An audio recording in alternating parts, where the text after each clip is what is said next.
years, neither wolf nor dog has taken on a life I never anticipated. It has been handed from prisoner to prisoner in some of America's toughest penitentiaries.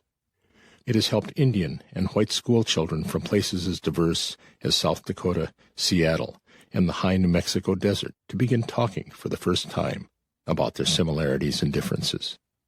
It has had Maoris in New Zealand passing copies to their white friends and compatriots, saying that this book would help them understand how the Maoris feel about the loss of their native land. And it has had Roman Catholic missionary priests in South America asking me if I would consider writing the same kind of book for the tribes with whom they lived and worked. It has even changed the course of the Missouri River by opening the eyes of an official of the Army Corps of Engineers who, after reading the book, used his authority to modify a damming and diversion project that was under his direction. All of these stories, and hundreds of others, have amazed and heartened me. But of all the stories, one has touched me most deeply. It was told by an Ojibwe man who stopped at my house here in northern Minnesota to look at some old scaffolding I was selling. After discussing people we knew in common on the reservation, I gave him a copy of Neither Wolf Nor Dog. I was a bit embarrassed because the gesture seemed too self-promotional and self-congratulatory, but something told me that it was the right thing to do. A few weeks later, I got a call from the man. His words were fumbling. I could tell that the phone call was difficult for him. "I'm the guy you gave that book to," he said. "I just want to thank you." I told him that no thanks were necessary. "No," he said, "I got to do this. See, I've been sad my whole life. Ever since I was a little kid, people always said to me, 'Why are you so sad?' They'd see me outside playing, and I'd be sad. They'd see me sitting in a chair, and I'd be sad. My own little kids, even they ask me why I'm so sad. But I couldn't tell them. I was just sad. Then I read that book you gave me, and for the first time, I knew why I was sad. I sat at the table one day and just started talking to my family. I talked more than I ever talked. I just kept talking until I talked all the sadness out of me. Now I'm not sad anymore, and my family isn't sad. I want you to know what you did. You are my brother, and I want to thank you." I hung up the phone with tears in my eyes. No writer has ever received a greater gift than I did at that moment. One of my literary children had healed the heart of a wounded man and freed him from his isolation, giving him back to his family and giving his family back to him. This is the kind of moment that makes me so thrilled to see Neither Wolf Nor Dog released in a new edition. Now this unique and surprising book will have a chance to touch more people and work its magic in new and unexpected places. I often ask myself why this book has the enduring capacity to create such magic. After all, I never intended it to be more than an honest homage to the deep and earth-born wisdom of the native people I have known. The answer, I believe, has something to do with memory and honesty. I have never met an Indian person who didn't somewhere deep inside struggle with anger and sadness at what has happened to their people. And I have never met an honest and aware non-Indian person in America who didn't somewhere deep inside struggle with guilt about what we as a culture have done to the people who inhabited this continent before us. We can like each other, hate each other, feel pity for each other, love each other, but always, somewhere beneath the surface of our personal encounters, this cultural memory is rumbling. A tragedy has taken place on our land, and even though it did not take place on our watch, we are its inheritors, and the earth remembers. The small miracle of Neither Wolf Nor Dog is that it carries this memory in the fabric of its narrative. The all-too-human characters who appear on its pages each struggle in their own particular ways to deal with that memory. They are inheritors of something that whispers in the wind and echoes from the land, and nothing they, as individuals, can do will silence these voices that rise up around them. Yet they search for common meaning, common understanding, and common redemption. And because they search, it does not matter that they are on opposite sides of a cultural chasm filled with tears and guilt and broken promises and dreams. They struggle together to reach across to each other, and finally, they become more than friends. They become brothers and sisters. This, I believe, is the key to the enduring relevance of Neither Wolf Nor Dog. It is a call to each of us to become brothers and sisters. Brothers and sisters don't have to understand each other. They don't even have to like each other. But they have to trust each other and stand by each other. That's what Dan and Grover and I, as well as Danelle and Jumbo and Winona, and all the others learned to do in the course of this book. We stand, strong and adamant, within the confines of our own values and self-understandings, but we reach out and care for each other. They didn't try to become white. I didn't try to become Indian. We simply reached across the chasm of our differences and held each other in common embrace. This is no small accomplishment, especially in the relationships of whites to Indians. Too many white people I know, good and caring people who are deeply concerned with the plight of Indian people and the tragic history of their last several centuries on this continent, try to become Indians, or at least try to become one with Indian experience. They take on the trappings, they romanticize, they try to right the historical wrong through a great outpouring of empathy, or try to enhance their own identity by appropriating Indian values or belief. In the process, they distort the reality of the people about whom they care so deeply and turn them into a reflection of their own needs. This is exactly what Dan and Grover and all the others would never let me do. They remained resolutely and unashamedly themselves and demanded that I do the same. Whenever I stepped across the boundary, I was slapped down. They refused to let me slip into glib generalizations that would mute their individuality. I was asked to recognize their common Indianness, but was constantly reminded that this did not mean I could invest them with a common identity that would reduce them to collective objects of sympathy, or pity, or veneration. Consequently, they never let me surround them with my own thinking or understanding. Every time I tried to do so, or every time I found myself doing so unconsciously, they would turn my reality on its head. They would trick me, they would test me, they would ambush me, they would enrage me. They literally and figuratively kidnapped me and would not let me go until I paid the ransom of giving up my own way of understanding. They wanted me to realize that I had walked through Alice's keyhole, and the world I had entered was not mine to reduce to the size and shape of my own understanding.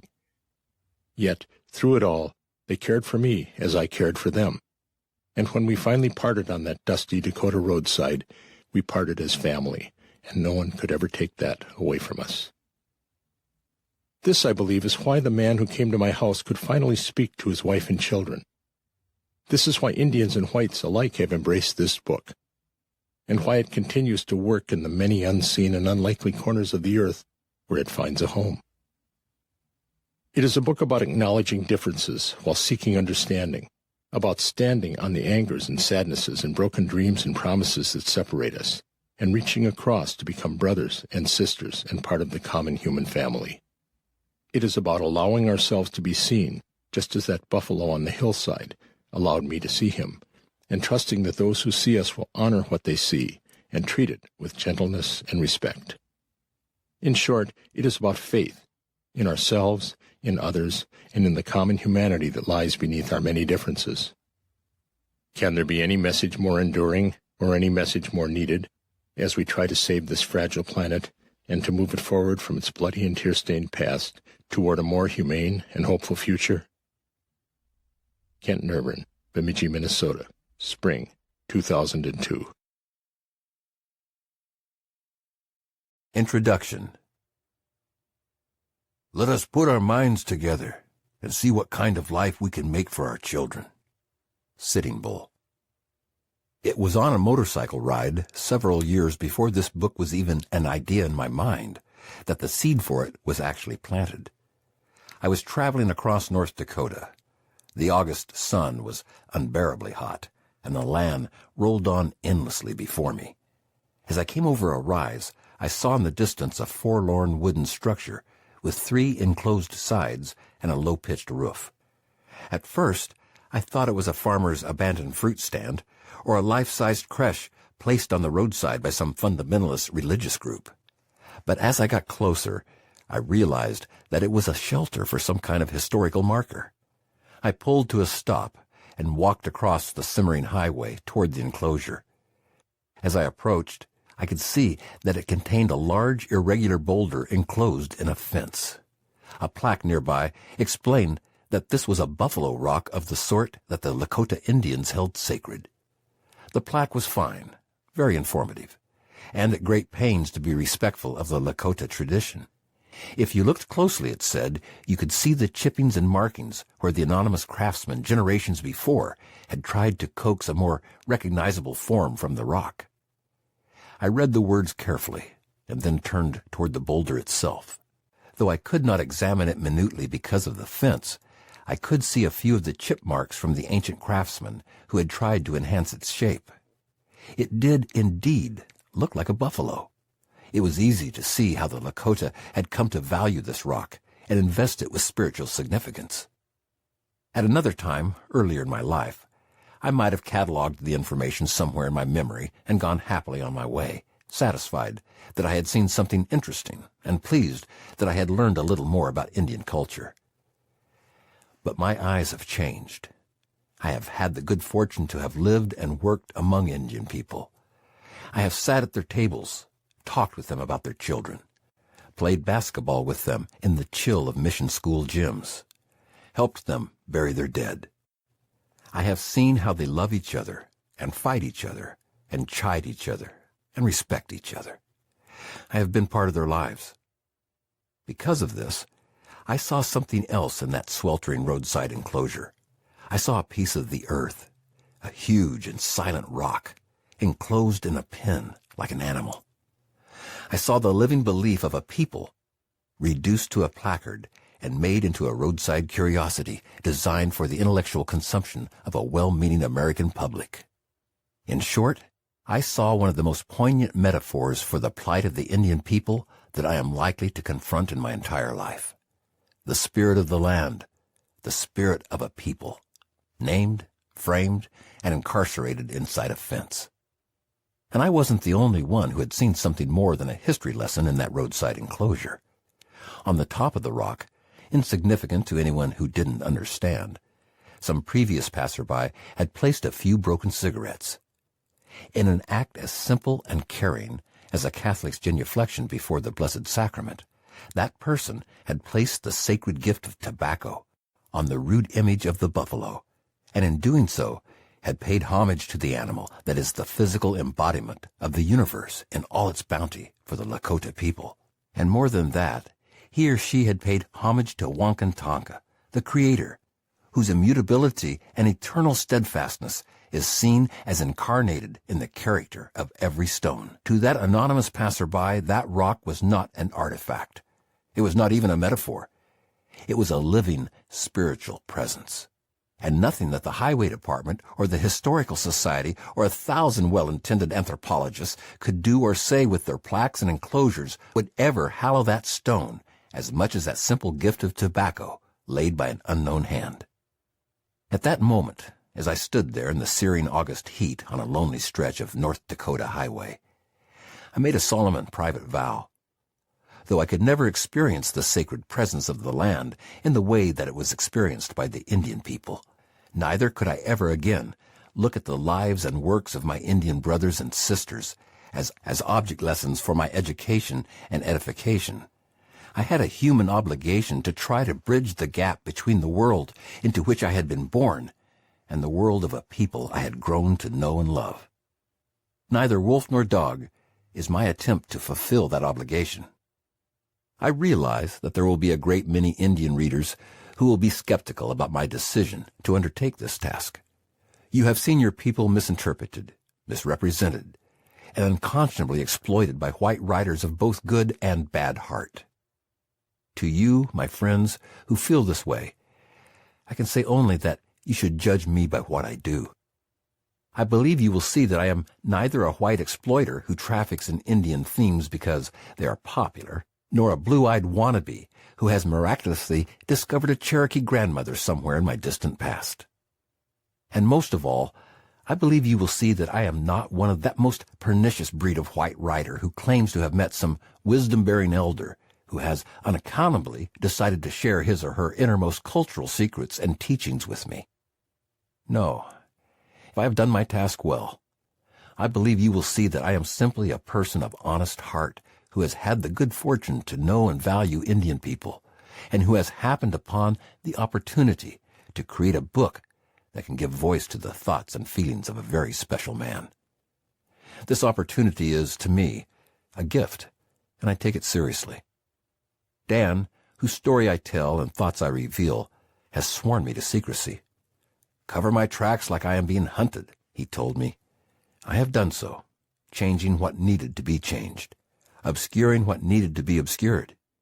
But his words are as true and as honest as I can make them. If there is good in what he says, it belongs to him.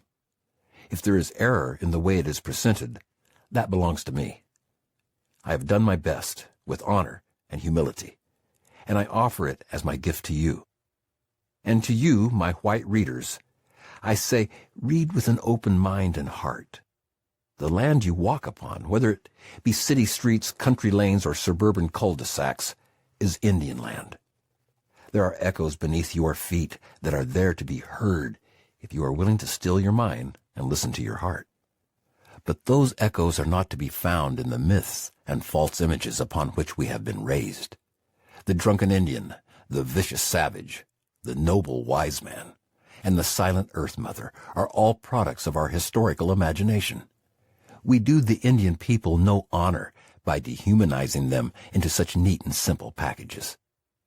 The real Indian people laugh, cry, make mistakes, honor their creator, get angry, go to stores, raise children, and dream all the same dreams as you or I. And it is in the real Indian people, not in the myths and images, that the true voices of our land can be heard. Dan is such a person. He will not fit your images. He is like the buffalo rock, rough-hewn, elemental, and born of the earth. But like the buffalo rock, he is also possessed of a deep spirituality for those who have the eyes to see. Listen to him. Learn from him. Come along on our journey and share our story. You will learn as I have learned, and you will be the better for it. In the last analysis, we must all, Indian and non-Indian, come together. This earth is our mother. This land is our shared heritage. Our histories and fates are intertwined, no matter where our ancestors were born and how they interacted with each other. Neither wolf nor dog is one small effort to help this coming together. It is not an attempt to build a fence around a man and his people, but to honor them with the gift of my words. I have done my best, and I place this book before you, like the tobacco before the buffalo rock, as a simple offering. May you receive it in the spirit with which it is offered. Kent Nerburn, Bemidji, Minnesota, Spring 1994. Chapter 1. An Old Man's Request. I got to the phone on the second ring. I could hear the scratchy connection even before the voice spoke. "Is this Nerburn?" It was a woman. I recognized the clipped tones of an Indian accent.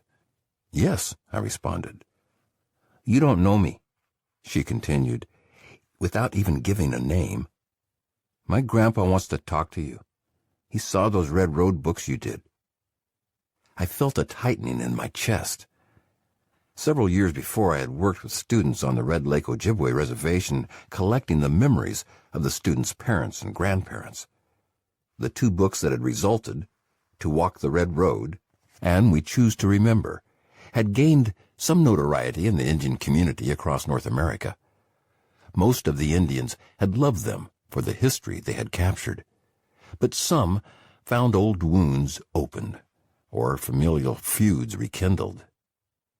Occasionally, I would receive phone calls from people who wanted to challenge something we had written or to set the record straight on something their grandfather or grandmother was supposed to have said.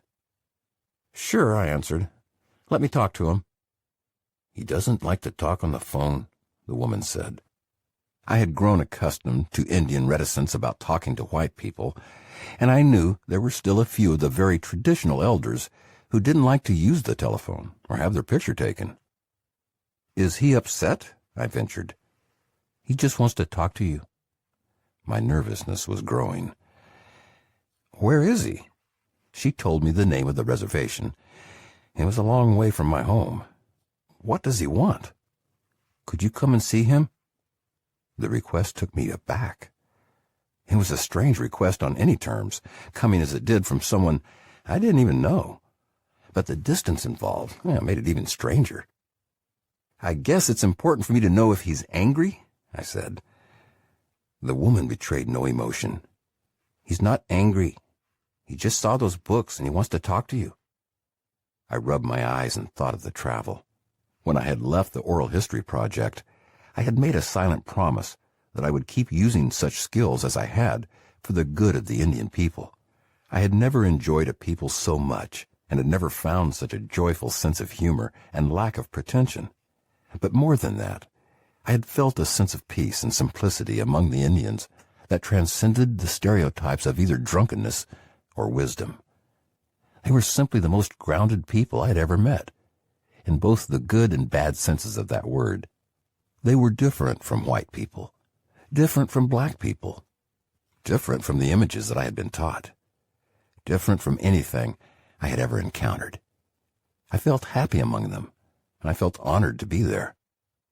Sometimes I would stand on the land in Red Lake and think to myself, this land has never been owned by the United States. This land has never been touched by the movement of European civilization. It was as if I were feeling a direct link to something elemental, something beneath the flow of history, and it was powerful beyond imagining.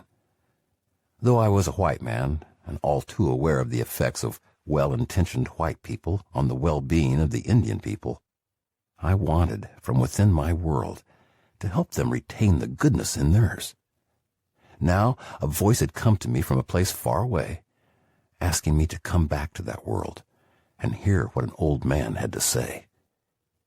"I'll come," I said, half hating myself for my hesitancy, half hating myself for agreeing at all. "It won't be right away, though." "He's pretty old," she responded. Soon," I said. "Just ask at the store in town. He doesn't go anywhere much. He really wants to talk to you." She gave me his name and hung up. And so this book began. It was several months before I could make the trip. I packed a few clothes in the truck and made my way across the bleak landscape of America's northern tier. Scrub pines gave way to fields. Morning mist rose over rolling prairies. Small towns, signaled in the distance by towering grain elevators or church steeples, shot by on the side of the highway unnoticed, unvisited, undisturbed. The radio came in and out, offering moments of rock or classical music, before disappearing into static.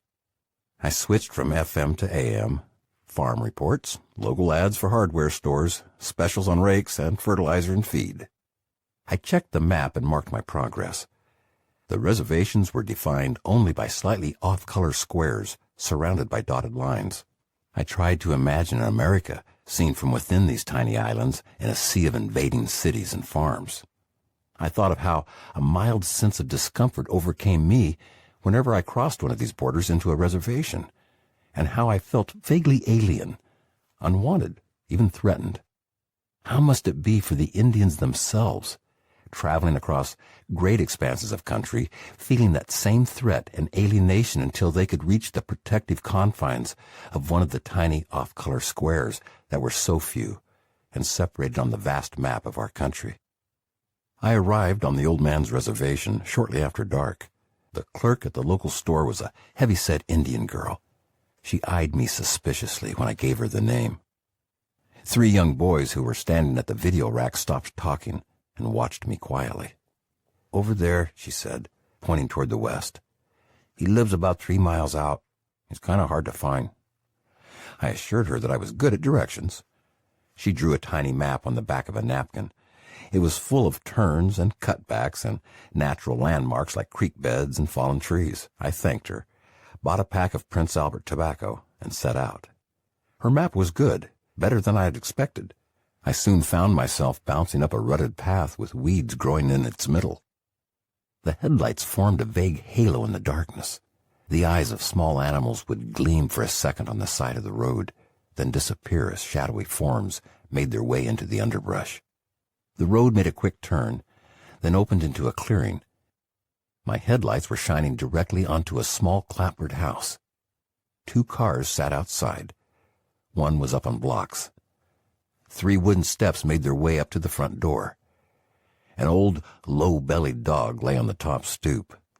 When I opened the car door, she came running toward me, barking and wagging her tail. The front door opened and a figure emerged, silhouetted against the light inside the house. "I'm Nerburn," I said. "Yeah, come on in," came the reply, as if he had been expecting me. The voice was old, but warm. Suddenly, I felt more at ease. There was that Indian sense of humor and grace, almost a twinkle in its tone. The dog continued barking. "Get away, fat pack," the old man yelled. The dog fell silent and scrabbled her way under the car that was sitting on blocks. "Damn thing just showed up here one day. Now she thinks she owns the place." The old man turned and walked back inside. He was slow and deliberate, hardly lifting his feet as he walked. I made my way up the steps and into the door. The matter-of-fact way he accepted my arrival had me confused. The house was full of man smell. Fried food, stale cigarettes, old coffee. Dishes stood in the sink. One wall was covered with photographs.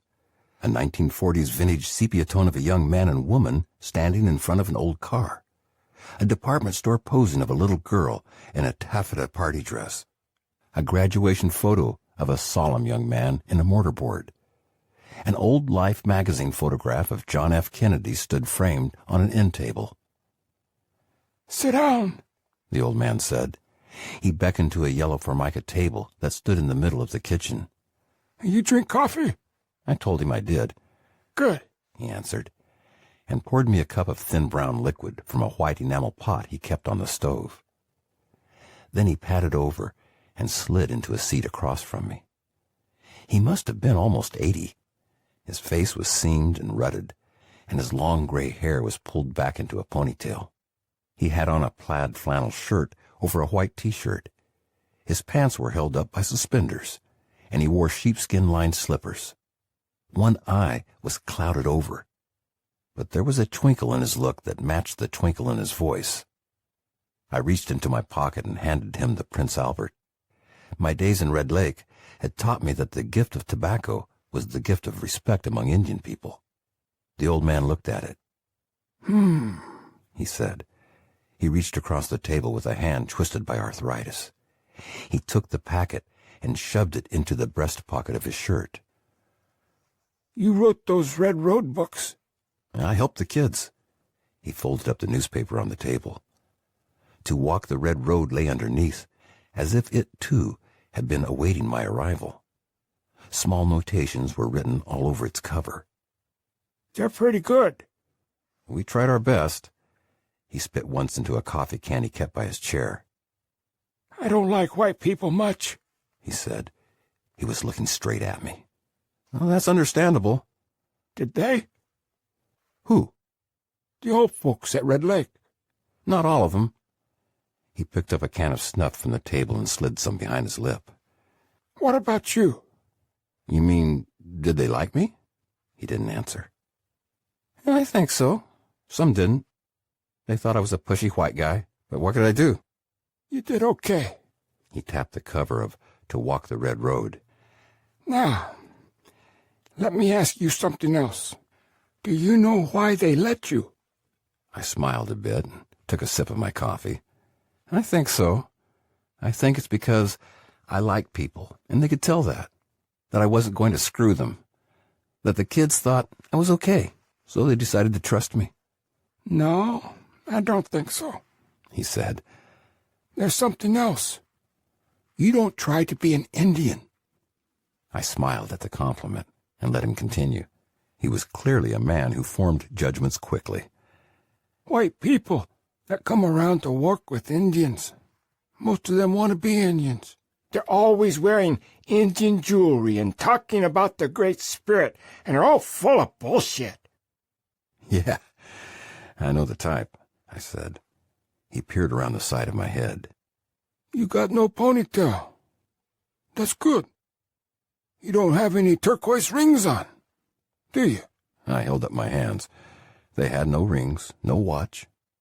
Good, he said wryly. He picked up his train of thought. Or else they think we need some kind of white social worker telling us what to do.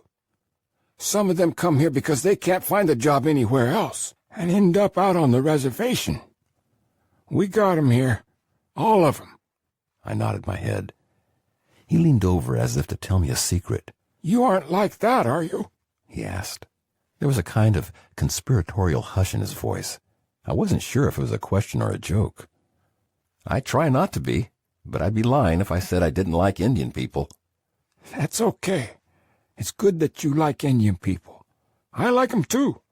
But how much do you like white people? The question seemed strange. I'm not much thrilled with the culture we've created. Yeah, okay. But how about white people? I didn't know what he was driving at. I like white people just fine, I said. I mean, after all, I am one. That's what I mean, he chuckled. That's good. That's good. If you hate your own people, you can't be a very good person. You have to love your own people, even if you hate what they do. He gestured toward the mug on the table. Here, drink your coffee. I took a gulp to placate him. It tasted like something brewed from twigs and rubber tires. No, I don't hate white people, I said. Sometimes I'm embarrassed by us, but white people are okay. He waved his gnarled hand for silence. He was done toying with me. He fixed me with a solid stare. I was suddenly intensely aware of my whiteness and my relative youth. I wanted to know what this was all about, but I had learned through hard experience that Indians make their own choices and take their own time. The old man would come to the point when he wanted to. He pointed to a picture on the wall. That's my son, he said. When he graduated from Haskell. Haskell is an Indian college in Kansas. The people I knew who had gone there looked upon it with a great sense of pride. Did he like it? He's dead now, the old man answered. Got killed. He was a good-looking boy, I offered, unsure of what else to say. Yes, he drank too much. Would have been about your age. He fixed me again with that hard stare. I want you to help me write a book. The abruptness of the request left me speechless. I'm 78, he continued. This is a hard life. I want to get all this down. All what? I asked. What I have in my mind. I thought he wanted me to write his memoirs. You mean like your memories? No. What I have in my mind. I watch people. Indian people and white people. I see things. I want you to help me write it down right. He got up and went into his bedroom. When he came out, he had a sheaf of loose-leaf papers in his hand. I've been writing some things down. My granddaughter said I should do something with them. I was shocked and excited and nervous. I didn't know whether I wanted to see the pages or not.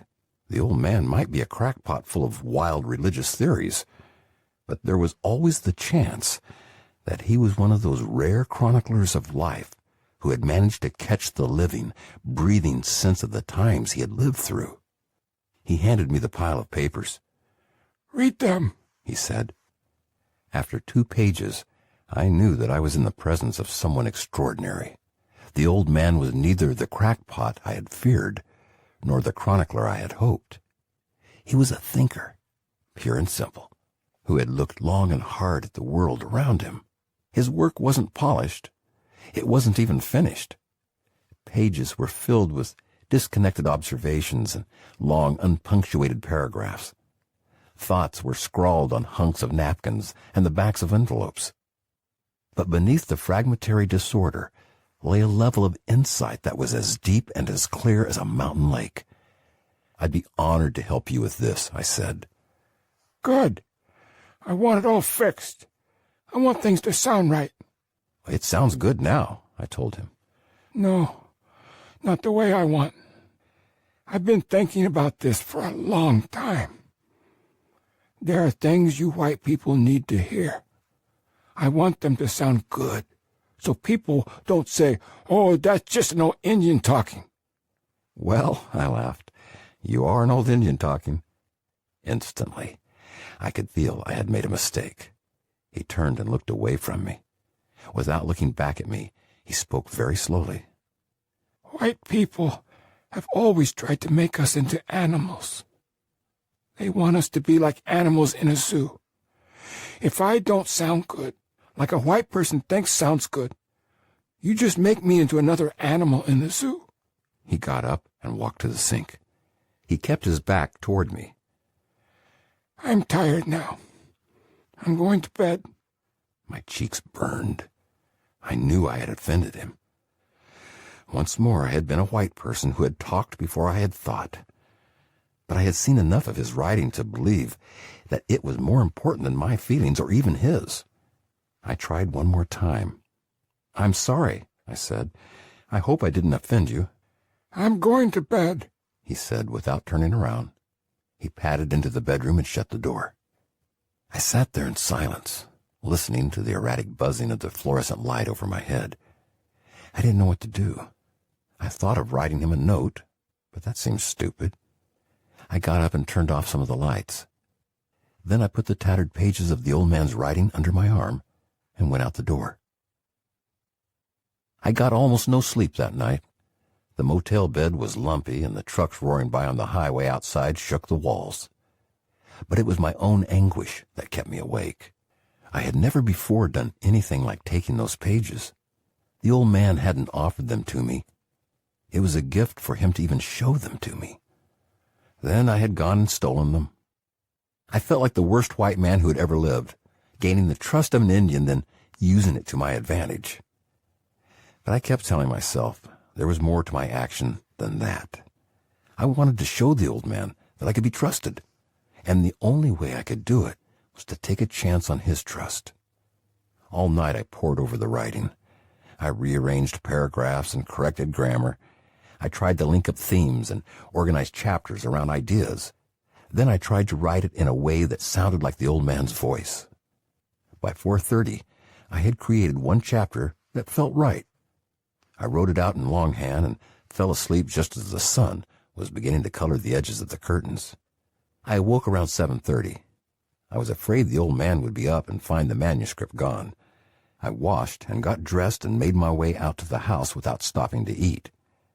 There was another car parked next to the house. I waited by my car until someone came to the door. It was a younger woman, the old man's granddaughter. She gestured me in. I went up the steps and found the old man sitting at the table. He was eating oatmeal and bacon.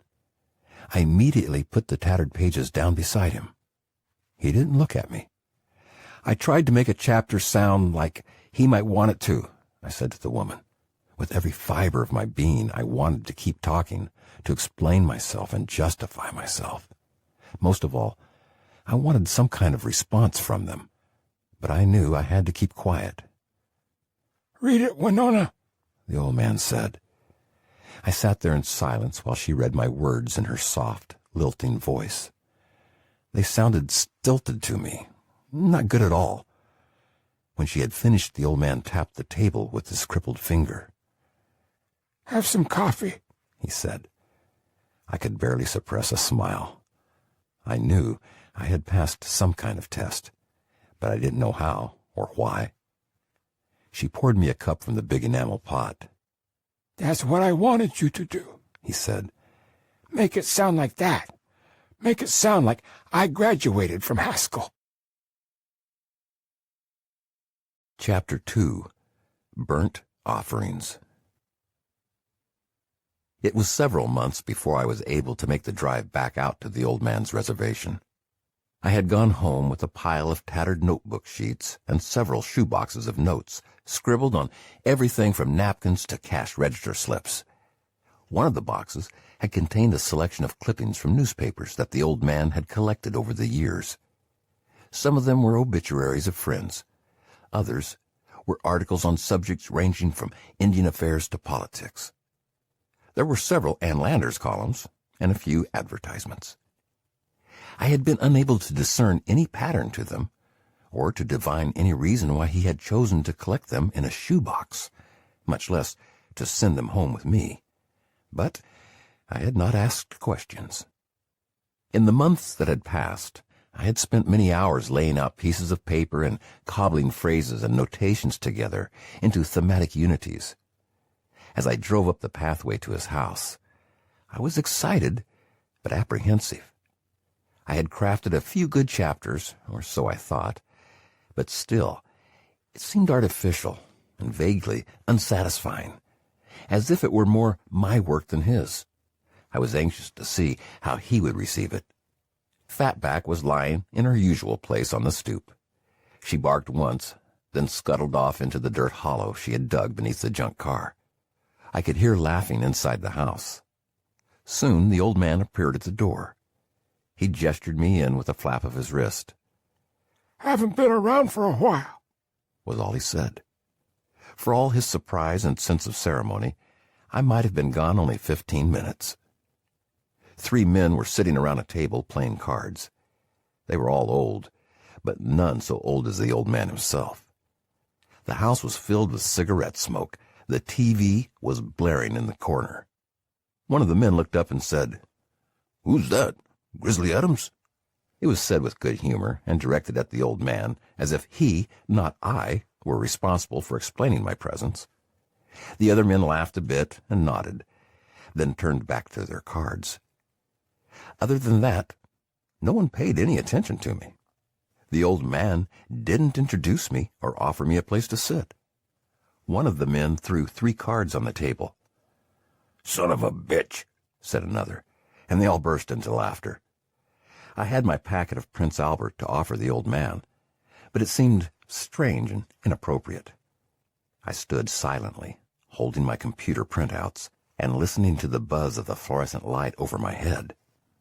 "Wasichu, play cards," one of the men said to the old man. I recognized the Lakota term for white man. "Don't know," he answered. He pointed toward me with the ash of his cigarette. "Hey, Nerburn, you play cards?" "No," I answered. "I never really learned." One of the men grunted. I was no longer significant. He began dealing a new hand while I stood awkwardly in the doorway, disregarded and forgotten. Suddenly, as if he had been waiting, the old man said, "Well, read one." The others kept talking among themselves and smoking cigarettes. "Now?" I said. "Hell yes. I might not make it until tomorrow." There was a general round of laughter. I wanted to leave. I stepped further into the room and started paging through the neatly stapled packets, trying to find one in which I had confidence. "Just pick one. It don't matter," said the old man. I grabbed the one sitting on the top. It was one of the most beautiful, I thought, and it was the one that had come to me most fully crafted. Unlike the others, this one had been meticulously printed in ballpoint pen and sealed into a separate envelope. I was not even sure he had written it alone. I had improved the grammar and changed a few words, but the phrasing, the cadences, and the thoughts were exactly as I had received them. I cleared my throat like a schoolboy and began. "Hello, my friends. I am going to speak to you now. I have thought about this for many years. I have always tried to follow the ways of my grandfathers.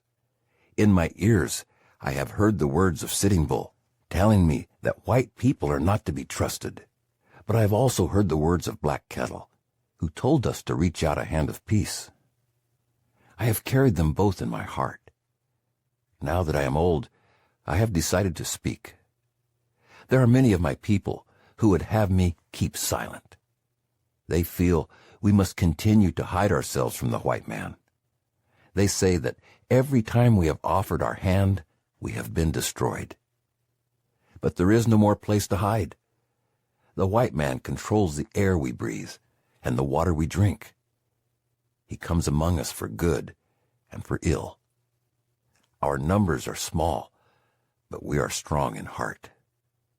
We must meet together, red people and white, one final time before it is too late. Perhaps our strong hearts will be heard this time. If they are not, what does it matter? Then our time is done either way. I choose to believe otherwise. The Creator did not put our people here to be destroyed and forgotten. We are part of the great circle of creation. The voice of our people needs to be heard. If I remain silent, our voice is silenced by one. So I choose to speak. If at times my words seem angry, you must forgive me. In my mind, there is great anger. No one who has seen the suffering of our children and the tears of our grandmothers cannot be angry. But in my heart, I struggle to forgive, because the land is my teacher, and the land says to forgive. If the mountain can forgive the scarring and the mining, and can cover over her gashes with the fresh grasses of summer, should I not, too, be able to cover over the gashes with the fresh grasses of kindness and understanding? If the forest can survive the murder of all her children, and rise again once more in beauty, should I not, too, be able to survive the murder of my people, and once again raise my heart toward the sun? It is not easy for a man to be as great as a mountain or a forest, but that is why the Creator gave them to us as teachers. Now that I am old, I look once more toward them for lessons, instead of trying to understand the ways of men. They tell me to be patient. They tell me I cannot change what is. I can only hope to change what will become. Let the grasses grow over our scars, they say, and let the flowers bloom over our wounds. If I have spoken too much or spoken wrongly, may others speak out to make it right. If I have spoken truly, may others hear the words and take them to their hearts. I am only a man. I was not given a seat at the head of my people, and I was not raised up to speak for them. I say these things because I believe they must be said. Others may come who can say them better. When they do, I will stand aside. But I am old, and I cannot wait. I have chosen to speak. I will be silent no more. When I was done, one of the others looked at the old man. "Did you write that down?" The old man was impassive. That one's okay, he said. "What the hell you doing?" the man with the cards said. Just making some little talks. "Jesus, you making a book?" One of the other men spoke up. "I think it's damn good." The third man had remained silent. "I don't know," he said. As if on some inaudible cue, he got up to leave. The other two stood up also. Don't forget the card up your sleeve, the old man said. The others laughed and filed out the door. "Did I do something wrong?" I asked. The old man took out a cigarette. Nah, they just decided to go home. Let me hear that one you just read me again. I reread the chapter. It sounded strange and stilted in a room full of playing cards and cigarette smoke. The old man could see my puzzlement. You white boys don't understand, he said. Come back tomorrow morning, and I'll show you something. He spit something into the coffee can by his chair. Be sure to bring some tobacco. Morning dawned with a wet and heavy air. Mosquitoes buzzed against the screen, and a foggy haze rose from the fields outside the motel window. Somewhere nearby, a semi sat idling, with its refrigeration unit on. The low diesel rumble pulsed and droned against the motel wall. The enigmatic nature of the old man's response had set me on edge. It was a long drive, and an expensive trip to come out and visit him. I wanted some greater sense of purpose out of these encounters. A thank you. A level of excitement and anticipation. Anything. But all I was getting were nods and grunts and people coming and going with no discernible purpose. Stay calm, I told myself. I remembered what a man I respected, a tribal leader of the local Ojibwe, had said when asked about Indian time. "You know what Indian time means?" he had responded in a session with local college students. "It means when I'm damn good and ready." The old man was operating on Indian time. I was still operating on a clock and a paycheck. I showered quickly and pulled on a pair of blue jeans and a t-shirt. I had driven out in my sandals, but they seemed embarrassingly cityfied.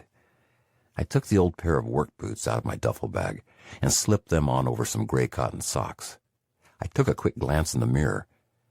With my blonde hair and rapidly graying beard, I guess I could easily be seen as looking like Grizzly Adams to an old Indian. There were worse things they could have called me. The old man was waiting when I arrived. Once again, his granddaughter was cooking him breakfast. I began to wonder if this was a daily ritual and where she emerged from every morning. She was frying smoky strips of bacon on an old cast-iron griddle, then pouring the bacon grease into a big pot of oatmeal. "You hungry, Nerburn?" she asked, stirring the grease into the oatmeal with a large metal spoon. Her familiarity took me aback, almost as much as the breakfast she was concocting. "A couple of strips of bacon and a cup of coffee would be great," I said. I remembered her brew. It had at least shown some promise. It was more twigs and less tire than the old man's, and I was willing to endure anything to avoid the mephitic gruel she was brewing up on the stove. The old man tapped the table with his arthritic finger. "Did you bring the tobacco?" I nodded. "I had it along last night, but it didn't seem like the right time to give it to you." "Suit yourself," he said. His granddaughter glanced over at me out of the corner of her eye, but turned her gaze away when I saw her looking. Soon, another car came rumbling up the driveway. Fatback raced out from her hollow and started barking. "Oh, shut the hell up," came a voice from outside. 3 car doors slammed, and I heard footsteps clomping up the wooden steps. The screen door opened, and the 3 card players from the previous night came in. They nodded to me and pulled up chairs. One of them wandered over to the old man's granddaughter and put his arm around her. "You can cook my bacon any time," he cackled. Winona gave him a playful push. "You got no bacon left to cook, Grover," she said. The others roared with laughter. Grover came over and sat down at the table. I had not paid much attention to him the night before, except to notice that he was the one who had seemed to take offense at what I had written. He was probably in his late 50s and had the wiry body of a one-time athlete or street tough. He wore a pair of jeans, cowboy boots, and a sparkling white T-shirt that looked as if it had just come from the laundry.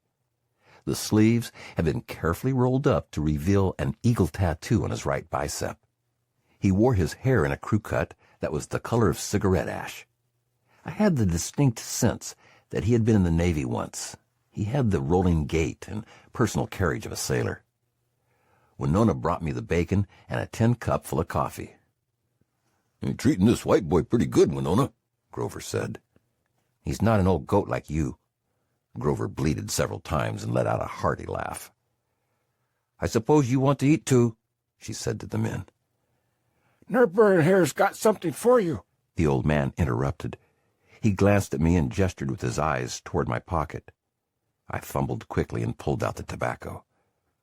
"Here," I said, offering it to Grover. "Mr. I didn't know how to refer to the old man. I knew his name was Dan, but that seemed too intimate.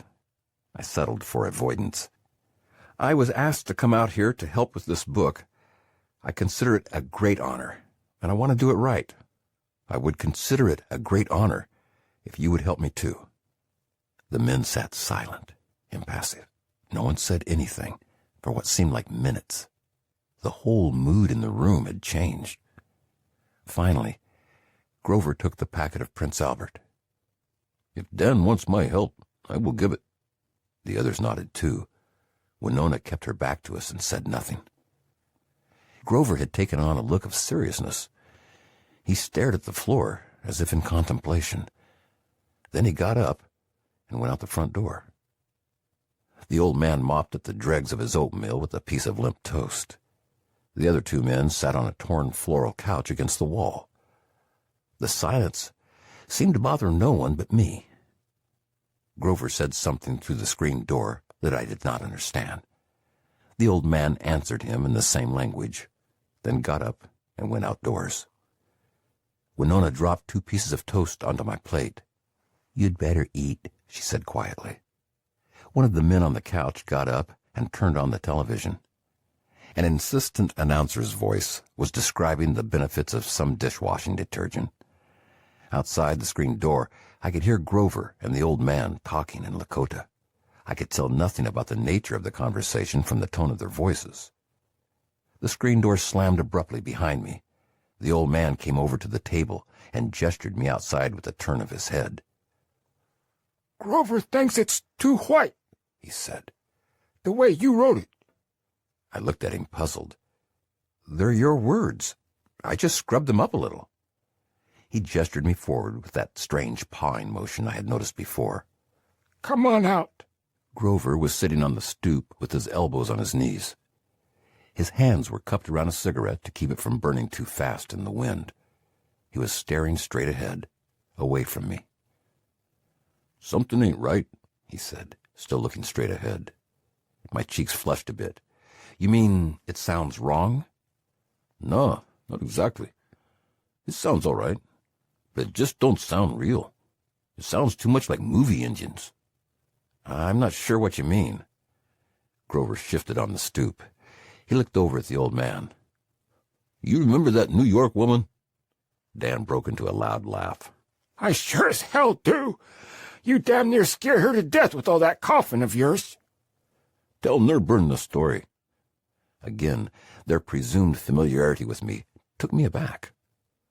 Dan sat down on an old car seat that was propped up next to the stoop. "There was a woman that came out from New York one time. She was writing a movie about some white man who did something good for the Indians. I don't remember his name.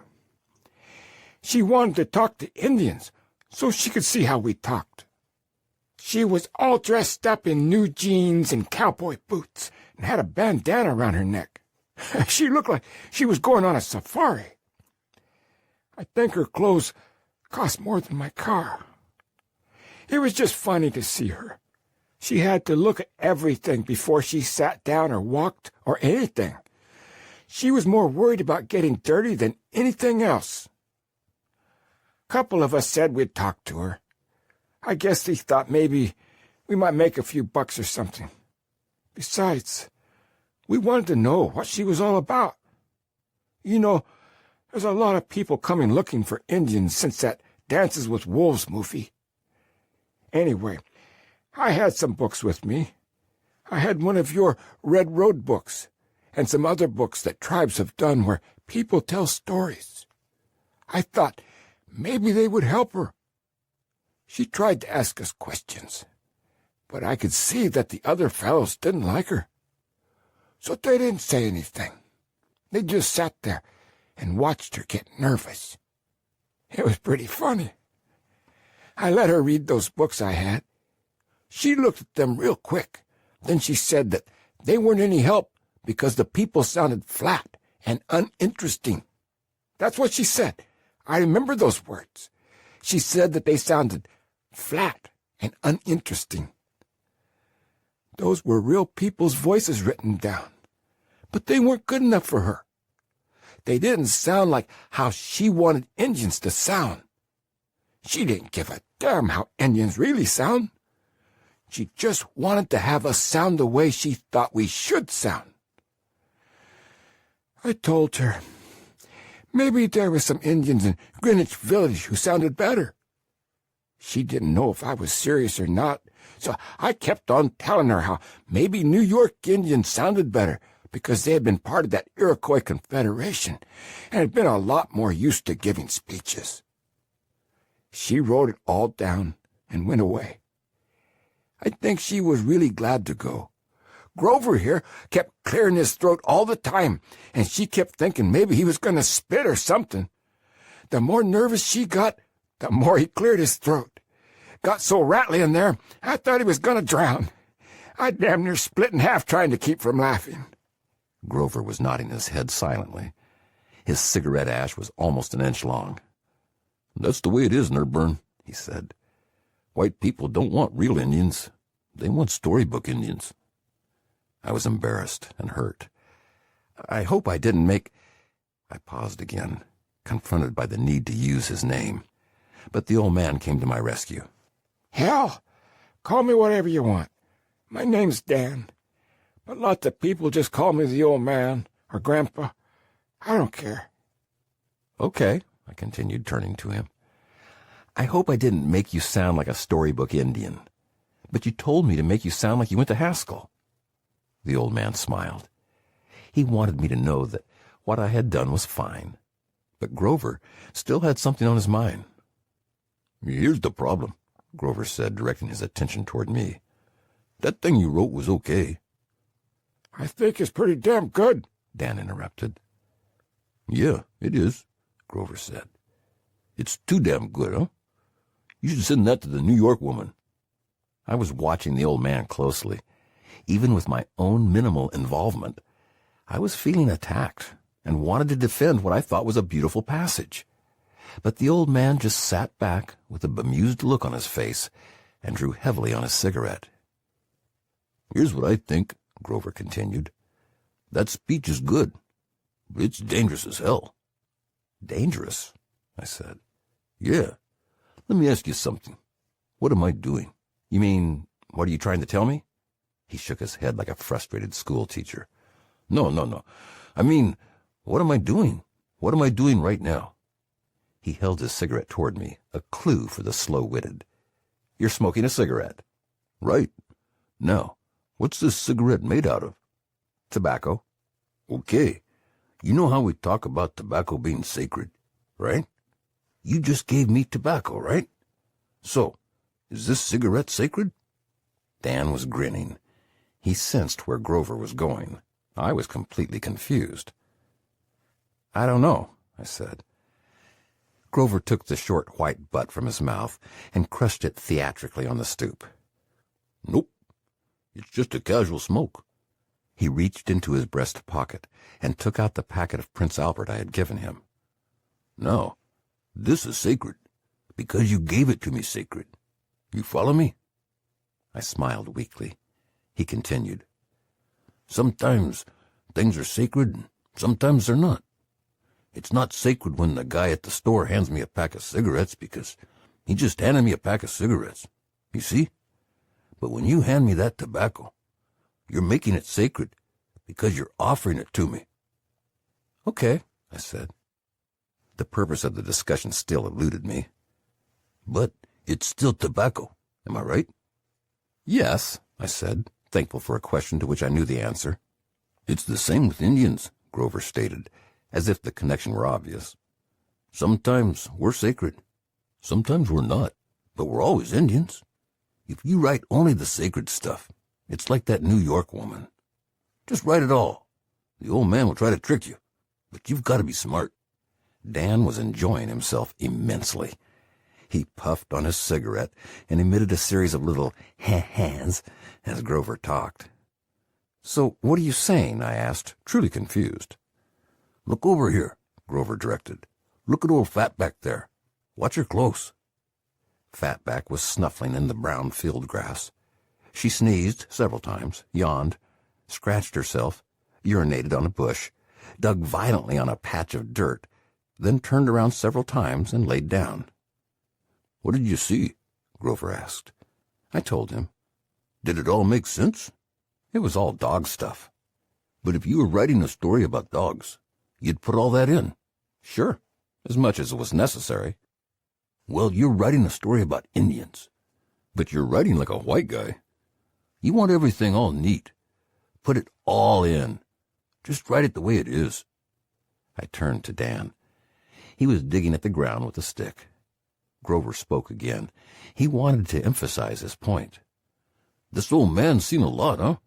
You ought to write everything, not just like speeches. I had a sense of what he was driving at, but I was beginning to get angry and frustrated. I had done what the old man had asked, and I had done it well. I had done it with no promise of reward and not even a thank you. Dan had seemed satisfied, but now he was sitting silent, letting Grover tell me it was all wrong. I was beginning to feel like I had felt so many times before working with Indians. Nothing you ever did was enough. Nothing was ever acknowledged.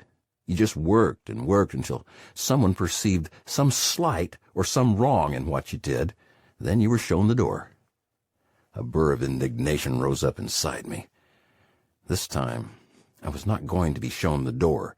If the time came, I was going to walk through it myself. Dan raised his hand slowly. It was a deliberate gesture, calling attention to his desire to speak. He chose his words carefully. "I've been listening here," he said. "You're right, Grover. It's the white man's way to try to make everything neat. I guess I wanted a white man's book." Grover was gratified. His point had been taken. "You do it all like that thing Nerburn read," he said, "and it's going to be like that New York woman's clothes, all ironed and neat." Then to me he counseled, "You can't be afraid to get things dirty." Dan sat hunched over in thought. He bit on the edge of his cigarette and spit out several strands of auburn tobacco. "Yeah," he said slowly. His thoughts were still forming. "I guess we should do it the Indian way." I didn't know what the Indian way was.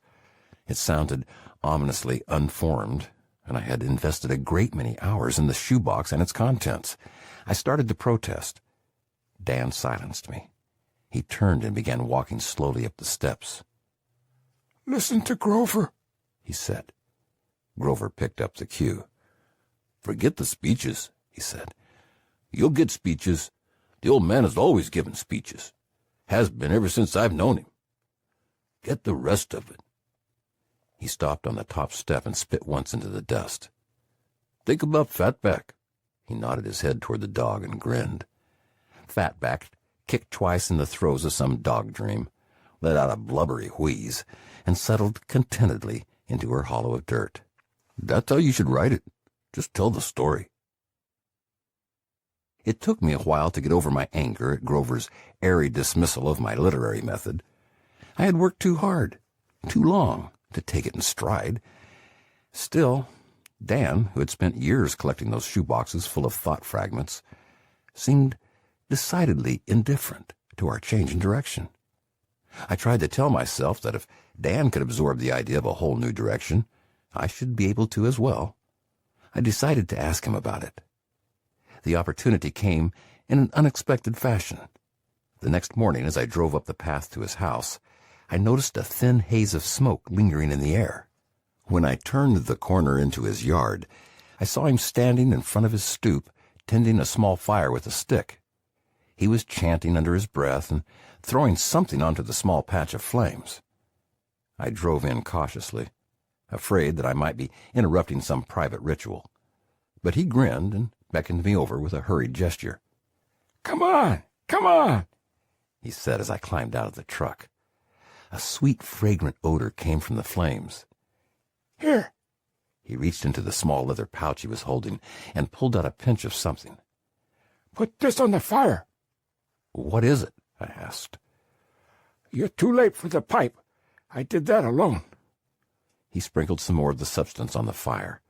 The rich odor rose and filled the air. It's sweetgrass, Nerburn. You've heard of sweetgrass? Yes, I answered, though I was not acquainted with the intimacies of its usage. The Creator loves the smell of sweetgrass. If you smoke the pipe and pray and then put sweetgrass on the fire, He will listen to you. I wanted to be involved, but I felt uncomfortable entering into His spiritual reality. I'm doing this for you, he said. For me?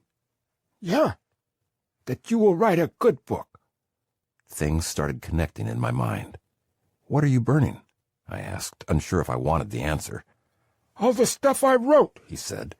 Then he lifted a small chant into the air. You mean all the notes in the shoeboxes? Yeah. I saved some of the good things from Ann Landers, but I burnt all my own stuff. I thought he might be joking with me to see my response. But there was no twinkle, no nuanced pauses in his manner. He was intent upon his mission. Come on. Here. He sprinkled a little more sweetgrass on the fire and beckoned me to do the same. "You're going to need help, Nerburn. Come on." I sprinkled the green leaves on the fire. The flames bit at them, then swallowed them into a haze of sweet smoke. Dan chanted a few more words. I felt a knot in the pit of my stomach. Those pages had been my book, and that book had somehow been my hope. I stared into the fire, numbed, like someone whose house had just burned down. Dan was positively cheerful. "This is good," he said. "Grover was right. This will be better." I didn't answer. What I saw in my mind's eye was the loss of several months' worth of work. And worse, the whole burden of the project now fell on me. Dan's words no longer existed, except insofar as I could extract them from him and get them down in a meaningful fashion. Dan must have been following my thinking on his own. "It's not the end of the world, Nerburn. You're a good writer." He sprinkled more sweetgrass on the fire. The wind blew the smoke around my legs like a playful kitten. "Here, put some more on. We need to make a strong prayer." Half-heartedly, I dropped more sweetgrass into the diminishing flames. Cheap metaphors of dying embers of hope filled my mind. "You're thinking, not praying," he said. He raised his voice in a lyrical, rhythmic chant. I stood silent, watching the crumpled edges of several stubborn pieces of paper as the flames crawled their way up and curled them into ash. I waited what I hoped was an appropriate time before speaking. "So what do we do now?" I asked. "Grover was right. It's all inside of me. We'll do it the Indian way. I'll make talks, and you watch and listen. Then you just write it down." Oh, it didn't seem that simple to me. But Dan was as light-hearted as a child. I had a sense of the burden those boxes must have been to him, filled with the best and deepest of his own thoughts, closeted away in a dark corner of his house, from which they might never emerge, except to be burned in an anonymous fire in the event that he died, before finding a way to give them voice. Now he had burned them himself. Now I was the box. Now he was going to fill it again. Chapter 3. Talking for the Grandfathers. "Here, smoke with me," Dan said. We were sitting on his front stoop listening to the lark song and the keening of the morning wind. I had always been uncomfortable taking the pipe when it was offered to me by Indian people. It was not that I didn't want to smoke with them. I wanted to do so desperately. But it somehow did not seem to be my place. I was so attuned to the wannabe syndrome that I tried to stand back, putting myself last at the table, as it were, so I didn't seem to be feeding hungrily at the trough of Indian values because of the emptiness of my own inner life. "Here," he said again, holding the stem toward me. There were just the two of us. It was a private, intimate act. He did not have to offer it if he didn't want to. I took the pipe. I smoked several puffs, cupping the smoke with my hand as he did, forcing it toward the ground, then the sky, then around my head. Then I handed it back. He puffed several times more before it went out. "You need to understand this, Nerburn," he said. All levity was gone from his voice. "You're not a good liar." No, never have been.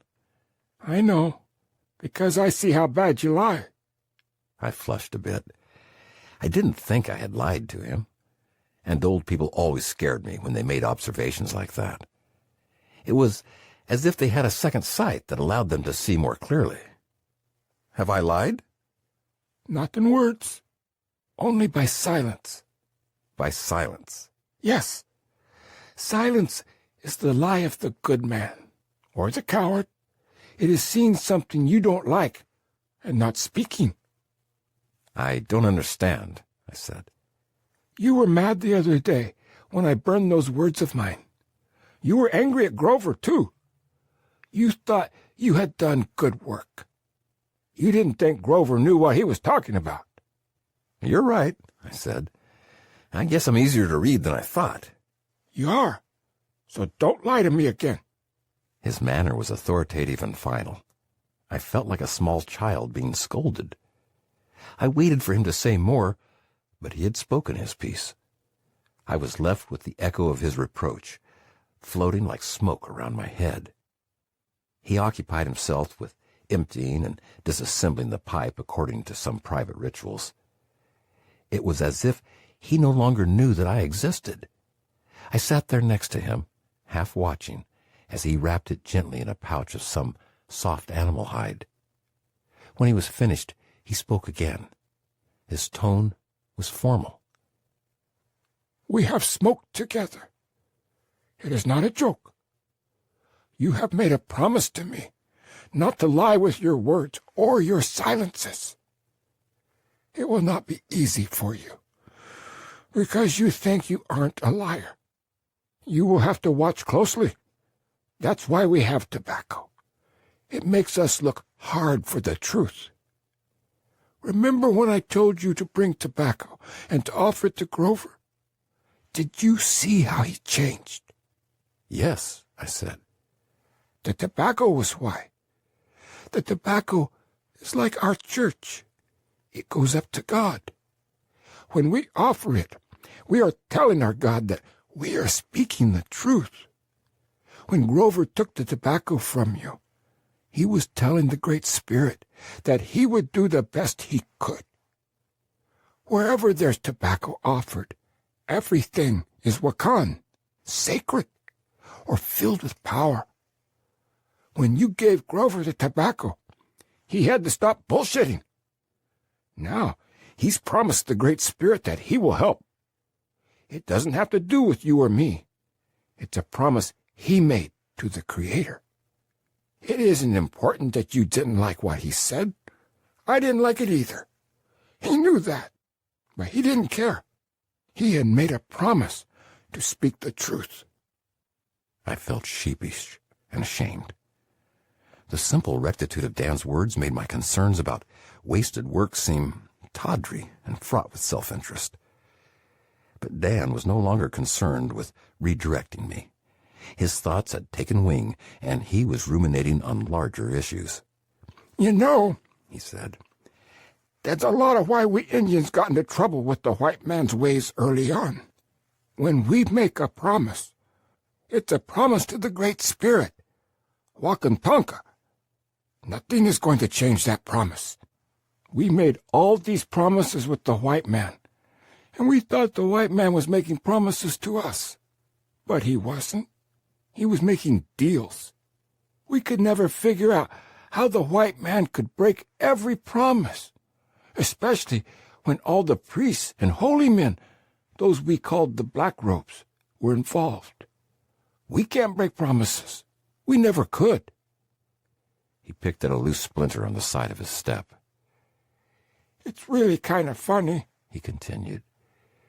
We didn't always agree with the religion the white man brought, but there were things in it we could really understand, like the communion, how that made something sacred whenever it happened.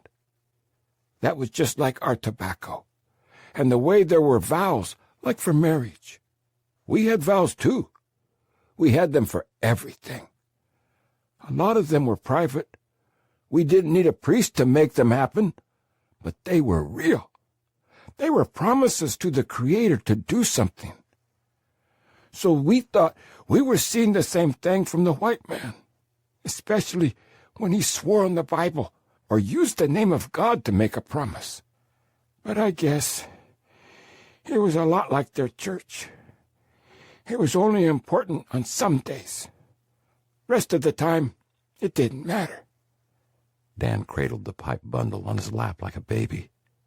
Listen, Nerburn, I'm not trying to say bad things about you and your people. I'm just trying to tell you how it was for us. I hope you don't get mad. He seemed to have completely forgotten his concern with my veracity. No, Dan, I said. I'm not mad. I'm just listening. You've got every right in the world to be mad. You're a good boy, he said. That's the trouble. Our whole people were ruined by your whole people. But there are good people in the middle. There always have been. We used to help settlers. They would help us. We thought we could all live together. But we were so different. A hint of melancholy had crept into the old man's voice. He fingered the bundle on his lap and began staring past me as he talked. When I make a promise, I see my grandfathers looking over my shoulder. If I break my word, I disgrace them. Do you see what I mean? How could I do that? They're in the spirit world. It's up to me to act for them here. That's why I want to speak now. That's why you're here. I want to try to say things right. I know it's hard for you to figure out how 1 minute I can be bullshitting with Grover, then do spirit talk. It's because with Grover, I'm just talking for me. When I say these other things, I'm talking for my grandfathers. I'm talking in the way they passed down to me. I sat quietly, waiting for a sense of what the old man wanted next. I wanted to honor his words and accord them their proper respect. He stared blankly into the ground. He seemed to be falling asleep. I wondered whether I should take the pipe to keep it from falling. Suddenly he jerked his head up and cocked his ear as if listening. I want to show you something, he said. You got gas? Sure, I answered. Let's go for a ride, he responded. He was already up and shuffling toward the truck. Where are we going? I asked. You bring that tape recorder of yours, you'll see. I helped him into my truck and started to back down the path. Fatback had scuttled out from beneath the junk car and was limping alongside and whining. Put her in the back, Dan said. The old dog was wagging her tail feverishly. Come on, Fatback, I said, hoisting her into the pickup bed. She licked my face with her wet, fetid tongue and took her place against the tailgate. That's a good dog, that Fatback, Dan said as I climbed back into the cab. She should brush her teeth a little more often, I said. Dan let forth a happy cackle and settled back into his seat. Something had changed in him. The pensive, melancholy drift had been replaced with a sense of purpose. Go down this road here. The road was nothing more than 2 tire ruts through an old wash and up over a hill. A few bumpy miles later, the trail met up with another set of ruts that snaked their way up a ridge. Take a left, Dan said. He held the pipe bundle tightly on his lap. My truck was a 4-wheel drive, but I had mainly gotten it to deal with northern Minnesota snows. I wasn't much for off-road driving. Dan started laughing. You're on a reservation highway, Nerburn, and we want to give the cows a fair shake. We bumped and juddered our way up the ridge. The truck's suspension was groaning from the unfamiliar jostling. White boy's truck, Dan offered. My car likes these roads. I thought back to the old automobile carcass sitting up on blocks in front of his house. Your car's a little short of wheels, I said. Dan chuckled. Yeah, that's why I made it into Fatback's house. I ground the truck down into its lowest gear. We inched our way up the final rise. It was steeper than anything I had ever driven on before. Yet the ruts were well traveled, and the prairie grass was crushed down from frequent use. Stop here, Dan said. I pulled to a halt on the top of the ridge. The wind buffeted the truck and whipped the antenna back and forth with its force. Beyond us to the west, the ridge dropped off into a panorama of undulating hills and draws. The prairie grasses bent and moved in the distance like waves on the sea. Dan stepped out and walked to the front of the truck. He took out a small buckskin pouch of tobacco and started sprinkling it in all 4 directions. I could hear him singing a low, melancholy song. The words were in his language, but the heart of the song was universal. It sent a shudder through me. When he was finished, he squatted down on his haunches and stared out to the west. He somehow seemed younger, more alive, more at home. Fatback made her way over the tailgate of the pickup and ambled up to Dan's side. The old man idly stroked the old dog's ears. I stood behind, uncertain if I was part of this or if I was intruding upon a private moment. Finally, the old man spoke. Nerburn, come here. It's time for you to learn something. I approached him tentatively. Sit down, he ordered. It was a gentle command, but firm. I sat down quietly. Turn on that tape recorder, he said. Then he began to speak. Let me tell you how we lost the land. Let me tell you the real story. The white people surprised us when they came. Those of us out west had heard about them. Some of our elders had told prophecies about them. But still, they surprised us. We had seen other strangers before, but they were just other people like us, other Indians from different tribes. They would come and ask us to pass through our land. If we wanted them to, we would let them. Otherwise, they couldn't. But you see, it wasn't our land like we owned it.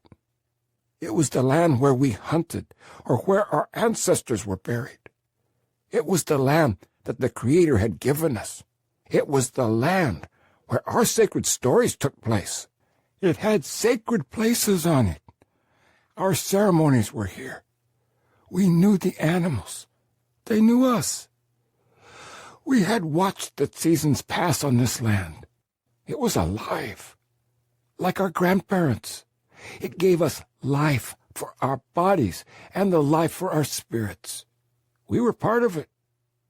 So we would let people pass through it if they needed to, because it was our land, and they knew it. We did not wish them to hunt or to disturb our sacred places, but they could come to our land if they needed to. You need to understand this. We did not think we owned the land. The land was part of us.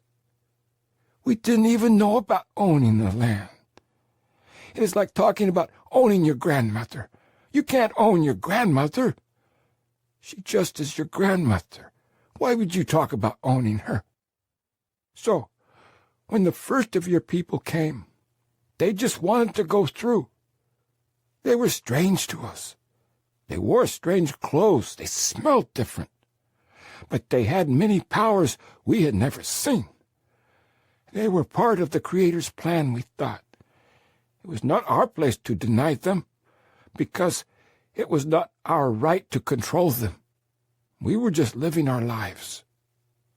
They promised they would not do any damage. They were like a new kind of warrior, with guns and different weapons. They were strange, because they were always searching.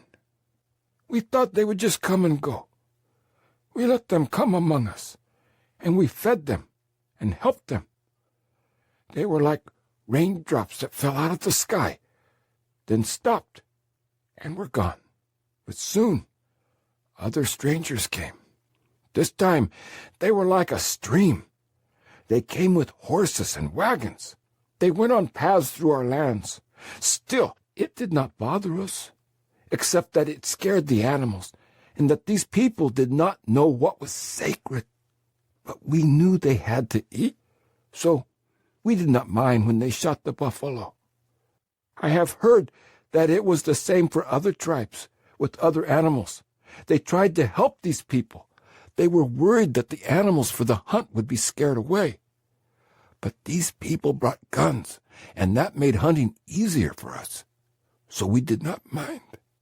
But then, these strangers shot animals just to kill them. They left them lying in gullies. They made paths through the lands that were heavier than our paths. These people became like a river through the land.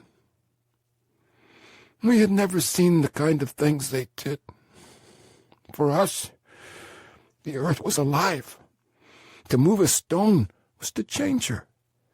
To kill an animal was to take from her. There had to be respect. We saw no respect from these people. They chopped down trees and left animals lay where they were shot. They made loud noises. They seemed like wild people. They were heavy on the land, and they were loud. We could hear their wagon wheels groaning in the next valley. We tried to stay out of their way, but they made us angry. They made hunting hard for us. They took food from our children's mouths. We did not want them around. Still, they were on small paths, and we were free. We tried to leave them alone, except for the young men who were most angry, and we did want their rifles. Then something strange happened. These new people started asking us for the land. We did not know what to say. How could they ask for the land? They wanted to give us money for the land. They would give us money for the land if their people could live on it. Our people didn't want this. There was something wrong to the Creator in taking money for the land. There was something wrong to our grandparents and our ancestors to take money for the land. Then something happened that we didn't understand. The people who came said that we didn't belong here anymore, that there was a chief in Washington, which was a city far away, and the land was his, and he had said they could live here, and we could not. We thought they were insane. The elders said, "Be careful, because these people were dangerous." Most of us just laughed. At least this is what the elders told me when I was young. These people would ride across the land and put a flag up, then say everything between where they started and where they put the flag belonged to them. That was like someone rowing a boat out into a lake and saying that all the water from where he started to where he turned around belonged to him. Or someone shooting an arrow into the sky and saying that all the sky up to where the arrow went belonged to him. This is very important for you to understand. We thought these people were crazy. We thought we must not understand them right. What they said made no sense. And here is what was really happening. They were talking about property. We were talking about the land. You see what I mean? Your people came from Europe because they wanted property for their own. That was what they needed to farm and raise the food to live. They had worked for other people who had claimed all the property and took all the things they raised. They never had anything because they had no property. That was what they wanted more than anything. That is what was behind the whole idea of America as a new country across the ocean, to get property of their own. I don't know. Maybe long, long ago, Europe was just land too, like this land was for us. But that was so long ago that no one remembered. It had all been turned into property. If people didn't have property, well, they didn't have very much control over their lives, because everyone believed that whoever had a piece of paper saying they owned the land could control everything that happened on it. The people that came across the ocean believed this too. They came here to get their own property. We didn't know this. We didn't even know what it meant. We just belonged to the land. They wanted to own it. And here's something that I think is important. Your religion didn't come from the land. It could be carried around with you. You couldn't understand what it meant to us to have our religion in the land. Your religion was in a cup and a piece of bread, and that could be carried in a box. Your priest could make it sacred anywhere. You couldn't understand that what was sacred for us was where we were, because that is where the sacred things had happened and where the spirits talked to us. Your people did not know about the land being sacred. We did not know about the land being property. We could not talk to each other because we did not understand each other. But pretty soon, your people were not like a stream or even a great river anymore. They were like a great ocean. This ocean washed us back upon each other. It washed us off our land. Some of us wanted to fight. Some of us wanted to run away. There were old chiefs who said, we should make the best deals we could so we could keep our most sacred lands for ourselves. There were even Indians who saw all the things white people had and thought we should give up our way because the Creator wanted us to try this new way. We did not know what to do. You were everywhere. You were killing all the animals. The buffalo were gone. The birds were gone. You put 2 rails across the country that the buffalo would not cross. Then you rode by on your trains and shot the buffalo as you passed. You left them to rot in the sun. You would not let us hunt. You gave us blankets and whiskey that made our people crazy. We were put in little pens of land that were like tiny islands in your sea. The worst thing is that you never even listened to us. You came into our land and took it away and didn't even listen to us when we tried to explain. You made promises and you broke every one. First you said we could have our sacred lands, but then when you wanted them, you took them. That is what happened with the Black Hills. Then you said we could have enough land to hunt and fish on, but when you wanted it, you made it smaller or took it away and sent us somewhere else. Then you said we could always hunt and fish on the lands you took for your people. But then these new people said we couldn't. You did something we did not think was possible. You killed us without even taking our lives. You killed us by turning our land into pieces of paper and bags of flour and blankets and telling us that was enough. You took the places where the spirits talked to us, and you gave us bags of flour. This is what you have to understand. To us, the land was alive. It talked to us. We called her our mother. If she was angry with us, she would give us no food. If we didn't share with others, she might send harsh winters or plagues of insects. We had to do good things for her and live the way she thought was right. She was the mother to everything that lived upon her, so everything was our brother and sister. The bears, the trees, the plants, the buffalo. They were all our brothers and sisters. If we didn't treat them right, our mother would be angry. If we treated them with respect and honor, she would be proud. For your people, the land was not alive. It was something that was like a stage where you could build things and make things happen.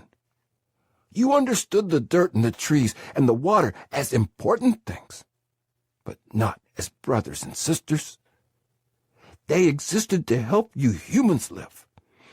You were supposed to make the land bear fruit. That is what your God told you. How could we people ever talk together when we each believed our God had told us something different about the land? We couldn't, and we never did. But you were stronger. There were more of you. So your way won out. You took the land, and you turned it into property. Now, our mother is silent, but we still listen for her voice. And here's what I wonder. If she sent diseases and harsh winters when she was angry with us, and we were good to her, what will she send when she speaks back to you? You had better hope your God is right. That is all I have to say. I sat stunned. The eloquence and the heartbreak had caught me unawares. I felt tears in my eyes.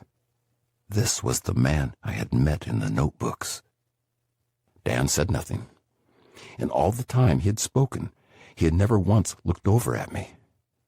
Now, he stood up and walked off along the ridge.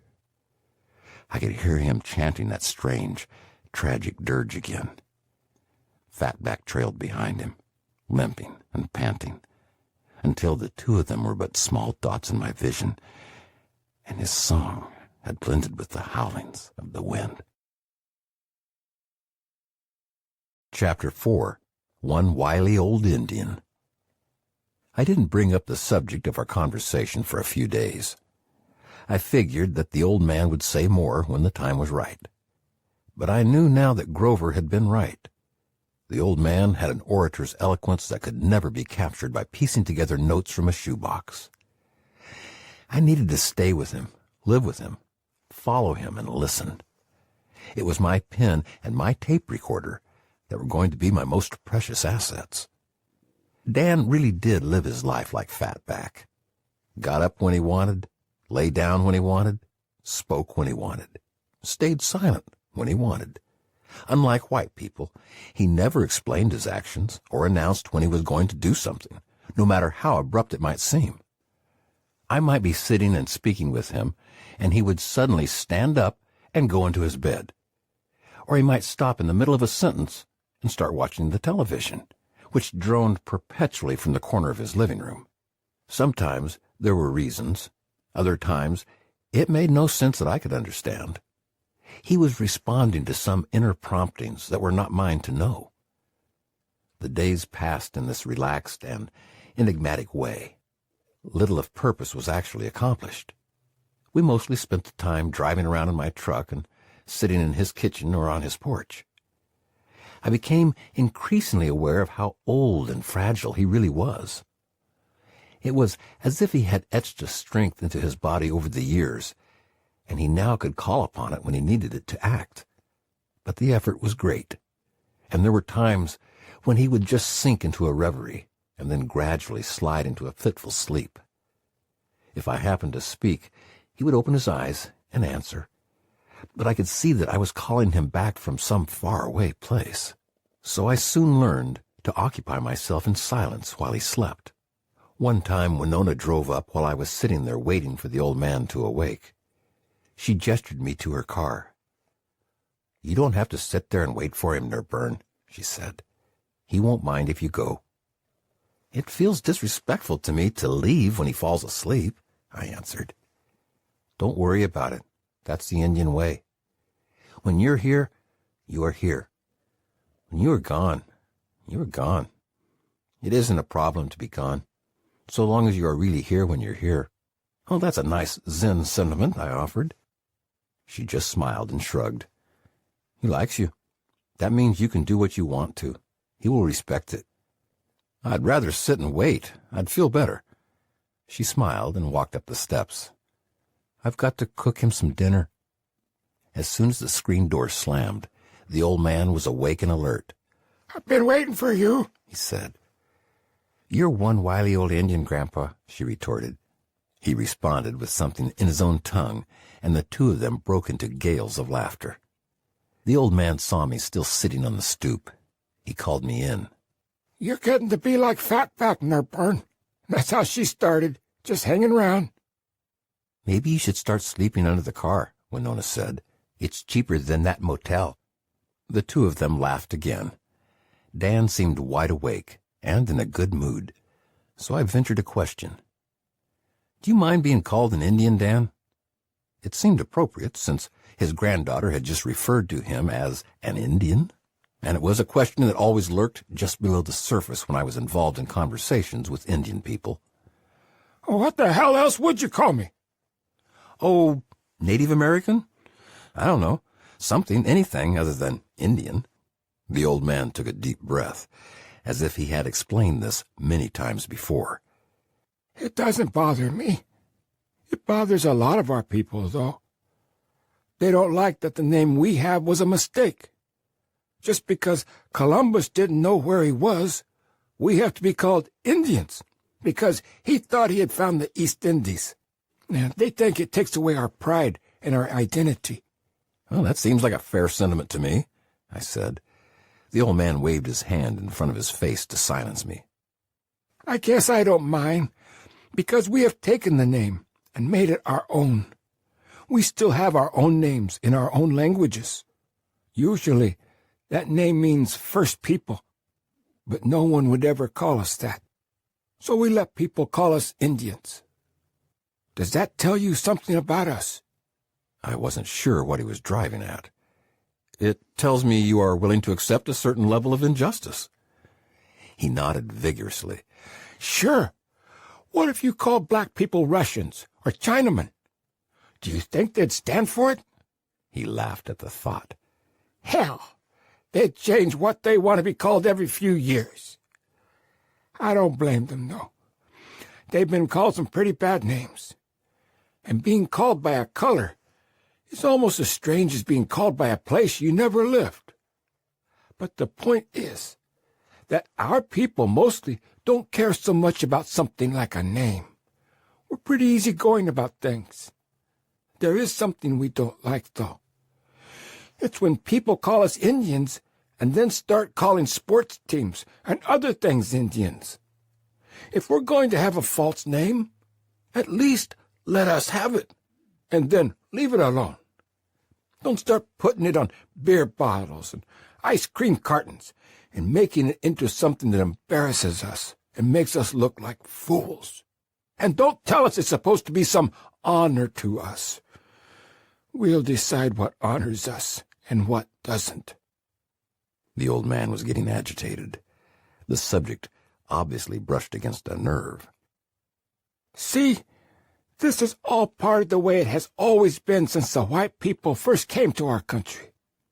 No one will leave us alone and let us be who we are. First, we were told who we are. Then we were told how we should be. Now, we are being told how we're supposed to take it when somebody wants to define us in a certain way. No one ever asks us. No one ever listens to us when we speak. Everyone knows what they want, and we're supposed to let them think it. If we don't agree with it, we're called radicals or troublemakers. You remember a few years ago, some Indians decided they would rather be called Native Americans. It's an okay name. It's more dignified than Indians, but it's no more real than Indians because to us, this isn't even America. The word America came from some Italian who came over here after Columbus. Why should we care if we're called Native Americans when the name is from some Italian? It's like if someone took over this country now and called it, say, Greenland, and then they said that those of us who were already here are going to be called Native Greenlanders, and they said they were doing this out of respect. Would you feel respected? Would you care a whole hell of a lot if they called you that or something else? That's the way it's been for us. It's what we put up with every day. People calling us a bunch of names that aren't even real and aren't even in our language. Then asking us if one name is better than another. Hell, it doesn't even matter. If some of us want to be called Native Americans, you should call us Native Americans. If some of us want to be called Indians, you should call us Indians. I know it makes you kind of uncomfortable, not ever knowing which one is right. But I think that's good. It reminds you of how uncomfortable it is for us. We had our identity taken from us the minute Columbus arrived in our land. The old man turned toward Winona. Go get that magazine with the map on it. Winona went into the bedroom and came out with an old National Geographic. Dan spread it out on the table. Look at this, he said. It was a map of various tribal areas in North America. He tapped his finger on the Bering Strait. That's the problem, right there. I shrugged my shoulders and gestured for him to continue. but he wanted me to respond. He tapped the map again. Tell me, Nerburn, what is an Indian anyway?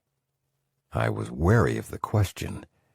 I didn't want to anger him, but I knew I had to answer. It's one of the people who was here originally, I said, knowing full well that wasn't a satisfactory answer. Okay. Where did we come from? A lot of people say you were part of a migration across the Bering Strait. Ha! He spat. See? You don't have an answer either. You're afraid to say we started here, that the Creator put us here. You come out with that damn Bering Straits idea, just like this magazine. Well, I said, nobody knows. What do you mean nobody knows? We know, but nobody believes us. We know in our hearts who we are. We have the stories from our ancestors, but we can't prove anything. If we say we are the first people, the ones who are from here, some damn archaeologist will jump up and tell us we came over through Alaska on a land bridge. They want to make sure that we're immigrants too, just that we got here earlier. If we say that our ancestors tell us we started here, some anthropologist will pull on his beard and tell us that is just a myth. Then, if we don't even try to talk about where we came from, but just say we are part of a tribe, no one will believe us without proof. We say we have the proof in our stories, but that's not good enough. We are told it must be written down. But the people who wrote down the tribes were all white people, or Indians who worked for white people, and they made all kinds of mistakes. And what about the Indian people whose tribes were destroyed and don't exist anymore? Are you going to say that those people aren't Indians because they aren't members of a tribe that the government recognizes? You see how it is. We have a false name. Someone else tries to tell us about our history and says that the history we know is wrong. Then the government tries to make its own rules about who we are and who can be part of us. It's a sad situation, I said. Sad? Yeah, I'll say it's sad. Then there's another thing. There were times when the government let white people move onto our land and claim it for their own. Lots of white people moved onto Indian lands, and later, if there were treaty payments, they said they were Indians so they could get part of the treaty payments. And then there was a lot of intermarrying between our races, and sometimes there were rapes. So nobody really knows who is an Indian anymore, or even what it means. Winona had been leaning against the sink, listening placidly. She obviously enjoyed seeing her grandfather like this. She placed a cup of coffee on the table in front of him and gave me a sideways wink. "Take it easy, Grandpa," she said. "You'll give yourself a heart attack." The old man waved her away. The hell with the heart attack. These are the things I need to say. He turned back to me. You'd better be getting this down. I pointed at the tape recorder. He nodded his approval. This can get real confusing to us, Nerburn. Real confusing. The Europeans really did exterminate us, you know. They did it with guns, and they did it with laws. And they did it with all kinds of censuses and regulations that confused who we were. They mixed us up with white people. They took away our language. They took our kids away to schools and wouldn't let them learn about the old culture. They herded us onto reservations and rewarded Indians who acted just like white people. They created a generation of Indians who didn't even know who they were. He leaned over to me so close I could hear his chest wheezing. Now, don't get me wrong on this, but you've got to understand that we are still at war. It's not like we are fighting against America or the American people, but we are still defending who we are. It's a war to us, Because if we don't fight for who we are, we will be destroyed. We'll be destroyed by false ideas and phony Indians and all the good intentions of people who think they are helping us by making us act like white people." "Grandpa," Winona interjected. The old man shook his head. "No, let me finish. I'm almost done. Think about this. Do you ever hear white people saying that they are part black or part Mexican? Hell no. But the world is full of people who say they are part Indian. Usually they'll say it was their grandmother or their great-grandmother. It's never a grandfather. You wouldn't want an Indian man in your background. He might have had a tomahawk or something. You want some old blanket Indian woman who taught your family wise ways. And they're never a Potawatomi or a Chiricahua or a Tlingit. Usually it's a Cherokee. Something about the Cherokees is more romantic. I bet I've met 100 white people who say they had a Cherokee grandmother. And you know what? They believe it. They want it to be true so much that they make themselves believe it. Mostly, they leave it at that. But some of them don't. They grow their hair in braids and go to some powwows. Maybe take a class from some phony medicine man. And presto, we've got a new Indian. Pretty soon, they're spouting Indian philosophy and twisting up the idea of the Indian even further. I tell you, Nerburn, being an Indian isn't easy. For a lot of years, America just wanted to destroy us. Now, all of a sudden, we're the only group people are trying to get into. Why do you think this is?" I told him I didn't know. "I think it's because the white people know we had something that was real, that we lived the way the Creator meant people to live on this land. And they want that. They know that the white people are messing up. If they say they are part Indian, it's like being part of what we have." Winona had been hovering around the outside of the conversation. She had been watching the old man carefully, monitoring his anger and his exertion, like a nurse watching a patient. It was clear that she loved him dearly. I let her take the lead in how to proceed. Soon, she walked over behind him and put her arms around his neck. She nestled her head against his and spoke softly into his ear. "That's enough, Grandpa. That's enough." The old man nodded. He slumped back in his stiff wooden chair. An impassive look settled over his face. Winona took the National Geographic off the table and returned it to the bedroom. From the half-darkness of the back room, I could see her looking at me. She raised her hand to her lips as if to say, "He's had enough." The old man's exhaustion was palpable. He seemed to be turning to stone before my eyes. His stare did not vary, and he didn't move a muscle. It was as if he had gone inside to a place of tears and memory. "I'll come back tomorrow," I said. Winona nodded, obviously pleased that I had understood her message. I took one last look at the old man as I pushed open the screen door. Winona was standing behind him, stroking his hair with the side of her hand and humming softly like a mother hums to a child. Chapter 5. A Land of Dreams and Phantasms. It had been several weeks since I arrived on the reservation. The weather was starting to take a slight autumn turn. Great, roiling cumulus clouds rolled like tumbrils across the sky. The light seemed filtered, the ground animals more industrious.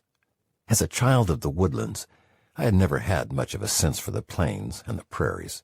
But now, as the days passed, the hypnotic power of the land had overtaken me. I felt like a man on an inland sea.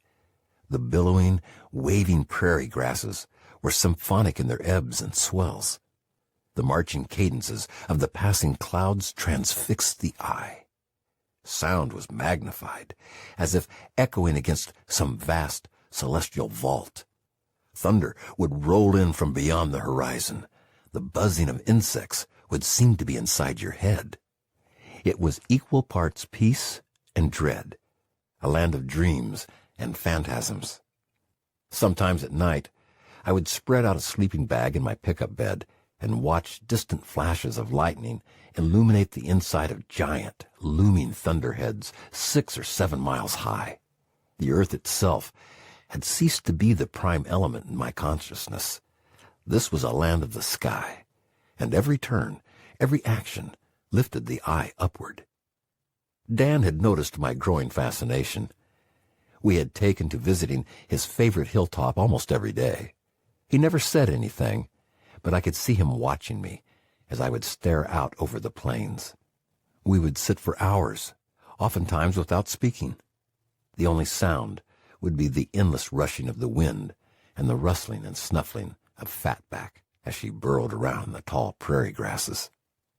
Sometimes the old man would make a passing comment, like the time he told me that his father had brought him to this spot when he was a child, and many things had happened to him here that he couldn't talk about. Other times he would begin singing, keeping his song low and private, as if meant for no one to hear. One time he looked at me and nodded. "Your eyes are different, Nerburn. You are looking farther." He didn't elaborate or say another word, but that phrase, with all its cryptic meaning, buoyed me like nothing else he had ever said. When we were on that hill, I would pass my time thinking of my family, or wondering about God, or any number of other topics that fill the mind when confronted with vast, empty spaces. Never having been much for examining flora or fauna, I found little of interest in the profusion of tiny flowers and plant life that seemed to occupy so much of Dan's attention. For me, this was a land of poetry, sparse, singular, with lyricism written on the wind. One day Dan startled me with a full sentence. "You're getting better with silence." "I am." "I watch you. "I know." You're learning. I can tell because of your silence." I sensed that he had something to say. Dan did not make small talk when he was on his hill. "We Indians know about silence," he said. "We aren't afraid of it. In fact, to us, it is more powerful than words." I nodded in agreement. "Our elders were schooled in the ways of silence, and they passed that along to us. Watch, listen, and then act, they told us. This is the way to live. Watch the animals to see how they care for their young. Watch the elders to see how they behave. Watch the white man to see what he wants. Always watch first with a still heart and mind. Then you will learn. When you have watched enough, then you can act." There was a silence. "That's quite a bit different from our way," I volunteered, hoping to prod him into further conversation. "Yes. With you, it is just the opposite. You learn by talking. You reward the kids who talk the most in school. At your parties, everyone is trying to talk. In your work, you are always having meetings where everyone interrupts everyone else and everyone talks 5, 10, or 100 times. You say it is working out a problem. To us, it just sounds like a bunch of people saying anything that comes into their heads, and then trying to make what they say come around to something that makes sense. Indians have known this for a long time. We like to use it on you. We know that when you are in a room and it is quiet, you get nervous. You have to fill the space with sound. So you talk right away, before you even know what you are going to say. Our elders told us this was the best way to deal with white people.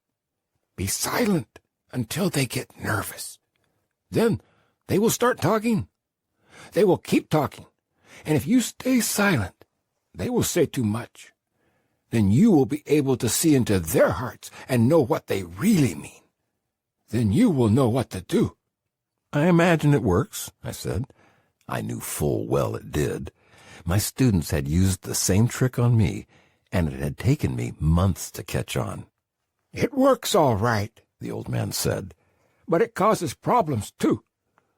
I remember as a little boy in school, When the teacher would call on me, I would sometimes want to think about my answer. She would get nervous and tap her ruler on the desk. Then she'd get angry at me and ask me if maybe I didn't hear her or if the cat got my tongue. How was I supposed to think up my answer when I could see her getting upset and nervous and knew that the longer I waited, the worse it would be?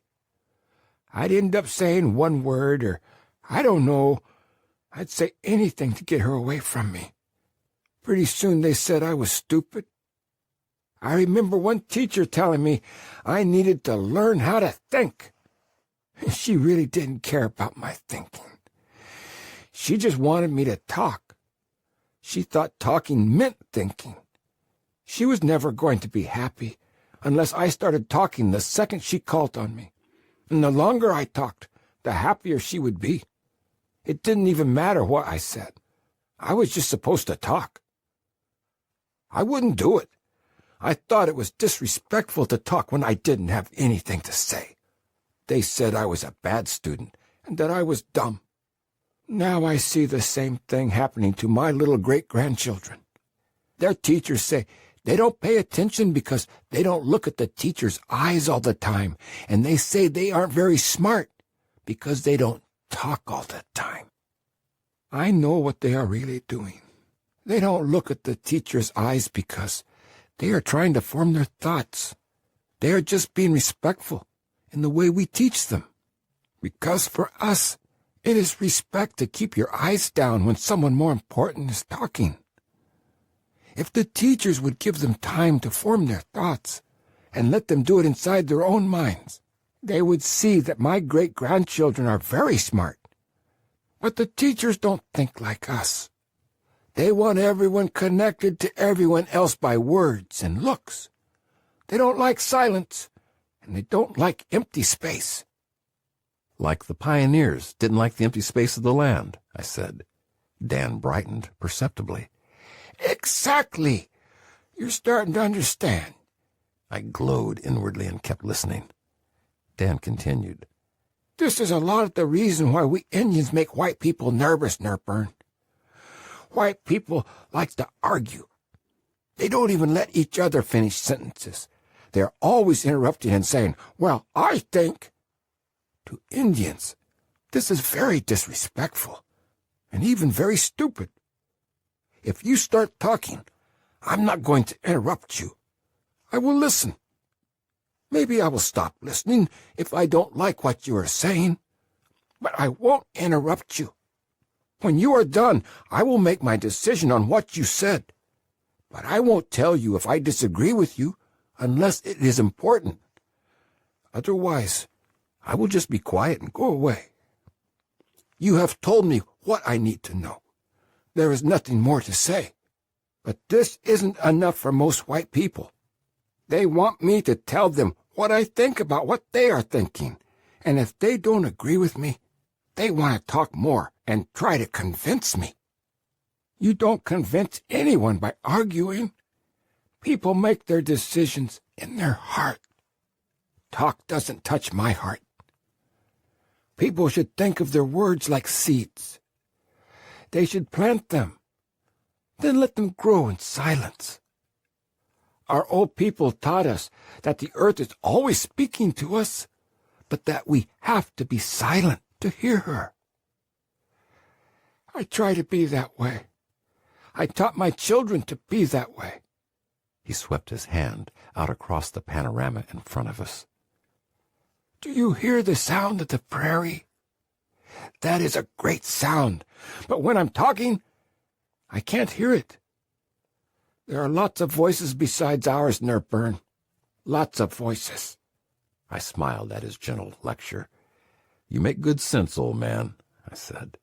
He nodded in quiet acknowledgement.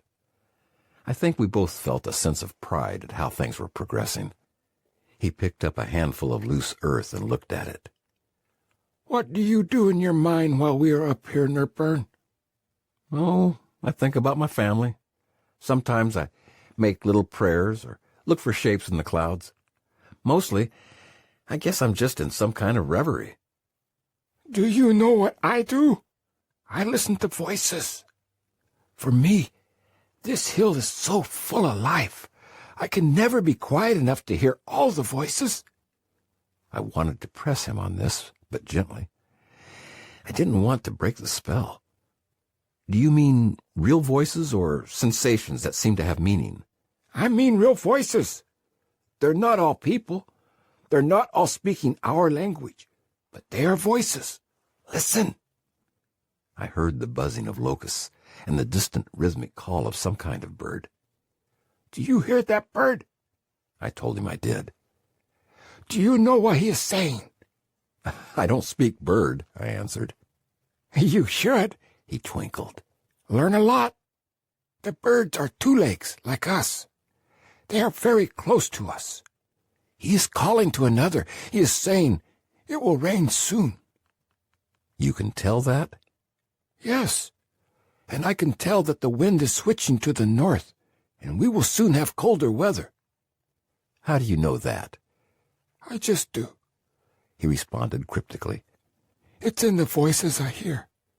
I can understand all the trees, the wind, all the animals, the insects. I can tell what a color of the sky means. Everything speaks to me. There, he said, pointing to a patch of scrubby grass in the distance. What do you see? It looks a little greener than the rest of the hills, I answered. At least in a few patches. Good. Now, why is that? I don't know. Look closer. I squinted my eyes. There was nothing to be seen except the short green grass. I don't see anything, I said. Look closer. I squinted again. There seemed to be some kind of movement, but it was too small to make out. Something is moving, I said. Good. Do you know what it is? I admitted I didn't. Pisa. You call them prairie dogs. Okay, I acknowledged. That's why the grass is green. Our brother prairie dogs dig under the ground to make their homes. They dig up the earth so the rain can go deeper and the roots of the grass can grow stronger. Where the grass is richer, the bigger animals come to feed. If we sit here quietly in the morning, when the antelope are hungry, we will see them, and we could hunt them. It is all because of our brother prairie dog. Where he lives, we can live. These are the kind of things I see when I look out here. They are things my grandfathers taught me. I hear them too, my grandfathers. I hear their bones under the ground. I looked at the clump of dusty earth he held in his hand. You think I'm lying, don't you? Or just a crazy old fool? I can't explain it, but I know where the dead are buried. I hear them. They speak to me in some ancient tongue. It's a gift I have. You've read about those people who can find water by using a forked stick. They walk along with the stick above the ground, and when they get above water, the stick just points down. That's the way it is with me. When I get over one of the graves, I have a feeling inside me. It's like a shiver. My grandmother had it too. She said that our ancestors gave it to us, and that I should always listen. That's why I come up here, Nerburn. Out there is where my people are buried. This is where I come to listen. I believe you, Dan, I said, and I did. Once, many years ago, I had taken a great deal of peyote. I had thought nothing of it at the time. It was just one of those acts that went along with life in the 60s. Within hours, I was lying on my back under the midnight sky, listening to the springs flow under the ground. It was a rushing sound, as if they were all speaking to each other. I felt like I was overhearing a conversation in the earth. Then, as I walked to a certain spot that sat like a plateau overlooking a valley, I felt a cold shiver come across me. There are graves here, I had said to myself. I knew I believed it, but I had never been sure whether it was the peyote talking or whether I had been opened to some deeper realm of meaning. I had never forgotten that moment, though I seldom shared it with anyone. Now this old man was telling me the same thing, but for him, it was not some drug-induced awareness, but a part of everyday reality. I wondered what it must be like to have that sensitivity every moment of your life. He saw my curiosity. Here, what's this? He sat back on his haunches and cupped his hands over his knees. Nothing seemed to be different. I sat silently beside him, wondering what it was I was supposed to see. Suddenly, Fatback came rustling through the tall grasses, wagging her tail. Good dog, he said, and ruffled the scruff on her neck. Fatback wagged her tail furiously, then pushed back off through the weeds. I raised my eyebrows and gave Dan a little half-smile. See? You called her over here? Want me to do it again? No, I answered, though I truly wanted to challenge him on this. But I knew that, on some level, everything was a test, and I did not want to appear the skeptic. My job was to record what I saw as he wanted it told, not to get involved in some ersatz anthropological research. All I could think of was what one tough old woman had said to me when I first arrived at the Red Lake Reservation to begin the oral history project. I had gone over to her office to request her assistance in identifying elders who might be interested in participating. She stared at me with a hard glare, then stated simply, "If you think you're going to come up here and do one of those goddamned white anthropology projects, you can just get on your pony and ride." Then she turned back to her beadwork and never said another word. As much as I wanted Dan to prove that he had called Fatback, it seemed too close to a goddamn white anthropology project.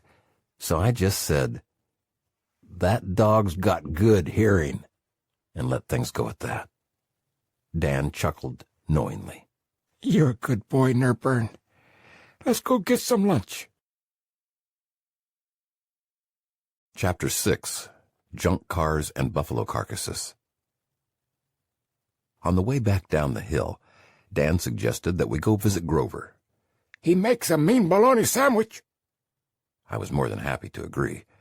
I had come to value Grover greatly. He was a tough and crusty character, but he spoke his mind. Ever since I had given him the tobacco, he had taken on the role of Dan's protector.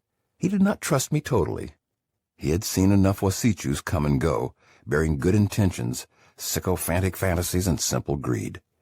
He was not willing to give an easy assent to any white person who claimed to want to work or live among Indians. As he had put it to me one time, "Most of you white people don't even know what it is you want, but you want something, and you're using us to get it." Until proven otherwise, I was just one more in this long tradition of exploiters who had come among the Indian people to fulfill some personal agenda, whether spiritual, material, or otherwise. But he knew the old man had asked me to come, so he was willing to work with me. He just wanted to make sure I kept what he called a good heart. Grover's house was on the other side of the village. I had not yet gone through the village itself. Dan's house was nearer the highway. A visit to Grover would give me a chance to see more of the reservation without feeling like a white intruder. We bounced our way back down the hill, then turned onto a gravel road that skirted a dusty amber wash. Houses were set back from the road about a half-mile apart. They all had the look of prefab post-war bungalows gone to seed. Doors hung by one hinge. Windows without screens were covered by blankets. The front yards were nothing more than spotty patches of dirt, with kids' bicycles and old appliances lying randomly on the ground. Everything seemed to have just been left where it was dropped. There was no sense of order or indication of effort to keep things clean. One house had an old spool table sitting in front of it with a pile of oily car parts on it. Another had a large frame made out of telephone poles with an engine block hanging from it by a heavy logging chain. Beneath the engine, a rusty beige Chevrolet with no front wheels sat on heavy timbers, its hood open, as if the engine had just been extracted like a tooth. It was a world of half-efforts. Nothing had been brought to a conclusion. The only sign of industriousness was the inevitable line of laundry flapping behind each house in the ceaseless prairie winds. The white sheets seemed like flags of defiance in a landscape of despair. I had always been mystified by the willingness of people to live in squalor when only the simplest effort would have been required to make things clean. Eventually, I had come to shrug it off to the old sociological canard that it reflected a lack of self-esteem and a sense of hopelessness about life. But in my heart, I knew that this was too facile, too middle class in its presumptions. But it certainly was preferable to earlier explanations, that people who lived like this were simply lazy and shiftless. I wanted to ask Dan. I was sure he'd have a point of view, but I hesitated.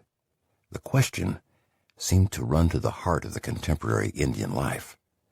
I needn't have worried, though. The old man saw me glancing around and came right to the point himself. Bothers you, doesn't it? We passed a house with a burnt-out station wagon lying on its side in the front yard. Yeah, I guess so, I answered. I just don't understand it.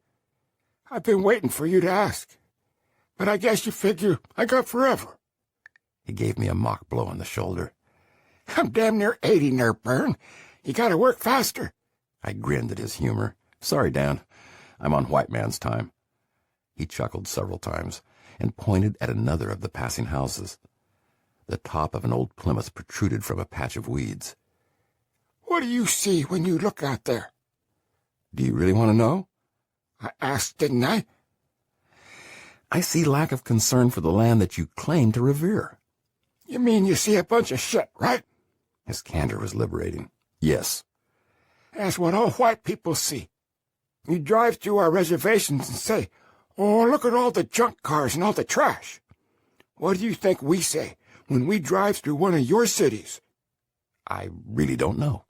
We say the same thing. Just because you have everything scrubbed down and in order doesn't mean anything. What is bigger trash, a junk car or a parking ramp? We can tow the junk car away. The parking ramp has to be torn down with bulldozers and wrecking cranes. The only reason you don't see it as trash is that you still use it. When you don't need a building anymore, or it is too expensive to fix, then it is trash. To us, it looks like trash all the time. If Fatback lives in my car, is it trash? To you it is, because it isn't being used the way you want it to be. If a car is new and shiny and goes down the road, then you say it isn't trash. If it is old and can't go, then it is trash. It really isn't any different on the earth, whether it moves or not. You just think it is. When it comes time for the earth to take it back, it is going to be just as much trash as the car sitting in my yard. Still, it wouldn't take anything to clean it up. Maybe we're still using it. That was the Indian way. Use every part of the buffalo. Make ropes from its hair. Make drumsticks from its tail. Some of these people are making one car out of a lot of them. I'm making a doghouse out of mine. This was the closest I had ever come to a confrontation with Dan. Usually, I had just acceded to his point of view. This time, I wanted to challenge him to see where it would lead. Junk cars aren't buffalo carcasses. Same thing. Oh, that's bullshit. Bullshit! He exploded. I'll tell you what is bullshit. White people's attitude toward possessions is bullshit.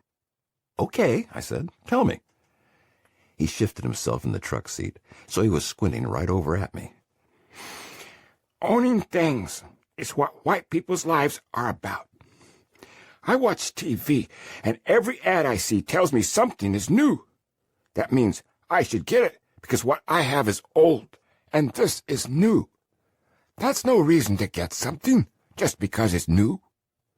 Your way teaches people to want. What you have is no good. What you don't have is new and better. From the first you are told, this is mine, this is yours. Don't touch that. It doesn't belong to you. You are taught to keep away from things because of ownership, not because of respect. In the old days, we never had locks on our doors. There was no stealing. But if someone was hungry, they could go in your house and get food. That was all. Why didn't people take things? Because of respect. You build fences around your yards and pay money for people to measure the ground, to tell you if your neighbor's fence is 1 inch too close to your house. You give nothing away unless you can get something in return. Everything is economic. Your most powerful people don't even hide their thinking on this. If you ask for something, they don't ask whether you need it. They say, "What's in it for me?" I'm afraid that's America, Dan. He hammered the air with his gnarled fist. I know it. And a lot of our people have started to act like that, too. Not all, but enough. This kills the old Indian way, where everything was shared. We believed that everything was a gift, and that a good man or woman shared those gifts. Next to bravery, generosity was the most important. Now we have been turned around. We think that good people should be rewarded, just like the white man thinks. Can't you see how much better it was when good people thought they should give, not that they should get? We didn't measure people by rich or poor. We didn't know how. When times were good, everyone was rich. When times were bad, everyone was poor. We measured people by how they shared. I believe you, I said. That's one of the things I admire so much about your way of life. But what does it have to do with junk cars? I'm trying to tell you, the old man said, but you interrupt too much. Let me finish. I settled back and concentrated on the road ahead. Dan sat silent for a moment to gather his thoughts. He was still irritable and angry. Then he began again. Listen, look at us now. We have rich Indians that don't even know what to do with their money. They just get more and more and keep it. They will get a new car or a good rifle or something, but they don't go buy a new suit every week or a huge rich house. Look at this reservation. There are people here who have a lot more money than some of the other people, but they still live in a simple way, because the idea of possessions is so strange to them. What it is, Nerburn, is that things are important when we need them. If we don't need them, they're not important. You think this is just some old-time philosophy about the way things used to be, but it's not. I've thought about this. He pointed toward a brushy hillside we were passing. Look, do you see that bike? There was a black dirt bike lying on its side in the field. No kids seemed to be around anywhere. What does that look like to you? It looks like a bike some kid lost. Or maybe he's off playing somewhere. I don't know. White eyes, Nerburn. You've got white eyes. The boy probably left it there. This is what I mean. Watch our little children. They might get a bike and ride it, then just leave it somewhere, like that. You say they are irresponsible. They're just being like their ancestors, who believed that you owned something only so long as you needed it. Then you passed it to someone else. When Nona's little boy comes home from school, and the teachers call and say he left his book somewhere, or didn't bring a pencil, I try to tell them that he didn't need the book right then, and that he'll get another when he needs it. But they don't understand. They would have him get big bags and boxes and fill them with everything and never let anyone touch them. They want him to keep papers when they are finished and graded. They want him to keep everything. No wonder white people need such big houses. They aren't to live in. They are to store things in. I have been in some houses where the closets are as big as the rooms because the people want to store so many things. If all the buildings and all the rooms you use to store things were used for people, everyone in the world could have a place to live. Buffalo carcasses and junk cars, Dan? I prodded. You're getting me angry, Nerburn, he said. I know what you're up to. He leaned over close to me and lowered his voice. Okay, I'm going to tell you a secret. All of this, all these cars and stuff, makes me proud. Proud? Yeah, it means we haven't lost our traditional ways. The anger had faded from his face and been replaced with a placid smile. We have to live in this world. The Europeans killed all the animals and took all our land. We can't live our way anymore. We have to live your way. In our way, everything had its use, then it went back into the earth. We had wooden bowls and cups, or things made of clay. We rode horses, or walked. We made things out of the things of the earth. Then, when we no longer needed it, we let it go back into the earth. Now things don't go back into the earth. Our kids leave pop cans around. We leave old cars around.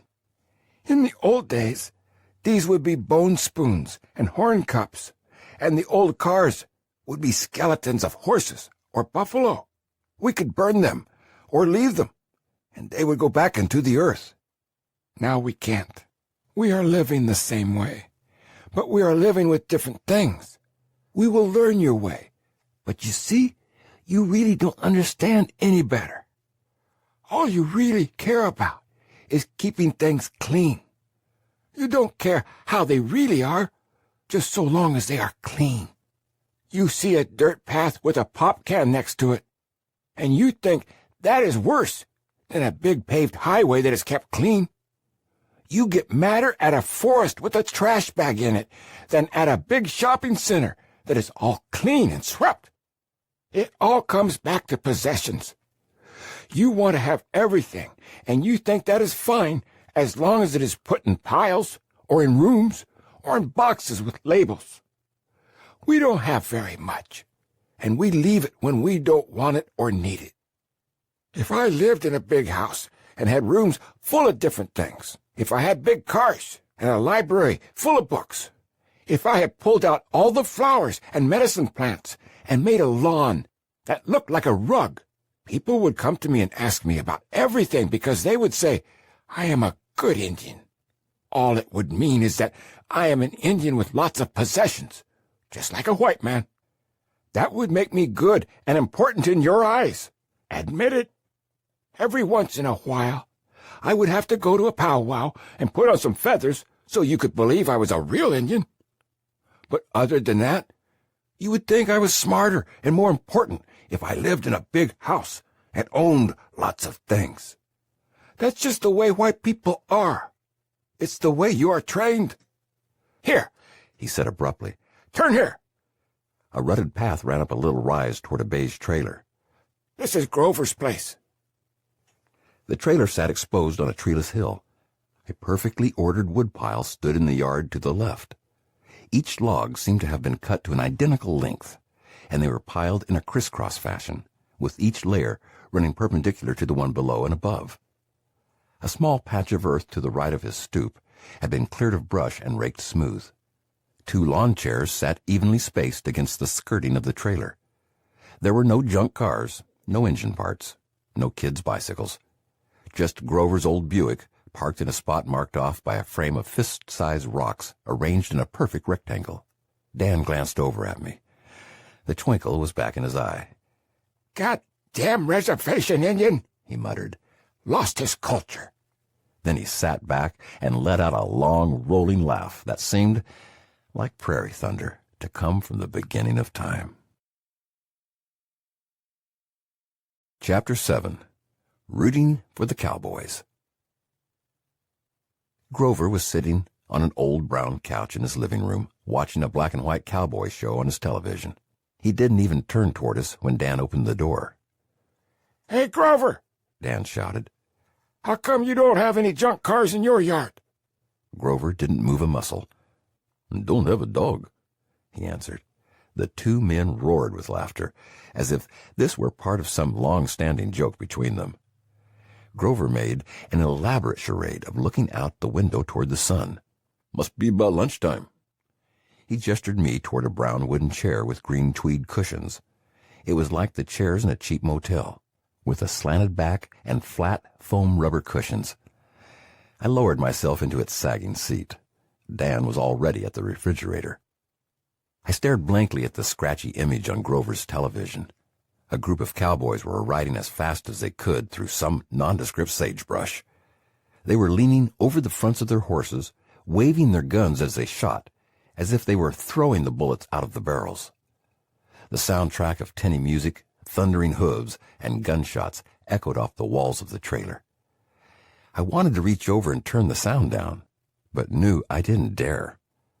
Dan shuffled over with a loaf of white bread, a half-full cellophane pack of bologna, a jar of Miracle Whip, and a bottle of ketchup. Grover laid a butter knife and 3 light green Melmac plates on the coffee table in front of the television. Dan fumbled with the little red wire tie that held the bread bag closed, and finally managed to get the bag open. The 2 men started rummaging around and constructing their sandwiches. "Better get on with it, Nerburn," Grover said. "The old man can really pack 'em away." Dan made a grunt of acknowledgement and piled a 3rd slice of bologna on his bread. Then he hammered the bottom of the ketchup bottle until a large blob splotted onto the meat. "Damn," Grover said. "I hope I can eat like you when I'm 80. He reached across and turned up the volume on the television. "Here, watch. Pretty soon they'll go by a rock and an Indian will jump on 'em." The gang of cowboys rumbled across the countryside, dust flying and music blaring. Soon the camera switched to a shot of a rocky cliff.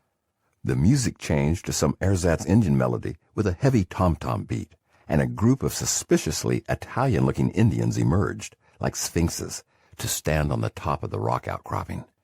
They were bare-chested, except for vests, and had big scarves tied around their heads. "Too high," Dan said. "They won't jump from there." He was right.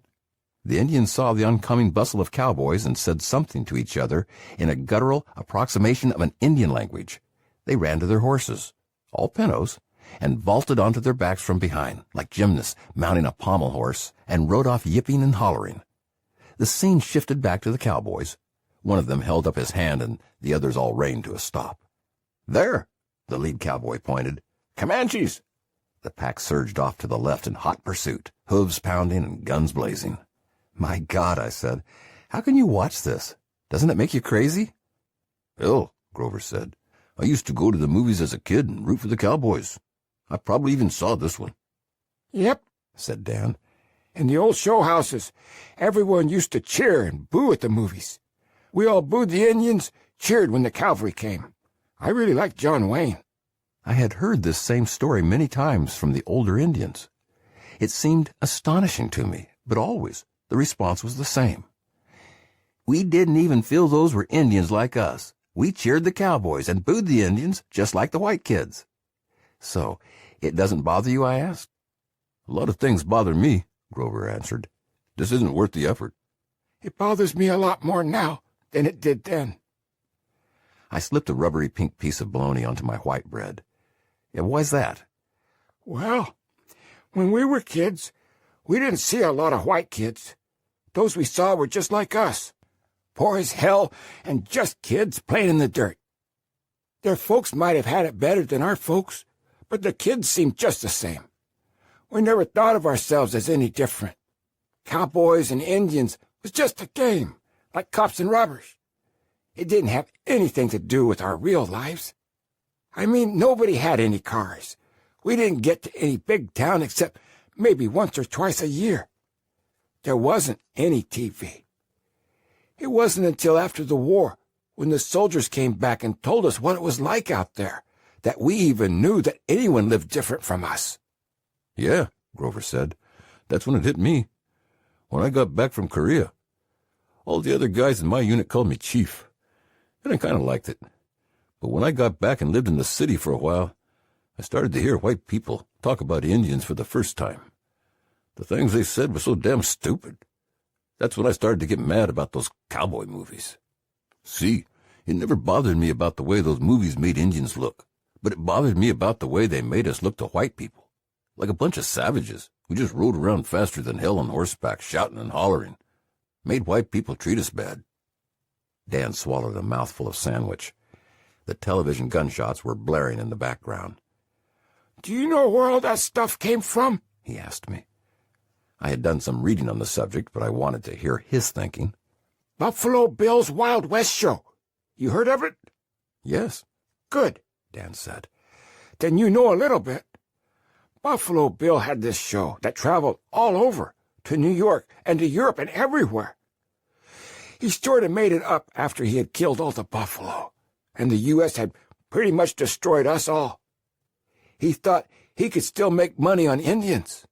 It was right after we had taken care of Custer, and all the newspapers were writing about Indians as bloodthirsty killers.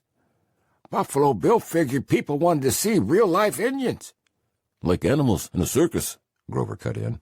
Right, only we were the animals. He put together this show. Sitting Bull even was in it for a while, although I'll be damned if I know why he let himself do it. Anyway, it had Indians riding around on horseback, hollering and killing people, just like white people wanted.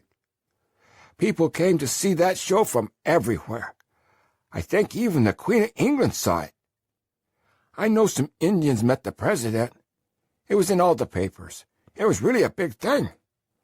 Yeah, Grover echoed. That was all people knew, what they saw in Buffalo Bill and what they read in the papers. No, there was another thing. There was that poem of Hiawatha, By the Shores of Gitchigumi. What the hell is Gitchigumi anyway? I think it's Lake Superior, up my way, I offered. Maybe, continued the old man. But that's the other idea white people had of us. Moccasin Indians sneaking through the woods and paddling canoes. Buckskin Indians in the forest while we were the war paint Indians. That's what white people thought Indians were like. Then when movies came and TV, they just kept making us look the same. Sometimes you'd even have some Indian sneaking through the woods in his fringy buckskin shirt in one scene, paddling around in a canoe and stuff. Then, in the next one, he's covered with war paint and wearing some little towel while he's riding a horse across the prairie and shooting arrows at white men. It was so damn dumb I can't even imagine it. There, interjected Grover. The Italian Indians in buckskin pants were racing along on their pintos, shooting arrows and brandishing tomahawks. At least they're not wearing those damn little towels, Dan said. Think about it, Nerburn. You live up in the woods. You should know how it is. Do people from New York and California ever come up there? I bet if they made a movie about where you live, it would just be a joke, too. They have, I said, and it was. Think about us. We're Indians. We live out here in buffalo country. All we ever see are little tiny planes going over our heads between New York and California. They don't stop here. Those people don't want to stop here. Except that damn New York woman, Grover said. Dan nodded and continued. That's the way it's always been. All the settlers either stayed in the east or they went straight across to California. And most of us Indians ended up in the middle. We were where no one else wanted to be. That's why they let us be here. But all the movies and all the books came from either California or somewhere out east. So they didn't know a damn thing about Indians, except what they wanted to know. That woman that came from New York was just another one of them. She was just the new version. She's probably back there right now, writing some script where all the Indians talk like wise people. She'll find some script writer who has read some Indian speeches, and then she'll have the Indians talk like that. She won't even know that we speak different when we are giving speeches. She won't even care. And you know what? When you get right down to it, she'll have the hero be a white person. The Indian will offer advice to the white person, and that will make the white person better, but it will really be a movie about white people and how they become wiser when they add Indian wisdom to their white lives. I don't even know what the hell the movie is, but I bet everything that it will be like I say. They all are these days. We see them on video. We know what they're like. Can't have savages anymore. Now it's the wise Indian, at one with the earth and all, who makes white people get better by teaching them Indian ways, so they add Indian values to their whiteness. Like that dances with wolves, Grover said. Yeah, exactly. That was at least pretty good. They paid some real Indians, and the Indians were pretty good. But the white guy got wise. He was the hero. Grover had gone to the refrigerator for a carton of milk. "I wonder what that New York woman's movie will be," he asked.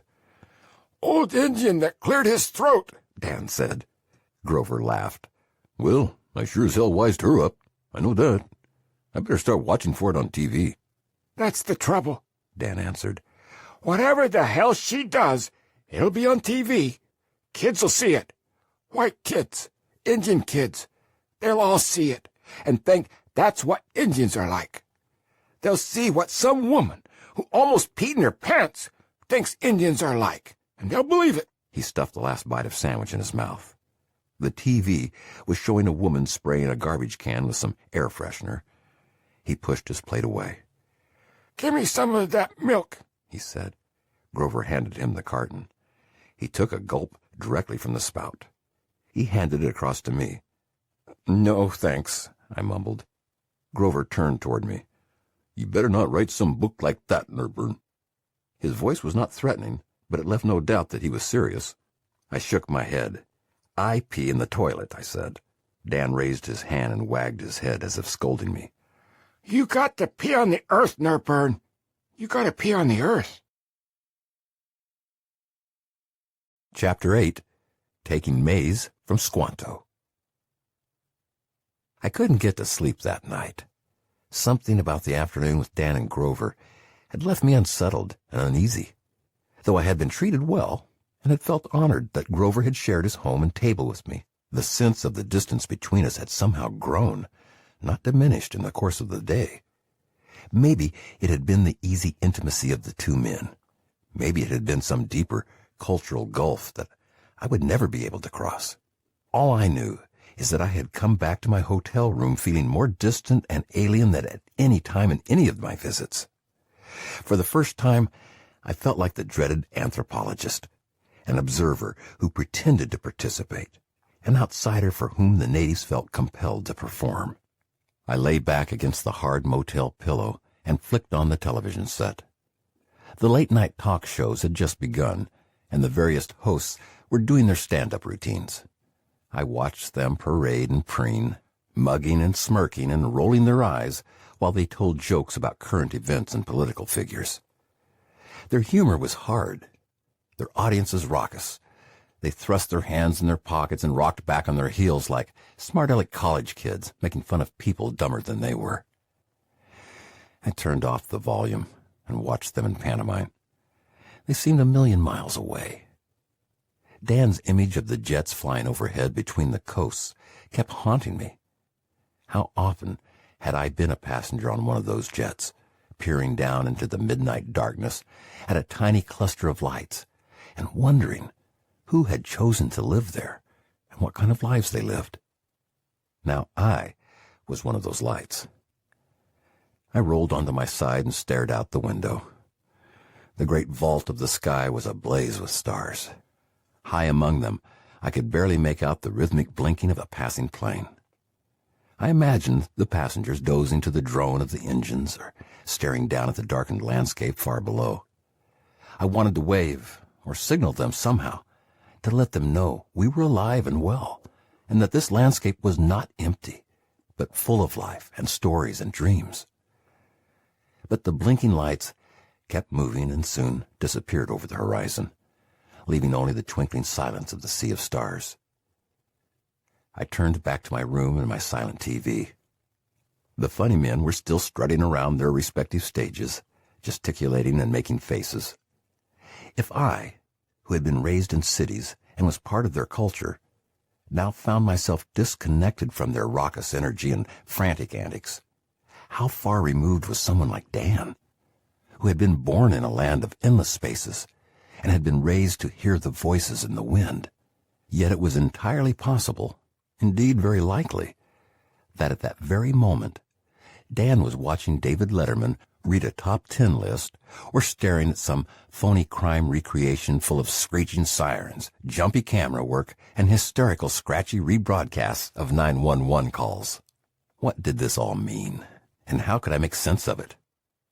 Gradually, I was coming to wish I had never undertaken this project. There was no way I could do it right. As much as I respected Grover, he was forever watching over me, monitoring my intentions with a ceaseless vigilance that had begun to feel suffocating. Dan himself wanted so much from me, yet he was unable to articulate just what it was I was supposed to accomplish. Make it sound like I went to Haskell. Don't make it sound too white.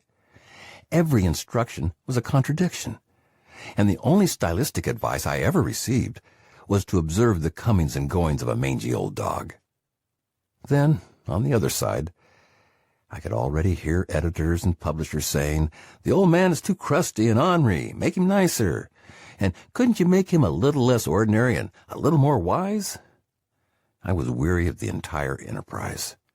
I was sick of living in a motel room and listening to screen doors slam and toilets flush in the next unit at 2 a.m. I was running short of money, and I missed my family. I had no guarantee of a publisher and no idea how this series of conversations and simple daily occurrences was ever going to take form. The story of the buffalo carcasses and the junk cars had been the last straw. I wasn't sure if Dan had been toying with me or if he was serious. There had been such a mock theatricality about the way he had leaned over and lowered his voice when he spoke. He could as easily have been entertaining himself as educating me.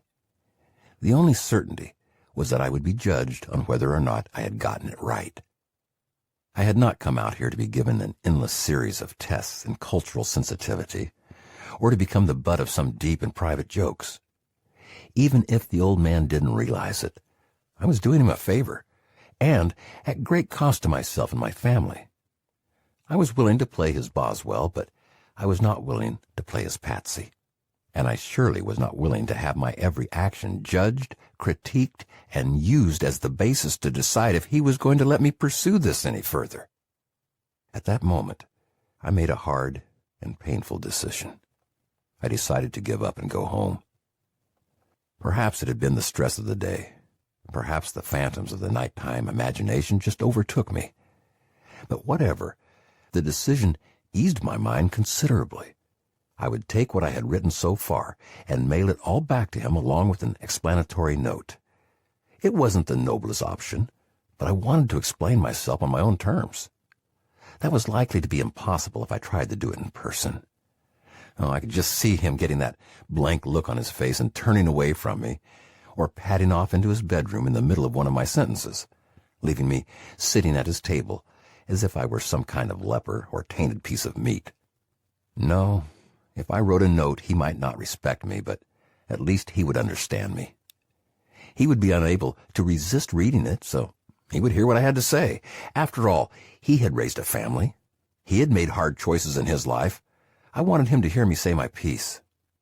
It was even possible that sometime in the future, when we both had our motives clearer, we could undertake the project again. Or perhaps he could find an Indian to serve as his chronicler, who understood more deeply the shadings of his actions, and was less likely to be seen as a potential betrayer, who had to have his every act judged as a measure of the purity of his character. I even let myself entertain a thought that had been unthinkable up to now, that no one, except for a few Indians and a few Indianophiles, even gave a damn about the old man and what he had to say, and that it wasn't really that important anyway. I went to my bag and took out a sheet of paper. The motel room had no desk, so I propped some pillows against the wall behind my bed and made a writing surface out of the Gideon Bible.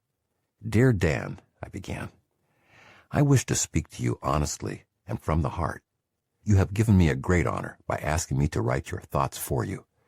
But with each day, I am—" Out of the corner of my eye, I could see Arsenio Hall waving his hand over his head like a lasso and doing some kind of a cakewalk across the stage.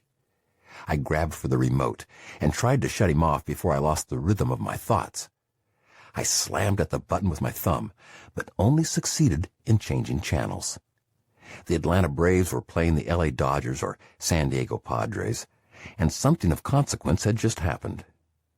The camera panned the fans and came to rest on 3 shirtless white men with great fish bellies who were wearing headdresses and waving giant rubber tomahawks. Next to them, sat a woman with a little girl about 2 years old.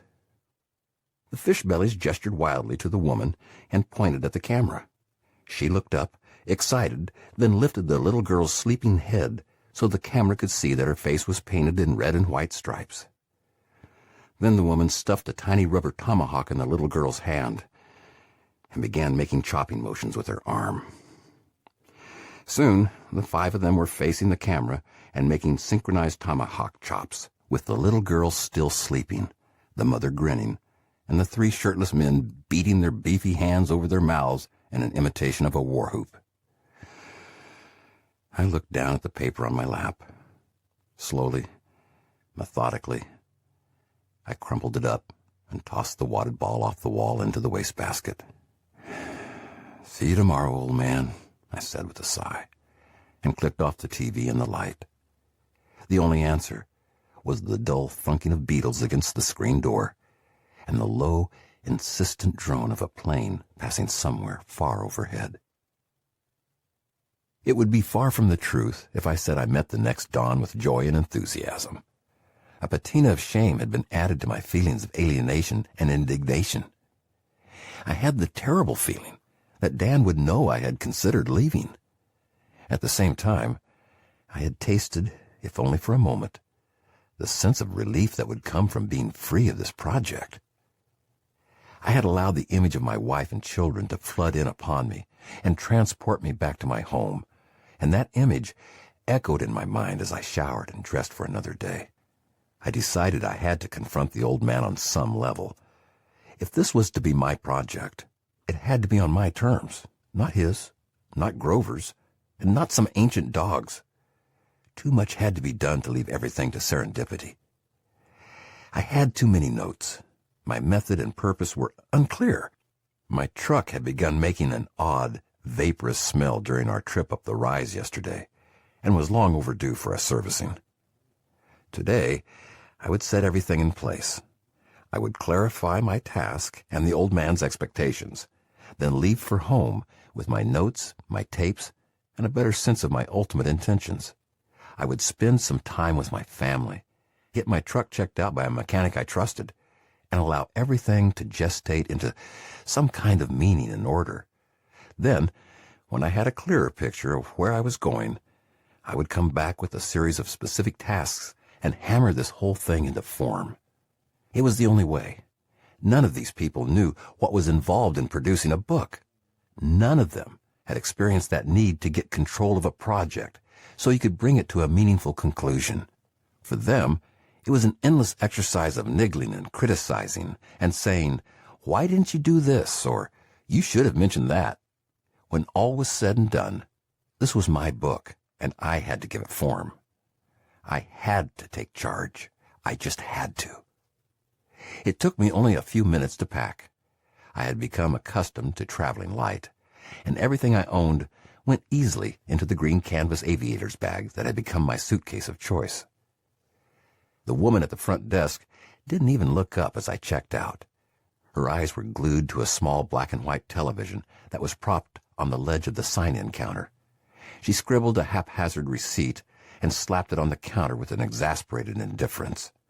She didn't even count the bills I'd given her. The knowledge of my plan buoyed me as I drove out toward Dan's house. A violent thunderstorm had passed overhead late last night and drenched the prairie with a short but nourishing rain. The earth exuded a smell of sweet nectar, and the swaying grasses were alive with buzzings and flutterings. I rolled down my windows and breathed deeply. White butterflies were hovering near the tall grasses and doing crazy dances against the azure sky. It was a day to savor. I bounced my way through the ruts leading to the old man's house. Fatback scrambled out from beneath the dead chivy and barked and wagged. Winona's car was parked in the driveway, as I had expected. I hopped out, gave Fatback a tousle, and walked to the steps. It was my habit to wait outside until invited in. Soon, Winona appeared at the door and peered through the broken screen. "He's not here, Nerburn," she said. "Well, that's okay," I said. "I'll just walk up the hill and sit a bit." "He won't be back for quite a while," she continued. "Like how long?" "I don't know." The news startled me.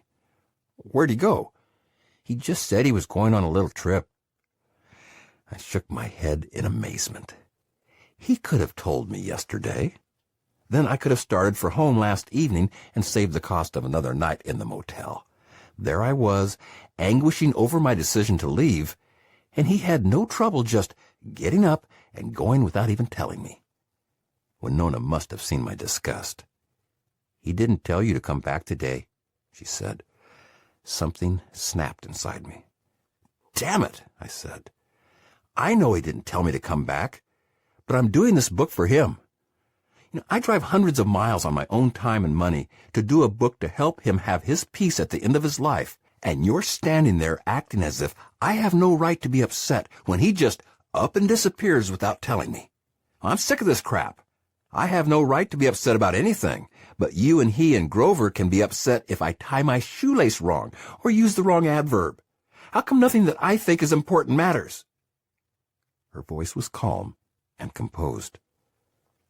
"Maybe we're tired of having everything you think is important matter.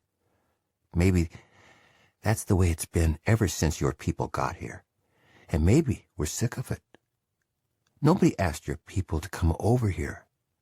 Nobody asked you to give us blankets full of smallpox and to kill our old people so you could take over the whole continent and build highways and shopping malls. Maybe you drive 500 miles to see him. Big deal. He fights to stay awake and fights back pains and memories you can't even imagine to give you the story you think you want. You should be thankful he talks to you at all. It's a privilege when an elder shares with you. You don't even appreciate it." She turned around and walked back into the darkened room. "Hey, Winona," I shouted. "You can't just walk away like that." There was silence from the house. "I know you can hear me, and I'm going to say what I have to say. I've had it with this honorific shit. I know it's a privilege, and I appreciate it. But it's a privilege for him to have someone care enough to do this thing, too. I've got a wife and a teenage daughter and a young boy who I die for every day being away from them. I'm sleeping in a flea-bag motel room filled with the stink of whiskey from the endless drunks who stay in the next room. I'm spending money I don't have, and I'm being watched like a goddamn hawk by Grover and everyone else to make sure I don't make a false move. I didn't give anyone smallpox blankets. In fact, I think I'm probably sleeping on some of them in that damn motel. I didn't sail on any damn Pinta or Nina or Santa Maria, and I didn't take any maize from Squanto or ride with General Custer. I'm just a decent guy who is trying to do his best for a man I respect, and all I want is a little respect in return. Winona's shadow reappeared in the doorway. She opened the door and stepped out onto the wooden stoop. There was a tattered manila envelope in her hand. "Come here, Nerburn," she said. I walked up the steps. She was holding a jumble of stiff sepia photographs. She handed me one. It was of a little boy in a military suit with a pair of heavy black shoes. He looked like a little Civil War or Spanish-American war soldier. "You know who that is?"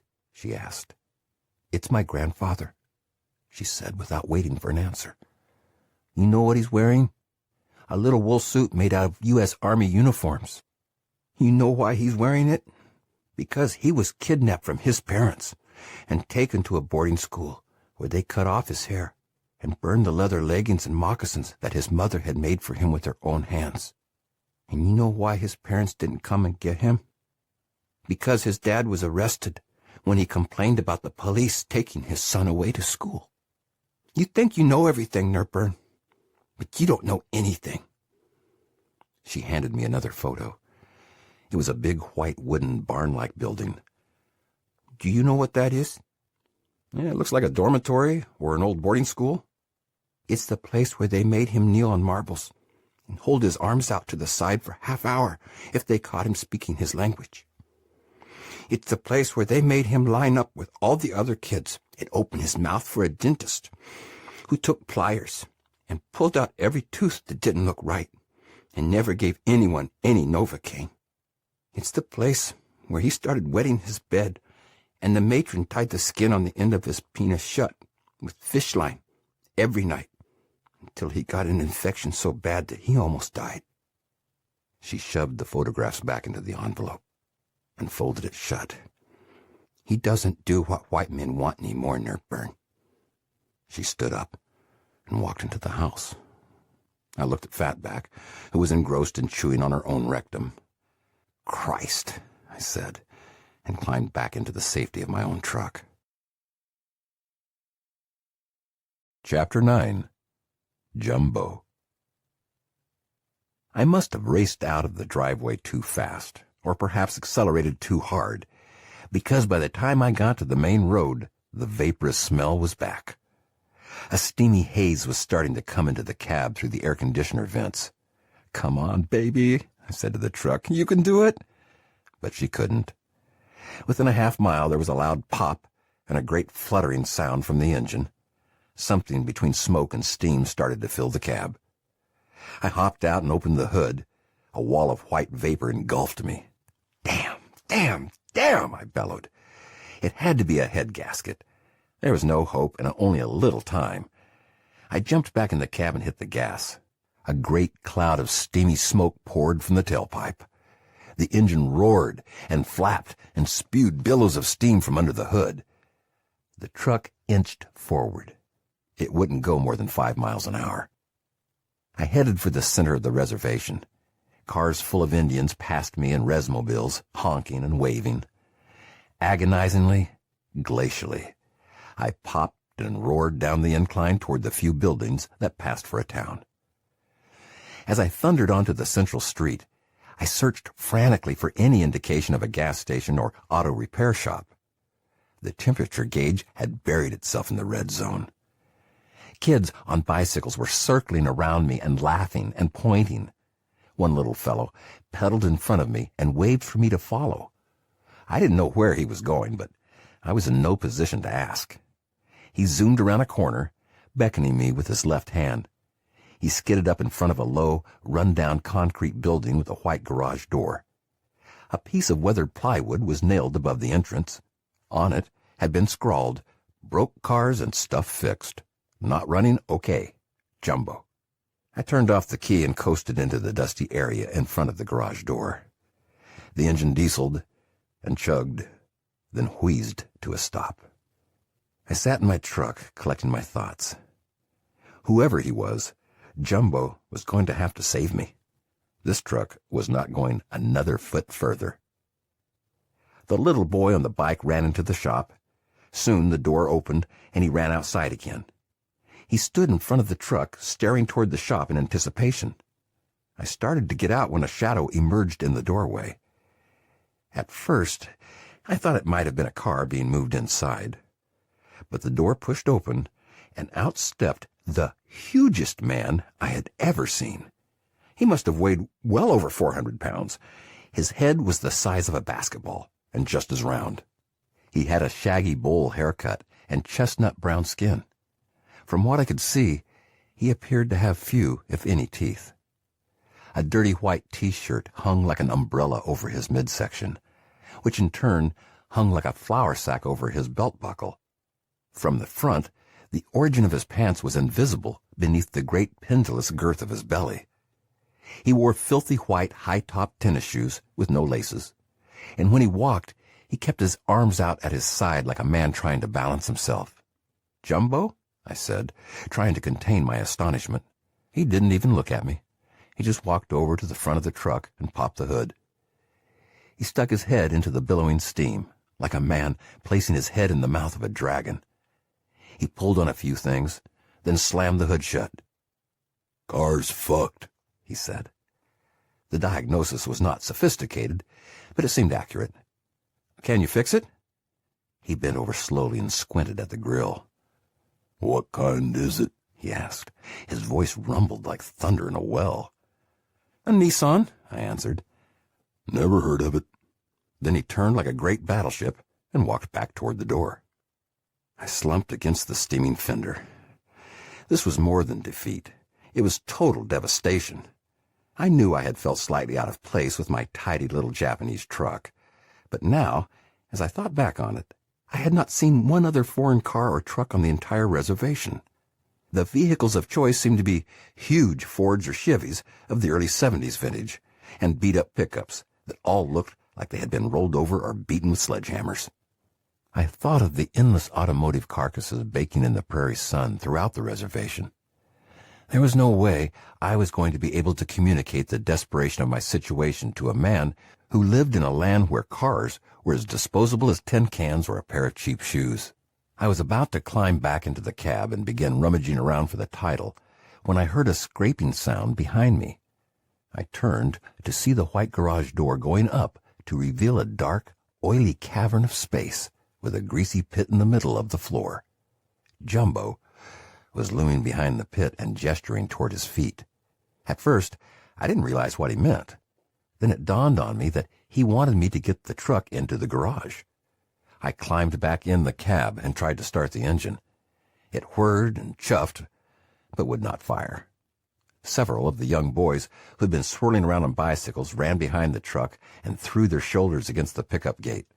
I stepped out and pushed from beside the driver's door. Slowly, we coaxed the car into the stall while Jumbo directed it first a bit to the right, then to the left, to make sure that the tires didn't fall into the grease pit. When we had it inside, Jumbo walked around to where I was standing. I looked it up. Can fix it. I glanced at my shiny black truck. Then I looked around at the greasy benches piled with tools and oily hoses and old filthy air filters. I felt like the New York woman in her $1 million clothes. You sure? I asked. Yep. How long will it take? Dunno. Any idea? A few days? A week? Don't know. I was going to ask how much, but things were beyond hope. But you're sure you can do it? I said one more time, more in an attempt to get him talking than to reassure myself. I reached behind the seat and grabbed my aviator's bag. I was about to detach the truck key from the other keys on the ring. But I realized that was an absurdity. No one here knew where I lived or cared. Besides, it might give Jumbo the impression I didn't trust him, and that was the last thing I wanted to do. I shrugged and looked over at the great shadowy figure who held my fate in his hands. He had lumbered off into the blackened recesses at the rear of the shop and propped himself against a pile of tires, legs spread, belly hanging. He was eating a sandwich. The soft, white bread had greasy finger marks all over it. It looked like a soda cracker in his massive ham of a hand. Well, I'll stop back later and see how it's going. Yep, he answered. I turned and started to walk out the open garage door. Standing behind my truck, silhouetted against the noonday sun, was a hunched figure with its head cocked to one side. It was Dan. I breathed a deep sigh of relief and almost ran over to him. Winona said you were off on a trip, I said, forgetting my anger and frustration at his untimely disappearance. Grover had to make some sandwiches. He nodded toward Grover's barge-like Buick that was idling in the street. Grover waved at me from the rumbling vehicle. He had on a large cowboy hat with a turquoise hat band. Fatback was sitting up like a vigilant grandmother in the back seat. Figured you needed me, the old man said. I gave him a quizzical look. Saw the smoke signals coming from your truck. Old Indian signal of distress, he cackled. He walked slowly around the side, shaking his head and surveying my hissing vehicle, as if it were the steaming carcass of some freshly expired elk or buffalo. He ran his finger delicately along its side. Real shiny, he said. Would make a nice doghouse. Come on, Dan, I said. This is no joke. I've got to get this thing going. Jumbo grunted something from the shadows. Jumbo here'll fix it. He's good at fixing stuff. The giant form in the back of the garage moved the sandwich toward its mouth, and another chunk of white disappeared. Yeah, but how long? I said to the old man. Hard to say. That's up to Jumbo. He's pretty busy. I peered into the junk-filled darkness at the hulking figure, propped up against the tires, masticating the sandwich. There was no vehicle in the building other than my truck. Oh, I said. The old man shouted in at Jumbo. How long this gonna take, Jum? The voice from the back was slow, dark, and deep. Don't know. I grabbed Dan by the sleeve of his shirt. Ask him if it's a day or a week, I whispered. What do you think? A day or a week? Dan shouted. Chewing sounds emanated from the darkness. Could be. Car's fucked. Shoulda got a Chevy. Chapter 10. Ponytails and Jewelry. I slumped morosely next to Fatback in the back seat of Grover's big green Buick as we made our way up over a ridge toward the main highway. I should have been happy at the good fortune of getting to go on a little trip with Grover and the old man, but all I could think of was my meticulously engineered little truck sitting in the darkness of Jumbo's garage. Images of those piles of greasy wrenches alternated with thoughts of hospital-clean Japanese factories full of intense, fastidious men in white coats, adjusting micrometers and making marks on clipboards. Jumbo's laconic comment, "Can fix it," kept echoing in my head. That's probably what those plier-wielding dentists at the boarding school had said before ripping into the kids' mouths and extracting the nearest available tooth. I slumped even lower. There was no doubt in my mind that I had seen the last of my beloved truck. It was all too clear. I was staring at 26 hours on a Greyhound full of squalling babies and pathetic old women in headscarves. My truck was destined to become a forlorn monument in the dusty field behind Jumbo's garage, while happy Indians rode around on its new $100 tires and listened to powwow tapes on its recently purchased $200 tape deck. I was lost in a sea of private despair. Dan and Grover were laughing in the front seat. My plight, if indeed they even saw it as a plight, had not dampened their enthusiasm.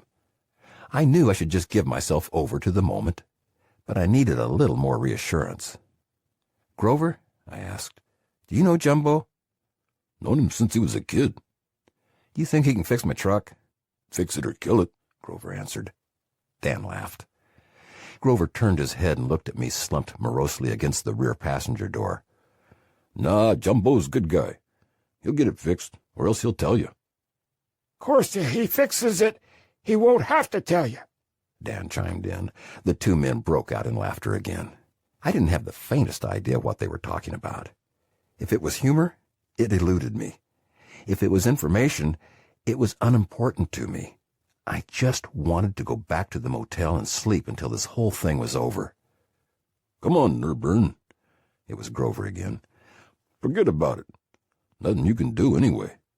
This little trip will be good for you. You worry too much anyway." I realized he was right, but I couldn't shake my sense of depression. An hour ago, I was on my way home in my mind. Suddenly, I was aiming in the opposite direction, toward an unknown destination, while a great hulk of a man, who ate grease-covered sandwiches, tore apart my computer-designed car with a set of pipe wrenches. Still, the constant use of the phrase, "little trip," was beginning to pique my fancy. It was as if this were some kind of ritual exercise that had a significance for Grover and the old man. Perhaps there was more to be learned here than I expected. I did my best to put my truck out of my mind. Grover was right. There was nothing I could do anyway. Grover slowed to a stop, then wheeled the car onto a major highway. He was what one would charitably call a leisurely driver, seldom exceeding 45 miles per hour. 18-wheelers shot past us with horns blaring. Grover paid them no mind. Other Indians with out-of-state plates surged past us in conversion vans and station wagons. Some had God's eyes in their back windows. Others had old bumper stickers that read, "Pow Wow Power," or "Custer Had It Coming." One banged-up Econoline had a cow skull wired to its roof, and a garish version of Frederick Remington's "The End of the Trail" airbrushed across its side. Grover and Dan lapsed into Lakota. The old tires of the Buick thumped rhythmically against the seams in the pavement. I had nothing to do, nothing to contribute to the conversation, and nothing good to think about, so I soon fell into a deep sleep. How long it lasted was uncertain, but by the time I awoke, the shadows had lengthened, and the hills were tinted with a deep, burnished gold. "About time you woke up, Nerburn," Grover said. "Time for supper." He gestured to a sign advertising a truck stop at the next turnoff. "We'll stop there." He wheeled the lumbering Buick into the truck stop parking area. 10 or 15 semis were parked in a row at the back of the lot, with their engines running. The seismic rumble from their throbbing motors echoed against the golden hills. Grover pulled up next to an old green school bus with Idaho plates. The windows were covered with heavy red curtains, and a stovepipe stuck out of the roof a few feet in front of the rear door. A heavy platform, like a balcony on an old politician's train car, had been welded out from the rear of the bus. It was piled high with old bicycles and coolers and canvas tarps. A dream catcher hung from the center of the rear window. "Trouble?" Dan said. "Not for me," Grover laughed. "Just you. It's that damn ponytail." He rubbed his hand once across his ashen crew cut. "You should shave her down like me." Dan just grunted. The restaurant did not look inspiring. It was a typical nondescript highway truck stop with a restaurant on one side and a gas station that catered to truckers on the other. We wandered in through the gas station door. Dan went to fill a coffee can with water for Fatback, while Grover and I proceeded into the restaurant. A row of booths with orange vinyl tuck-and-roll upholstery lined the window wall and looked out over the parking lot. The center area was filled with a row of square tables covered with red and white checked tablecloths that hung like skirts around their shiny chrome pedestals. A counter faced the cooking area, which was visible through an open area where the cooks slid the plates of hot beef sandwiches and red plastic baskets of burgers and fries when they were ready. A few truckers sat slumped at the counter drinking coffee and eating pie. Most of the booths were full of men in faded T-shirts and baseball caps. It was clearly a roadhouse that catered to the over-the-road driver. There was hardly a local to be seen. "Where are we?" I asked. So much truck traffic indicated we must have been on a major cross-country route. Grover just shrugged. "We've gone a few miles," was all he volunteered. In the booth nearest the door sat a family that was immediately apparent as the owner of the bus. The man had a gaunt, hollow face and a long braided ponytail, held in place by a beadwork and porcupine quill beret. The woman was wearing a T-shirt and a floor-length tie-dyed skirt. She had 3 turquoise rings on her right hand. Across the table sat 3 blonde-haired kids, ranging in age from about 3 to 12. They were patiently sucking on ketchup-covered French fries and drawing designs on placemats. As we passed them, the sweet, pungent odor of patchouli oil rose from their booth and mingled with the heavy restaurant air of sweat and fried onions. Grover and I took a seat in one of the empty booths. No one paid us any mind. Soon Dan came through the entryway and into the restaurant. He squinted a bit against the bright golden light that was filtering in through the windows and finally spotted the 2 of us across the room. He cast a sideways glance at the couple and shuffled his way over to us. He was shaking his head and hissing through his teeth as he slid in next to Grover. "See those people?" he said, nodding toward the family. "The old hippies?" I asked. "Yeah. What do you think of them?" It was clearly another test, and I was in no mood for tests. If I had made a few more left turns in my life, that might have been me, I said. The old man just sat. He wanted me to say more. I considered the wisdom of matching his silence with the silence of my own, but thought better of it. There was nothing to be gained by making an issue out of anything at this point. "They seem decent enough," I continued. "They're a couple. They seem to care about each other. Their kids are well-behaved. In the larger scheme of things, they seem harmless enough, not throwing grannies out on the street in the name of corporate progress or anything like that. They're probably just 60s dreamers who got caught up in a time warp and still hold to some vision of a better world. Probably moved out into the woods of Idaho, built a house, grow some vegetables, dope, and, they want to be left alone." Grover nodded his head and chuckled. "You're pretty good, Nerburn. You should try writing." "Yeah, thanks. I'll keep that in mind." Dan wasn't quite so light-hearted. He kept looking down at the table, as if trying not to be seen. He was clearly agitated about something. I didn't feel it was my place to say anything, but I was curious as to what was bothering him. I looked over at Grover, but he too was sitting impassively. Finally I asked. "What's wrong?" I said. I knew it was a white question. No Indian I knew would violate the inner feelings of another by demanding to be let in on them. But I was a captive audience, and I had nothing more to lose. This uneasy consternation was something I had never seen before from the old man. I don't want to talk to those hippies, Dan said. Well, why should you have to? I asked. because they always want to. Want to talk to you? Yeah, they're wannabes, trying to be Indians. Well, why do you think that? I probed. He nodded his head toward the couple. Look at the jewelry. That quill thing in his ponytail? They're wannabes, probably following the powwow trail. Damn. You don't like the white people at the powwow? I said. The amount of out-of-state Indian traffic on the highway had convinced me that there was a powwow somewhere, and I had automatically assumed that was our destination. I was suddenly concerned that my presence would cause offense to the other participants.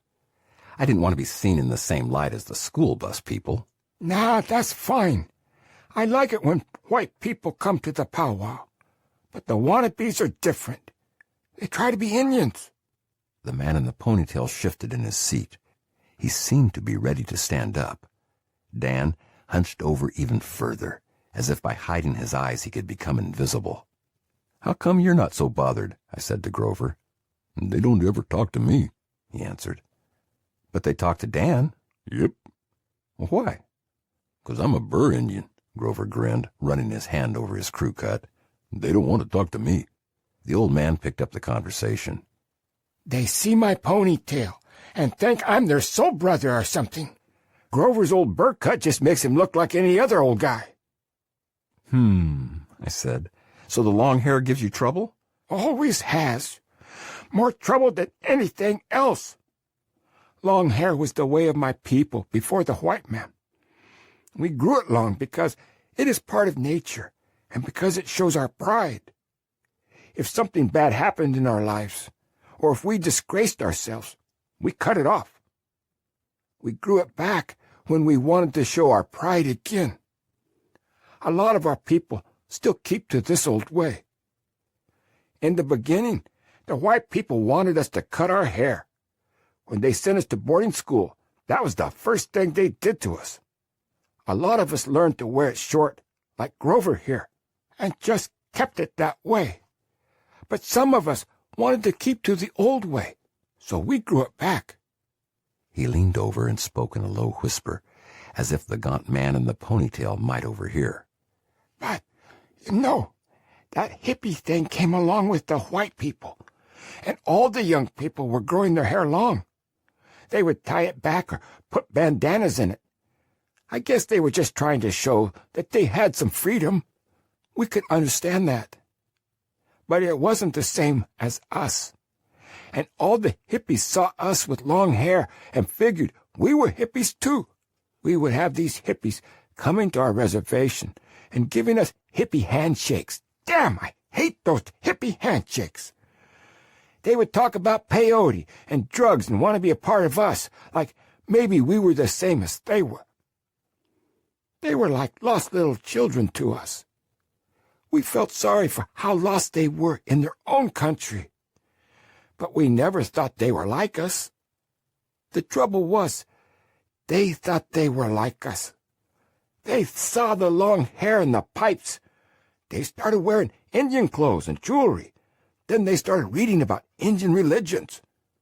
Pretty soon, they wanted to go to peyote ceremonies and sweat lodges and the sun dance. Now, that guy over there, he's one of them. I can just see it. If he comes over here, he'll give me one of those damn hippie handshakes and want to talk. He won't even give a look to Grover. I told you to cut that ponytail, Grover laughed. I'm not cutting my hair for any damn hippies, The old man grumbled. I'll bet you anything. He follows the powwows all summer. You should see our powwows, Nerburn. Sometimes some white boy on drugs or some girl in a long dress will jump right out and start dancing right in the middle of our grand entry and not even know what they're doing. Sometimes they even wear eagle feathers, Grover cut in. You're not supposed to wear an eagle feather unless you earned it in a battle or a veteran gives it to you. Some of the wannabes have more eagle feathers than Geronimo. Hell, Dan countered. I even saw a wannabe with a whole stuffed eagle head on his bustle. A whole eagle head. Why doesn't someone tell these people that you don't want them to dance in the powwow? I asked. It's not our way, Dan said. Everyone is responsible for his own heart. And if a person is doing it with a right heart, then I think it's okay if white people want to dance. But then there's the other thing, Grover cut in. The other thing? I said. Cherokee grandmother. And the two men chuckled together. Out of the corner of my eye, I could see the man with the ponytail get up and go to the register to pay his bill. The woman and children followed. Soon, we heard the roar of their bus starting up. Dan relaxed visibly. I guess he wasn't that interested in you after all, I said. Yeah, I guess I was wrong, the old man said. He's probably a social worker on his way out to Grover's house. The twinkle was back in his voice and eyes. Now that you got me talking about this, let me finish. There's that other bunch, too, that I don't like. It's those rich people who come in big campers and foreign cars looking to buy Indian stuff. Like in Santa Fe, they have this market once a year, and those rich white people come and spend more money than we've got on our whole reservation. Fill up their trunks with everything.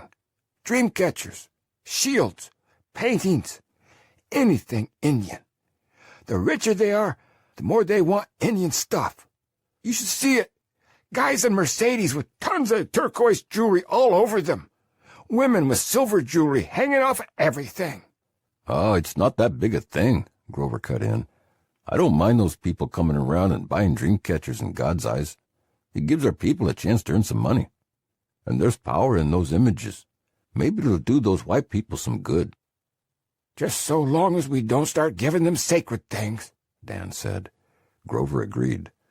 Yeah, that's the real problem. Selling the sacred things. Tell me about it, I said. Dan looked away and shook his head. Not now. It hurts me to talk about it. Let me finish about the hippies and the rich people. What do they call those rich people, Nerburn? What do you mean? You know, rich people that like to still think they're hippies and radicals, but really just want to have a lot of money. You mean yuppies? I suggested. Yeah, that's it. The yuppies. That's better to talk about while we're eating. Maybe later, I'll make a little talk about the Indians who sell our sacred things. It was obvious that this was not a subject to be pushed. I made a mental note to bring it up when the circumstances were right. But for now, I would let the conversation go where the two men wanted to lead it. The waitress arrived and took our order. Grover insisted that we each order a bacon double cheeseburger and fries. I've been here before, he announced. They make 'em good. Not wishing to run the risk of offending him, I agreed to the greasy choice and quickly requested coffee with milk to serve as some vague buffer. Grover and Dan leaned back in their seats and pulled out their cigarettes. Now that the threat of the innocent man in the ponytail was gone, they seemed to take great delight in discussing the idea of white people buying Indian jewelry and crafts. They found the term yuppies especially amusing. You wouldn't believe what happens when those yuppies come around, Nerburn. The hippies aren't so bad if I don't have to do the hippie handshake. They mostly have good hearts, and really are searching for something. But those yuppie ones, they're something different. They'd buy my teeth if I'd let them. If you had any, Grover added. The two men chortled mightily. You know, Nerburn, if I don't quick find a place to hide, they see my long hair and want their picture taken with me. Or else they want to make a video of me with them. Can you imagine someone coming up to you and wanting their picture taken with you because of the way you look? Do they think that's a compliment? He went on without waiting for an answer. Hell, it's like being an animal in a zoo. I do it, though, when they ask me if they're nice people. Most Indian people do. It doesn't hurt anything. It's just another thing about white people wanting deep down, inside, to be like Indians. They've been doing it for years, but it sure is strange. Think about it. Suppose Indians came up to you and asked to have their picture taken with you in front of your house. What if they asked you to go inside and put on your most white clothes so you would look more like a white person for the picture? I'd be astounded, I said. Well, that's what's happened to us Indians for years. It used to happen to my grandmother all the time. She even made money at it. She would sit on a blanket and people would take pictures of her and give her a nickel. They even made some postcards of her. I've got some at home. She never made any money on those, though. It still happens all the time. Just go to any Indian fair or powwow where there are white people. Some white person will start talking about how wonderful our culture is, and pretty soon they will want their picture taken with us. They don't even give us a nickel anymore. Now they're doing it in schools. They call it some kind of culture class or something. But it really is the same thing. They pay an Indian to come in and talk about our culture. Then the kids go home and say, there was an Indian in school. It's just like the postcard. It's just a cardboard cutout of an Indian that white people say they've seen. Grover was nodding knowingly as Dan talked. He smudged out his cigarette in the ashtray in front of me. The fine plume of acrid smoke rose directly toward my face. Yeah, I wish one of those rent Indians would go into the school and talk about how their car didn't start, or how they're having trouble with their kids. Everyone would get mad and say, we want to hear about Indian culture. We don't want to hear that stuff. That's right, the old man said. All they want to hear about is the Great Spirit and the sacred land, that kind of Indian talk. They already know what they want to hear. They just want an Indian to provide it. That's why it makes me smile to see white people wearing Indian jewelry. Because to most of America, that's all we are, just jewelry on the American culture. It's our job to be bright and colorful. Exotic, I volunteered. Yeah, exotic. That's a good word. That's what white people really want from us now. We make them exotic, like jewelry.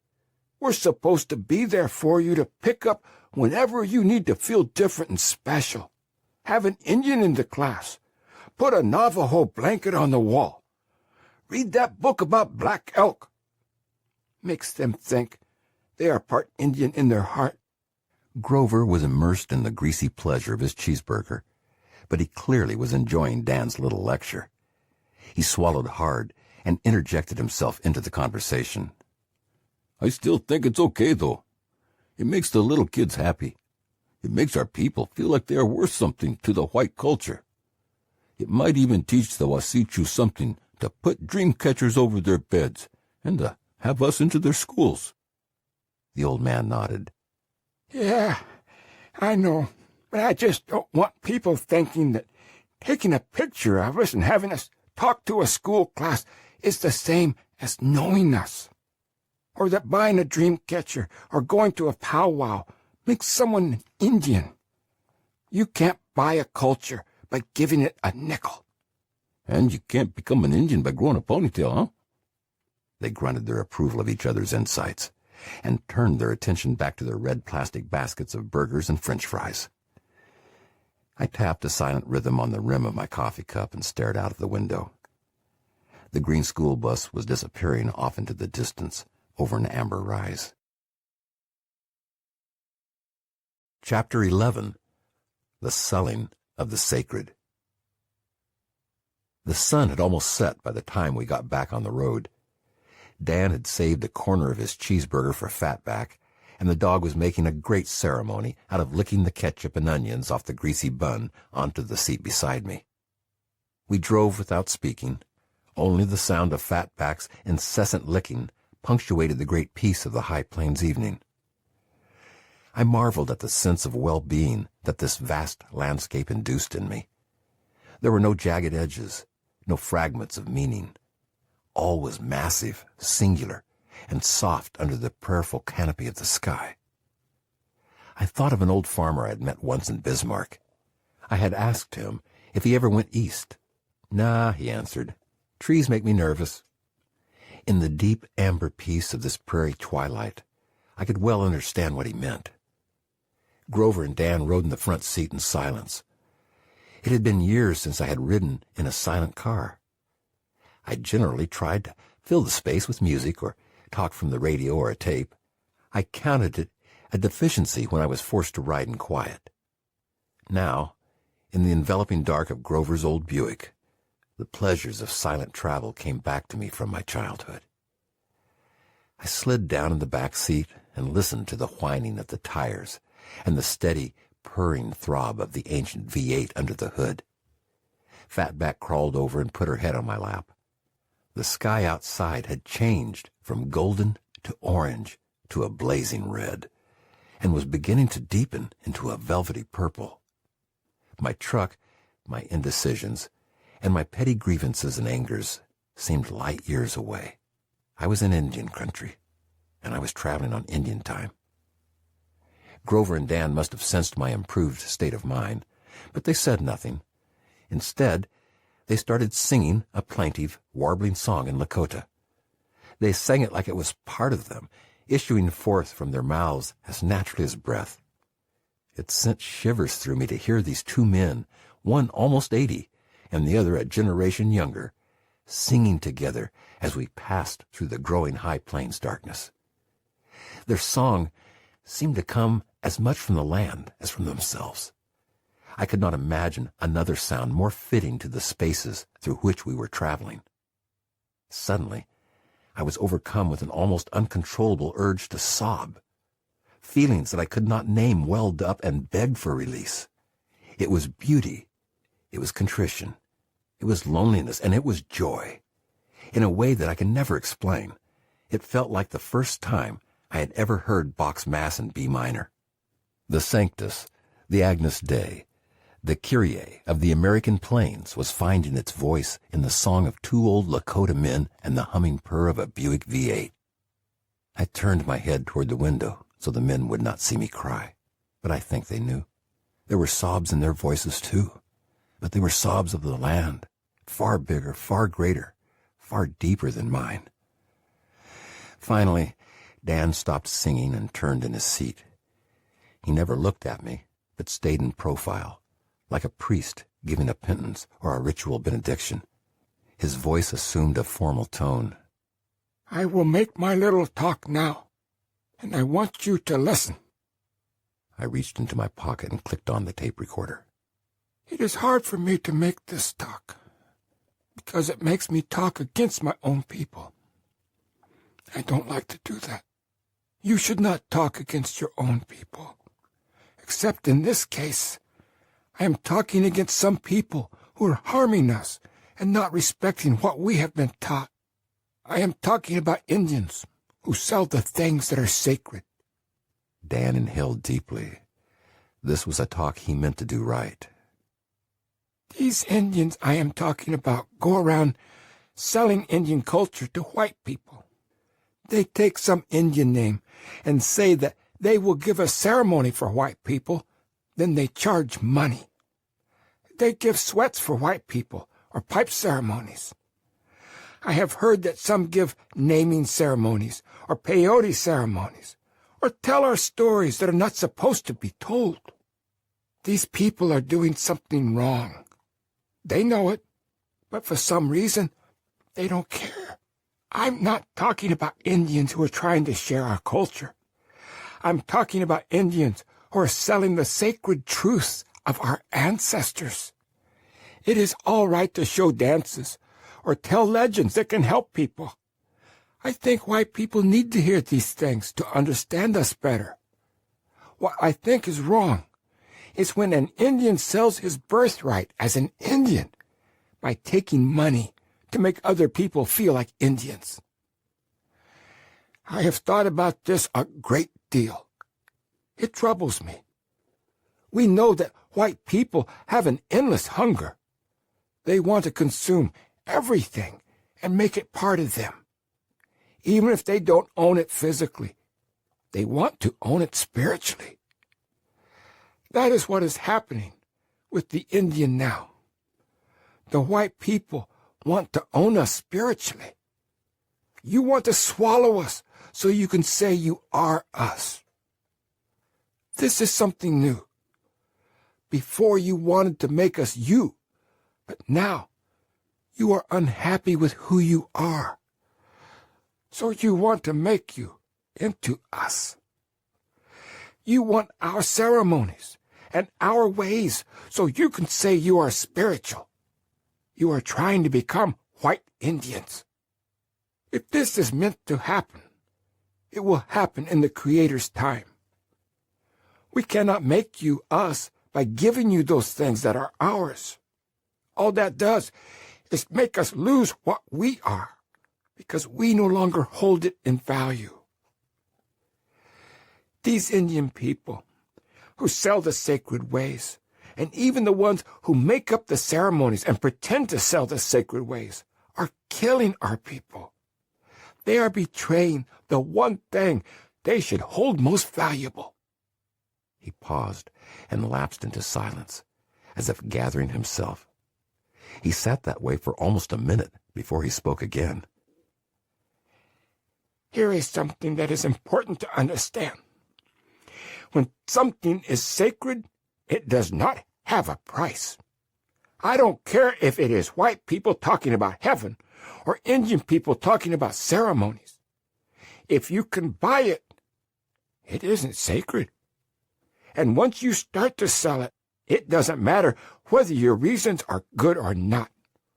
You are taking what is sacred and making it ordinary. We Indians can't lose what is sacred to us. We don't have much left. What we have is in our hearts and in our ceremonies. The land is gone. It was sold by false Indians who were made into chiefs by white people. Our sacred objects are gone. They were collected by anthropologists who put them in museums. Now, there are Indians who are selling ceremonies in order to make money. When they are gone, all we will have is our hearts. And without our ceremonies, our hearts will not speak.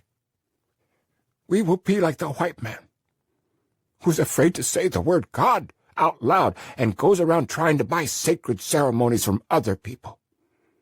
We will have the same hunger in our hearts and the same silence on our lips. I don't want us to be this way. I want us to have something that does not have a price. If we don't, my grandchildren, who are not yet born, are already dead. That is all I have to say. When he was finished, he turned forward again in his seat, without ever looking at me for approval or even for assent. The whole talk had been given in a low whisper, and I had been forced to lean forward, like a man listening to a secret or a prayer. The earth moved by outside, almost black now, a rolling land of silhouettes and silence. A thin band of light outlined the horizon. Above it, the sky was breaking forth into a symphony of stars. Grover said nothing. Dan said nothing. Even Fatback had ceased her licking and settled into a contented silence. I sat like a child, transfixed by the landscape, lost in a world of unknown thoughts and feelings, like a sailor adrift on an inland sea. Chapter 12. Welcome to Our Land. Morning came like birdsong, soft and sweet. I did not remember falling asleep. Grover must have driven miles after I had drifted off. Feathery clouds with orange edges wisped across the sky to the east. We were parked on a rise, somewhere in hill country, ever more westerly than we had been the night before. Craggy rock outcroppings hinted of the mountains, but this was still the high plains, alive with the buzz of insects and the dancing of the winds. I lifted myself up from my resting place in the back seat of the car. The old man and Grover and Fatback had risen earlier. I had heard the car doors open and close, but had chosen to burrow deeper into my sleep rather than to rise up before dawn. Dan was squatting on his haunches on a hilltop in front of the car, watching the sunrise. His back was toward me, and a small ribbon of cigarette smoke rose around his head. I marveled at the way he could sit for hours like that, squatting on the earth, at once vigilant and relaxed. The leathery taste in my mouth brought me out of my reverie. I craved coffee, and I craved a bath. Grover had built a small fire near the car, and was tending a pot of coffee that was propped up on several rocks. Somehow, he had managed to make himself clean and tidy. His white T-shirt looked like it had been laundered and ironed. Each sleeve was rolled up twice to reveal his sinewy biceps. The eagle tattoo on his right arm moved and jiggled as he poked the tiny flame with a stick. He saw me sit up and motioned me over. "Coffee, Nerburn," he announced as I opened the door. The rich, acrid aroma of cheap, potent coffee cut like a razor through the clear air of the high plains morning. Grover thrust me a cup and leaned back on the ground. "It's a good day, Nerburn." "It is a good day," I answered, and I meant it. The rise on which we were parked overlooked an endless expanse of grassland. The field that stretched out before us was alive with cars and tents, and people walking back and forth in bright, feathered costumes. I surveyed the scene like a man encamped on an escarpment above a medieval battlefield. All the action below me was purposeful and full of life. Fires were sending plumes of smoke high into the sky. Brightly colored nylon tents stood side by side with teepees and conversion vans. In the center of the field, a large ring had been marked off with weathered posts. Erratic squeaks and squawkings issued forth from a PA system that was being tested or adjusted somewhere, though I could see no signs of an electrical power source anywhere. Here and there, a peal of laughter would arise, soon to be drowned out by short bursts of drum beats and singing. "Pow wow," Grover said. I nodded. I glanced around furtively to see if the green bus was anywhere. It wasn't. I breathed a quiet sigh of relief and took a deep draught of Grover's vile and ferocious coffee. "Navy brew," he said proudly. "Serious stuff," I said, hoping to imply no value judgment. Grover beamed wickedly. The air of festivity created a sense of anticipation. I had been to powwows before, but they had been larger events, more established. This one seemed personal and private. There were no vendors' stands in sight, no milling group of hangers-on. "Is this where we're going?" I asked Grover. "Dunno," he said. "Ask the old man." I walked over to where Dan was squatting. He had a passive, satisfied air about him. "Is this where we're going?" I repeated. He didn't answer. Instead, he gingerly shook his gnarled hand out toward the horizon. "Look out there, Nerburn," he said. I surveyed the lavender morning sky and the distant rolling foothills. "This is what my people care about. This is our mother, the earth." "It's a beautiful place," I offered. He snubbed out his cigarette. "It's not just a place. That's white man's talk. She's alive. We are standing on her. We're part of her." I kept my silence. He was beginning the morning philosophically. Hills seemed to do that to him. "Feel her breathe. Stop worrying about where we're going. Forget your white man ideas." "I'm trying," I said. "I'm just trying to get a handle on things." Too much was just too open-ended. I wanted some sense of direction. What were we doing? How long would it take? If my truck was going to be okay. "I'll be okay." He turned to face me. "You're lying again," he said. "Listen to me. I'm trying to teach you some things. You're not listening. You keep worrying about that truck of yours. It's not that big a deal. Either Jumbo will fix it or he won't. If he can't, then you will go home another way. You'll get another truck. They're making trucks every day. Don't worry about that truck. Think about the day. Listen to the earth. The earth is here forever, but it will only be exactly like this on one day. Today." "I know that," I said, But it's not just the truck. You're not listening to what I said. He cut me off. There was an air of harsh authority in his voice, far different from the quiet ruminations and outbursts of anger I had come to expect from him. I'm trying, I said. I want to enjoy this. This is a beautiful day. Last night was a beautiful night. But I miss my family.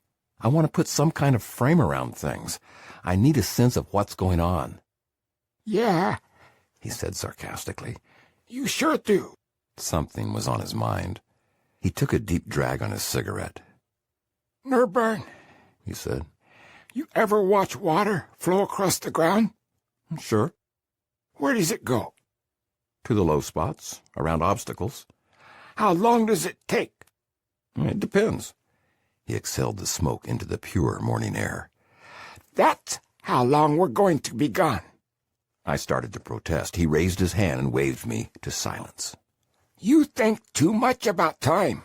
He gestured toward my wrist. I didn't think you were like that when I first met you. You don't wear a watch? Yeah, they feel heavy on my wrist, I answered, feeling stupid as I made the comment. They are heavy. They make every minute weigh more than the whole day. I still want to know how long we'll be gone. I want to call my family.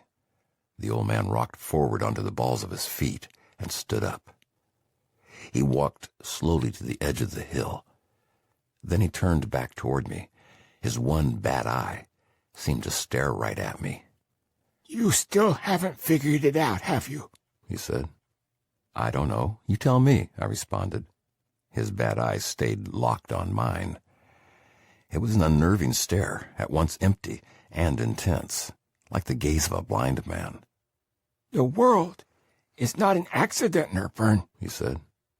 Nothing is an accident. I held my silence. Everything happens for a reason. You're here for a reason.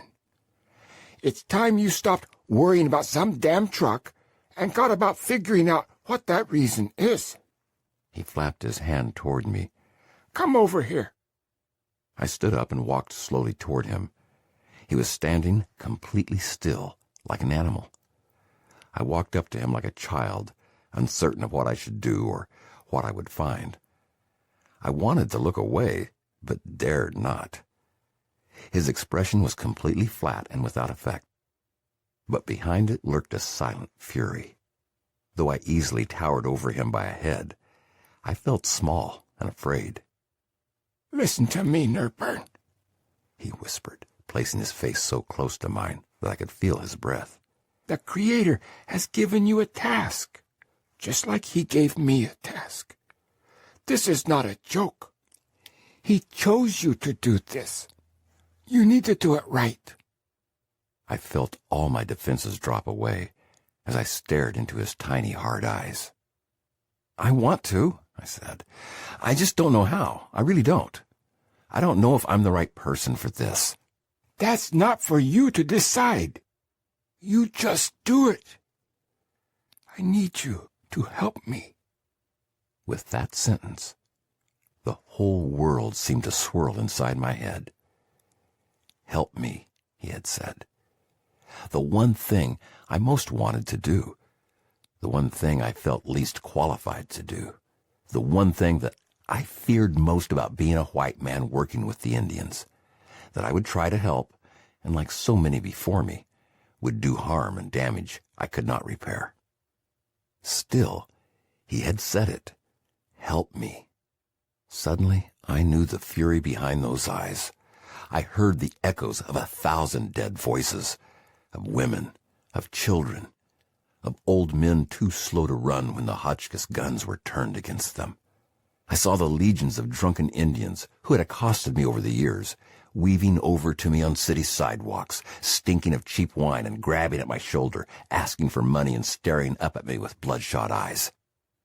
I saw the defeated chiefs, weary of battle, reaching their hands out to arrogant soldiers asking for mercy for their people. Help me. It must have been the hardest sentence in the world for him to say. Images swirled out of control. The shame of my own blood surged through me. He should not need my help. His people had been whole. His truth had been singular, unassailable, in balance with the land. It was my people, my race, my heritage that had placed him before me like this. I looked at his hard, expressionless eyes. The one white and cloudy, the other dark and unfathomable. They were strong, wise, deep, full of anger and pride, eyes that flashed but did not reveal. All of this I could feel like a wind upon my skin, yet his expression never changed. He stood before me still and vigilant, awaiting my response. My voice came from my mouth with a tentative quaver. "I will help," I said. "I want to. I really do." Then, without thinking, I whispered, "Forgive me." The words passed from me like stones, hard, evil little balls of an illness that had stricken my soul, suddenly flung free, releasing me from years of torment. That was why I was here. Not to help, but to earn forgiveness. To earn forgiveness for the shame in my blood. "Forgive me," I said again, confessing to unknown sins and transgressions, to my desire to leave, to my sense of righteousness and superiority, to my whiteness. The old man remained expressionless, but something within him relaxed. He gestured over to Grover, who was slouching against the Buick, fingering the rim of his coffee mug. "Listen to me more," the old man said, suddenly gentler. "There is more going on here than you know. Indian people have had bad things happen to us. We don't know why. Sometimes good things happen to us. We don't know why. I don't know whether you're good or bad, but you're here, and you try. I think you are good. I think maybe you were sent here to help, but you need to stop worrying about things that aren't important and try to see what the Creator wants you to do." I wanted to cry.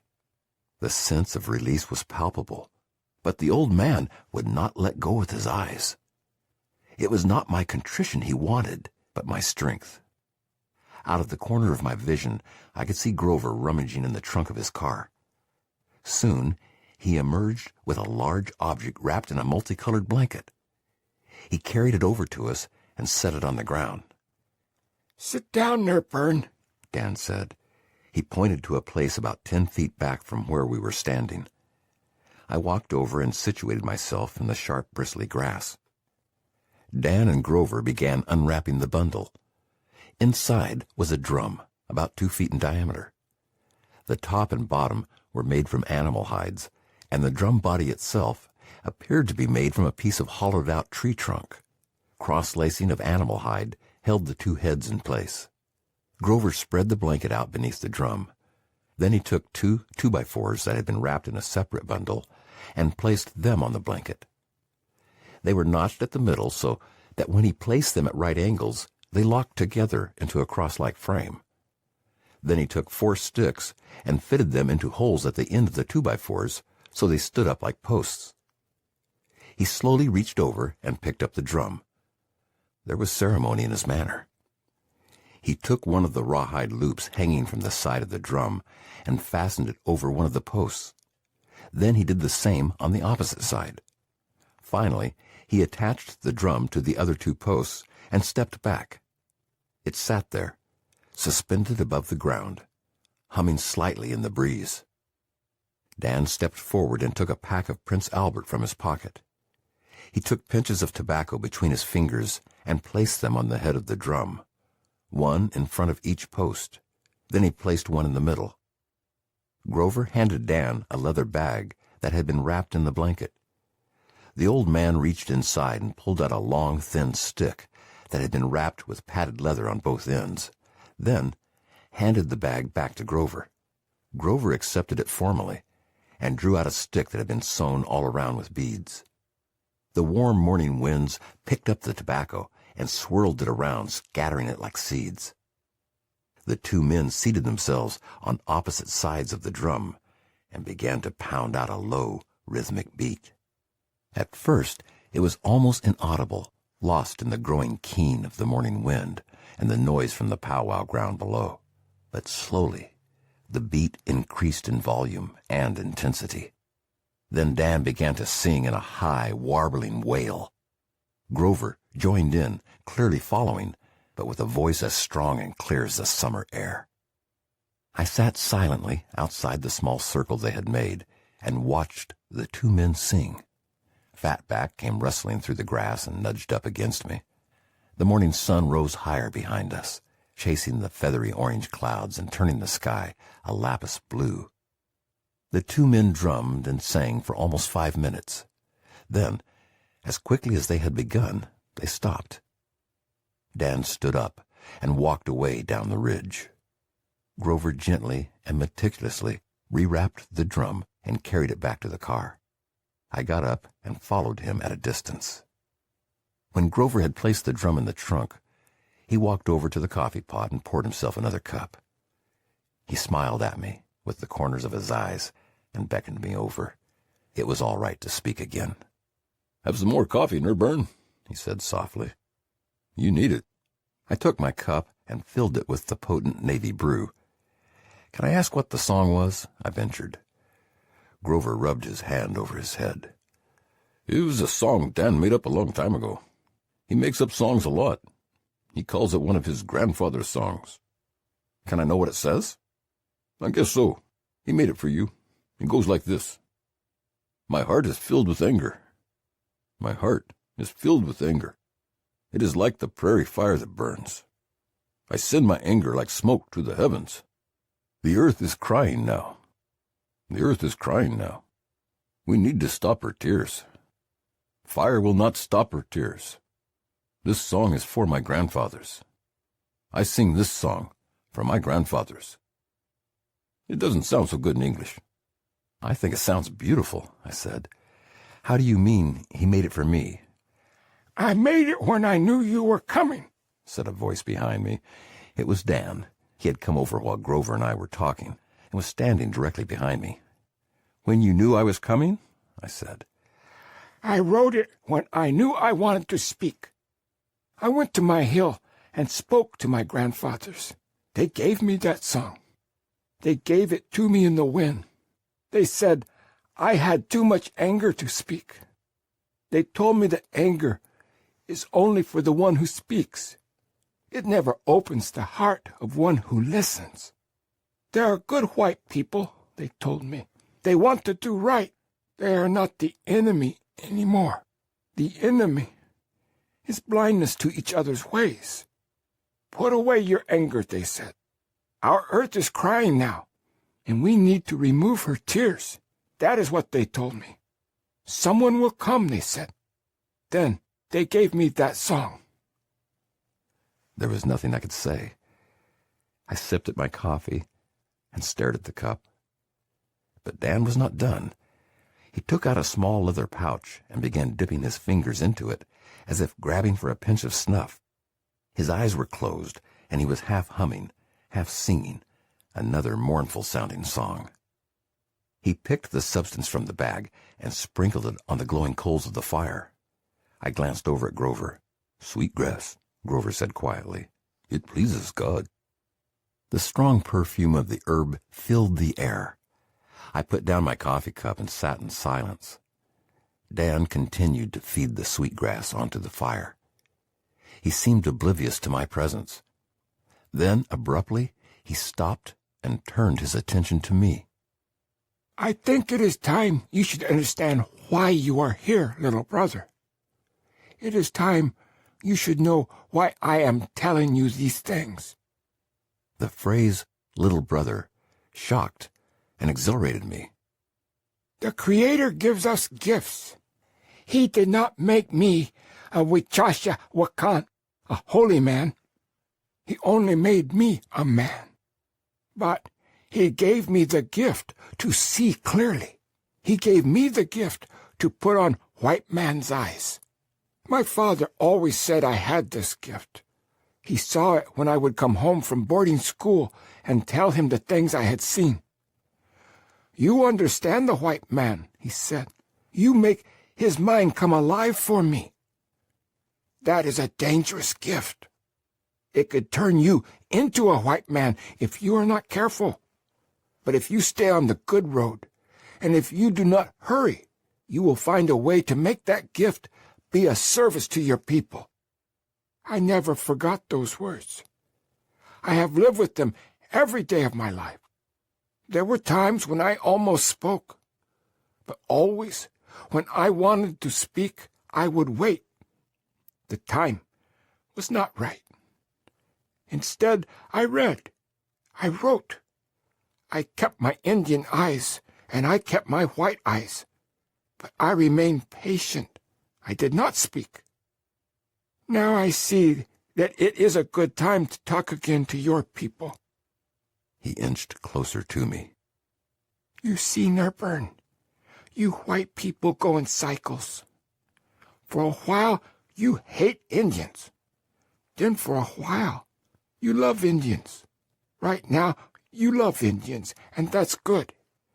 Some of my people think this will pass again. They say that you will get angry with us for casinos and wanting to keep our land pure. They say you have always wanted what we have and that nothing has changed. They say you will turn on us again. But others say that this time there is a change, that now it is time for you to really hear. They think you know that you are lost and that you want us to help you find your way. That is what I think. That is why I am talking. When I would write my notes over the years, my friends would laugh. They would say, I am a crazy old Indian. I told them what my father had told me, and that different times would come, and that those notes would mean something. Every day as I wrote, I offered those notes to the Creator as my gift. I knew He would use them. When I read your other book, I knew you would help me use them. Listen to me. We Indians don't talk to white people much. We never have. There is a reason. White people have never listened to us when we talked. They have only heard what they wanted to hear. Sometimes they pretended to hear and made promises. Then they broke those promises. There was no more reason for us to talk. So we stopped talking. Even now, we tell our children, be careful when talking to the Wasichu. They will use your words against you. This is a wise teaching, but it is a bad one. It is not good that we do not talk. But we have learned not to trust your people. It was not something we wanted to learn. You forced us to learn it. When your white people first came among us, you didn't know what to think of us. You didn't know if we were devils, or if we were people who were pure and free. You didn't even know if we were people. We welcomed you to our land. We gave you food and smoked with you. We taught you our ways.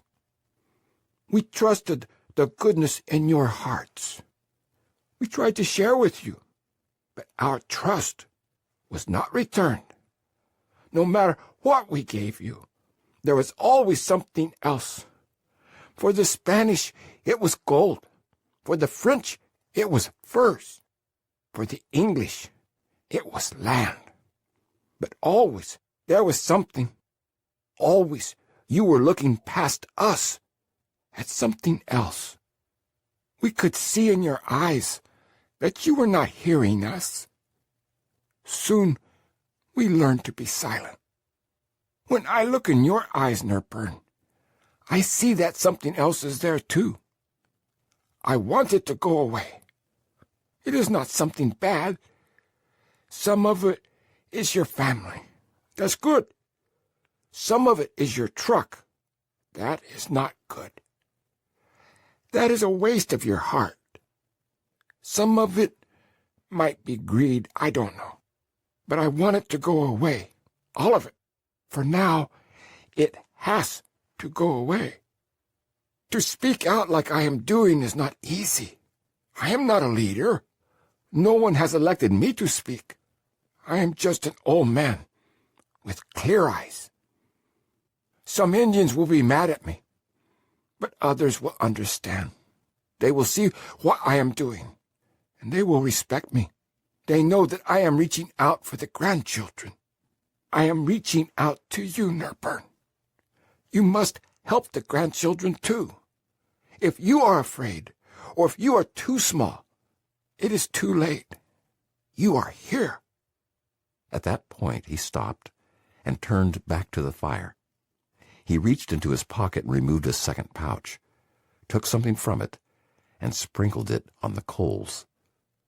A different smell rose into the morning air. "Sage," Grover whispered. "The bad spirits hate sage. It fills them with fear, and they go away. He's telling you important things, Nerburn. You better listen." Dan was rocking almost hypnotically. Listen to me some more, He said, I have a little more to say. I have called you to come. In the old days, our people did not call your people to come. They waited for you to come, because they did not know what to do with the white man. Some of them wanted to fight you. Some wanted to live with you. No one knew what was right. The white man did terrible things to us. You lied to us, and you took our land. You killed our people, and you never heard when we tried to speak. But now, your people are here. We cannot make you go away, even if we want to. There is a reason why the white man came and took our land. Only the Creator knows it. We can only do what we think is best. I think that talking to you is best.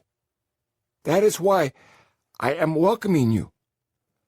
Our people tried to welcome your people once before, but you destroyed that welcome. You destroyed it with crosses and diseases and whiskey and guns. Now, I am trying to welcome you as one person. I have called you to my house, and you have come. I reach out my hand to you in welcome. Wakantanka, the Great Spirit, hears and knows. We will work together. As he finished, Dan reached over and extended his hand toward me. I stood up and reached my hand toward his. He grasped my hand in his fingers and took hold with a soft firmness that held my fingers like a vise. Though it looked like a handshake, it was more. His whole being was in that grasp. It was a pact, a sealing, a promise. We stood there united by that grasp. My hand, so used to perfunctory shakings and greetings and casual introductions, wanted to wriggle and escape. But the old man would not let go. He held my hand until our touch had an understanding. I welcome you, He said. Welcome to our land. Chapter 13. Tatanka. We did not go to the powwow. Dan and Grover conferred at some length before getting into the car, but finally decided that the little trip needed to go in other directions. Nerburn needs to call home, He told Grover. He needs to get his mind straight. It was said without rancor, a concession to my world and my life. We were now working together. Grover nodded gravely, then turned the car onto a faint path through the wiregrass. "Shortcut," was all the explanation he offered. The car bucked and clanked over the grassy ridges. The faint tracks in the grasses often seemed to disappear, but Grover drove with confidence. One time he hit a particularly deep rut, and his exhaust pipe clunked hard against the dusty ground.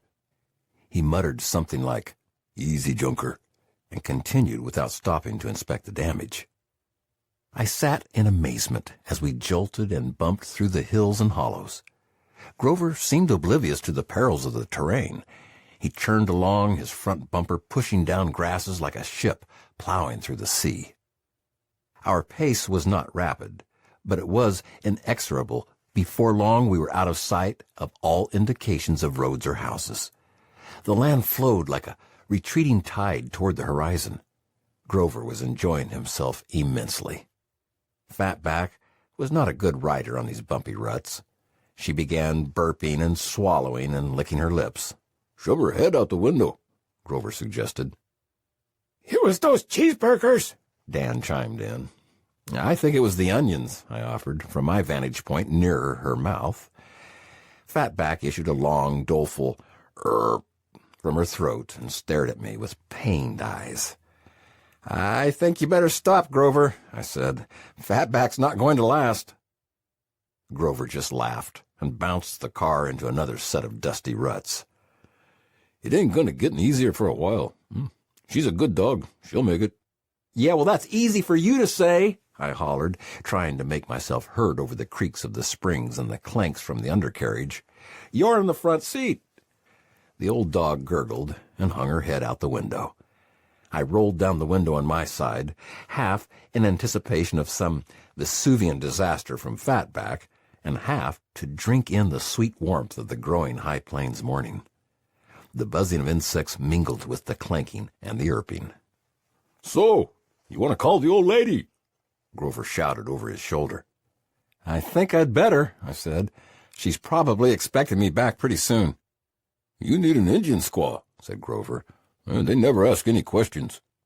"Not much for women's rights, are you?" I chided. Grover took both hands off the wheel and held them up like a man supplicating heaven. "Women's rights? You white guys don't know anything about women's rights. All your women want to wear pants and do men's stuff. Then they call that equality." "Yeah, there's a little more to it than that," I said. "And besides, that is equality of a sort." "It ain't worth a damn if you ask me," Grover snorted.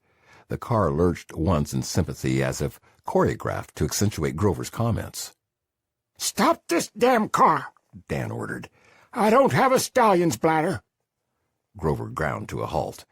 Fatback scrambled out the window and rushed off into the weeds. Dan pushed open his door and made his way unsteadily to a stand of trees that were bent over a dry wash 100 feet away. Grover settled back in his seat. "This is the pit stop, Nerburn. Better go with the old man and the dog if you think you need to." "Bladder of steel," I answered. Grover opened his door and stepped outside. The silence of the landscape flooded in on us. Actually, it was no silence at all, but a teeming, buzzing, chirping symphony of small sounds that had been masked by the clunking thunder of the forging automobile. But it was all of a piece, with no sharp edges or punctuating sounds. Like the sweet smell of the air, it was an overpowering, intoxicating presence that seemed to come from nowhere and everywhere at the same time. Once stopped, the breadth and distance of the landscape stunned me. "Do you know where we are?" I asked Grover. "There's the sun," he pointed. "So that's west." "Well, that's a start." "It's good enough. There's a road over here not too far, if I've got my figuring right." He gestured broadly in the direction of the distant hills. "Are you serious? You're just plowing your way through these backlands expecting to come on some road in the distance?" "Sure, why not?" I was incredulous. "Well, what about draws? What about holes? You're not driving a tractor, Grover. You could blow a tire and we'd be sitting out here in the middle of nowhere." "This ain't nowhere, Nerburn. This is Indian land. Just because you don't see a house or a road, it doesn't mean we're in the middle of some goddamn ocean." I surveyed the land around me. In point of fact, it did look like an ocean. The sea that had once covered these plains had left its undulations on the land it had left behind. Gentle swells and rises gave way to dips and hollows.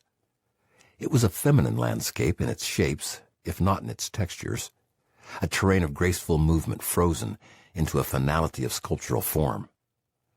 It took no imagination at all to see the figure of a single horseman or a herd of bison making their way across this burnished landscape beneath a cobalt sky.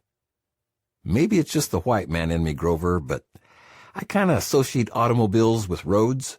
This seems to be more horse kind of country. Well, didn't you hear me calling my car Shunka Khan? I thought you were saying something about a junker. Grover let out a guffaw. Shunka Khan means horse. You white guys buy cars called ponies and colts and mustangs, but you pee in your pants when you treat them like one. Old Shunka Khan is the real thing. The old man had still not returned from the copse of trees down in the draw. Speaking of peeing in the pants, I said, do you think Dan's all right? He's been gone an awfully long time. Grover picked up a piece of wiregrass and started filing it between his teeth. He's okay. He likes to stay places sometimes. Like how long? I don't know. You got some place you have to go? I'm going to go look for him. Grover gave a noncommittal shrug. I turned toward the draw and began searching for the old man. I saw no sign of him until I made my way over a rise. Then I saw his familiar form frozen in that vigilant squat next to a small gathering of trees at the edge of the dry creek. He didn't turn around, but obviously was aware of my coming. He reached back with his right hand and made several downward gestures, like a conductor quieting a noisy section in the orchestra. I made my way slowly down toward him. When I arrived, he gestured me down. Look over there, he said. The hills on the other side of the draw were turning golden in the early afternoon sun. Shadows moved across them like great winged birds as the clouds overhead obscured the sun for a moment, then moved on. I saw nothing other than the lyrical folds of the landscape, punctuated by an occasional dark bush or gnarled tree. I squatted beside him and stared toward the horizon. See? He said. What? Watch. The wind blew the grasses like waves on the sea. An occasional tumbleweed bounced and raced its way across our line of vision. Other than that, there was nothing. Watch that bush. I stared intently in the direction he was pointing. A large dark clump clung to the side of one of the hills in the distance. From where we were, I could not tell if it was a bush or a small tree grown low against the incessant winds. I stared for a few more seconds. The bush seemed to move. Then, in the next instant, it shifted. It was not the movement of vegetation responding to the wind. This movement had volition and intention, a kind of muscular certainty. Tatanka, the buffalo. I squinted my eyes to see more clearly. Slowly, the large animal moved its head and took on the familiar configuration of a buffalo. That's amazing, I said. I didn't even see it. You weren't supposed to see it. Tatanka didn't want you to see him. I absorbed the mysterious possibility without comment. Tatanka is more powerful than you know, Nerburn. The buffalo shifted its weight again and moved slowly along the hill. I thought back to the time near his home when he had called Fatback without ever saying a word. Dan, I said, let me ask you something. And I mean this with no disrespect. I really want to know. Go ahead. Do you really believe that the buffalo can cloud our minds in some mystical fashion like that? What's mystical about it? You say he didn't want me to see him. That's not mystical. That's science. If a lizard doesn't want you to see him, what does he do? I don't know. Hides under a rock, blends in somehow, I suppose. Exactly. Now, how does a buffalo blend in? Hides his contour? Tricks your eye. He understands how you see. Knows that you see outline. Knows that you see movement. All big animals know that. So they stay still when they sense danger? And when they want to learn about you. Sometimes they are watching you when you think you are watching them. Was he watching us? I can't say. He knew we were here, I know that. But he wasn't afraid. How did he know he didn't have to fear us? I told you. He's a powerful animal. But we might have had a gun. I don't mean powerful that way. I mean he has power. He knows things. I pushed a bit. You mean he knows whether or not we have a gun? Dan was a little irritated. I didn't say that. I said he knows things. He knew whether or not he had to fear us. By smell? By some psychic power? Maybe, I don't know. How do you know whether you like somebody or not? I smiled and shrugged. He had me. Look, Nerburn, you ever had a dog? Sure, I answered. How about a cat? Got one now, a rasty orange thing. Were the dog and the cat different? Of course. From each other, from other dogs and cats, too. And they each knew different things. Right. So why is it so hard for you to understand that Tatanka is different from other animals? I've never had a lot of dealings with buffalo. Well, my people have. The buffalo gave us our food, our clothes, our shelter, almost everything we needed to live. We lived around them like brothers and sisters. We know more about them than you know about your dogs and cats. And I'm telling you that they have power. In the distance, the buffalo continued to graze.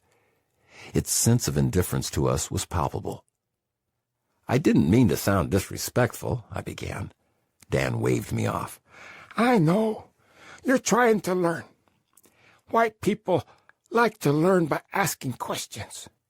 Come on, let's go back to the car. We struggled our way up the rise. The old man walked slowly and unsteadily. He stepped cautiously. His eyes were in his feet. I wanted to reach over and take his arm, but it felt more demeaning than respectful. I almost asked him if he wanted some help, but the words stuck in my throat. Then it struck me.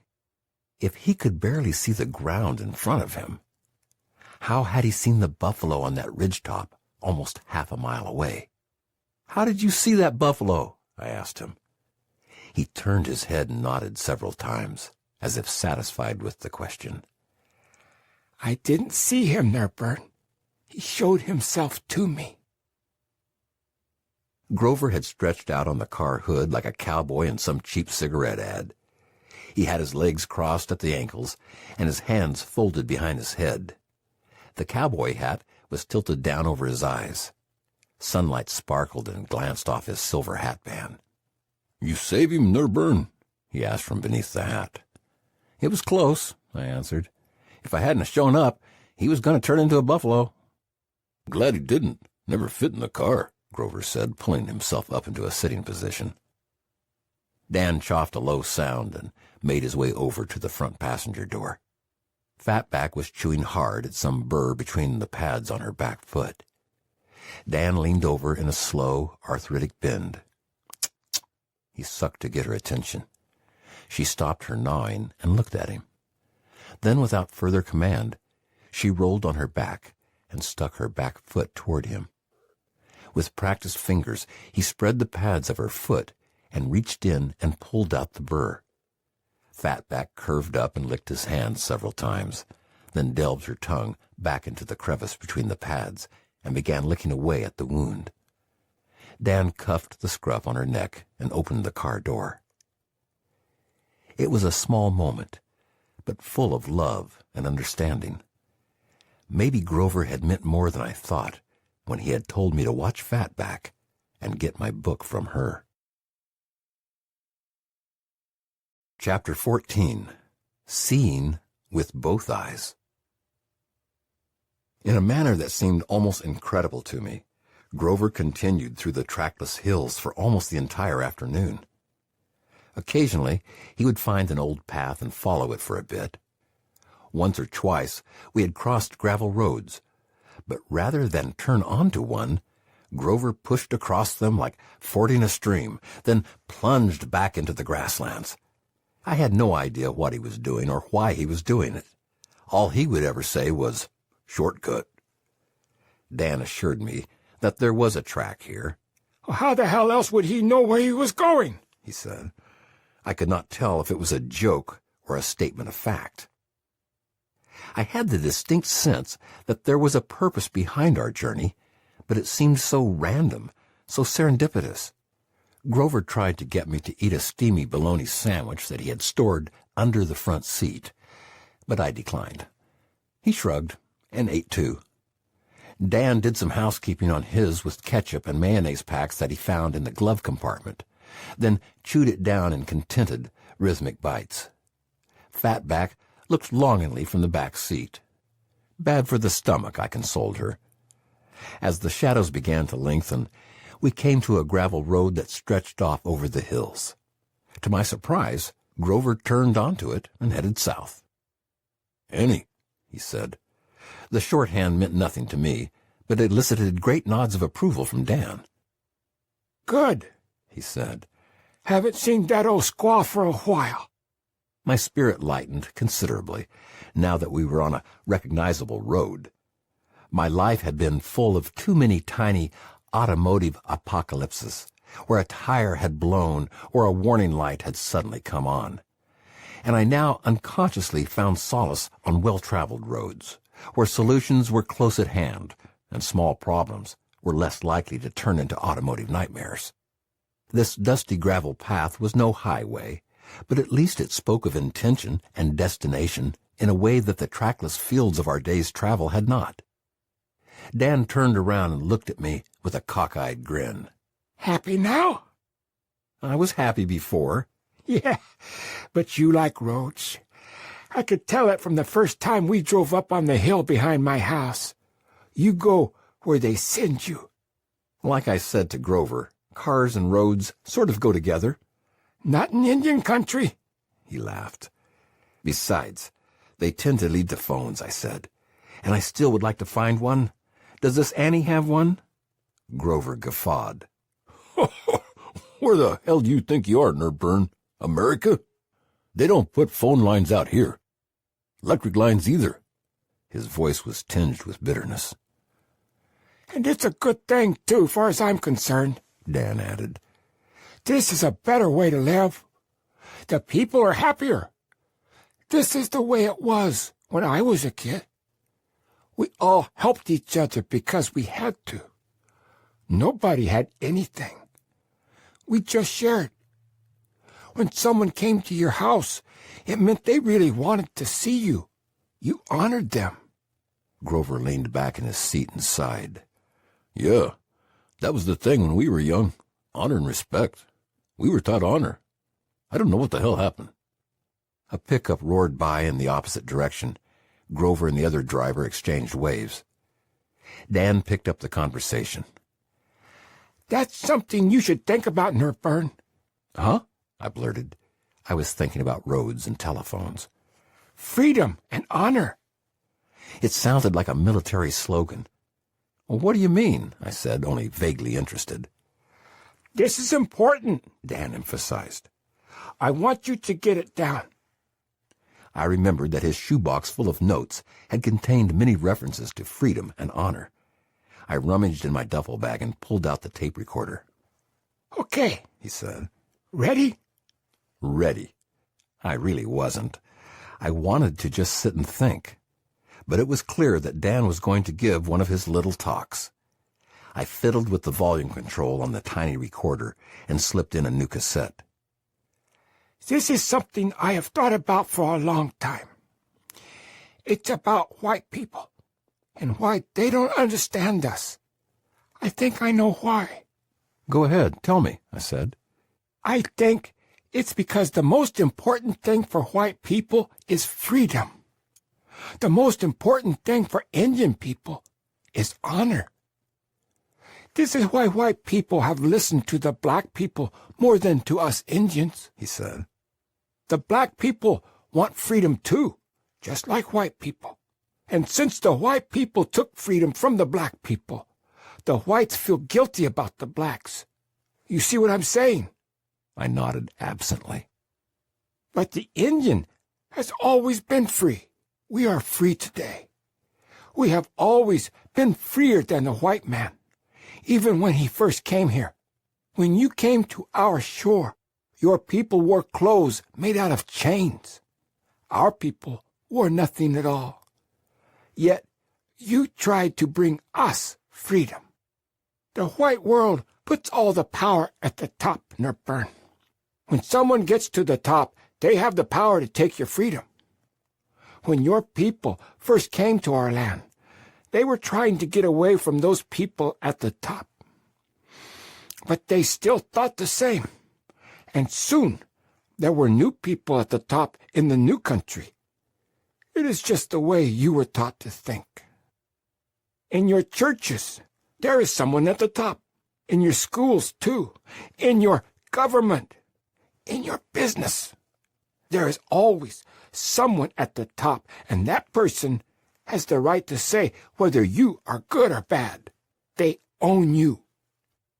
No wonder Americans always worry about freedom. You have so damn little of it. If you don't protect it, someone will take it away from you. You have to guard it every second, like a dog guards a bone. This is a good talk, Dan, Grover interjected. Dan nodded in acknowledgement. When you came among us, you couldn't understand our way. You wanted to find the person at the top. You wanted to find the fences that bound us in. How far our land went, how far our government went. Your world was made of cages, and you thought ours was too. Even though you hated your cages, you believed in them. They defined your world, and you needed them to define ours. Our old people noticed this from the beginning.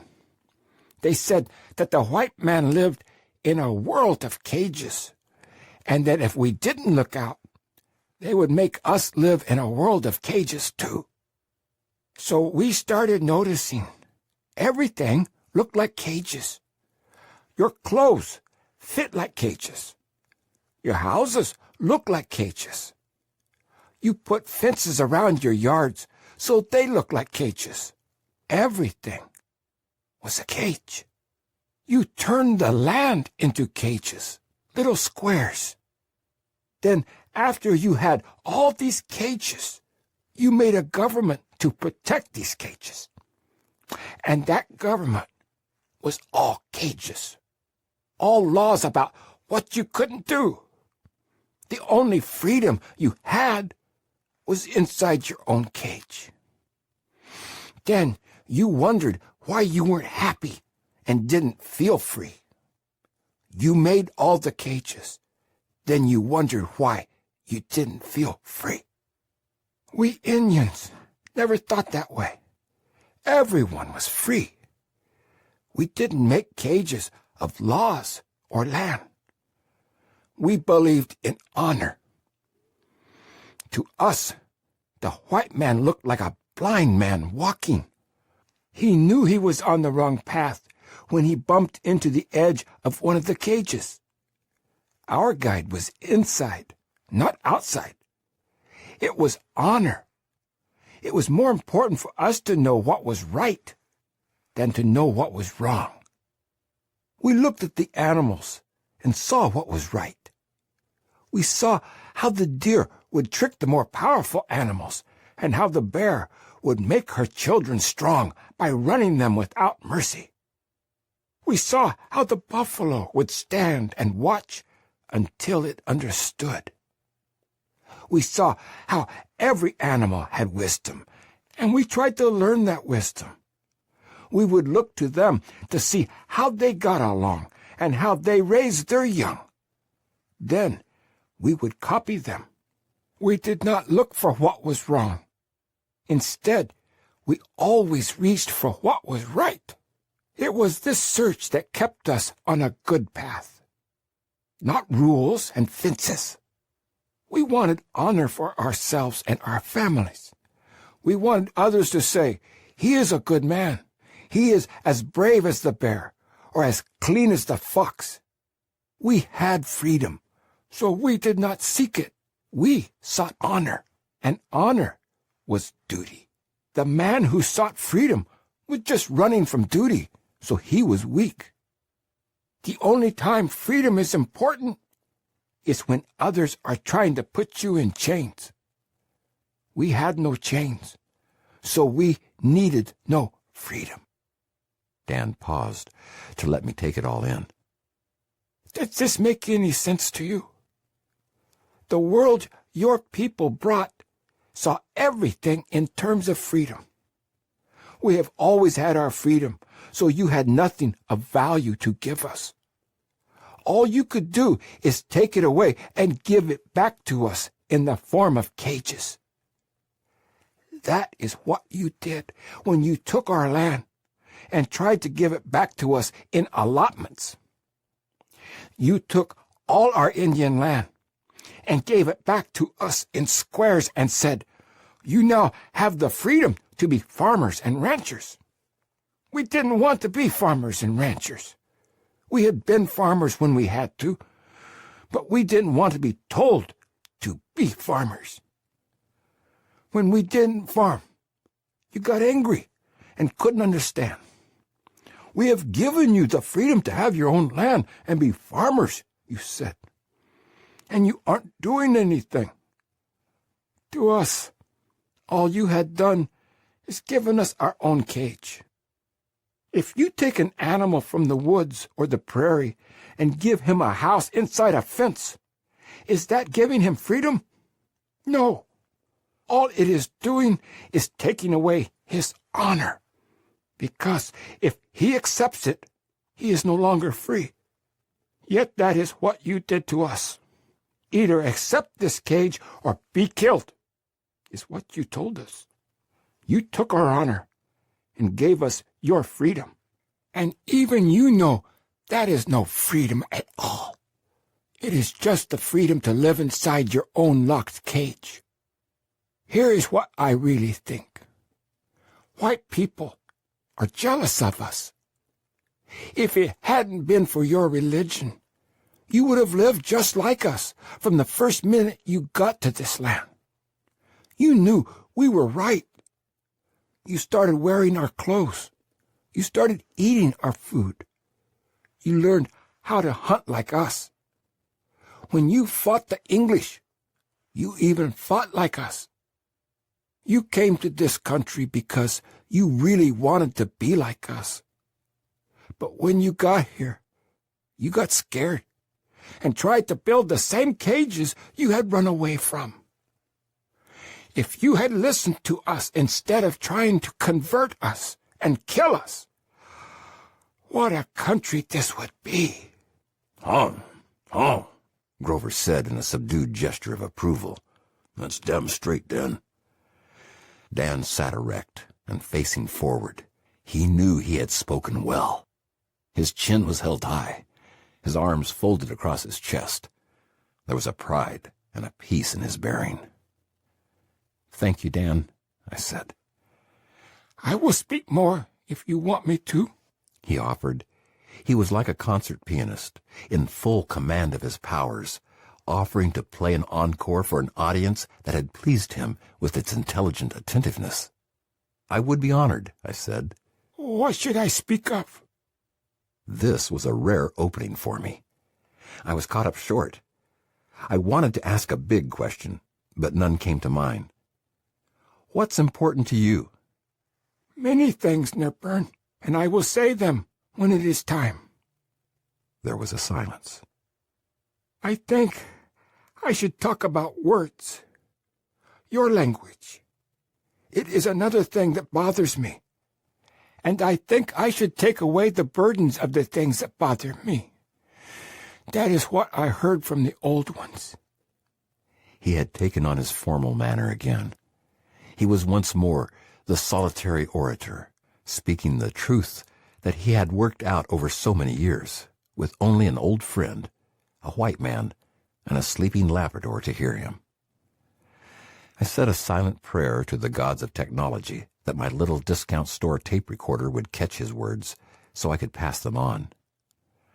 "Do you speak another language, Nerburn?" "Not well," I answered. "I can muddle along in German and Italian, but I'm no good." "So you know how hard it is." "It's hard for me."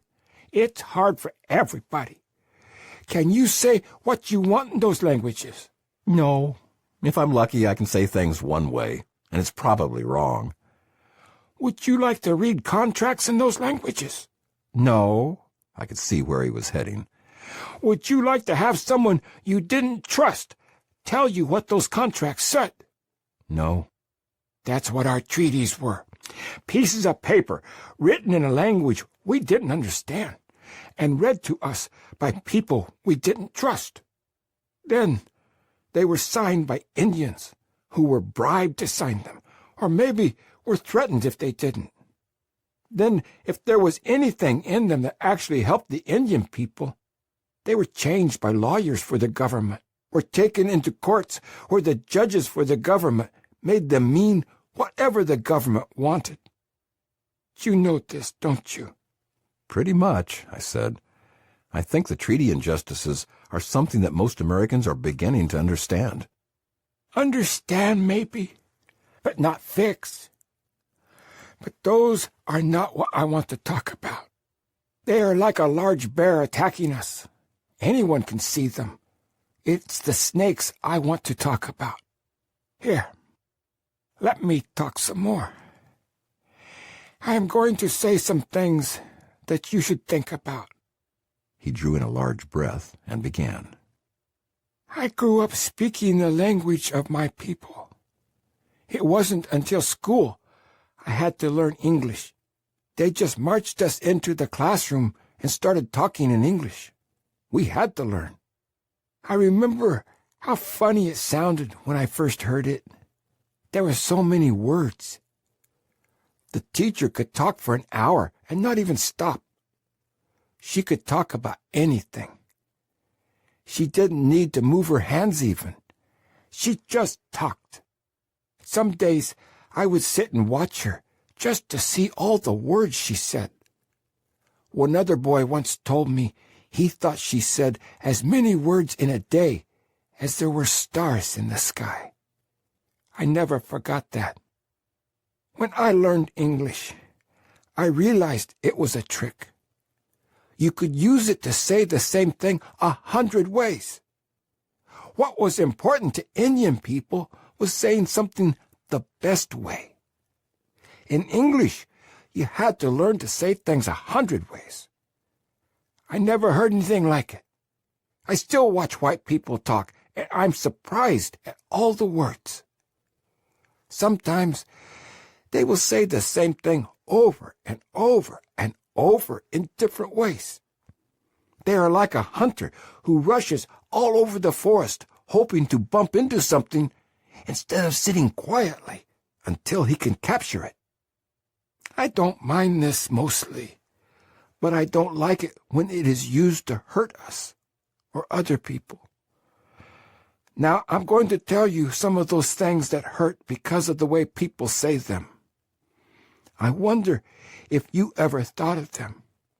The first one is about the battles. Whenever the white people won, it was a victory. Whenever we won, it was a massacre. What was the difference? There were bodies on the ground, and children lost their parents, whether the bodies were Indian or white. But the whites used their language to make their killing good and our killing bad. They won. We massacred. I don't even know what a massacre is, but it sounds like dead women and little babies with their throats cut. If that's right, it was the white people who massacred more than we did. But I have hardly ever heard anyone talk about the white massacres. I don't like it when our people use that word only about the killing we did. It makes our killing seem uglier than yours, so it makes our people seem worse than yours. Here's another one. Uprising. You use that word to talk about any time our people couldn't stand what was happening to them anymore and tried to get our rights. Then you should call your Revolutionary War an uprising. But you don't. Why not? There was a government taking freedom away from you, and you stood up against it. But you called it a revolution, like maybe the earth was turning to something better. When we did it, it was called an uprising, like everything was peaceful and orderly until we rose up. Well, maybe we should make those words backward and call those downkeepings, because to us, we were being kept down all the time. I'd like it a lot better if history books said, then the Indians were kept down again, rather than then the Indians rose up again. It would be more the truth. See, that's how the English language is used on us. It is like a weapon you use against us now that you don't use guns anymore. What about warpaths? When you came out against us, you formed an army. When we came out to defend our families, we went on the warpath. I won't even talk about the words like bloodthirsty and savage. But those are things from the old days, and you probably don't even think they are real anymore. Well, they are. My little great-grandson came home one day and told me they were studying the frontier in American history. I asked him what it was. He told me it was where civilization stopped. I almost told him he couldn't go back to that school anymore. Just look at that. They were teaching him that civilization only existed up to where the white men had reached. That means everything on the other side of that line was uncivilized. Well, we were on the other side of that line. We had governments and laws, too. Our people were better behaved than the people that came into our lands. We thought we were at least as civilized as the white man. But here is my little great-grandson coming home from school, talking about the frontier and civilization. It was like we didn't exist. Every time you talk about the frontier, you are telling us that we don't matter. I looked up the word. It means the edge between the known and the unknown. Whenever you use it, you are saying that our people are part of the unknown.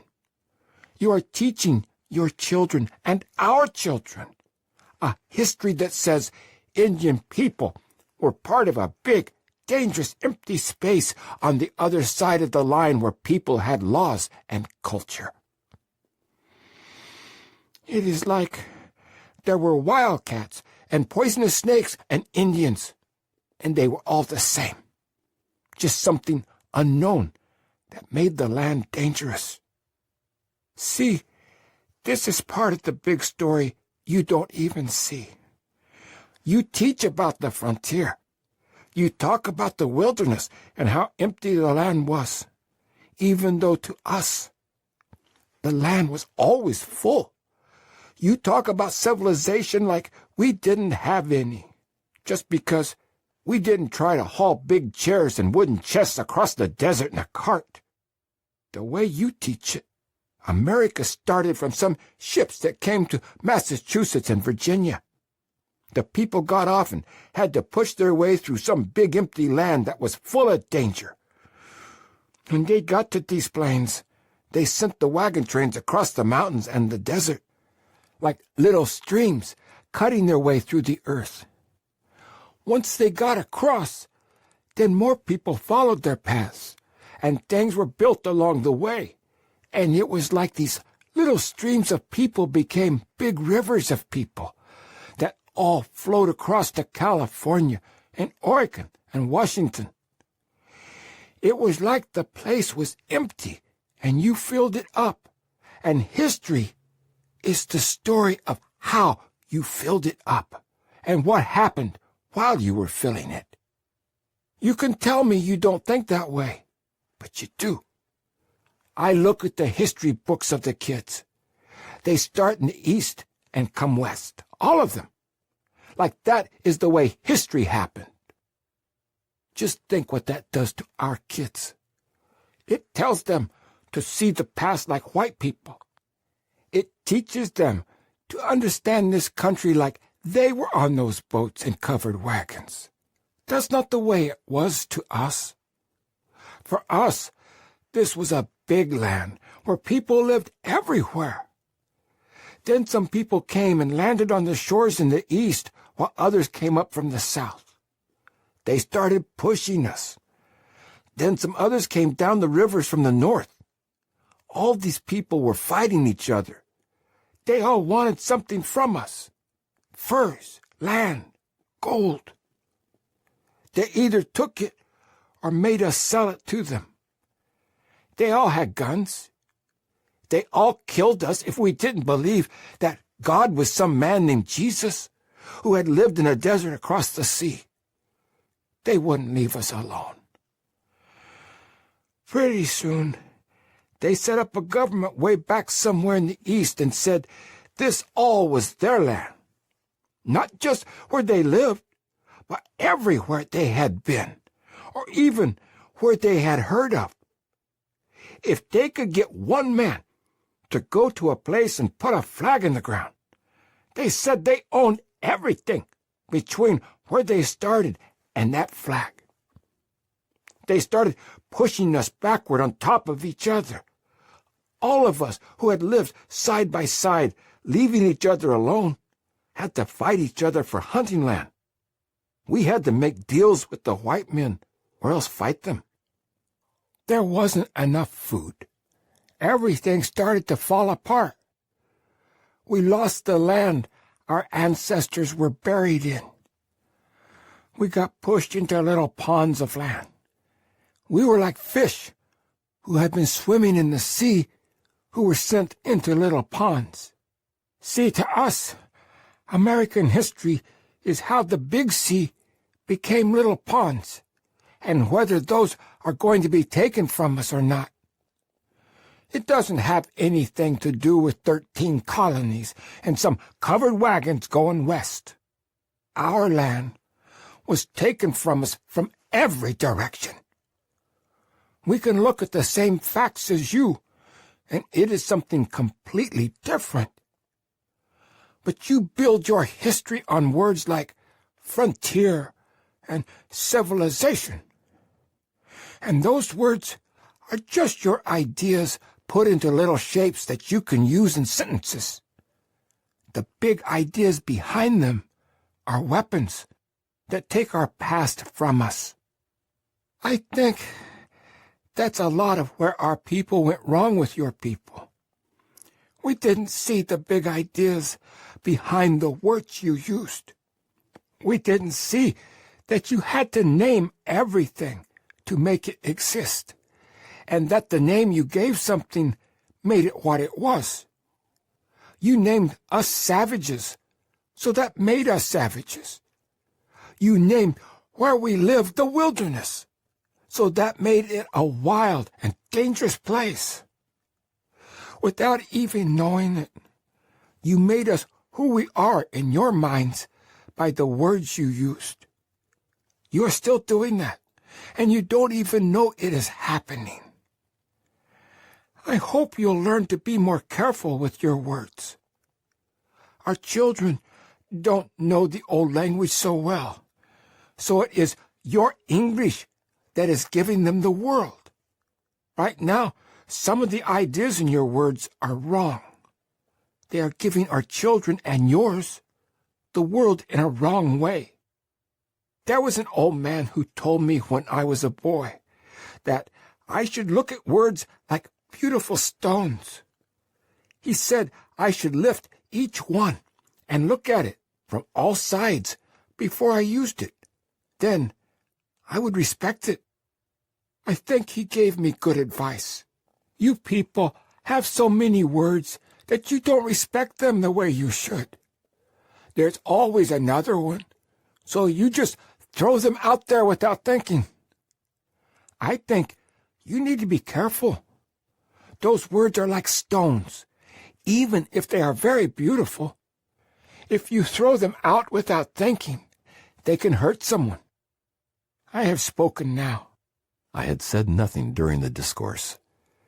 Watching Dan had been almost like watching a man go into a trance. He hadn't seemed to form his thoughts, but to catch them and ride them like a hawk rides wind currents. He had kept his eyes closed for the entire time he spoke. I thought back to some reading I had done on the orations of the Seneca Chief Red Jacket, and how he had practiced speaking in his youth, so that he might one day become a great orator to give voice to his people. This is what Dan had done, and he had done it in private, with no thought of audience, no thought of reward. He was speaking for his ancestors, voicing the feelings of his people, and I was to be his mouthpiece. A shudder went through me as I sensed the honor and responsibility that had been accorded me. This was not a game anymore, nor even a simple literary exercise. This was for real, for keeps, for all the voices that had been silenced, and all the voices that did not know how to speak. Grover was nodding his approval as he steered the car down the dusty road. "You spoke well, Tankashila," he said, using the word of highest respect for a grandfather, the words used to refer to the old ones. Then, to me, he added, "I hope you're learning something, Nerburn." Fatback wheezed and shifted in her seat. I had this momentary image of us being adrift on an inland sea, a kind of Great Plains Odyssey, the old seer, the navigator, and the scribe, with a surreal canine chorus making commentary in the background. "You're lucky to hear these things," Grover continued. "The old man has kept silent for a long time." Lucky to hear these things. It was the same sentiment Winona had expressed while berating me from her front porch. Though they never said it in words, they revered this old man and his knowledge. They expected me to do the same. "I will make your words heard, Dan," I said. The formality in my own voice surprised me, but it felt appropriate and natural. Dan just nodded. I ventured further. "How did you come to speak of these things, Dan?" The old man spoke slowly. I will tell you now. When I was a boy, an old man who was Wakan looked at my eye and said I had a special way of seeing. He said I had one Indian eye and one white eye. He told my father I must learn to see with both of these eyes. You must use your gift, he told me. My father was a smart man. He knew I must listen to the old one. So he told me I must learn to watch, and even if others laughed at me, I must always watch. Then I would learn to see with two eyes. When I went to white school, I was unhappy. I cried every night beneath my covers. A boy was not supposed to cry, and I was ashamed. When I came home for the summer, I told my grandmother that I cried all the time and that I didn't know why. I told her I was not brave like the other boys. She told me I was wrong, that there were special ones who felt the pain for all their people, so the rest could be brave. Maybe you are one of the special ones, she said. You are a smart boy. Learn to speak. It will be good for you. So I tried to learn to speak. Most of the kids were afraid to speak. The teachers hit them when they said the wrong words. They thought it was better to be silent, but I remembered what my grandmother had said. I told the teacher I wanted to learn to speak. She gave me one book of President Abraham Lincoln and another about Rome. They were full of speeches.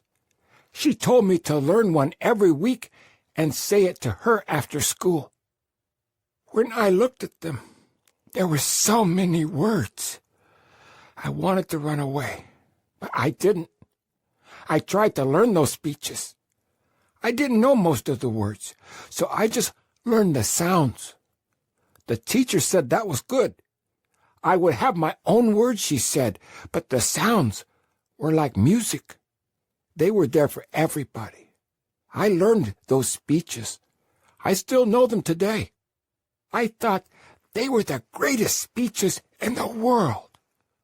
I never even knew there were Indians who gave speeches until one of the elders heard me saying my speech.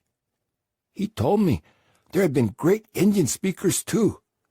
He told me about Big Elk and Sitting Bull. He told me some Indian speeches in my own language. That is a good gift, he said, to be able to speak. Then I knew how to see with both eyes. I heard the same sounds in the Indian speeches as in the white speeches. I heard the footsteps of men walking. I heard birds and animals. I heard the songs of all the earth in the words and in the spaces between the words. I knew I could learn to speak by listening to the animals, just like I could learn to speak from reading speeches and books.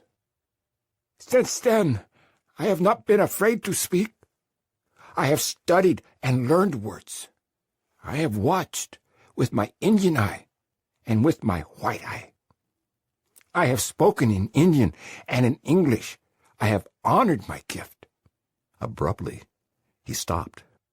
What is your gift, Nerburn? I was unprepared for the question. I don't exactly know, I stammered. Then I will tell you. You are honest. You are not living a large lie. You do not need to sit in the center of a house. You hear others. I was taken aback by the strange construction Dan had put on my personality. But you're a coward. The words hit hard. You're afraid of other people's anger. Winona told me that. She told me I could make you do anything by getting angry. I let out a nervous, involuntary laugh. The accuracy of the insight was frightening. Do you see everything so clearly? I asked. There's a reason why my people have survived, He said. Now, I want you to understand this. People are going to get angry with what you write. They are going to be angry at you, and they are going to be angry at me.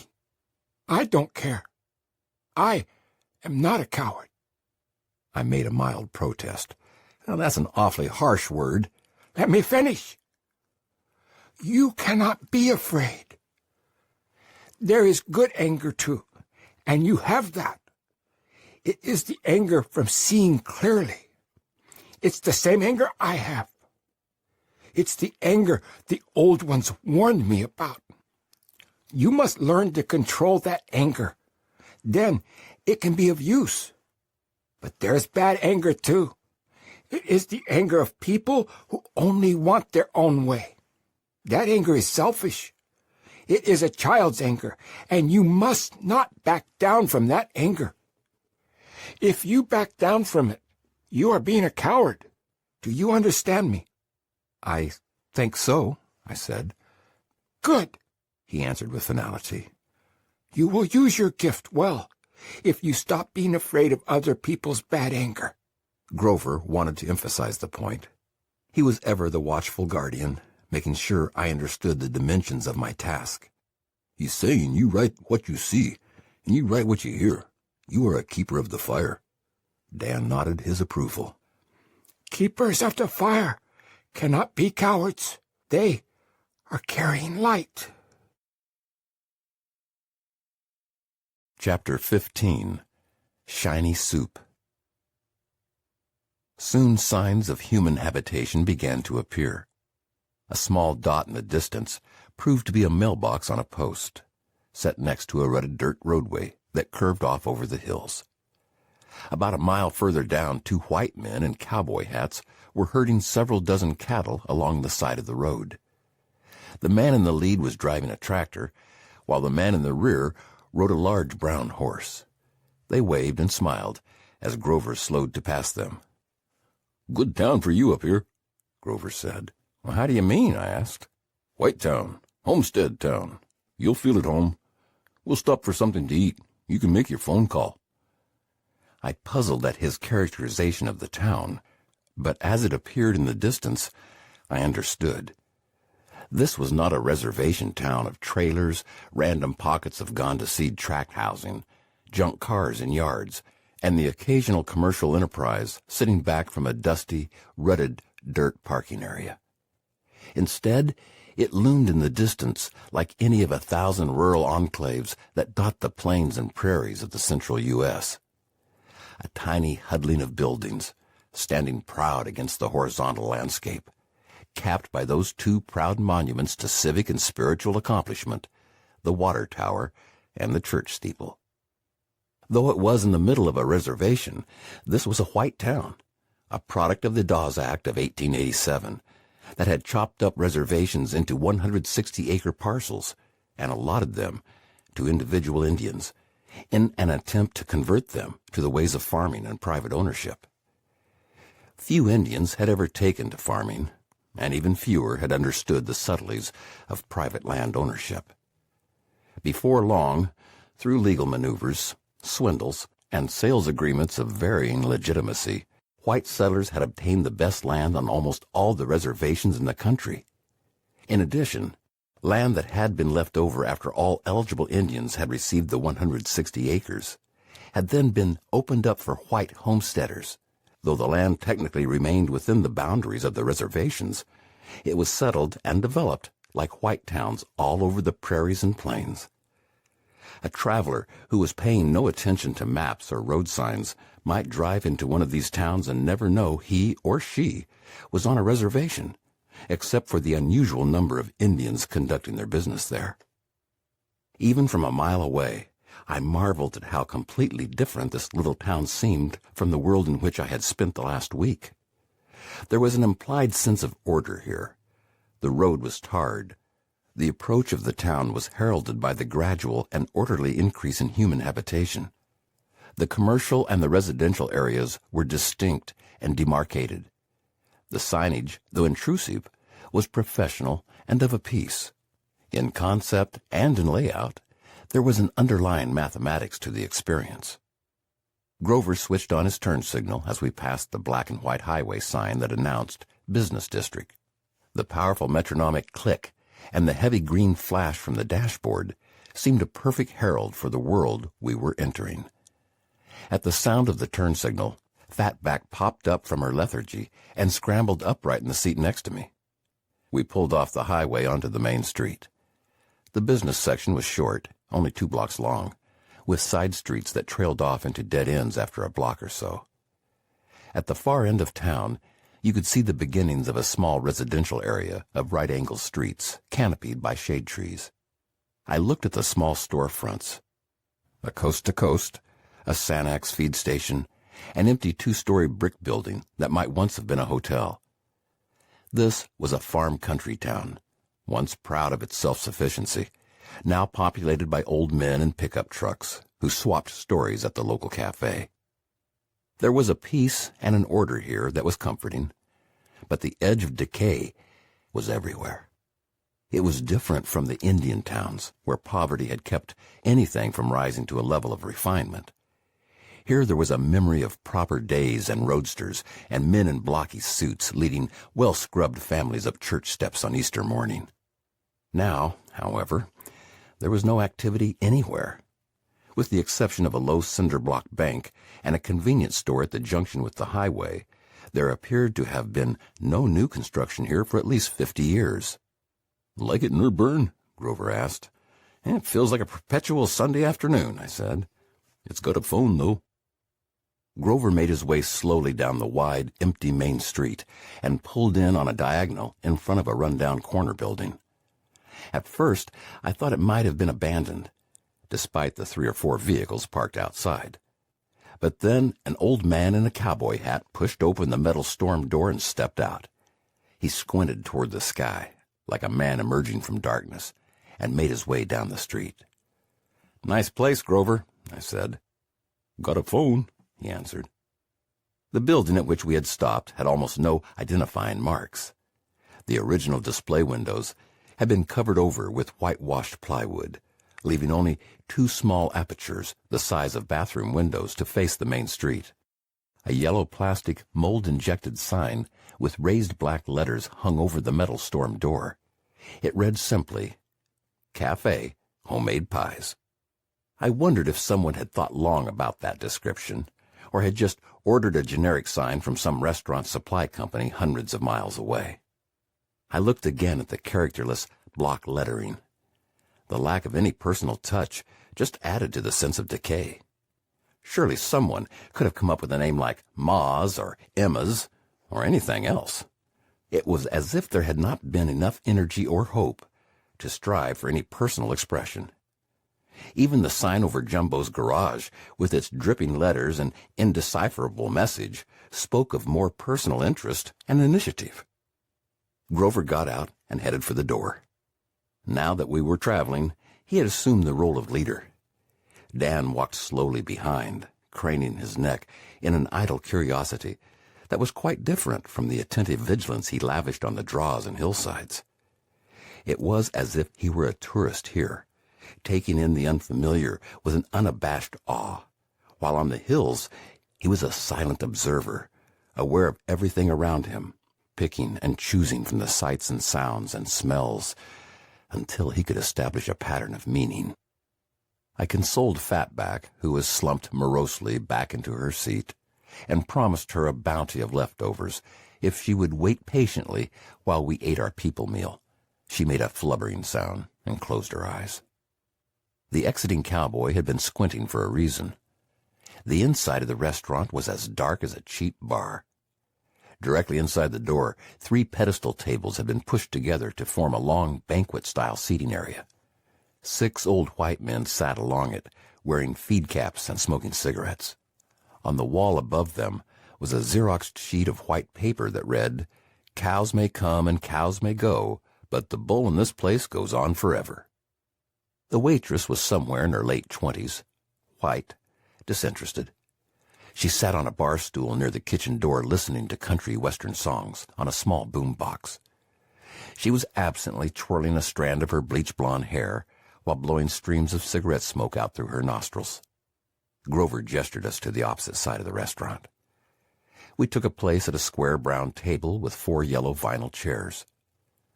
The woman put down her cigarette and came over to us. She had that trailer court look of someone who had had too many beers, too many kids, and too many men, who had missed her chance to get in the car with that one stranger years ago, and now accepted her life with a world-weary cynicism that contained no trace of self-pity. She stood above us with one hand on her hip, chewing gum in time to the music. "Coffee?" she asked. "Black," said Grover. Dan nodded. "Me too," I added, "but I like mine with milk." "Cream," she corrected. "No, I'd rather have milk," I said. She gave an indifferent shrug and stabbed something on her notepad, turned and walked over to a hot plate containing 2 glass pots. She grabbed one, then whisked up 3 white restaurant cups from a phalanx that were sitting upside down on a dish towel. She banged the cups down on our table and poured uneven amounts of coffee into each. Drips tracked along the table as she moved from one cup to the next. "Milk?" I reminded. She turned away without answering. "You better turn on the charm, Nerburn." "If she comes out with a rolling pin, I'm taking off." "Hey, why don't you try one of those hot lines you use on Winona?" I suggested to Grover. "Nope. This is a frying pan woman. Whack you on the side of the head." "Wouldn't be the first time for you," Dan said. The 2 men chuckled and sipped at their coffee. "Damn, this is bad," I choked. There was a greasy film floating on the top of the brown liquid. "Suppose you drink that yuppie Capistrino stuff." "Used to be my favorite," I said. "Then I tasted yours." The thought of Grover's coffee reminded me of how far we had come in a single day. I had no sense of the miles we had traveled, but the cross-country bumping and lack of any traceable route made it seem as if we were in a different country. The waitress slammed a half-filled plastic cup of milk down on the table beside me. "Ready to order?" she asked. Dan and Grover both ordered pie. I opted for soup. Then I remembered Fatback. "You don't have any bones back there, do you?" I asked. "Bones?" she repeated, as if it were the stupidest question she had ever heard. "Bones, like from the soup? We've got a hungry dog out in the car." "Comes from a can," was all she answered. "You're striking out, Nerburn," Grover laughed. The door creaked behind us, and a long shaft of sunlight cut into the room. A loud laugh broke the quiet gloom of the cafe, followed by the heavy thumping of feet and the slam of the storm door. More clumping, and an Indian couple stood in the door. The man was in his early 30s. He had a long mane of shiny black hair that reached below his shoulders. He was lurching and stumbling. The woman was as skinny as a reed and wore skin-tight jeans that seemed ready to burst. They were both drunk. Grover and Dan paid them no mind. Their thoughts were on pie, and this was not an unfamiliar scene to them. The couple continued their loud conversation. It made no difference that they were in a dark, quiet cafe. The man dragged a chair across the floor in front of Dan. "Hey, brother," he oozed. Dan nodded. The waitress was standing in the entryway to the kitchen with her hands on her hips. The 6 men hunched over the long table began murmuring. The woman flopped down in the chair and hollered out to her partner, "Get me some goddamn coffee." The man had already made his way over to a cigarette machine and was reading loudly. "Minors are forbidden by law. I want a cup of coffee." He punched his hand down in irritation on top of the machine. "Just a goddamn minute. I'm getting some goddamn cigarettes." He fumbled violently in his pockets. "Hey, bro," he said to me, bypassing Grover and Dan. "You got any quarters?" I looked quickly from Dan to Grover. For some reason, it seemed to be their decision. Grover shook his head slightly. "No, man, sorry." "Oh," he said, and stumbled back to his table, as if he had forgotten why he was there. The waitress had decided to intervene. She snuffed her cigarette out with authority and stalked over to the table where the couple was sprawled on their seats. She minced no words. "You got any money?" "Yeah, we got money," said the man. "Let's see it." "He said we got money," the woman cut in. "Get us some goddamn coffee." The waitress turned on her with an angry eye.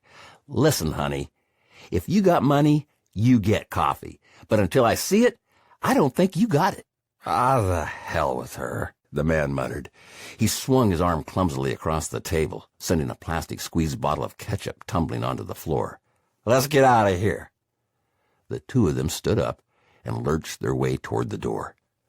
The shaft of daylight appeared, followed by a slam, and the noisy conversation disappeared into the street. I sat glumly looking into my cup. I was embarrassed, but I wasn't sure for whom. I felt like I had witnessed a racial flaw that I had wanted to avoid. Though it made no logical sense, it was as if Dan and Grover were darkened by the same stain that had reduced that couple to a slobbering caricature, and I was witness to their common weakness. The table of white men obviously felt the same. They had turned their collective attention to our table, and here and there a snippet of conversation about drunks or Indians rose up loud enough for us to hear. At one time, I distinctly heard the phrase, "prairie niggers." I looked at Dan for his response. He seemed oblivious. "Alcohol has been bad for us," Dan said at last. "I think it was the worst thing the white man brought. It made our people crazy." "It made those 2 crazy anyway," I offered, trying to make the flaw specific to those 2. "It does that to all of us." "Why do you think that is?" I asked. "I don't know. It was a test the Creator gave us." "Did you ever drink?" "Many years ago. Then a pipe carrier brought me back to the sacred circle. Now, I don't drink any more." "I drank a lot in the Navy," Grover said. "I still go to AA." The old white men at the other table seemed to have calmed down a bit.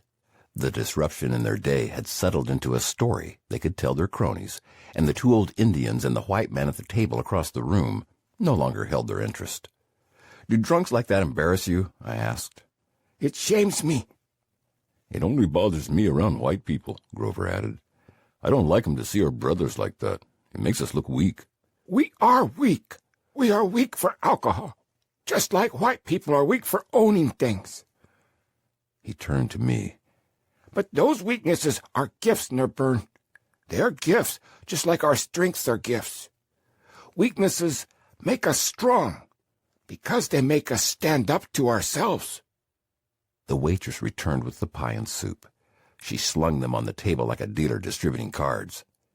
Grover tasted his pie gingerly, grunted his approval, and began sawing into it with the edge of his fork. My soup had an ominous petroleum-like sheen on it that turned blue and green and red, depending on the angle from which it was viewed.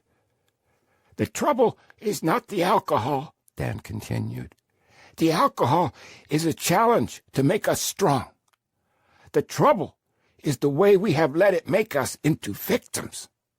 Everyone's a victim in America these days, I said. It's our new national pastime. "It's a bunch of shit," said Dan with uncharacteristic vehemence. "That's the white man's way. When your life isn't going right, you blame your parents or your work or something else. You talk about being burned out. You spend all kinds of money to have psychiatrists tell you why you aren't responsible for your life. We don't need that. It's not our way. We don't need some social worker or government professor to tell us what's wrong. We need to look to the Great Spirit for strength." Great Spirit needs help sometimes, Grover said. "Not by a bunch of damn social workers and counselors. Hell, if it wasn't for us, social workers would be out of business. The whole reservation economy is based on weakness." He glanced over at the table of white men. Dan's volume and vehemence had piqued their interest again. They feigned concern with their sweet rolls and coffee, but you could see the bills of their caps turning toward us when Dan's voice rose. "It really makes me angry when I see how white people have turned us into victims. I see hundreds of my people getting in line every day to be victims, blaming society or the white man for all their troubles." Well, there's some truth in that, isn't there? I asked. "Sure there is, but it's a bad truth. Being a victim is weak. I don't want to be weak. I want to be strong, like my grandfathers. My own father used to walk to the river every morning in the winter and cut a hole in the ice to get water. It didn't matter that it was 40 below zero. He just did what he had to. It made him strong. Now our people are being taught that we were victims of society because at the same time white people had running water. So what? Before you came here, we didn't have running water. We still went to the river at 40 below and got water. We never thought of ourselves as victims. But then the social workers came and told us if we didn't have everything you did, we were all victims. A lot of Indians believe that now." Grover had made his way through the pie in about 5 bites and was eyeing Dan's untouched piece. "You could have my soup," I offered.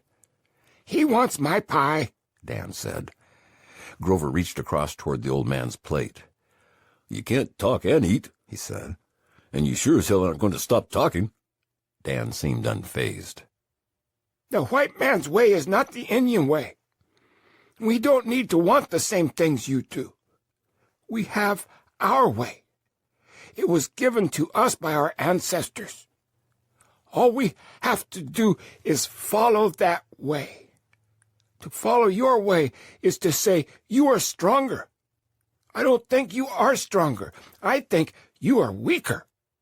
If there are things we can learn from you that will help us follow the way of our ancestors better, then we should learn them.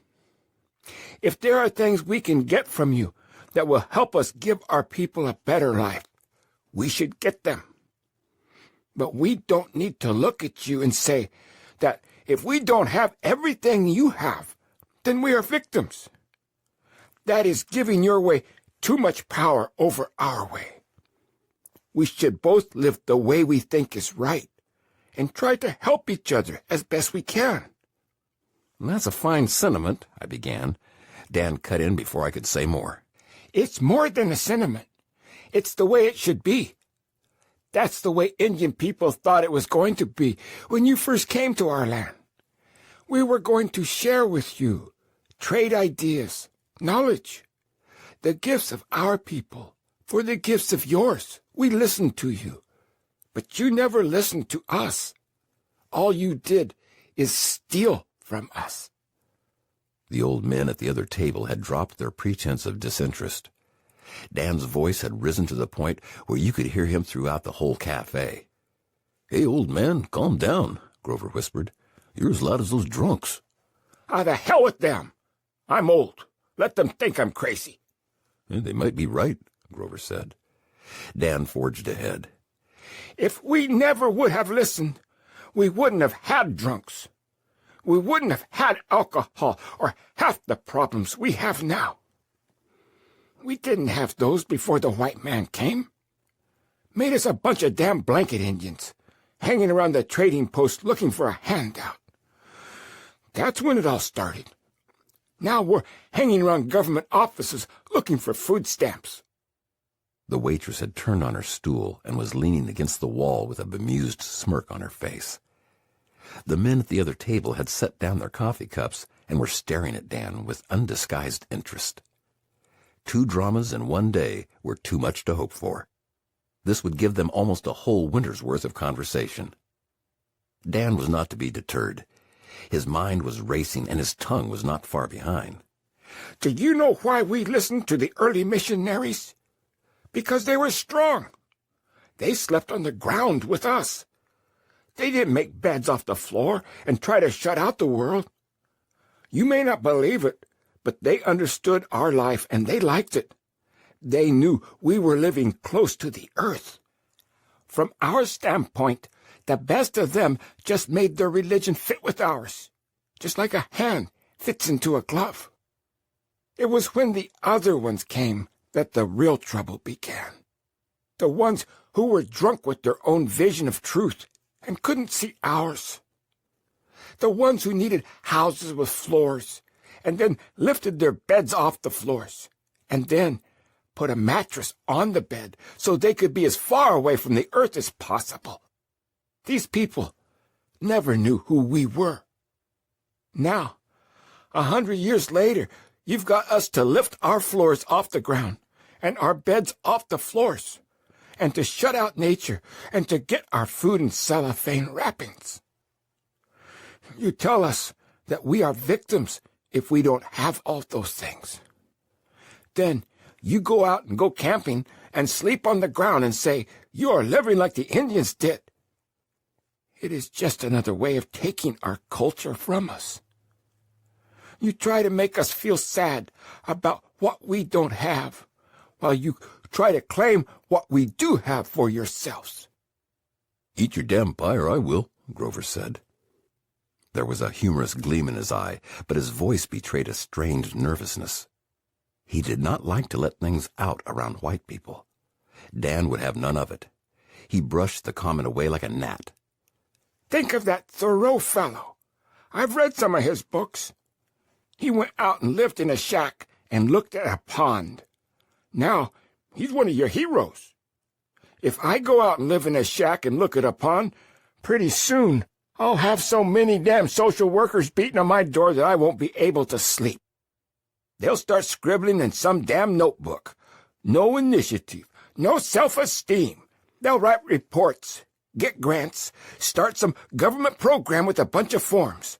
Say it's to help us. That's what happened with allotment. They said they were trying to help us. They cut up our reservations into chunks and told us we had to be farmers. When we didn't farm, they said we were lazy. I don't remember anything about Thoreau being a farmer. He mostly talked about how great it was to do nothing. Then he went and ate dinner at his friend's house. He didn't want to farm, and he's a hero. We don't want to farm, and we're lazy. Send us to a social worker. The waitress was tiring of the scene. 2 bellowing Indians in one day were quite enough. She ripped the check off her order pad and walked over to the table. Anything else? Yeah, I want some more coffee, Dan said. Grover's eyes widened in shock. Let's just get the hell out of here. I need some coffee to wash down my pie, Dan commented. It was no longer possible to tell whether he was serious or joking. The waitress made an odd face to no one in particular and went to get the coffee pot. Dan turned his attention directly to me. See, Nerburn, I want you to understand this. White people don't know what they want. They want these big houses and all kinds of things. Then they want to be close to the earth, too. They get cabins. They go hunting. They go camping. They say it makes them close to the earth. But they really think it's okay, only because they have all these other things. We Indians, we live in cabins and hunt, but it's not okay because we don't turn around and go back to big houses and big jobs. We don't need two lives like white people. The only reason that Thoreau fellow is a hero is because he lived two lives. Otherwise, he just would have been a bum.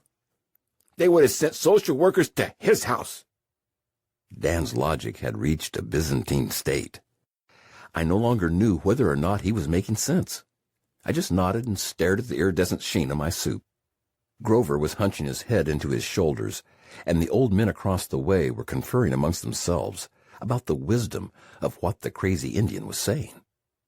The waitress stood at a distance, holding the coffee pot, while Tammy Wynette was belting out some big-lunged song from the boombox. Suddenly, Dan's voice got very quiet, like a man sharing a secret. This is what you've got to remember. I could see the men at the table craning their necks to hear his words over Tammy's sorrowful wails. For white people, there are only two types of Indians: drunken bums and noble Indians. In the old days, we used to be savages, but that's gone. Now, it's drunks and noble Indians. I like the white men better who think we are all drunks. At least they're looking at us as people. They're saying what they see, not what they want to see. Then when they meet one of us who's not a drunk, they have to deal with us. The ones who see us all as wise men don't care about Indians at all. They just care about the idea of Indians. It's just another way of stealing our humanity and making us into a fantasy that fits the needs of white people. You want to know how to be like Indians? Live close to the earth. Get rid of some of your things. Help each other. Talk to the Creator. Be quiet more. Listen to the earth instead of building things on it all the time. Don't blame other people for your troubles, and don't try to make people into something they're not. He sat back in his chair with an air of finality.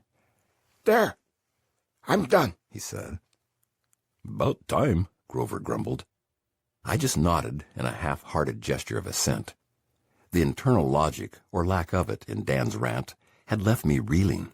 The table of men, aware that their interest might be noticed, made a great show of being involved in a private conversation. Like the soup? The waitress asked caustically as she whisked away my untouched bowl. Shiny, I answered. For the first time, she cracked a tiny smile. She took the bills I had laid out and went off to the cash register. She returned shortly and dropped a big brown bag on the table. I looked quizzically at her. For the dog, she said. Then she winked and walked back to her stool without ever looking at us again.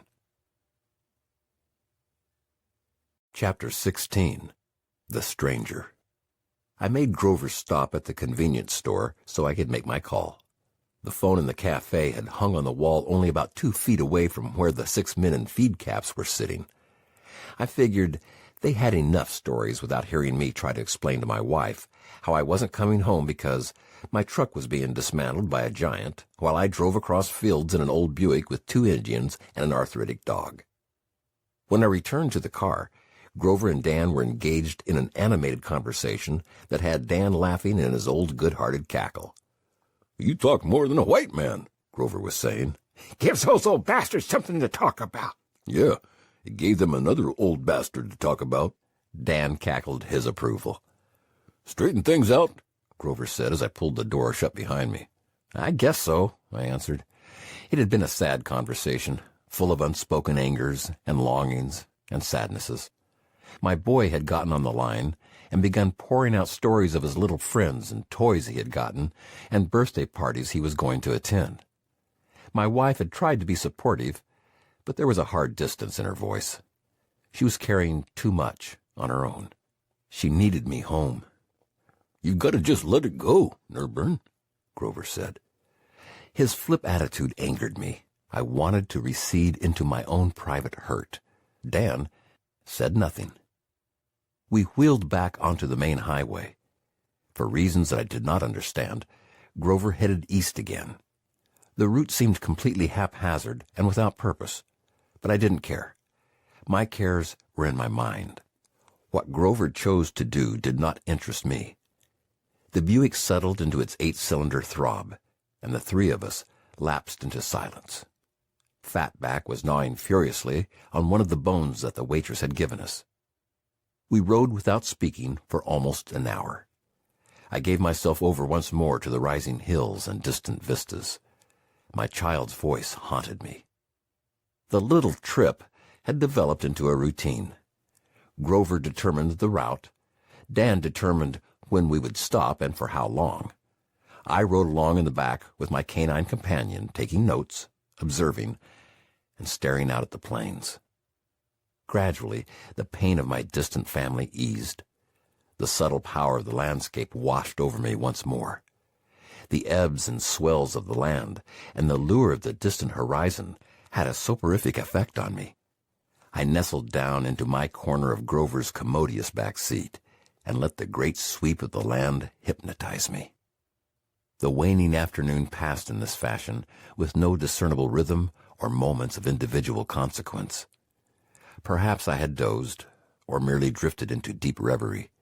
But when Dan blurted out, "Go in there!" I jumped in my seat like a man jolted from sleep. Grover slowed the car so quickly that my stomach churned. We had been descending a long, gradual hill, and the car had to fight to come to a halt. We were on a winding drop into a river valley. Far ahead, I could see the landscape on the other side of the river stretching out in unrelenting flatness.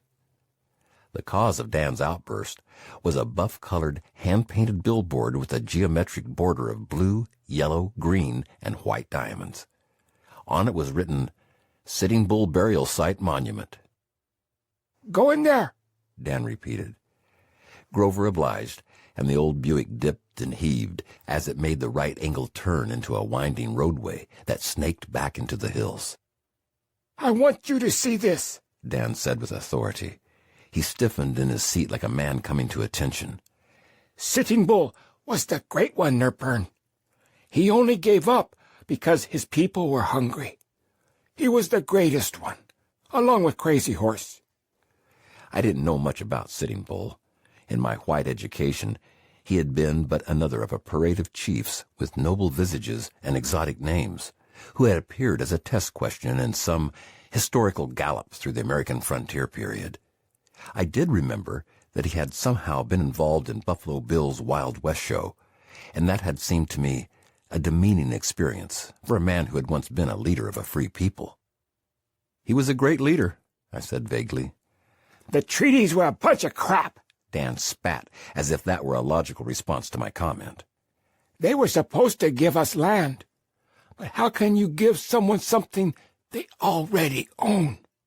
All the treaties did was bind the Indian people to the white man's laws. Sitting Bull figured that out. He wasn't going to sign anything that claimed to give him something he already owned. He knew that all he was signing was a paper that made him give up something, so he wouldn't sign them." In the distance, a solitary figure was walking along the road. "Looks like an Indian," Grover observed.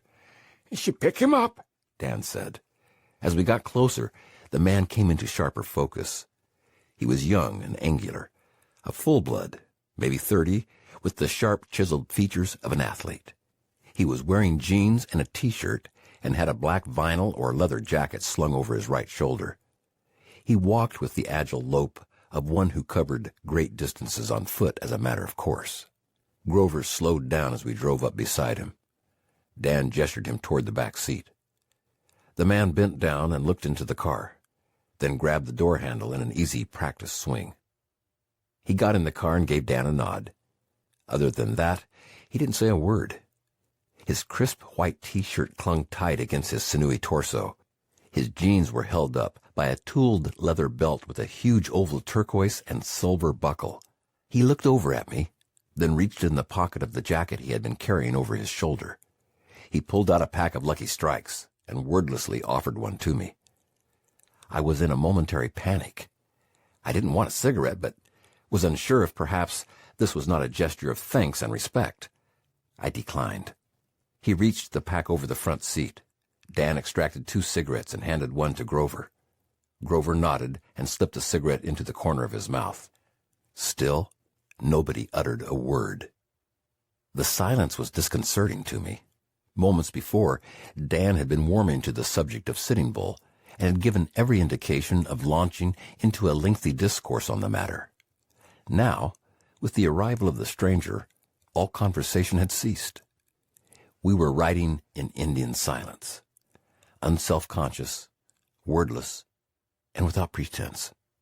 I felt like a complete outsider. I studied the new passenger out of the corner of my eye. He had the handsomeness of the land. He was burnished brown, almost mahogany, with gigantic knobbed hands that hung like axe heads from his sinewy forearms. Though he was skinny, every muscle on his body stood out, as if the hot sun and endless hard labor had pared every ounce of extraneous fat from his body. But despite his raw physicality, there was something refined, even feminine, about his manner. He had the physical presence and readiness of a large cat. He pulled a comb out of his front pocket and ran it meticulously through his shiny black 1950s hairdo.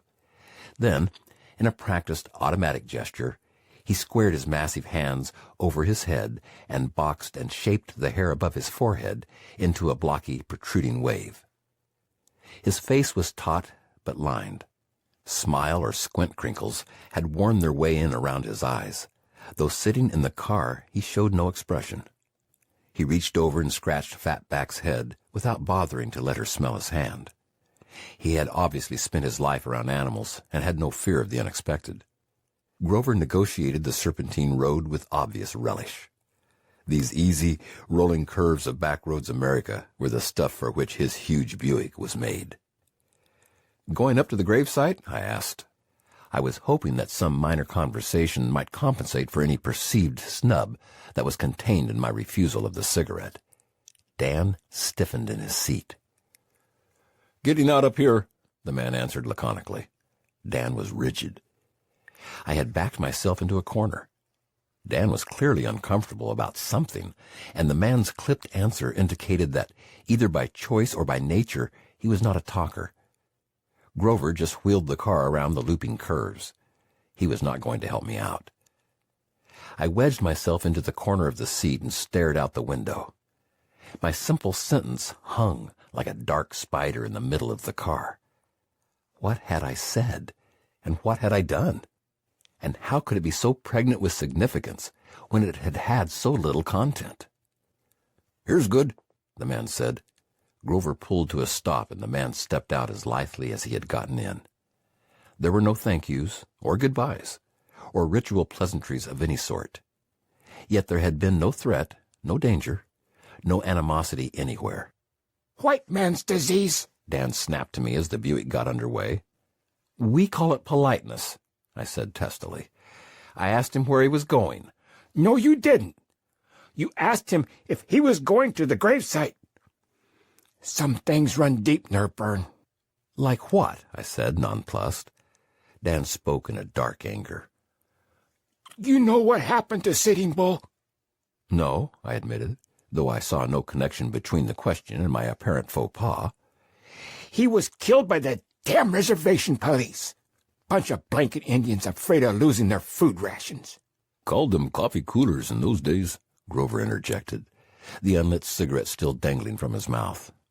"Good name for you, Nerburn." Dan was not amused. "Sitting Bull wouldn't sign the treaties. He knew they'd make blanket Indians out of all of us. If it hadn't been for the damn blanket Indians," he snorted angrily through his teeth, "if they would have listened to Sitting Bull and stayed with him, we never would have signed away the Black Hills." I wanted to say that it was likely that the Black Hills would have been taken some other way, but I didn't feel like contradicting Dan's thinking, wherever it was leading. He was far too angry. "He was a real chief, Nerburn. He didn't hate the white man. He just loved the Indian people. He knew if we had anything to do with the Wasichus, we'd turn white ourselves. Do you know what he said about the Indians who lived in the white agencies? No. I remember the speech.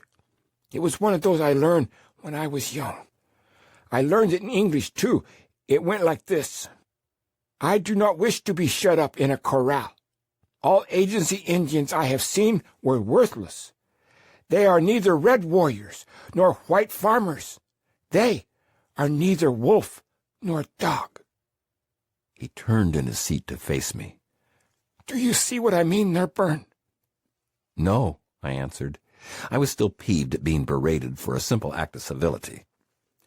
That's what happened to us. We listened to the white man. Now, we're neither wolf nor dog. Sitting Bull was right. So, what does this have to do with the guy we picked up? I ventured. A lot of people up in Fort Yates are related to those policemen who tried to arrest Sitting Bull, Dan said. It was right around here he was camped.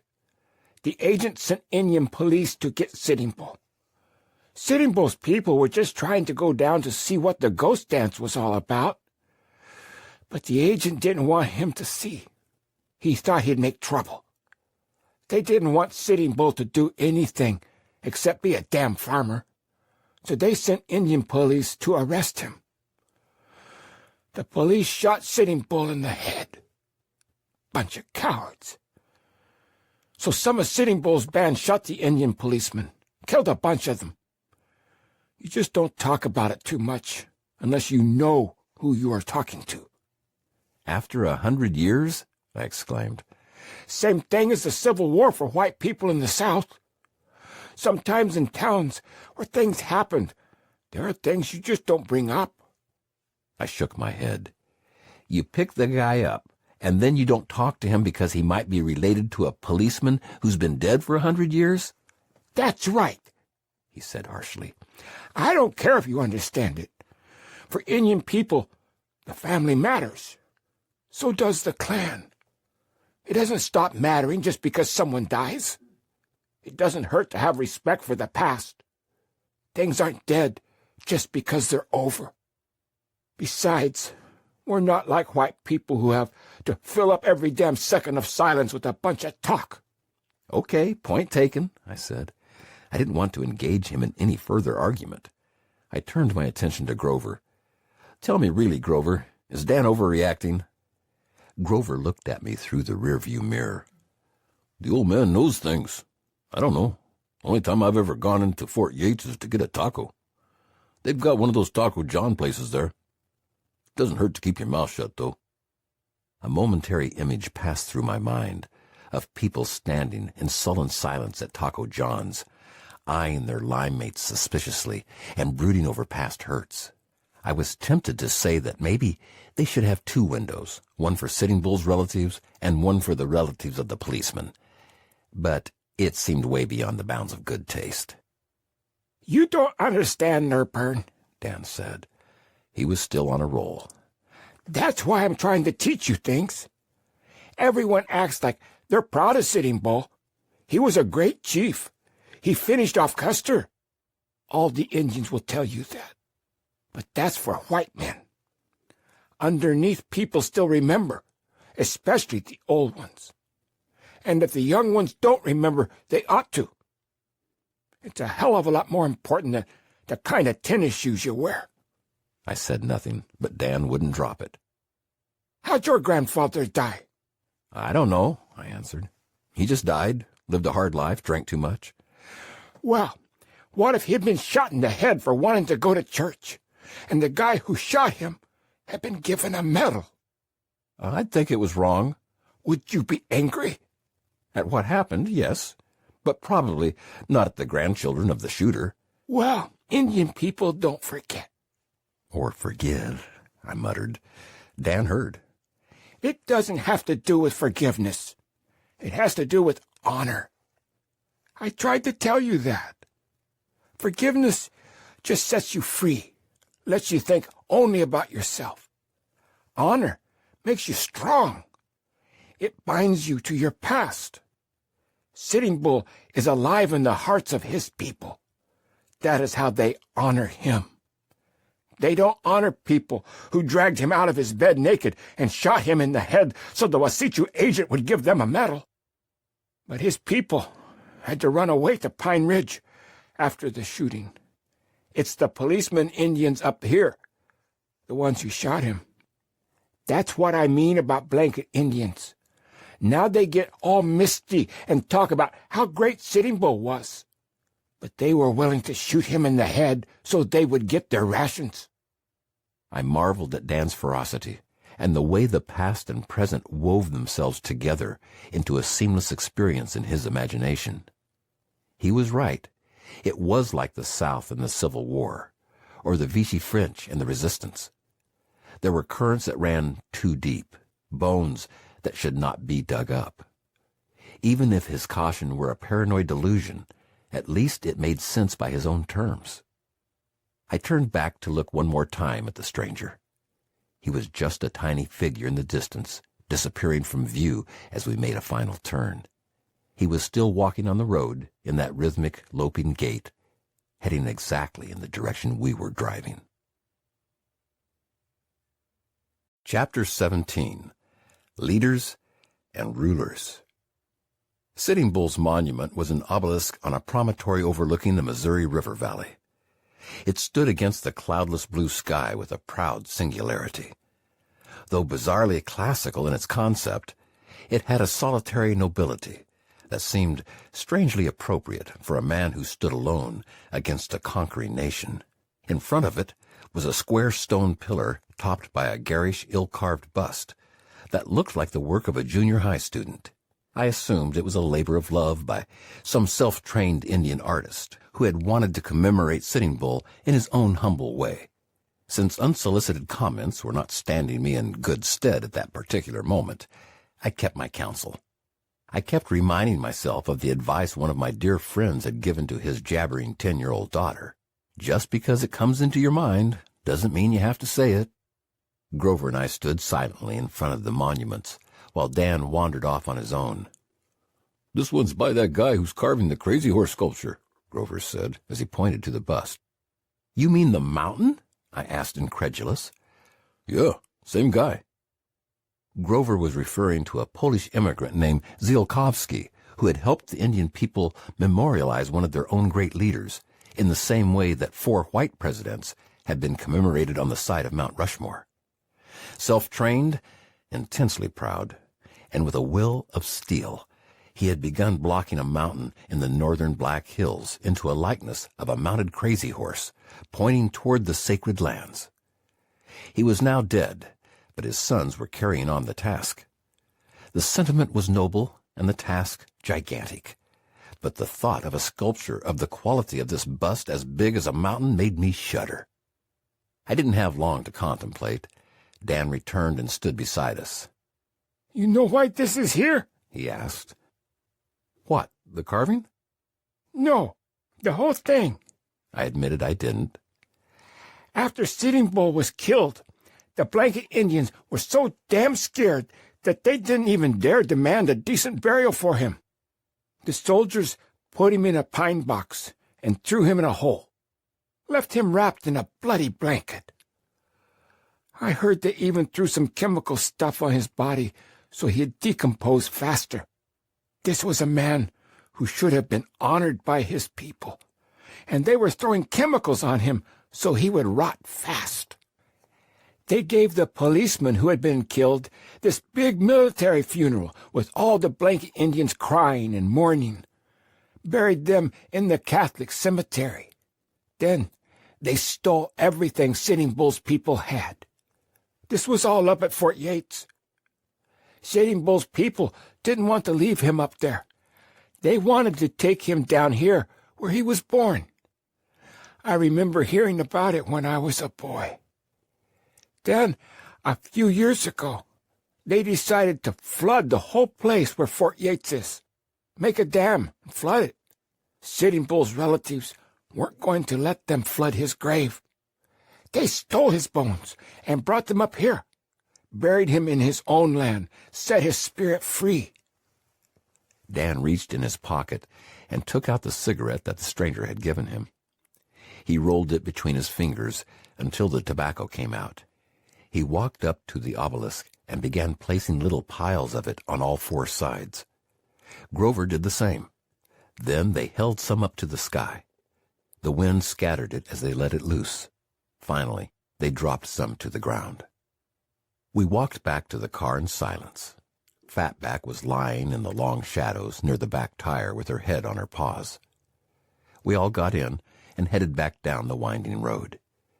The stranger we had given the ride was nowhere to be seen. Dan was thinking hard.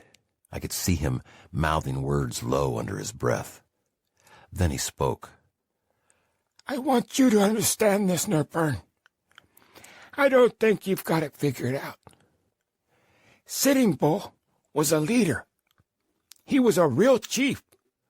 People followed him because he was great. He never won any election or was appointed by any government official. That's not how you get to be a leader. You're saying the policemen didn't have any real authority? That's right. They were policemen because the government told them they were, gave them uniforms and a job. It didn't have anything to do with the old way, where it was an honor you earned. Unfortunately, that's the way the white system works, I said, though not with conviction. It doesn't work too damn well, he responded. At least for Indian people. We had a system that worked. Then the white man came along with his elections and laws. And now we've got one that doesn't. They should have left us alone. So why doesn't it work? I asked. I was curious to hear Dan's ideas on government. It's too complicated to explain, he said. You've got to know too much about the old days. No, try me, I said. I'm interested. He heaved a weary sigh and held his two hands up like a man comparing the weights of two different objects. There are leaders, and there are rulers. We Indians are used to leaders.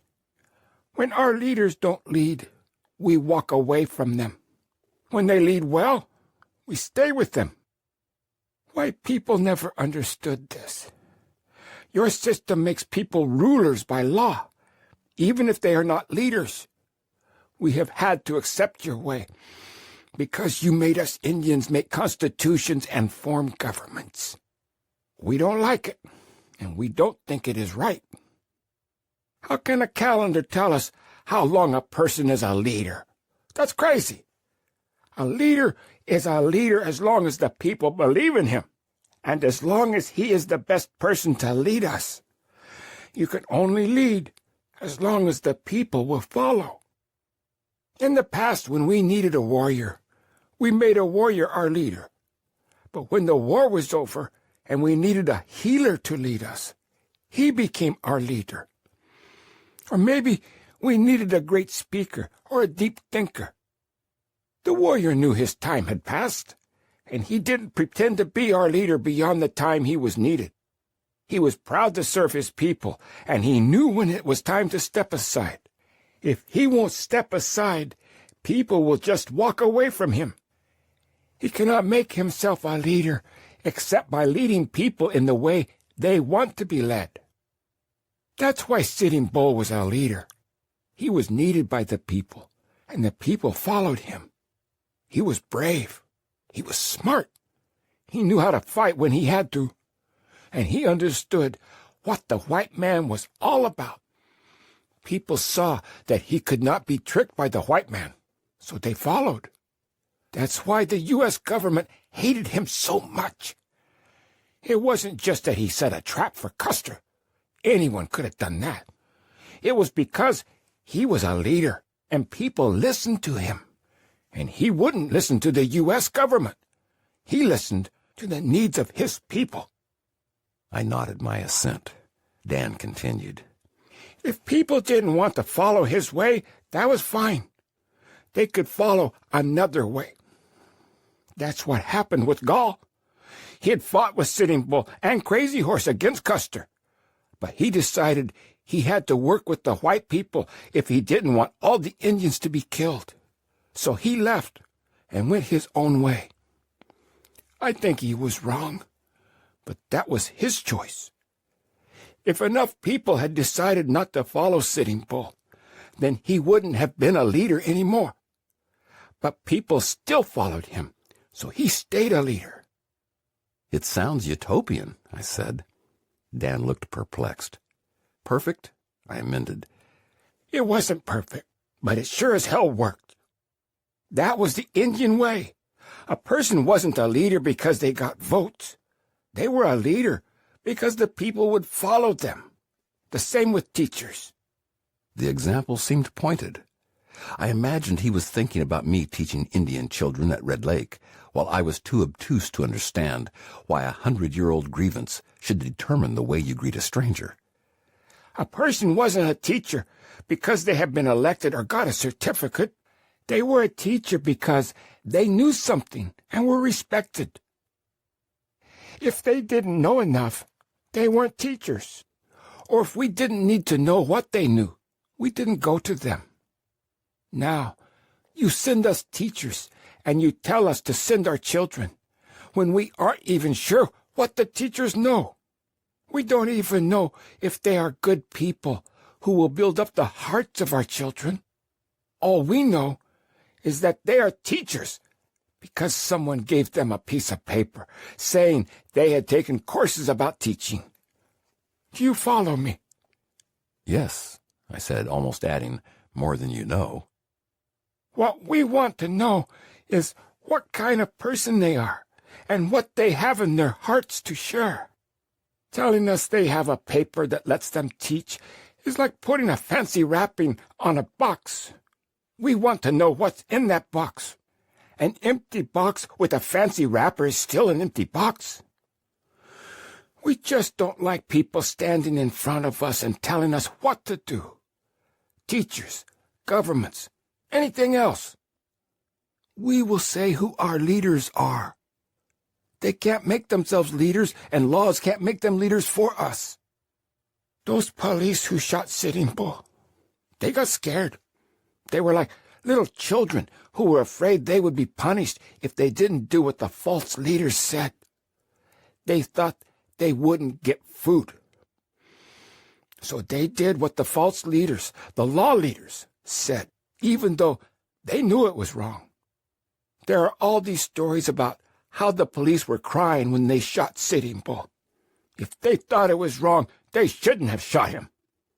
They should have listened to their real leaders, not to their law leaders. They didn't understand the difference between leaders and rulers. As usual, Dan had wound his way through the hills and valleys of his own logic to arrive at a destination. I understand why people followed Sitting Bull, I said. But he was a chief. Didn't people have to follow a chief? The chiefs weren't like that.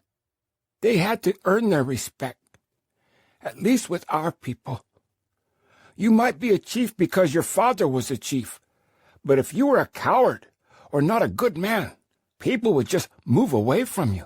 You would be a chief only to yourself. To be a chief, you had to be a leader. You know, this was a lot of the problem with the treaties. Lots of times, our real leaders didn't want to sign the treaties, but your government needed to have a piece of paper. So they found an Indian who would sign a piece of paper, and they told him he was a leader. Maybe he was from our tribe, but he wasn't a leader, unless we all said he was. He couldn't sign that piece of paper any more than someone down the street can sign a piece of paper giving away your house. These men were false chiefs. They were law chiefs, made up by white people who needed one Indian to speak for everybody. But no real Indian leader would try to speak for everybody before hearing from everybody. He might get the elders together or the council of chiefs. It depended on the tribe. Then they listened to everyone. Everyone could speak. If someone didn't like the decision that was made, they could leave. If the chief made a decision enough people disagreed with, they could make another chief.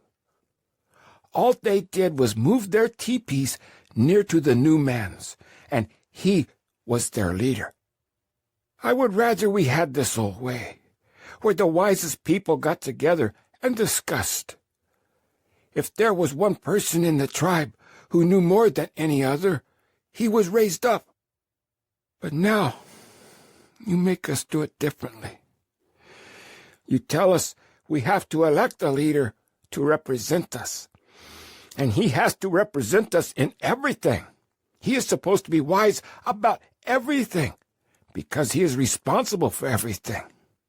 Even if we don't want him to speak for us on some matter, he gets to, because it says so in the Constitution you made us right. That is not the way it should be. Good leaders wait to be called, and they give up their power when they are no longer needed. Selfish men and fools put themselves first and keep their power until someone throws them out. It is no good to have a way where selfish men and fools fight with each other to be leaders, while the good ones watch. You made us follow this way, so now we have no government worth the name. Our leaders have no power. Our rulers are not leaders. That is why Sitting Bull was great. He did not rule. He led.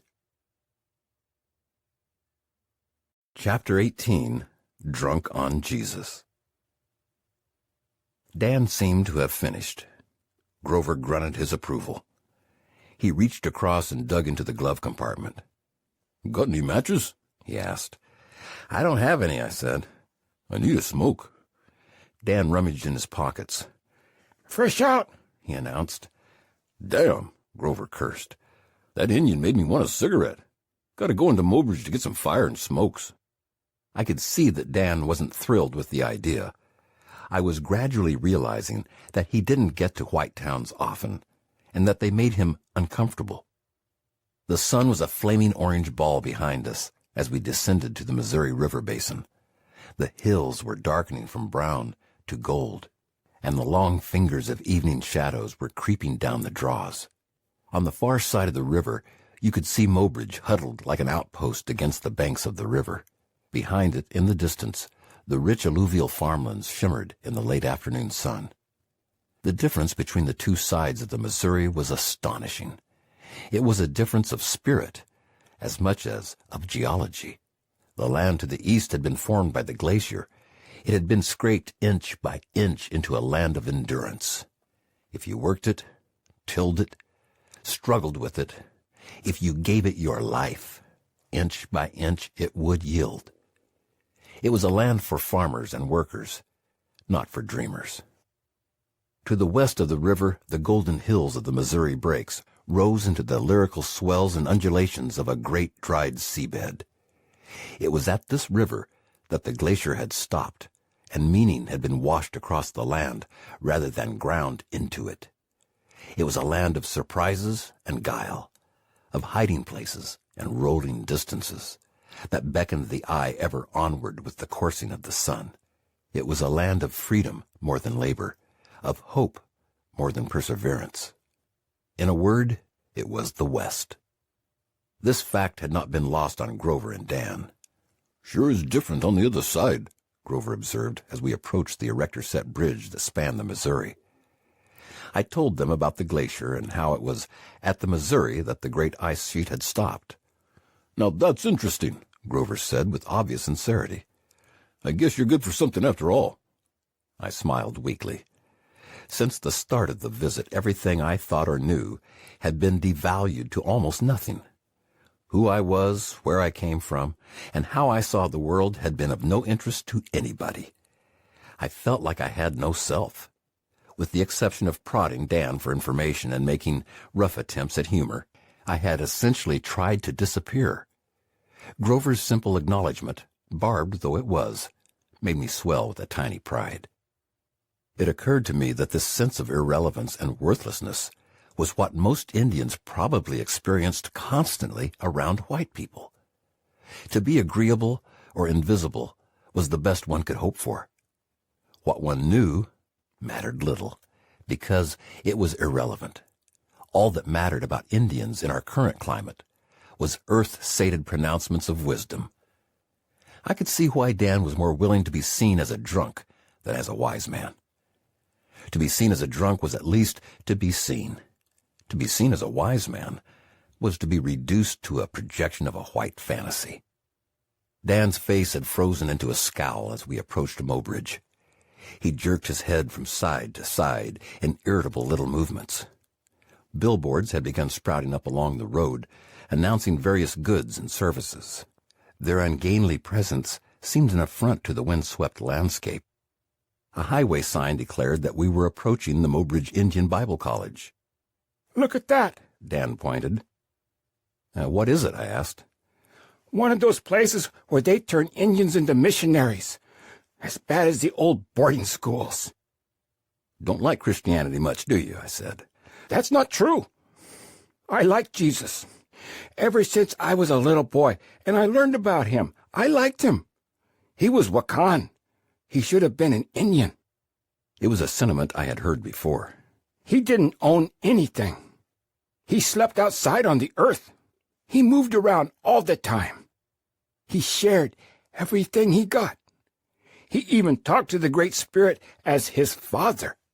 He was just like an Indian. I loved him, Nerburn. I still love him. I still talk to him. Those were things I learned from the priests and the sisters. They were good. But I don't like what the churches did to my people. When I see Indians standing in front of crosses, it makes me sad. It is like they are such good people, and their belief is so strong. Why can't it still be our old belief? Why was that taken away from us? The old ones shouldn't have to be begging Jesus to listen to them. He shifted slightly in his seat so he could see my reaction.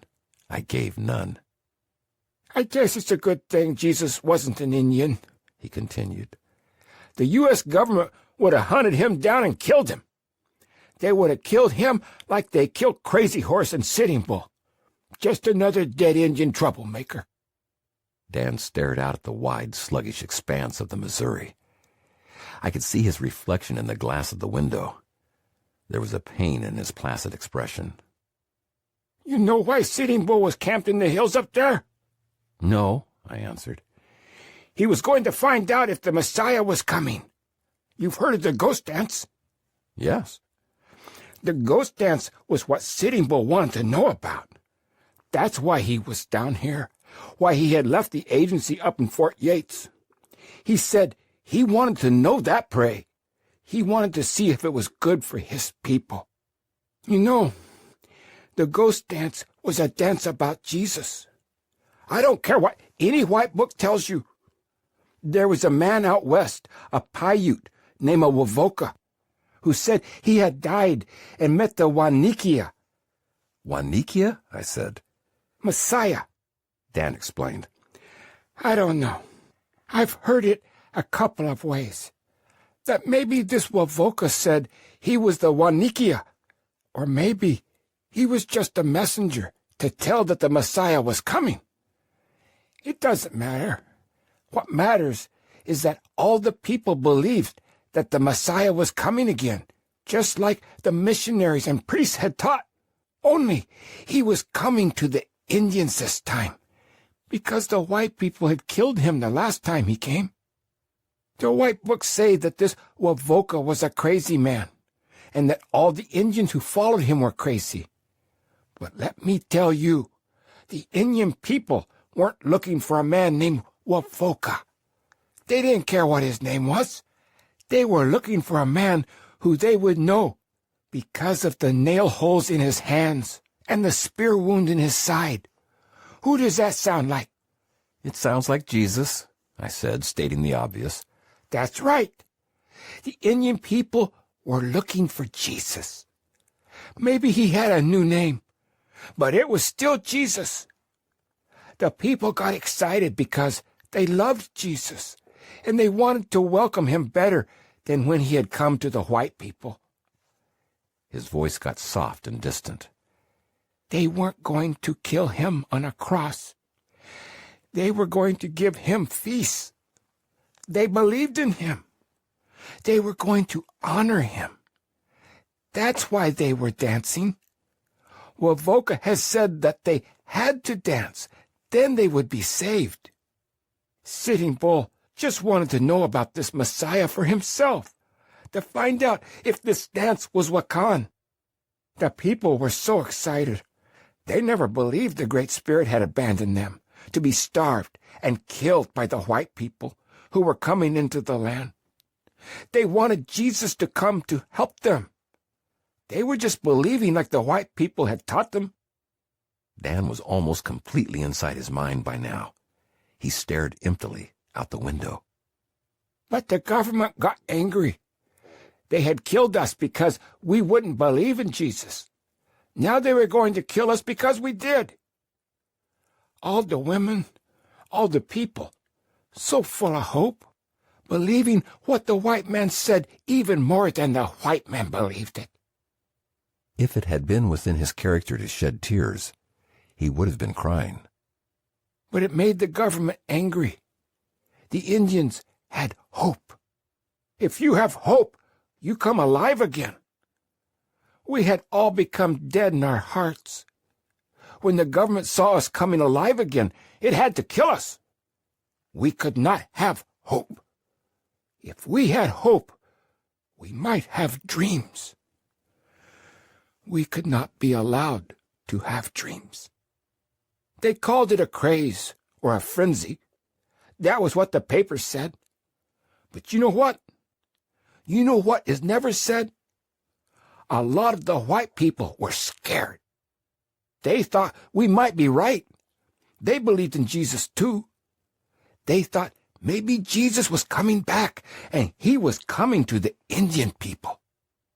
The white people knew they were trying to get rich and weren't living like Jesus had told them. They made up excuses. When they looked at us, they saw the way Jesus had said to live. We made their excuses look false. They were killing us and chasing us from our land just so they could get rich.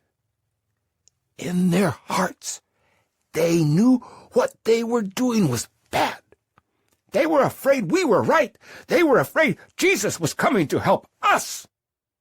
Watching him was like watching a night sea swirl and change. His deep anger would rise, then subside, then emerge again somewhere else, only to be washed over by a great sorrow. That was our crime. We believed too much. We believed so much that the white man got scared of our belief. All we were doing was dancing. We were told that if we danced, the ghost dance, and believed, the buffalo would come back. We would see our ancestors. We would get to have our old way of life. Our people kept dancing. They wouldn't stop. They just got in a circle and danced until they couldn't stand. Sometimes they had visions. It was Wakan. The spirit was very close. The white people were going crazy. Everything was wrong. The Indians had been broken. Now, our spirits were rising.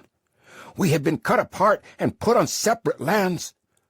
Now, we were together again in the dance. Some of the young men were getting braver. They said the Messiah would help us get back our lands. They were ready to fight. We were drunk this time, but it was a good drunk. We were drunk on Jesus. He paused and inhaled deeply, a man trying to take charge of his own thoughts. We were making Jesus our own. We were bringing him into our hearts. What was so wrong with that? The only thing you ever gave us was Jesus. And then, when we took him and made him one of us, you said we couldn't have him. He lapsed into silence. This time, it was not a quiet, peaceful silence, but a dark, slow-running silence, like the turgid Missouri flowing by outside. The whole car seemed bleak. Fatback looked up with guilty eyes. Grover stared willfully at the road ahead of him. "You won't even let us have hope," he said finally. "There are no armies to free us, no governments to help us. We cry out, and nobody hears us. We starve, and nobody cares. All we have left is hope. But if you see hope, you kill that too." The Bible college stood off to our left. It was made up of long brick dormitory-like buildings set among stands of towering oaks and cottonwoods. It looked like an old military post. I wondered what the students inside those rooms thought about the ghost dance. Dan's words were fading like the last rays of daylight. "We believed too much. We loved Jesus too much. We made him our leader. You didn't want him to be our leader. When we went to see if he was coming back, you killed us. All the women, all the little children. So much hope. Dead. All dead." The brittle neon of bottle shops and restaurants greeted us as we made the wide turn onto the main thoroughfare through Mobridge. Twilight had overtaken the streets. Dan was morose and silent. Grover stopped at a supermarket and disappeared into its harsh white glare. His step was stiff. He looked small and out of place. An old Indian in a cowboy shirt and cowboy boots, limping his way into the packaged abundance of American culture. "Yeah, I'm going to let Fatback out," I told Dan. He waved me off half-heartedly. His chin rested heavily on his right hand. His eyes were silent and distant. Fatback rushed off toward the edge of the parking lot. After a few steps, she squatted and urinated against the tire of a pickup truck. Two old women who were walking across the lot slowed and glowered at me. "My mother's dog," I said. They smiled and proceeded. Fatback stuck her nose to the ground and charged off toward some unknown destination. Out of the corner of my eye, I could see Dan staring blankly into the purple twilight. I walked in the direction where Fatback had disappeared. The heavy smell of river filled my nostrils. It was fetid, rich, indolent. Waves of longing broke over me. Crossing back over the Missouri had turned me toward home. Dan's jocularity and anger had given way to a deep weariness of spirit. Sitting there in the car with his long, stringy hair, he looked every bit the old man, stubborn but broken, empty of dreams, devoid of hope. He was tired. We were all tired. It had been a long day. Fatback reemerged, dragging a greasy white fast food bag. "Give it up, Fatback," I said. She skulked off with her booty and crawled under a bush at the edge of the parking lot. Through the supermarket window, I could see Grover wheeling a shopping cart toward the checkout counter. I didn't think I could go much further. Chapter 19. Pushing. The hills were paper cutouts against the darkening sky as we drove back across the bridge into the growing western night. Within minutes, Mobridge was just a memory. The round moon bathed the hills in silver and left the draws in purple dark.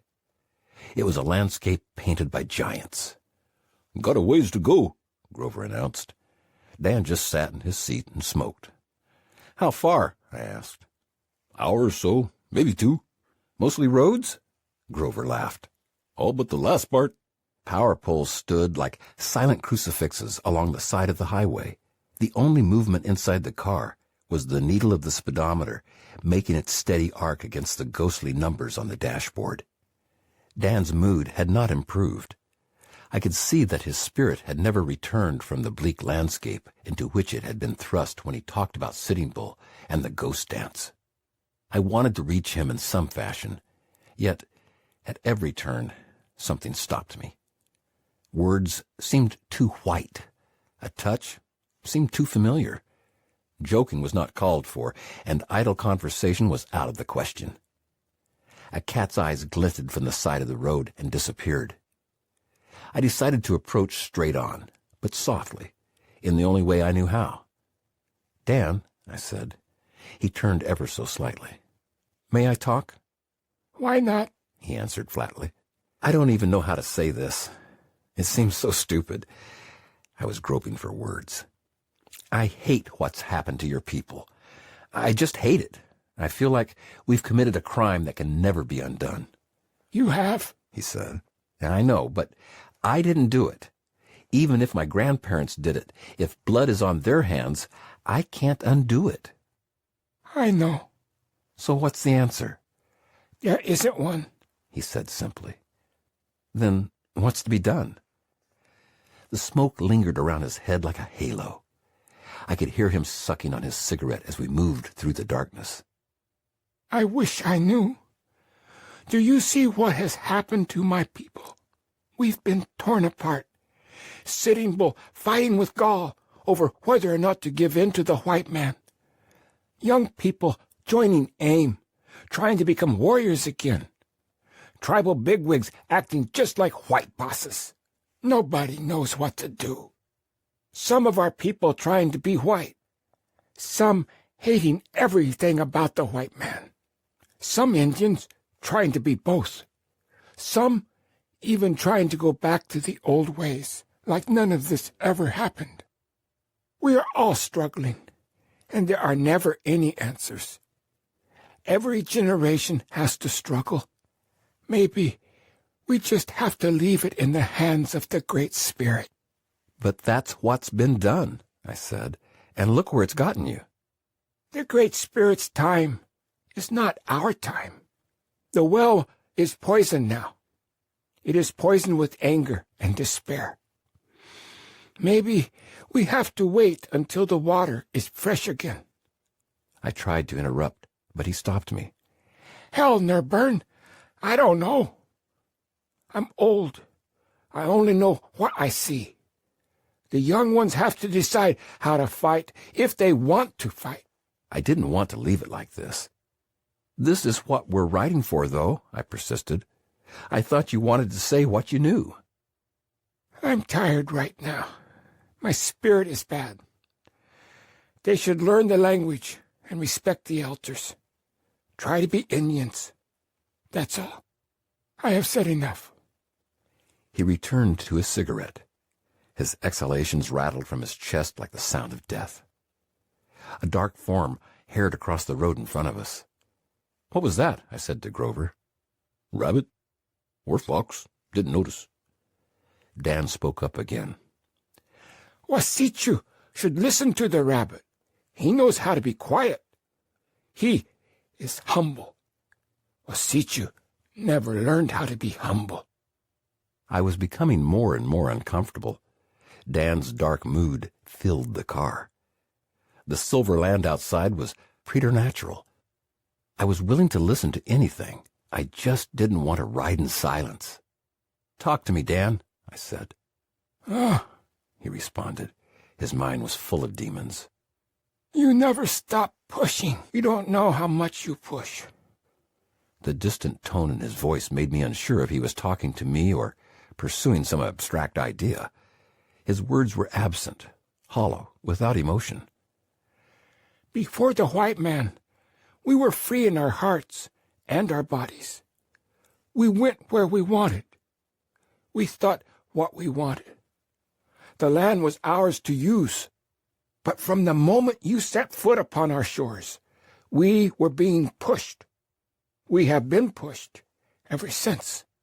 I approached carefully. I wanted him to keep talking. "I know," I said. "I want to hear." "I don't know," he sighed. "It has made us cautious and wary. We don't have the force to resist you. We never did. Our wise men knew this from the beginning, and our young men soon found this out. We could not stand up against your force. We needed to find another way to survive." His voice trailed off into Lakota, then reemerged in English. "The way we found was cleverness. Cleverness wrapped in silence. We would watch you and listen to you until we knew what you really wanted. Then we would back up even further. If we could see a way to strike back, we would do so. If we couldn't, we would just back up again and again. He stared out into the night. Trouble is, when it came to land, there wasn't far enough to back up. Wherever we went, you chased us. We heard you coming, and we smelled you coming. Even before you even knew we were there, we knew you were coming. The animals told us. We saw it in their eyes and heard it in their voices. We knew it by their change in numbers, their change in habits. Again, he fell to silence. He took another cigarette from the pack on the dashboard and tamped it against the back of his hand. You see, we could always read the signs. We still can today. You may not be coming with guns and diseases, but you are coming. Instead of alcohol and tobacco, you are bringing money. You don't want our land. You want what is under our land and on our land. You want our minerals. You want our forests. You want to bury nuclear waste and chemicals. Ha! He burst out suddenly, as if his words were only the tip of his thoughts. But we have learned to be clever. We know that the only thing you really fear is lawyers, because lawyers are the ones who can twist your law. Once, long ago, we believed in the power of your law, but then we saw that you didn't believe in it. It was only for you, and it really was only to help you get what you want or to keep others from getting what you have. It never applied to people like us. We signed treaty after treaty. We got promises after promises. What did it get us? Nothing. It just lulled us to sleep because it made us trust you. And while we were sleeping, you were finding ways to twist that law to get what you wanted. Now, we don't trust your laws, but we use your lawyers. For money, they will twist your laws to work for us, just like they have twisted them to work for you. We have money, so we will use them. His momentary optimism dropped back to brooding darkness. He was carrying on an argument with himself. But if we get too good at what we do, you will find a way to stop us. You always do. You are always pushing. His voice rose again. He spoke as if he were addressing me, as if somehow by understanding I could do something. I wish your people would stop pushing for a while and see what you're doing. You don't even know why you push. You just do. You push to be richer. You push to own more things. Columbus pushed against the whole world just to see what would happen.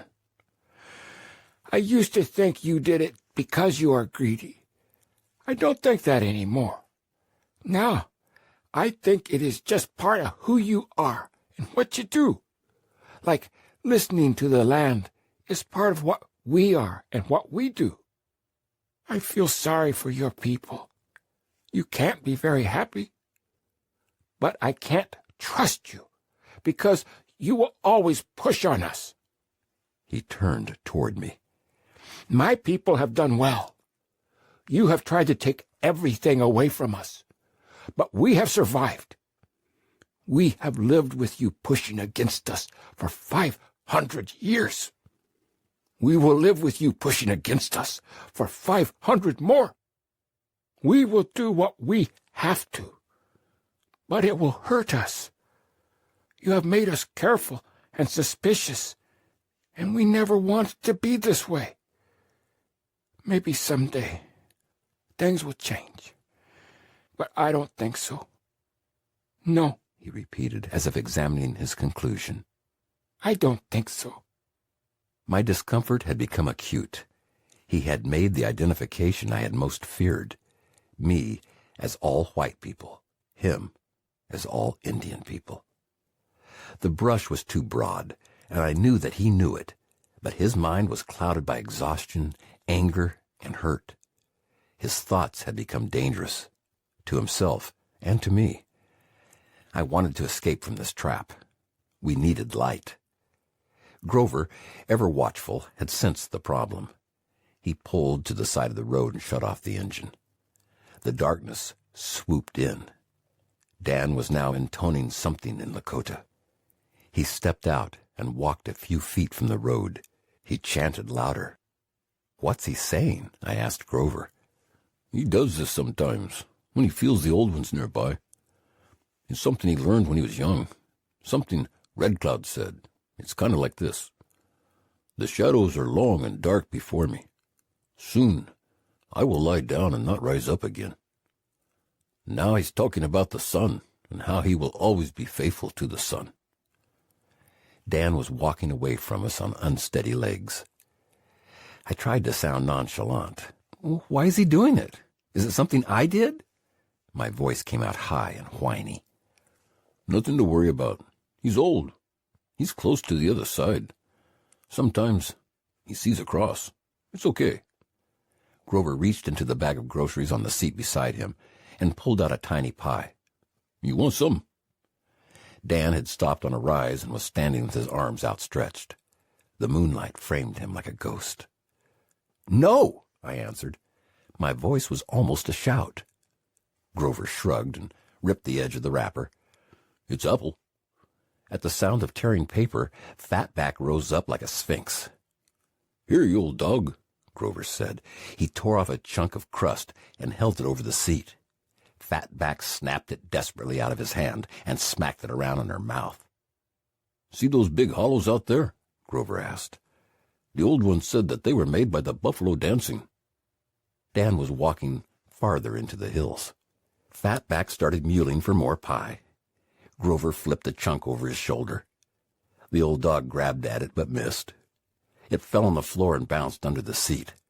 She lunged after it, scratching me with her hind paws as she scrabbled headfirst onto the floor. You know, Nerburn, Grover said, apropos nothing, the old man really likes you. Huh, I said. He's showing you things and telling you things. There was no reasonable response. I know, I said. He rubbed his crew cut with the palm of his hand. You think you'll be able to write a book? Fatback's head was lodged under the seat. Huh? Yes, I don't know. Yeah, sure. How many pages do you think it'll be? I was beyond answering. Dan was gone over the hills. Fatback was tearing frantically at the carpet, trying to dislodge her head. The sky was ablaze with a fury of stars. You know what else the old ones said? Grover asked. They said there was one star that never moved. All the other stars move around in a circle. They dance around it. You have to be careful, though. You can't trust the stars, because they fear the sun. The buffalo hollows were filled with ghost light. Fatback had retrieved the pie chunk and was making her way back onto the seat. I scanned the landscape wildly. We were alone on an empty sea. You don't smoke, do you? Grover said. Me? No. Yeah, I noticed you didn't take that cigarette from that Indian. No, I just never started. Don't like the taste. Grover lit a match and held it in the air. I wish the lighter in this car worked. It broke years ago. He lit the end of a new cigarette and leaned back. Only thing wrong with Buicks. I had a roadmaster after the service. 55, I think. Nothing stopped it. Once I even made a gasket for the carburetor out of a cardboard box. He drove it for years that way. But the lighter never worked. You ever have a Buick, Nerburn? A shooting star coursed across the horizon. The shadows pooled and shifted. "Shit, Grover," I blurted. "Why are you talking about Buicks? He's 80 years old. He's almost blind." There are many ways to see, Grover answered lazily. He shifted sideways in his seat and leaned back against the door. The old man does what he does. Night's the same as day to him. Let him be. He drew heavily on his cigarette and blew the smoke toward the ceiling. Over the hills, I could hear the roar of another car. Soon the glow of its headlights appeared in the distance. It bore down on us with uncanny speed, then shot past without so much as a wave or a glance. Its dull drone cut the night like a knife. "What's he doing out there?" I asked. "Talking to the Ancient Ones," Grover answered. He was rummaging in the bag for something to drink. "He'll be back soon." "Well, what if something happens to him?" "Better here than some hospital. He's not going to fall, though. That's not why he's out there." Something swooped from the sky in the darkness. "Hawk," Grover said. "Watching the old man. For Yampa, the east wind." He twisted the top off a bottle of iced tea. A hot gust of wind shuddered the car. "See? I told you," Grover said. Far out on a hillside, I could see the tiny movement of a figure. Grover took a deep slug of the iced tea before shifting back upright in his seat. Step by step, the small form advanced toward the car, never wavering, never stopping. "Tough old bugger," Grover observed. Dan made his way through the short, dry grasses. He walked with his arms out, palms down, like someone balancing on rocks while crossing a stream. When he was about 20 feet from the car, he stopped and looked up. His one white eye glinted in the moonlight. Grover started the engine. The door opened and Dan slid in. Grover shifted into gear and started down the road. No one said a word, but the silence was calm. Chapter 20. Revelations. "Here," Grover said with authority. A pair of ruts took off from the highway and arched over the moonlit hills. "This is it." There was no mailbox, no sign, no marking. We had been driving for hours in the shapeless terrain. There had been no road signs or markers for miles. He turned onto the ruts and began bouncing toward the hills. The lights shot crazily skyward, then dug into the ground as the front end surged and dipped through the brush. The undercarriage creaked and clanked. Springs groaned. A mule deer ran in front of us and froze momentarily before bolting off into the darkness. Here and there, half hidden in the grasses, the hulking forms of rusted cars loomed like rhinos.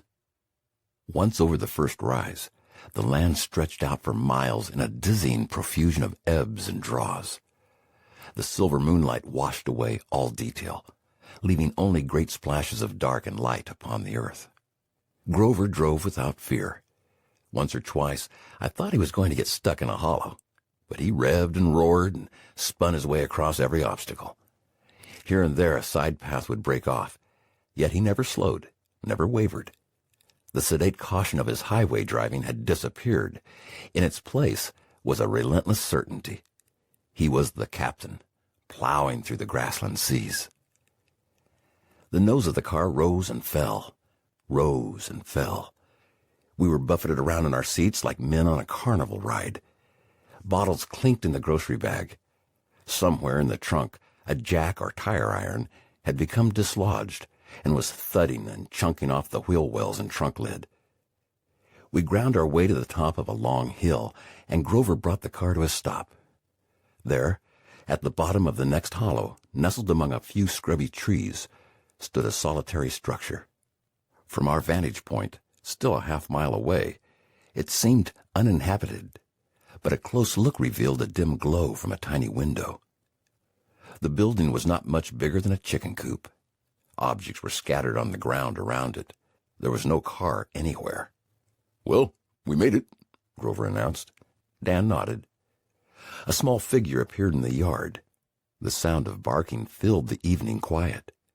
3 dogs raced up the rise toward us. Fatback bolted in her seat and started whimpering. Grover reached behind and flipped open the rear door so she could slip out. She rushed to the front of the car. The charging dogs lapped and panted up the rise and almost overran her. They began a wild frenzy of wagging and growling and sniffing. Grover blinked his headlights several times. The figure by the house waved, and we proceeded down the hill. When we reached the trees, I could see that the figure was a woman. She was heavy-breasted and old, almost as old as Dan. She wore a baggy print dress cinched around the waist with a man's belt. A thin, dark sweater was draped over her shoulders like a shawl. Her hair was white or silver, I could not tell in the moonlight, and was pulled together in back. It hung down almost to the bottom of the sweater. She was standing with her hands on her hips, like a stern mother awaiting the late arrival of her daughter from a date. As the car lights swept across her, I could see that she was smiling. It was a mother's grin, full of knowing mirth. Grover shouted something out the window in Lakota. She clasped her hands in front of her and rocked back onto her heels several times. Her smile got even broader. Some more words were exchanged, and Grover told us all to get out. The old woman turned back toward the house. The dogs moiled behind her, including Fatback. She walked bent over on heavy ankles. "Come on, this is Annie," as if that were sufficient to make all things clear. Now that the headlights were off, the stars burst forth like crystals. As my eyes adjusted, I surveyed the surroundings. The house was indeed not much bigger than a chicken coop.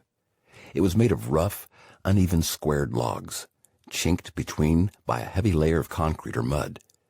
The roof was tar paper, held down by thin wood batting strips and old car tires.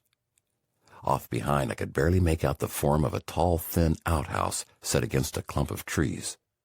To its left was a tiny hump-backed house trailer with its tongue resting on a section of log. The yard itself, if indeed it could be called a yard, contained a small garden plot that was fenced in by chicken wire.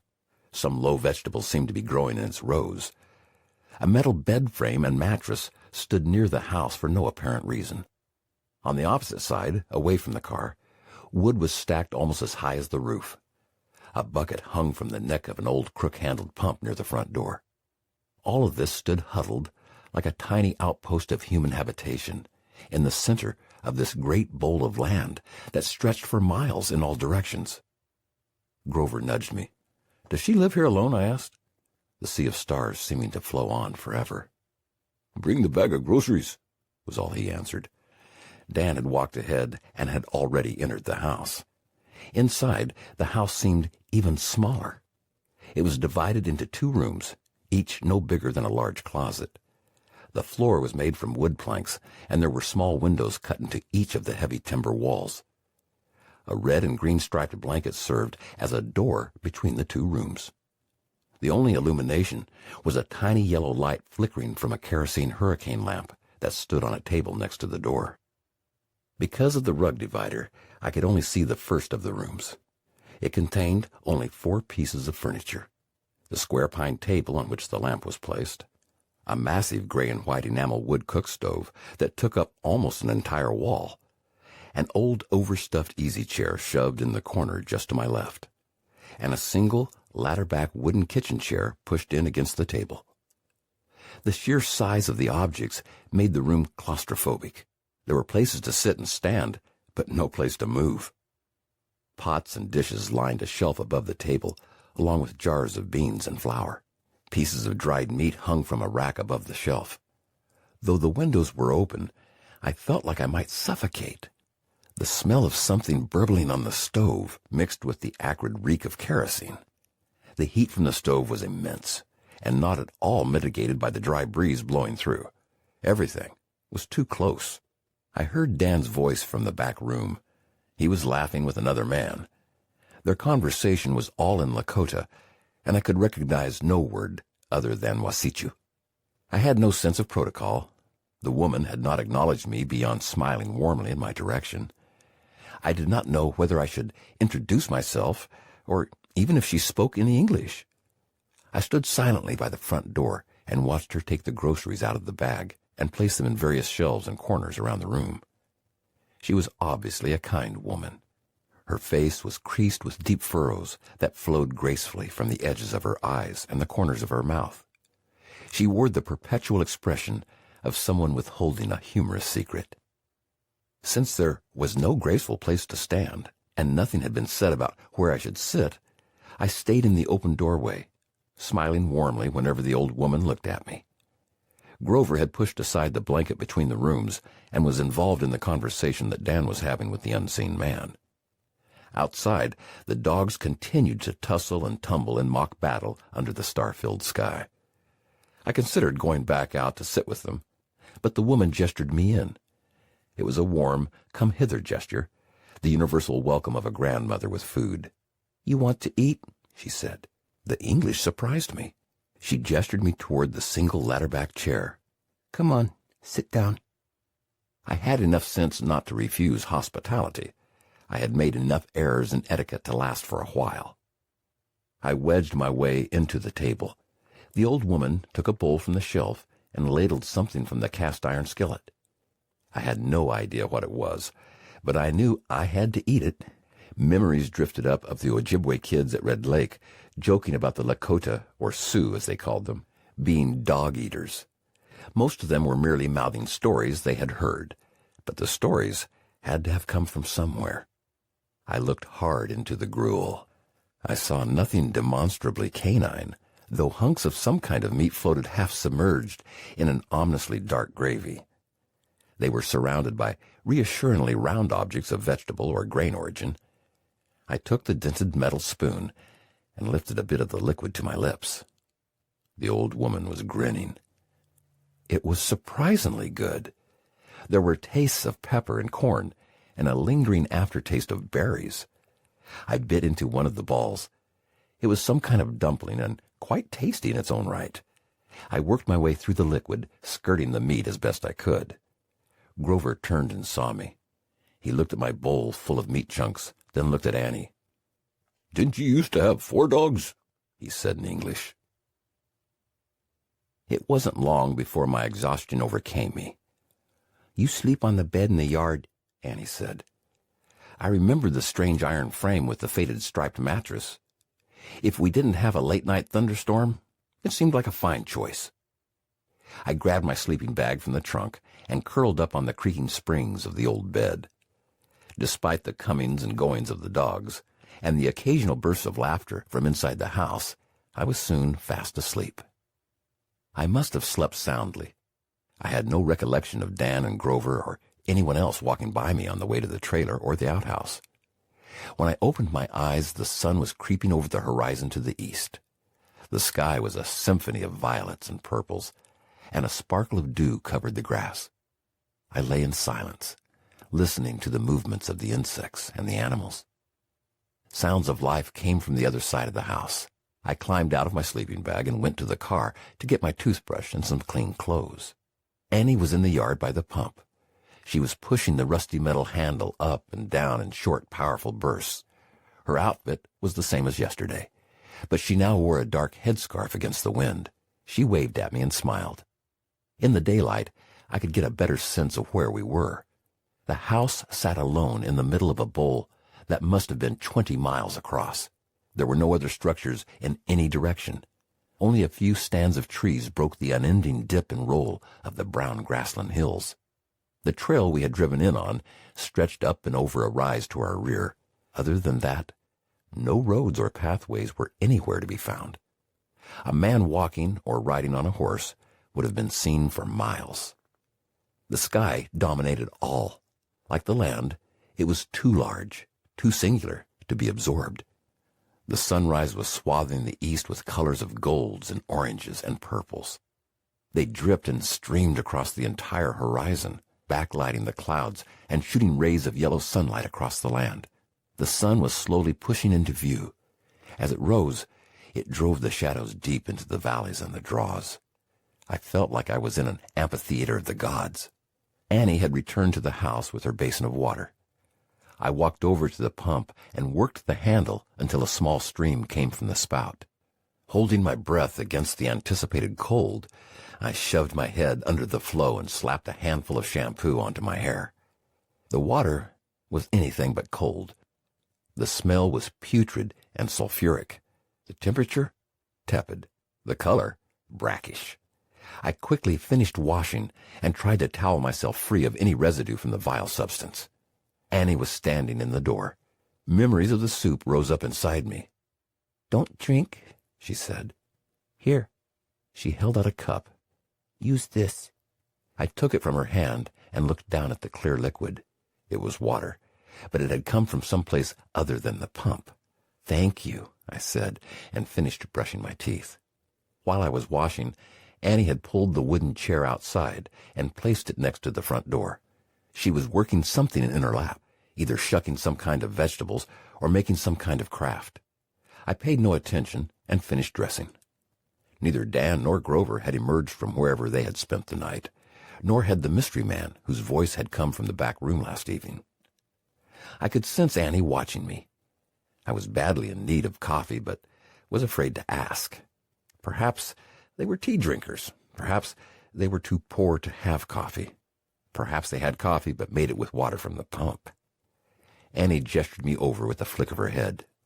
Her hands remained busy in her lap. Their movement was swift and automatic. I smiled and approached. "Sit," she said, nodding toward the stoop. I glanced at her hands. She was working a rosary. The shock was almost as great as when she had first spoken English. It was not that it was improbable, just that it was so unexpected. "Catholic?" I said for no reason at all. She smiled and nodded, as if I had acknowledged something important. "Oh, yeah," she said. Her hands worked their way down the beads with practiced ease.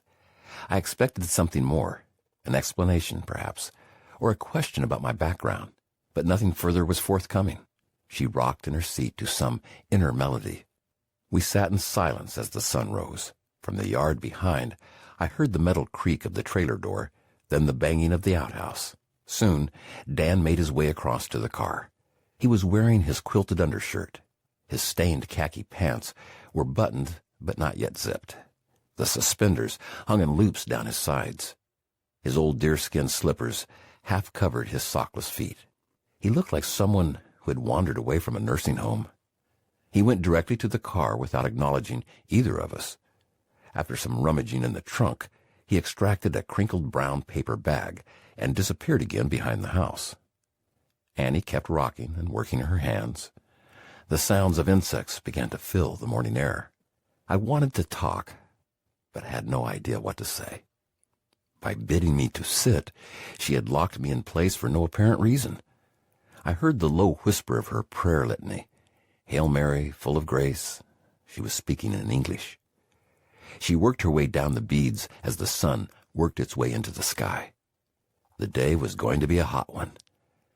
I sat in silence as she fingered each bead until she arrived at the crucifix that hung on the end. She lifted it to her mouth and kissed it in a ritual fashion, then put it in the pocket of her dress. Having finished, she arose.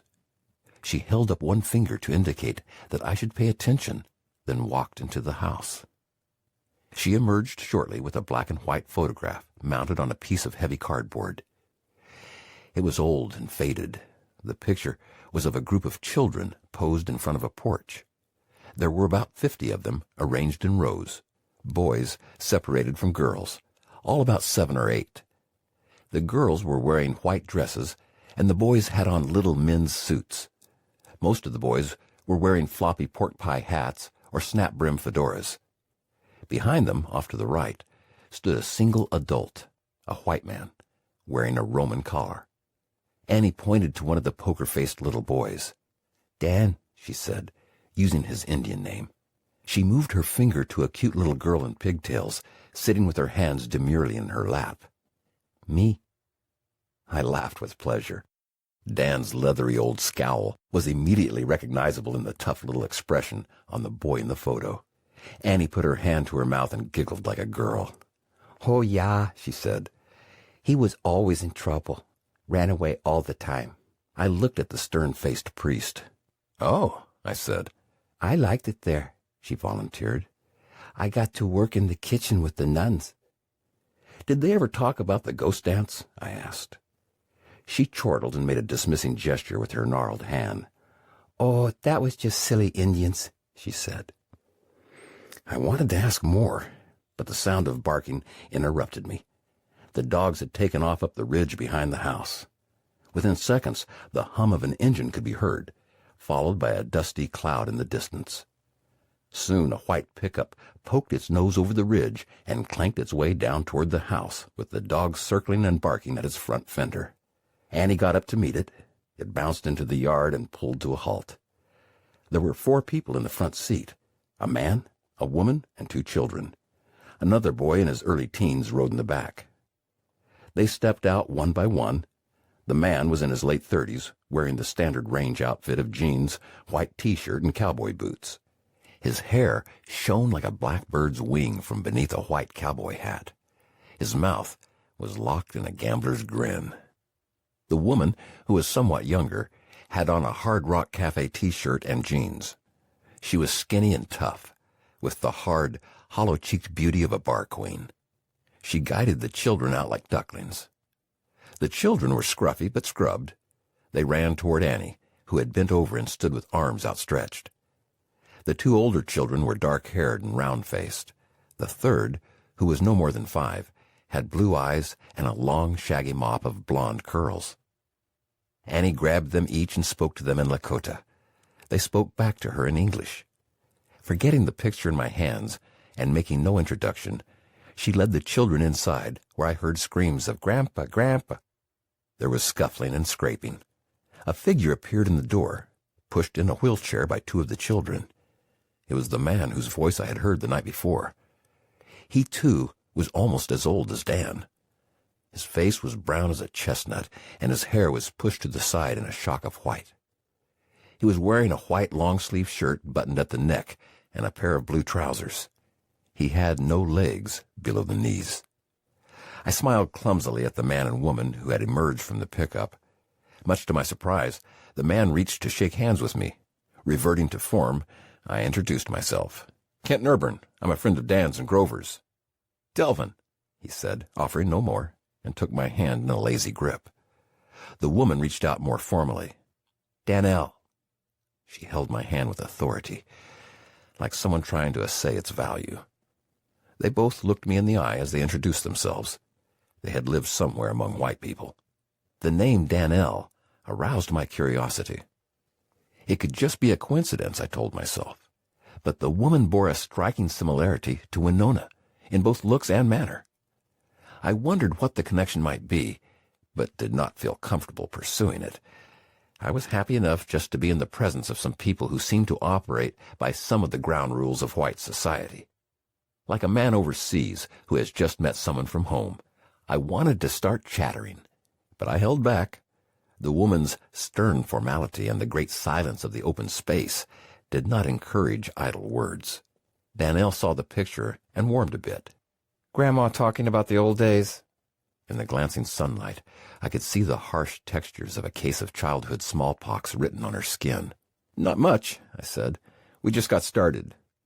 "Grover's here, huh?" she said. "You know him, I assume." Her expression clouded. "Yeah, I know him." The children had pushed the old man out into the yard. Danelle went over and kissed him on the cheek. Delvin was unhitching the tailgate of the pickup truck. I went over to help him. The bed was filled with boxes of groceries and a big corrugated steel tank about the size of a 50-gallon drum. We brought the boxes into the house. Then Delvin climbed in the truck and drove it around the side. Thankful for something to do, I followed him. He backed up to the wall and hopped into the truck bed. He took a green garden hose and snaked it through a small opening in the wall. "Okay," he hollered. Danelle's voice answered from somewhere inside. I watched from the side of the truck. "Water," he said, sensing my curiosity. "Can't drink this shit." He grinned in the direction of the pump. "Do they live out here all winter?" I asked. "Used to. Not anymore. Diabetes got the old man. He'd stay out here now if we'd let him. Pretty tough to survive in their condition." "Don't take bets." Delvin leaned against the cab of the pickup. "You writing a book or something?" I had no idea how he knew. He saw my surprise. "Just figured. White man, hanging with the skins." "It's for Dan," I explained. "Shit. If we had a dime for every book someone is writing about us, we could buy back the Black Hills." There was no malice in his voice. Still, the comment stung. "Dan asked me," I explained, protesting too much. Delvin diffused my fears. "You're going to have to be a hell of a liar to turn that old duffer into a wise man." "I don't want to write a wise man book." "No Black Elk speaks?" "Maybe Black Dog speaks," I said, nodding toward Fatback, who was lazing in the shade under the bed frame. "Now, that's a book we could use," he grinned. We shared a skeptic's sympathy. "The water's not flowing," Danielle shouted from inside the house. Delvin adjusted the hose. "That's better," she hollered. Delvin gestured toward the wall. "He's her grandfather, you know." "Who, Dan?" My stunned response pleased him. "Yeah, you didn't know that? His kid was her dad."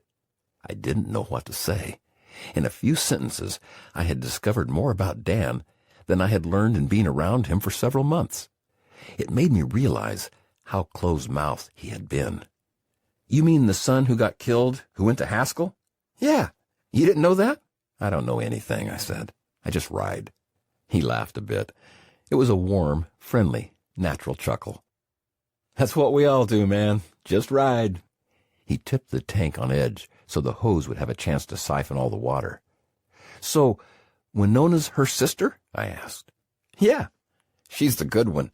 Stayed home with Grandpa after Mom and Dad were killed." The revelations were mind-boggling. In themselves, they were nothing, just fragments like the notes in the shoebox.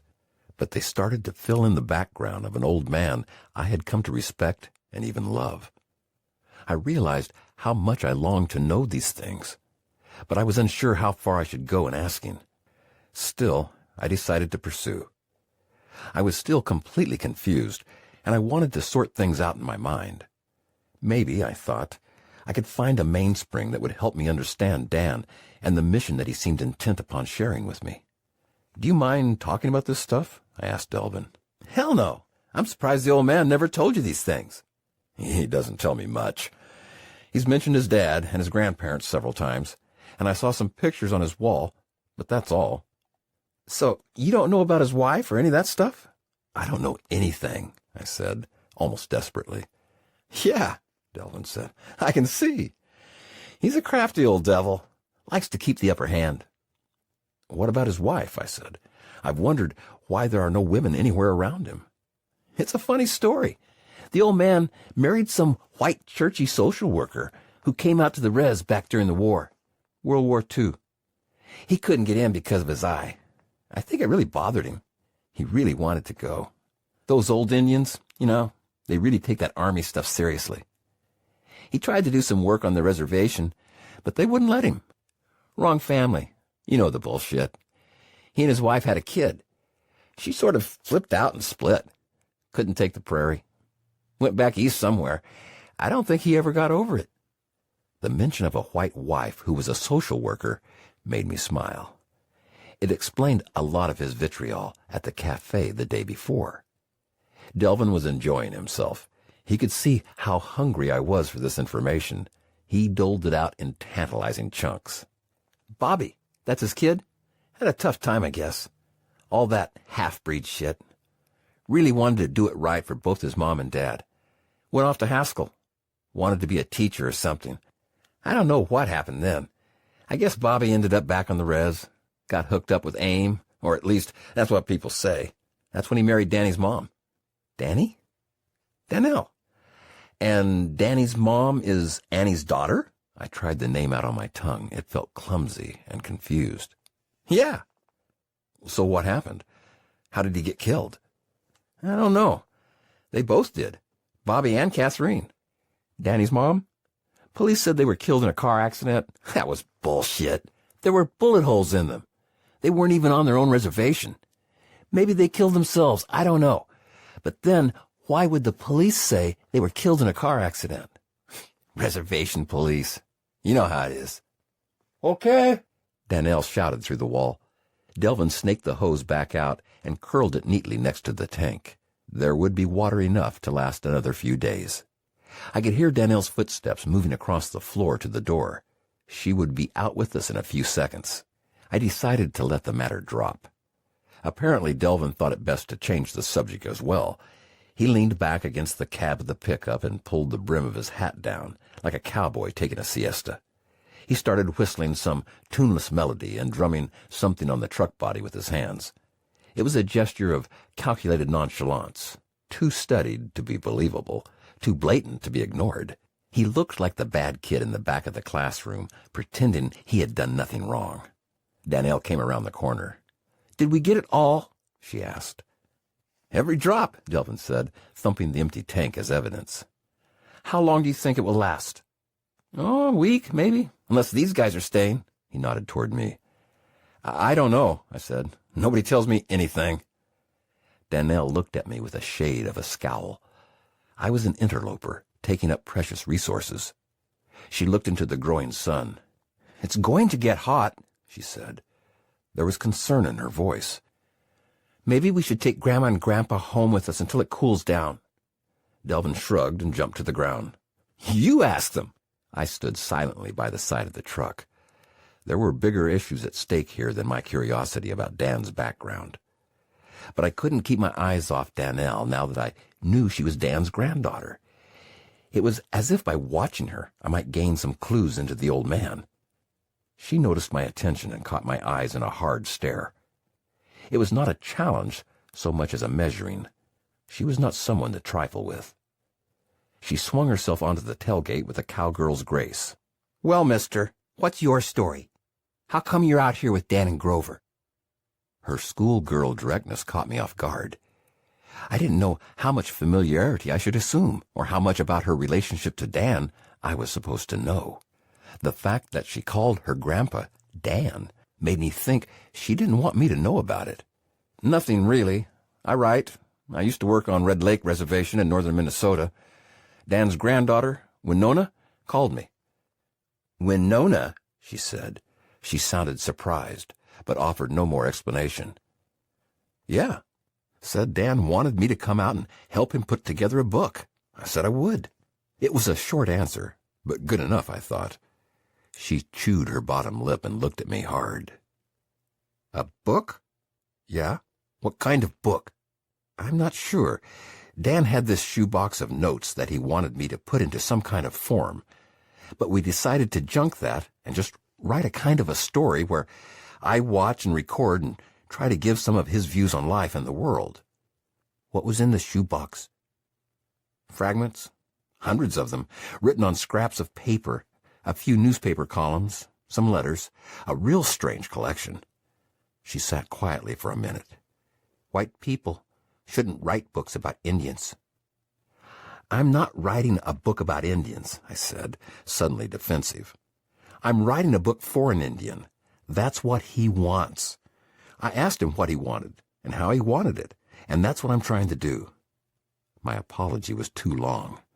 "Why didn't he ask an Indian?" Her responses were as direct as mine were excessive. I tried to rein myself in.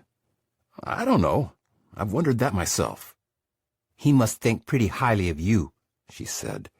It was almost a challenge. She looked at me strangely, as if trying to see a clue as to why her grandfather would have chosen me. Then, deciding to pursue it no further, she slipped off the tailgate and shut it with a slam. "Well, don't blow it, Mr. Wasichu. Working on a reservation doesn't make you an Indian. Let's go, Delvin." Delvin gave me a knowing smile. I should have let things lie, but unaccountably, I spoke up again. I wanted to connect with her on some level. I cast about for something to keep her talking. I took a chance. "I'm doing this for your grandpa," I said. "Not for me." She whirled. "Every Wasichu is doing it for himself. He just doesn't always know why." It was my intentions she challenged, not my knowledge of her relationship to Dan, so I pushed a bit further. "I'm going to do it, Danny," I said. "Your grandpa asked me. I wish you'd help me." At my use of her nickname, her eyes flashed a quick fury. Then she subsided and stared hard at me. "And what sort of help can I give you? You seem to know exactly what you're about." The bitterness and sarcasm fairly dripped from her voice. "Can I tell you the truth?" I said. "I wish to hell you would." Delvin was grinning from ear to ear. He had obviously been on the receiving end of her anger before. "I'm scared of this one. I really am. And I am scared of you doing it. And you should be. I could really blow it. I wanted to give it back to him so he could find an Indian to help him. But he really wants me to do it. He really does. I don't know why." She sat motionless and surveyed me like an animal. You could almost read the inner conversation on her face. When she spoke, it was in grave tones. There was to be no mistaking her seriousness. "My grandpa is one of the most important people in the world to me. He's all I've got left of my dad. If my sister called you, I'll trust you. But I don't like it. I don't like Wasichu riders coming to the reservation. Nothing good comes of it. But if Grandpa wants you to do it, you do it. But you do it his way. Believe me, Danny, I'm trying. She bit her bottom lip again and tensed her shoulders. She was a woman in a private turmoil. Did you know my dad? No, I never even heard of your dad until I saw his picture on your grandpa's wall. He was murdered, you know. I glanced at Delvin. He nodded his okay. Delvin told me, I said. She looked at Delvin. He flashed his teeth from behind his sunglasses and held up his hands like a man showing he had no weapons. You talk a lot, Delvin, Danny said. He grinned again and said nothing. My dad was a really good man. He really cared about people. He was going to do something good for the Indian people. Then he got killed, along with Mom. I remained silent. This was her talk. I would let it go where she wanted. She sniffed once, then continued. He wanted to build a bridge to Grandma. That's what he always said. He wanted to build a bridge to Grandma. What did he mean? I asked as gently as I could. Grandpa and Grandma. Your Grandpa Dan? I clarified. Yes. Grandpa and Grandma didn't get along very well, I guess. She was Wasichu. I don't think Grandpa understood her very well. They split up, and she went back east where she came from. My dad was still pretty little, like 12 or something. I don't know the whole story, just what Grandma Annie told me. She knew them both. I guess my dad was really sad. He always blamed Grandpa. He said he was going to build a bridge for his mom to come back. That's what he told me when I was just little. He was such a good man, my dad. He used to take me on walks up on the hill by our house and say that we had to learn to forgive, like the land forgives. He would show me places where the land had been destroyed and say that the earth would cover it with new grasses. And that's what Indian people had to do with the white people. But he stayed on the res with your grandpa. He went back east to be with his mom a couple of times, but he hated it. She had remarried to a white man. They had some other kids, and those kids didn't like him, called him Tonto, and were really mean to him. He really wanted those kids to be his brothers and sisters. Even when he grew up, he used to write them. I remember seeing him sitting at the kitchen table, writing letters to them. They never wrote him back. He even tried to go to college back there, but he just couldn't. He went to Haskell instead. She was crying now, small tears that came from deep in her childhood memory. She quickly wiped them away.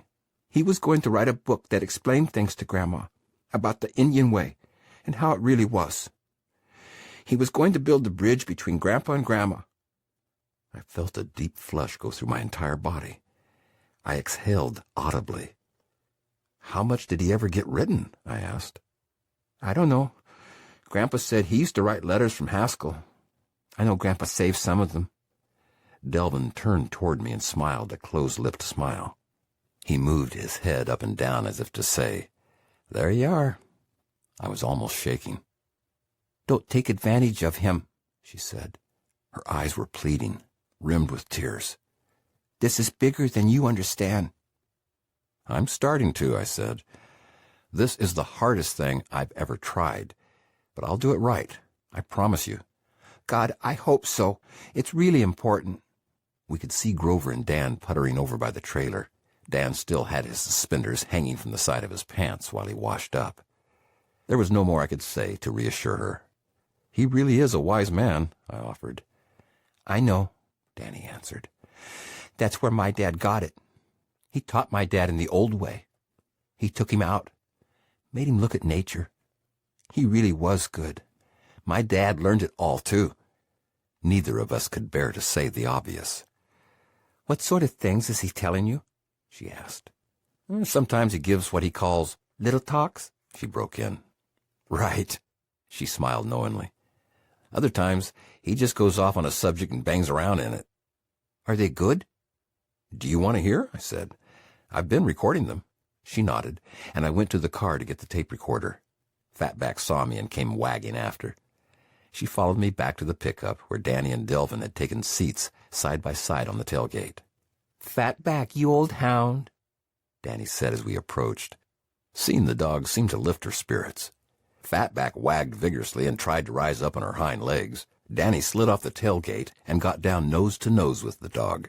She made huffing sounds and ruffled the old dog's ears. Fatback squeaked and whimpered like a happy puppy. "She's my dad's old dog," Danny said. "He trained her just before he died." "Trained her?" "Yeah, he wanted to. Said he didn't want her to be just a res dog. Show him, Fatback. Roll over." The old dog sat down slowly, then dropped to the ground, curled her lip, and rolled onto her back. "She can't get all the way over anymore," Danny explained. "But she used to be able to do all sorts of tricks." "Yeah, I've seen some of them," I said, remembering the episode on the hilltop. "He's really close to her." Fatback pulled playfully at the cuff of her jeans, an old gesture of friendship stored somewhere deep in their shared memories. "He thinks my dad's spirit is in her." "That dog's old as shit," Delvin said inappropriately. "I'm surprised she could make a trip this far." I was doing some mathematical totting in my head even as he spoke. As near as I could figure, Fatback had to be almost 20.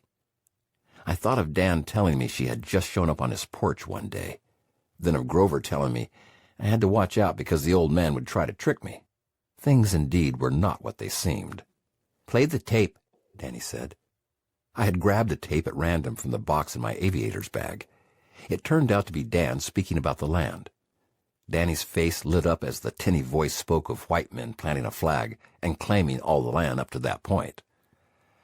"Those are the same stories he told me when I was little," she smiled. The tape went on. Dan was expounding on the difference between land and property. Delvin picked at his teeth with the edge of a jackknife. "That old duffer's pretty smart. Grandma Annie said he was the smartest Indian she ever knew," Danielle said proudly. "He really is good, isn't he?"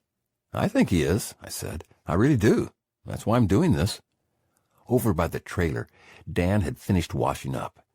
He was pulling his suspenders up over his ribbed long-sleeve undershirt.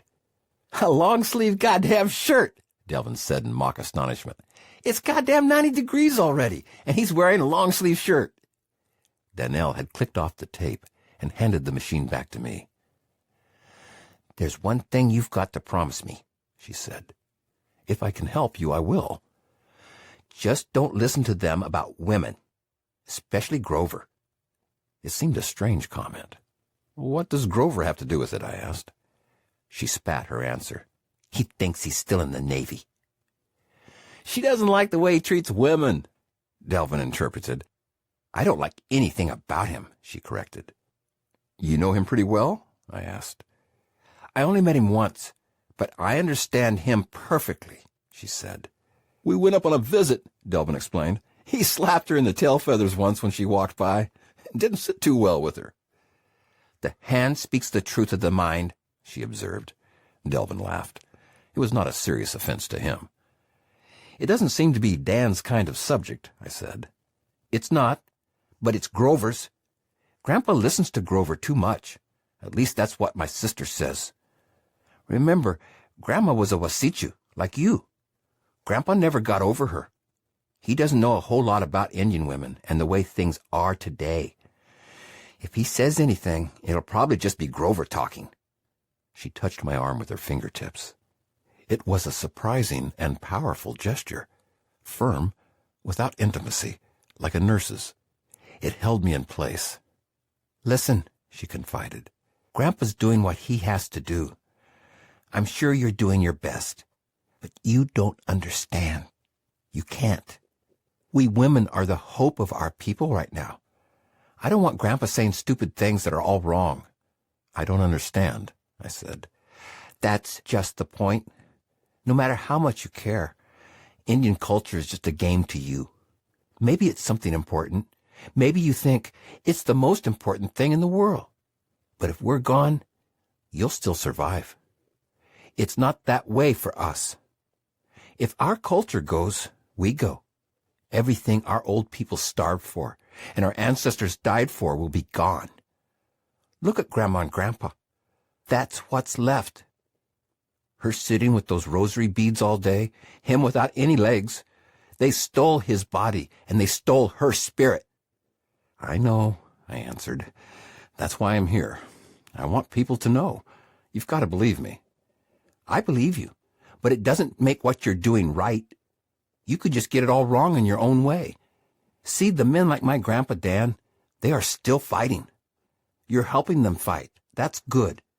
But it's our turn now. Indian women, the men are tired. They fought for almost 200 years. Now, it's our turn. Tell me about it, I said. Hers was the voice I needed to hear. They were warriors. They went out and struggled for us. But there were too many of you. They lost. And now, they are defeated. They're angry and they're full of shame. It's in their blood. They keep trying, but their war is over. If honor had mattered, they would have won, and we would still be strong and healthy as a people. But honor didn't matter. Numbers mattered. They fought and lost. Now they still try to fight, like my grandpa is doing, with words, but they are the defeated. It was taken from them, everything. Your people did it. That's the way it was planned, and it worked. You took their spirits and left them with shame. But no one paid any attention to us women. We kept things alive in our hearts and hands. She smiled knowingly and looked out over the rolling landscape, like a person caressing a secret in her mind. They ignored us. We were just women, but we were always the ones to keep the culture alive. That was our job as women and mothers. It always has been. The men can't hunt buffalo anymore, but we can still cook and sew and practice the old ways. We can still feed the old people and make their days warm. We can teach the children. Our men may be defeated, but our women's hearts are still strong. Danny was speaking beautifully and eloquently. I did not want to cut her off, but there was a hard question I wanted to ask. This seemed the right time. Danny, I said, can I ask you a tough question? I hope you won't take offense. That's why I'm talking to you, so you don't get things wrong. When I worked on Red Lake, it seemed to me that the Indian women were strong, stronger than white women in a lot of ways. But they were strong apart from the men, as mothers, as grandmothers. A lot of times, when they were with the men, they were walking around with black eyes or raising kids with some guy who wasn't their dad. Something was out of whack. At least you're honest, she said. But it's like I said, you just don't understand. Sure, there's a lot of violence. You can usually trace it back to alcohol. But there are good families, lots of them, a lot more loving than most of your white families, with the grandparents living there with the fathers and mothers, and everyone respecting everyone else. This is what I mean about it being our time. The Indian woman. We have always been at the center. The Indian family has been like a circle, and the woman has been at the center. White families have been like lines, with the men standing in front. That's why white women haven't been able to understand us. They talk about sisterhood and liberation, but their struggle is not our struggle. We don't need to get free. We need to free our men. She glanced to see if I was paying attention. Her fingertips were pressing hard on my arm. Things are different for us. We know who we are. We are mothers. We are the bearers of our race. It gives us status to do other things. We are honored for what we are. If our men are treating us poorly, it is because they are shamed. Why should we want to set ourselves against them and call that liberation? Until they are free in their hearts again, none of us Indian people will be free. I had found a subject dear to her heart. This is good for you to know, she continued. Maybe this will help you understand. We women can go out and get a job with the Wasichu, and we're still okay. We can come home at night and not feel like we've sold our skin. We are still honored, but the men can't. If they go to the Wasichu, they are shamed, even though they won't say it. The only way to lose that shame is to give up their blood and become white. They don't want to do that. But if they stay on the reservations among their people, there is no work. And where there is no work, they can't provide for their families. When they can't provide for their families, they leave, or drink, or get angry, maybe all of those. They get mad at us, even while they love us. All you see is the violence and the alcohol. All the white women see is the silence and the bruises.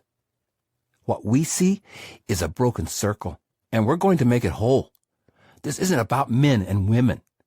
This is about our whole culture and our ancestors and our children. White people always think of themselves first and how to get your individual rights. We don't. We think about the culture and how to make the people strong within it. That's what we're doing. We're building the culture. That's our job. That's why it's our turn now. She released her grip on my arm and slid off the tailgate. See? It's easy, she said over her shoulder with just a hint of irony in her voice. Delvin grinned and picked at his teeth with the tip of a jackknife. He held up his hands in a knowing shrug. Danelle took several steps toward the yard, then turned to face us. Well, I should go see Grandpa, she said breezily. She walked off toward the trailer. After about 20 feet, she turned again and looked at me. Here's something for you, she said with a lilt. If we're so repressed as women, how come all the white sisters come to our old ones to find wisdom? I dare you to write that. I pulled my pen from my pocket and waved it at her to show that I would. She gave a clever little smirk and skipped the schoolyard skip. She's no one to mess with, Delvin laughed. None of them are, I said. Delvin pointed at Danelle's receding form with the tip of his knife. They've held our people together, he said, a tone of admiration shading into his voice. Danelle was herding 2 kids toward the trailer, gesturing instructions with one hand and adjusting a collar with the other. Should have sicked them on the white man. You guys would have gone home in rowboats. Chapter 21. Half-Breed. We didn't leave Annie's place until well after noon. Dan had immersed himself in a long conversation with the legless man, and Grover was doing something with the kids under the watchful eye of Danelle. Most of the talk was in Lakota, so I made myself as unobtrusive as possible by performing mechanical tasks like checking the oil and undercarriage of Grover's Buick. I had enough to think about to keep myself occupied. Annie had retreated to the shade of the chair by the door, where she had surrounded herself with an array of vegetables that Delvin and Danny had brought from the store. It was a treasure to her of almost religious significance, and her hands worked the ears and pods with the same private devotion they had lavished on the rosary beads. I crawled under the car to check for a rattle I had heard in the exhaust system. Even if I found it, there was not much I could do without tools, but I wanted to stay out of the way. This was family, even Grover, in his way, and I was not. I preferred the solitary comradeship of mufflers and shock absorbers to forced conversation or idle hanging about. Before long, however, a pair of eyes peered in at me. They were followed by another, then another. The 3 children had made their way over from Grover to see what the Wasichu was doing. I slid out and said hello. The kids stood silently with their hands in their pockets. A burst of laughter came from across the lawn. We all turned in time to see Dan doing a strange jig in the dirt. Puffs of dust rose from his feet and blew off across the yard. "What's your name?" I asked the boy with the blonde curls. His appearance fascinated me, and I wanted to know something of his story. "Eugene," he said shyly. I gestured toward Danelle. "Is that your mama?" "Yes." "Who are your brothers and sisters?" He pointed to the others, proud of knowing the answer. "Myron and April." The little girl covered her face and giggled. The older boy just stared. He would reveal nothing. The little blond boy licked his lips. His correct answers had given him courage. He could talk to the Wasichu. "Are you Grizzly Adams?" he asked. The observation made me smile. Whether it reflected my actual appearance or some mythology that everyone around here wanted to play out, it was becoming a familiar refrain. "No," I said. "Do I look like him?" The little girl giggled again and shook her head up and down. The blond boy pressed forward. "What's your name?" I thought for a second before answering. "Kent. Mr. Nerburn seemed too formal. Nerburn, the choice of most of the older Indians, was ridiculous in this situation. Kent was what I was left with when I ran out of alternatives. "Do you have kids?" the boy in curls asked. "Yes." "Where are they?" He was running down his own list of children's concerns. "At my house in Minnesota." "Are you a white man?" I laughed at his openness. "Sure am." "So's my daddy. He lives in California." "Have you ever been there?" I asked. "No," he said, his lower lip thrust out momentarily. My heart flooded toward the boy, then back toward my own son, almost 1,000 miles away. I wanted to grab this little fellow and give him a hug. The other children stood behind Eugene watching the conversation. The little girl was shy and demure, as if waiting for a gift. For no apparent reason, I reached in my pocket and gave her a quarter. She ran off toward her mother, squealing with delight. The older boy didn't move. I fished out another handful of change. Because he was older, it seemed, I should give him more. I took an assortment of coins and held them toward him. He looked unsmilingly at them, then took them in a crisp gesture and thrust them quickly into his pants pocket. He did not leave. The little blond boy was staring wide-eyed toward my pocket, anticipating a treasure of his own. I had backed myself into a corner where anything I gave him would be either too much or too little. "How old is your sister?" I asked. 8. "Then you should have a quarter, too." I hoped the absolute lack of logic would serve as an irrefutable explanation. I dropped the silver coin into his hand like a precious stone. The dark-eyed boy just stood and stared. "So, you're Myron," I said, trying to engage him. The boy said nothing.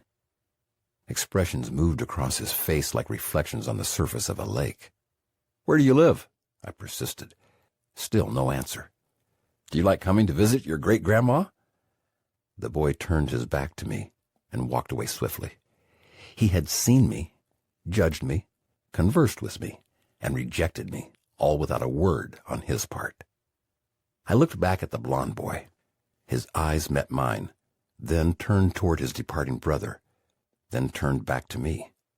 He wrestled for a moment with some private indecision, then quickly stuffed his shirt tail back into his belt and took off in the direction of the house. The sun had lost all gentleness by the time we were ready to leave.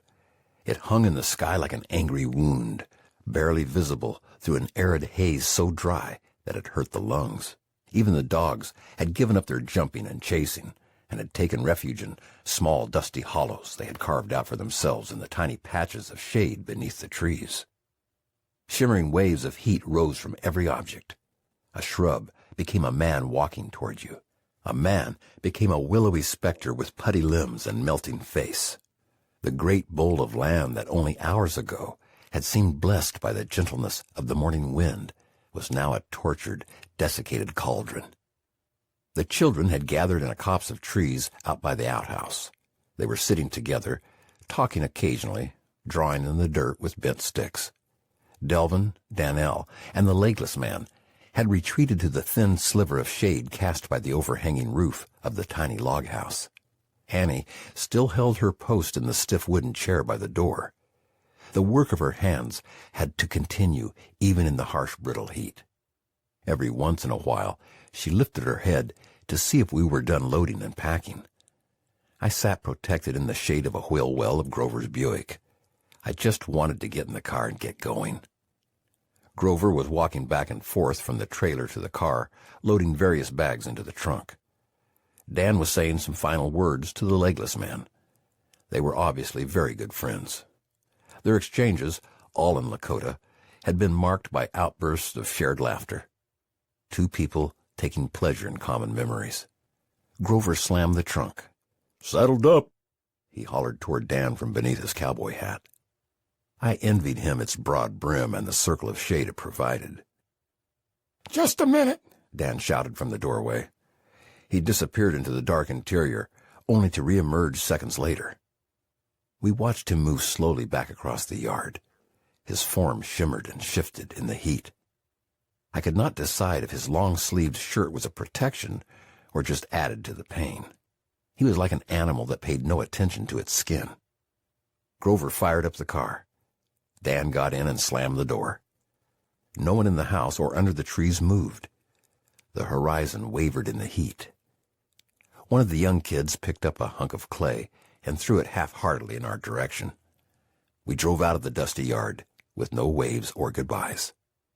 When we reached the top of the rise, Grover honked twice. I twisted in my seat to get one last look at the cabin. Everyone was in the yard, watching, with their hands at their sides. The wind blew their clothes hard against their bodies. Grover honked once more, and we drove off over the hill, out of their view, out of their world, out of their lives. The miles passed quickly on the empty highway. The landscape on either side of us was beginning to change. Rock outcroppings began to jut like broken bones through the grasslands. It was as if the earth's skeleton were being revealed, and the thin skin of soil that had so recently been a grassland sea was now no more than a fragile layer of protection from the prehistoric geological forces that groaned beneath our feet. Buttes and mesas rose up through the earth and towered in the distance.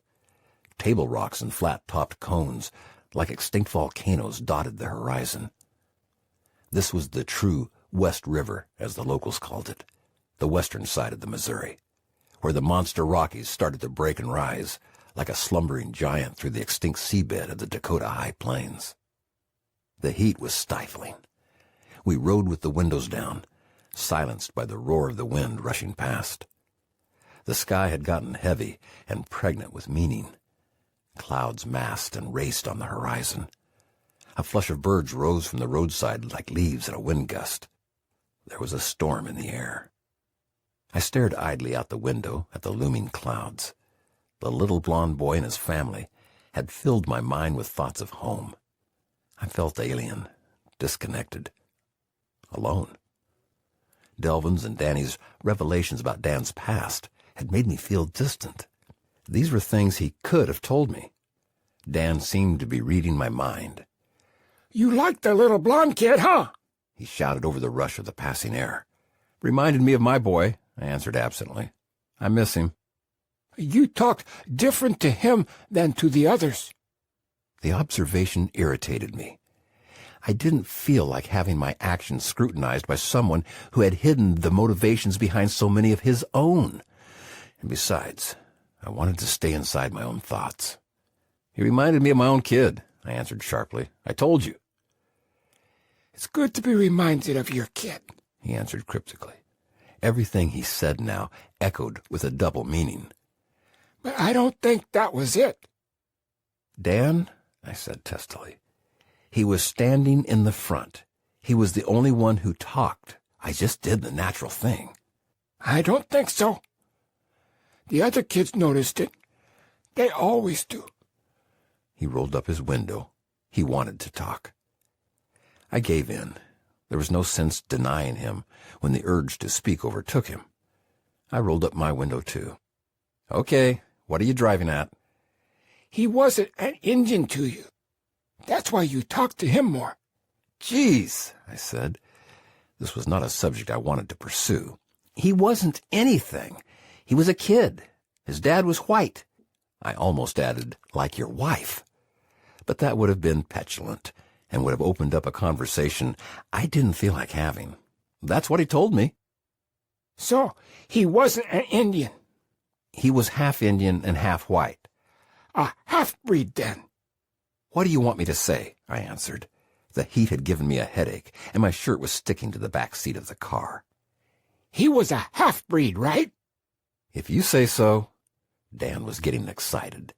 He had an idea he was stalking. "You didn't call him that, maybe, but that's why he's called. He's a breed.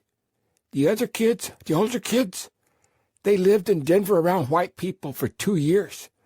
The little guy, Eugene, he's never been as far as Rapid City. He speaks Lakota. He's never even seen his white dad. But to you, the other kids are more Indian."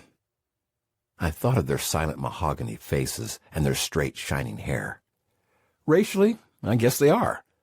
And that's what matters, to make them an Indian to you. I guess, I don't know. This conversation was far too loaded. I wanted out of it. But Dan was anxious for more. He was obviously pleased with my admissions. See, that's the way it is with you white people. It's like race is the biggest thing. Well, you sure as hell want it to be. No, it's not me, he said. But this is something I think about a lot. Seeing you with Eugene reminded me. Oh? Yeah. It's something you should think about. Here, let me tell you something. It wasn't 40 years ago they still divided kids in school into groups. Full-bloods, half-bloods, and quarter-bloods. Made them hold up signs. Then took pictures. Those were just kids. And they were divided up like they were some kind of damn recipe or something. That was 40 years ago, Dan, I said. So you think it isn't going on anymore? Look at you, the way you talk to Eugene. I told you, he was the one who talked to me. Dan was not to be deterred. Yeah, we see it all the time. It's one of the things that surprises white people when they first come to a reservation. A lot of the kids don't look like Indians. Some of them are blonde like Eugene, or redhead. Some have blue eyes. That bothers white people. We can see it. You talk different to those kids. They aren't real Indians to you. Every Indian notices this. Those kids are Indians to us, but not to you. Since your people first came over here, we have been taking white people and letting them live with us. They have become Indians, and we think that's fine. But it drives you crazy. In the old days, during all the fighting, people would be captured, or we'd find someone without a home. You know, there were a lot of kids without parents. Their parents were killed in accidents or maybe in the Civil War. Maybe by Indians, I said. I was getting irritable. Yeah, maybe by Indians, Dan answered. He would not take the bait. We took those kids and those other people and let them live with us. We made them Indians. When they had children with one of our people, the children were Indians. Nowadays, it's more like some woman having a kid with a white man. I couldn't resist. Or a man having a kid with a white woman. Right, he glared. Or a kid having a white grandparent. We were jousting now. But they're still our people. They're still Indians to us. I kept hearing Delvin's words that Dan's son had had a tough time because of his mixed race background. I wondered what that had meant, if the trouble had been with other Indians or with the whites, or about self-identity. Dan seemed to anticipate my question. But if one of those children went back with your people, they're not white either. You don't see the white half and claim them. Then you see the Indian half and call them a half-breed. They get teased in school, called Tonto or Pocahontas. We know. The kids come back and tell us. I imagined Dan's son returning to the reservation after trying to live back east with his mother. Think of that, Dan said. All we cared about was the way they were raised and the people they became. You looked at the color of their skin and the color of their hair, and you started dividing them up to see how much white they had in them. You called them half-breeds, wouldn't let them be white, and wouldn't let them be Indians. Even in the heat, and filled as I was with a foul mood, I couldn't help but feel the pain of the old man's private memories. I kept seeing the picture of that solemn young man in the mortarboard hanging on his living room wall. The serious expression, the sense of purpose, the face of a youth who is going to build a bridge to his mother. That's just the way it is, Nerburn. Race is the biggest thing to white people. You can see it yourself. All you have to do is watch white people talk to people who aren't white. Sooner or later, they're going to bring up race. When Nona's one little girl, she's like Eugene. She doesn't look like an Indian, so no one ever talks about it, except maybe to say, "Oh, you don't look like an Indian." But me or Winona, or even old Grover, we look like Indians. Pretty soon, after we start talking with a white person, that white person will bring up Indians sure as anything. It's true, Nerburn, Grover chimed in. Dan kept on. They might talk about some other Indian they knew, or they might talk about some movie or something to do with Indians. Probably it's to show us how much they claim to like Indians. But you sure know that they're going to bring up Indians. It's like that's the biggest thing when they meet me. I could be the president or have a cure for cancer, but before anyone could talk about it, they'd have to say something about Indians. Black people have told me it's the same for them, too. You white people just seem to see race first, no matter what. Then the really funny thing is that you pretend you don't see race. Like the other night, I was sitting with Grover. We were watching a boxing match on TV. He turned toward Grover for confirmation. You remember that? Sure do. Lousy fight. Anyway, the announcer kept talking about one guy in black trunks with a white stripe, and the other guy in black trunks with a gold stripe. Hell, I couldn't even see the difference. But that was how he kept talking about them. And you know what? One guy was white, and the other guy was black. But the announcer couldn't say the white guy and the black guy because you're not supposed to see that. It was the damnedest thing I ever saw. It's all part of a big lie you live. It's like race is the biggest thing you see, but it's the hardest thing for you to talk about. Yeah, I guess I kind of touched a nerve, eh? I said. I was still hoping he might mention his son. It's not my nerve, he said. It's the white people's nerve. I'll tell you what's really going on. White people are afraid of everyone who isn't white. Look at how you define black people. If a person had one black ancestor back somewhere, and you can see it, you tell them they're black. Everybody for the last 1,000 years might have been white, but one grandparent was black. Then you tell that person they are black. You don't do that with Italians or Irish. You don't say they're Italian if they have one old grandma somewhere who came over on a boat 100 years ago.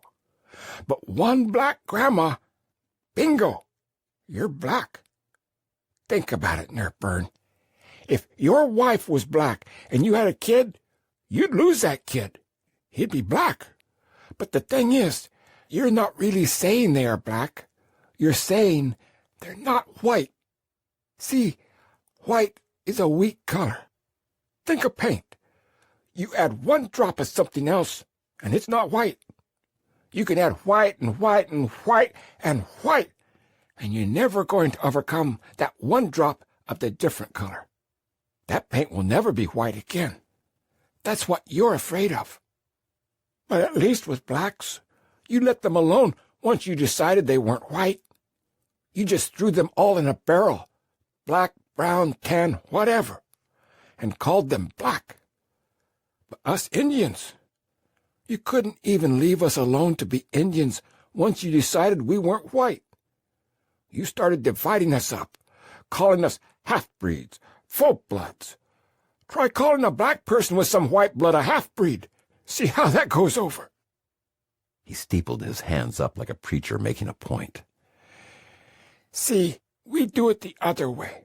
One Indian, and you're an Indian if you want to be. For white people, you've got to have all white people to be white. One person who's not white, and that kid is an outsider forever. We only need one Indian to be an Indian. You see what I mean? Yeah, I see what you mean. Then think about it. You've got all sorts of rules that you don't even know. Like, it's okay for white people to adopt Chinese kids, but it's not okay for Chinese people to adopt white kids. Or when different races go out together, the men are always supposed to be white. He looked to me for confirmation. I said nothing. It's true, he continued. If a white man is with a black woman, then he's liberal. But if a black man is with a white woman, he must be a pimp. It's the same with Indians. If a white man is with an Indian woman, it might be okay. That's the way they like to do it in the movies. But if an Indian man is with a white woman, there's something wrong with her that she would choose to be with one of those people. I think it has to do with conquering. The white man has to be in control. If there is a man of a different color who is in control of a white woman, either there has to be something wrong with her, or there is something bad about him. She's a captive or a renegade. I mean, why would a decent white woman ever want to be with an Indian man, right? I couldn't help but smile. He was right on target. It's the same about kids, he went on. If a white person marries someone who's not white and they have children, it's okay if the kids are raised like white people, at least while the kids are still small. But if they're raised as Indians or blacks or something else, you say, "Oh, that poor kid, he doesn't really belong anywhere." Well, if that kid has an Indian parent, they belong with us. We believe that. We don't give them any tests or put them in groups according to how much Indian blood they have in them. Admit it.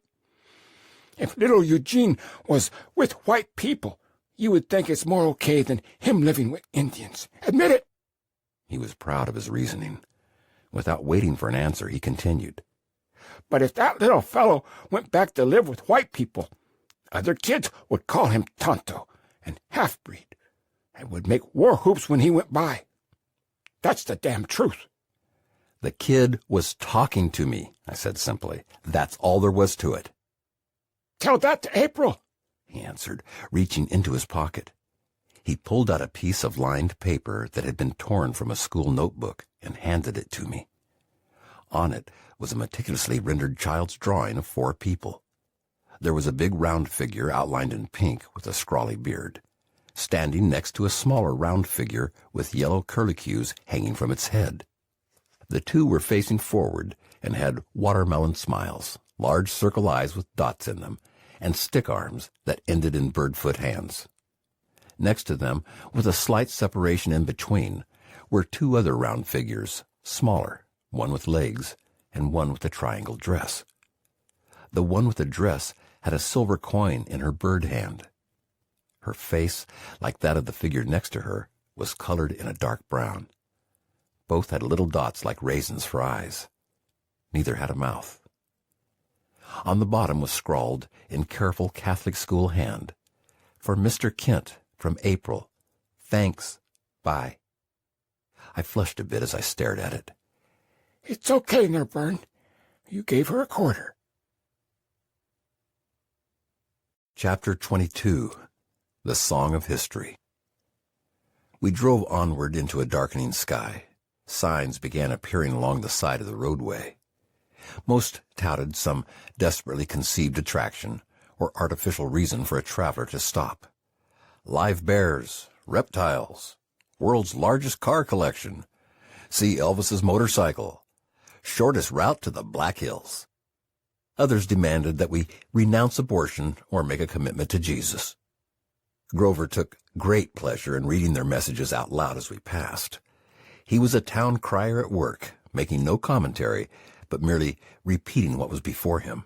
Occasionally he would chuckle if one struck his fancy, though there was no apparent logic in his choices. Dan, as usual, was smoking cigarette after cigarette. Whatever anger and agitation had gripped him as we left Annie's house seemed to have dissipated. I wasn't sure whether it had just been my perception or whether he had actually been feeling anguish about his son. But he had a less wistful, more analytical air about him now. He was watching the passing landscape with a renewed interest. Approaching cars now had their lights on. Far up on a hill some rancher had erected a cross. It stood in whitewashed nakedness against the gray backdrop of the impending storm. "The land of Jesus," I said idly. The land of Wakantanka, Dan corrected. "A land of faith at any rate," I said, trying to embrace all possibilities. Yep, It'll do that to you. The heat was stifling and foreboding. Dan was relaxed in his seat with one arm draped out the window. His old plaid shirt flapped around his elbow. What do you think of Jesus, Nerburn? It was a question I did not want to touch. I said nothing. I mean, do you think he is alive today? Like the second coming? That might have already happened, Dan said slyly. I mean, is his spirit alive? I started to launch into some academic dodge. Dan stopped me. No, I don't want to hear that. I got you figured already. It's that rancher I want to know about. The one who put up that cross. What does he think? I cast about for an answer. Grover broke in to read us some billboard about Mount Rushmore. That's what I mean, Dan said. I hadn't a clue what he was talking about. Those presidents. I've thought about this a lot. Let's take those two guys. What two guys? The two guys I'm talking about. Jesus and Abraham Lincoln. I thought perhaps he had lost all grip on reality. You're not talking about them, Dan. You must be thinking about them. I think the heat's got you. He pushed on, undeterred. Those missionaries come around the reservation. 3, 4 ladies in a car, all dressed up. They come out and try to talk to you about Jesus. Now, Jesus has been dead for a lot of years. Why do they come and try to talk to us about Jesus? He was on the trail again. All I could do was go along. At least, the ghost of his son did not hang over this conversation. Because they believe if you believe in him, he will be alive in your heart and you will be saved, I said. Right, Dan was excited. Now, why don't they get all dressed up and come and talk to us about Abraham Lincoln? The image was so bizarre that I didn't even hazard an answer. It's because Abraham Lincoln is dead. But now Jesus is dead too. But he can come alive if you bring him into your heart. That's what they always say. Here's the question. Why can't Abraham Lincoln come alive if you bring him into your heart? I felt like a contestant on a surreal quiz show. I don't know. Dan was triumphant. It's because Abraham Lincoln was part of white man history. And Jesus wasn't? No. He's part of a different kind of history. The kind Indian people understand. Where things have power because they are Wakan. That's why so many Indian people believe in him. For all its fragmented logic, there was something significant percolating in Dan's mind. I sat up and took interest. Good, he said. You've decided to listen. I was getting ready to give up on you. I'm all ears. I switched on the recorder and settled myself into a comfortable position against the sweaty green vinyl. Fatback chuffed at being disturbed, but quickly settled back to sleep. Now, your Abraham Lincoln kind of history, the kind you teach in schools, is not good for Indian people. It is a funny kind of history, where the most important thing is what happened. You want to know everything about what happened, like how many people were somewhere, what they wore, what they were thinking. That's all important to you. The more you know, the more history you think you have. This isn't good history. It isn't Indian history. It's like studying all the parts of the body and then saying you understand about life. It is just facts. This has really hurt the Indian people. You had a bad kind of history. Then you got that bad history all wrong. What do you mean we got it wrong? I interjected. I wanted to make sure I was following him. He breathed a deep sigh of resignation.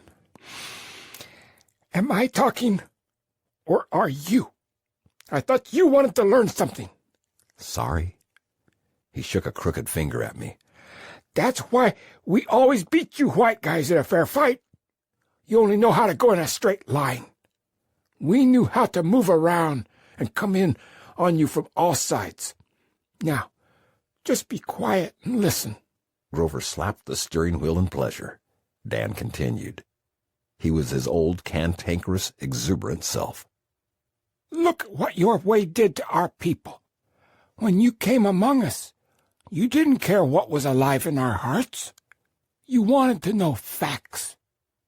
If you asked us when something happened, we might tell you it was in the year when all the buffalo froze. Then you'd get mad and ask us, when was that? So maybe we'd tell you it was the year the stars fell. That's how we kept track of years. But that wouldn't be a good enough answer for you. You would want to know what year it was by a number, as if it made any difference to know a number of a year. You got mad when we couldn't give you a day with a number on it, and said we didn't remember. So you made our history from the things your people could remember. And all you remembered were the things the traders wrote down, or the things the missionaries wrote down, or the soldiers. When we fought with you, you wrote down what weapons we used, how many people got killed. If you could find some Indian who would work for you, you made him a chief so he could sign papers giving away our land. Then you wrote down what he said. If he didn't say anything, you wrote down something for him and had him sign it. Then that was the history. Do you see what this did? Think about it. The traders wrote down numbers about how many furs they got. Maybe they wrote something about what the Indians lived like. The missionaries wrote down why we weren't civilized, and maybe about our ceremonies and how strange they seemed. The people who fought us wrote down whatever they wanted in order to make themselves look good. Do you think they wrote the Indians had a better battle plan and were better fighters? Do you think they wrote, we killed a lot of babies today? I don't think so. And those false chiefs, you wrote whatever you wanted to make those false chiefs seem like our leaders. And they would say anything you wanted, because then you would give them houses and money. You even had them sign things they couldn't even read. And because it was written down, you said it was true, even though there wasn't an Indian in the world who knew what it said. Then later, when you tried to divide our land up and give us little pieces, you tried to make us have last names and marriage certificates like we were white people. You wrote it all down. Some of our people thought it was so stupid they would give you different names every time they talked to you. So you got everything confused and wrong.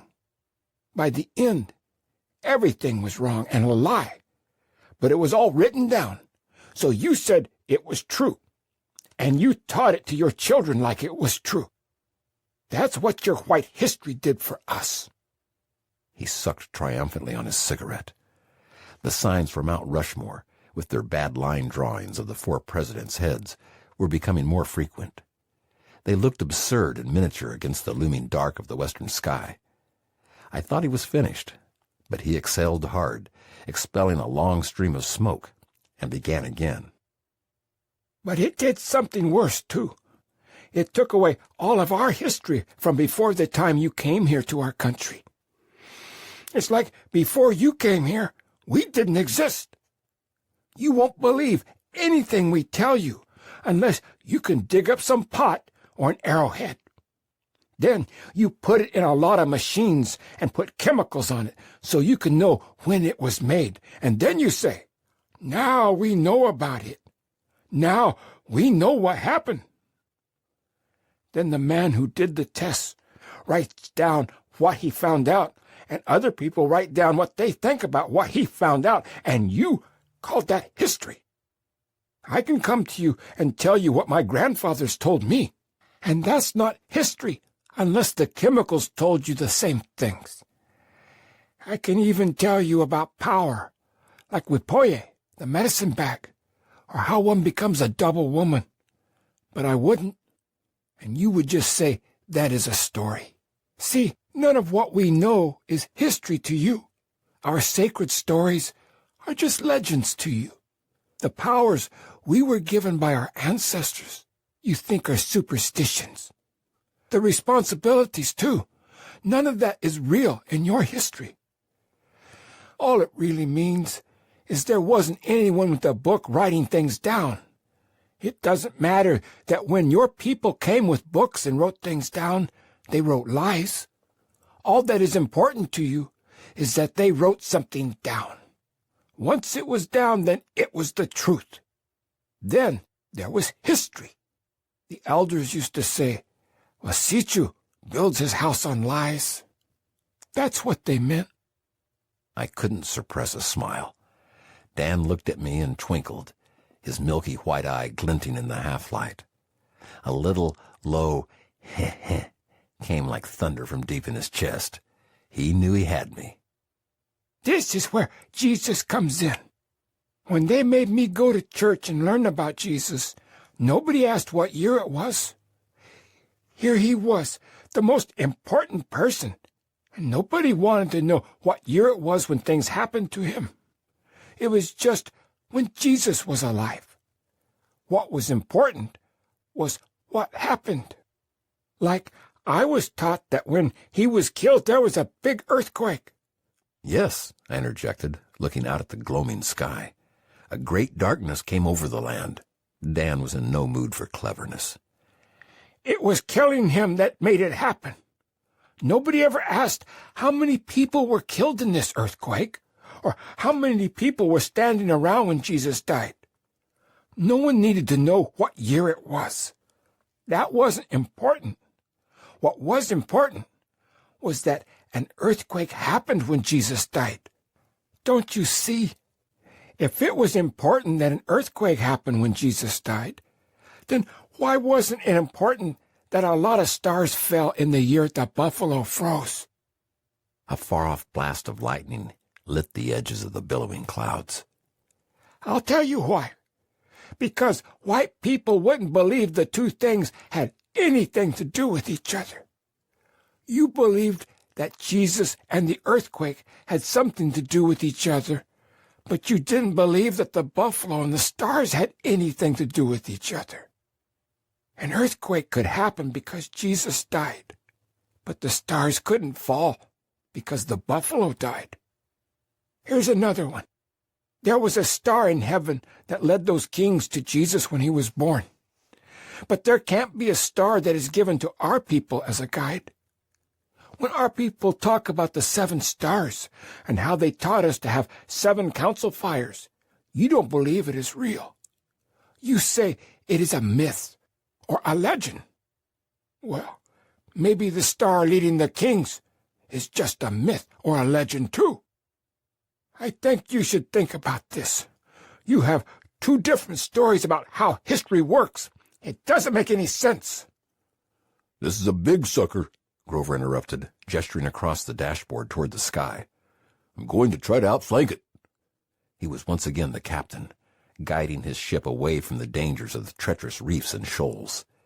He took a left down a long ribbon of asphalt that stretched off southward into the hills. The storm lay in wait, grumbling and flashing along the western horizon. Never do it, said Dan.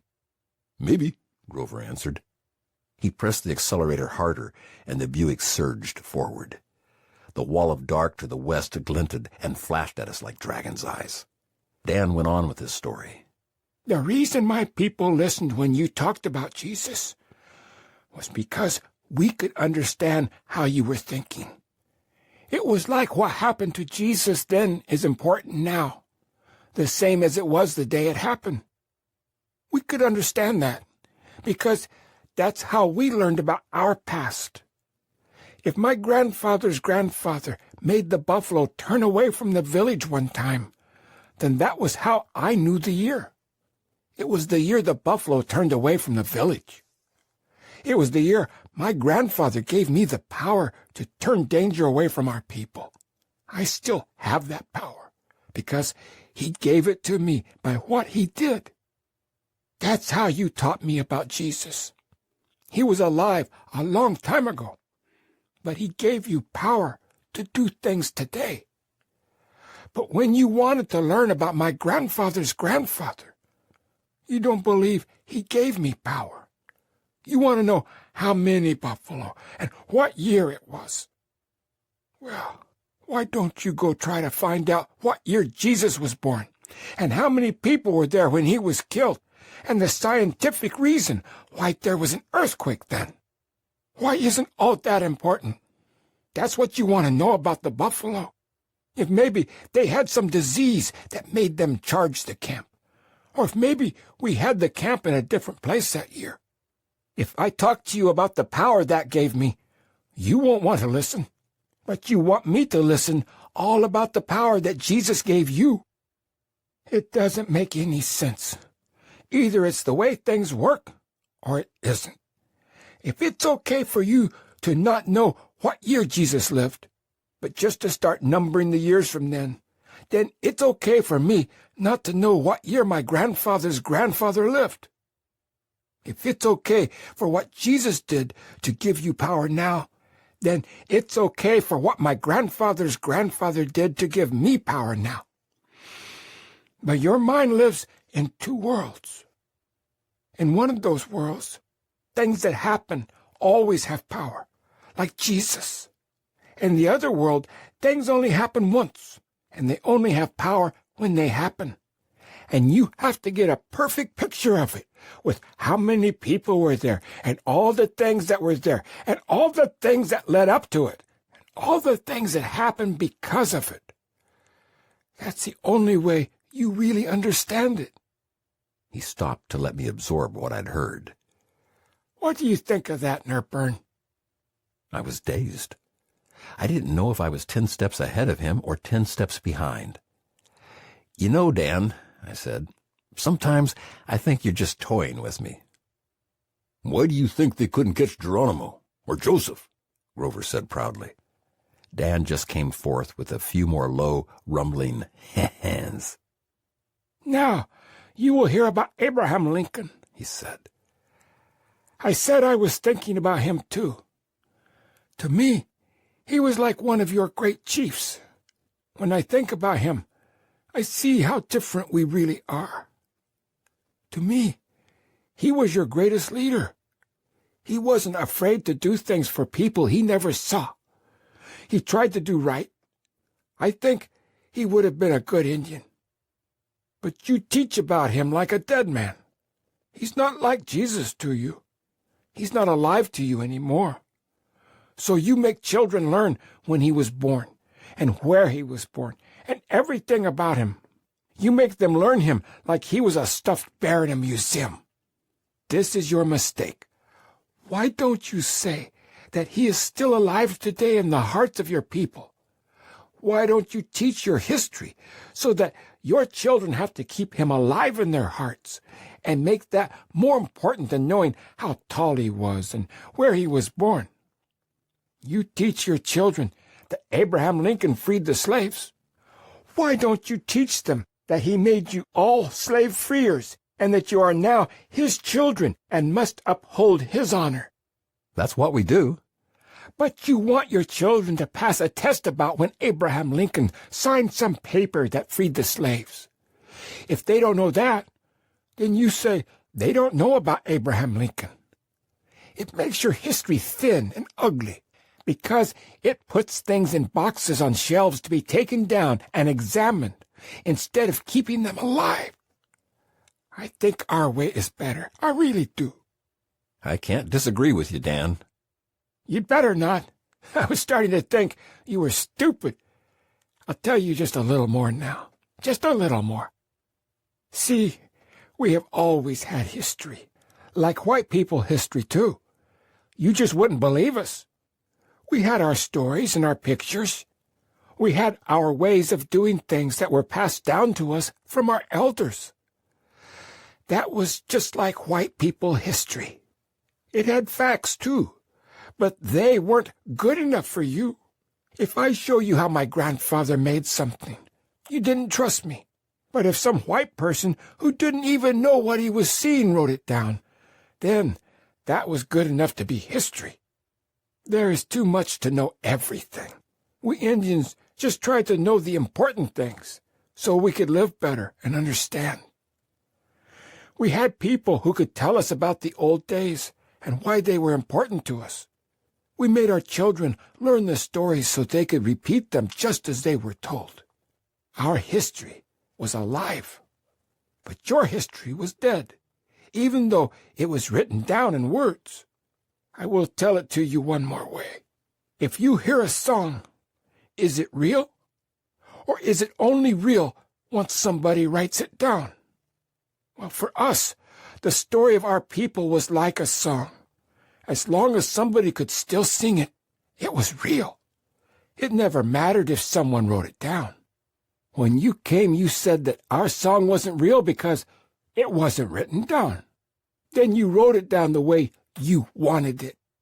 You are still writing down our story, using your words, and you are still getting it all wrong.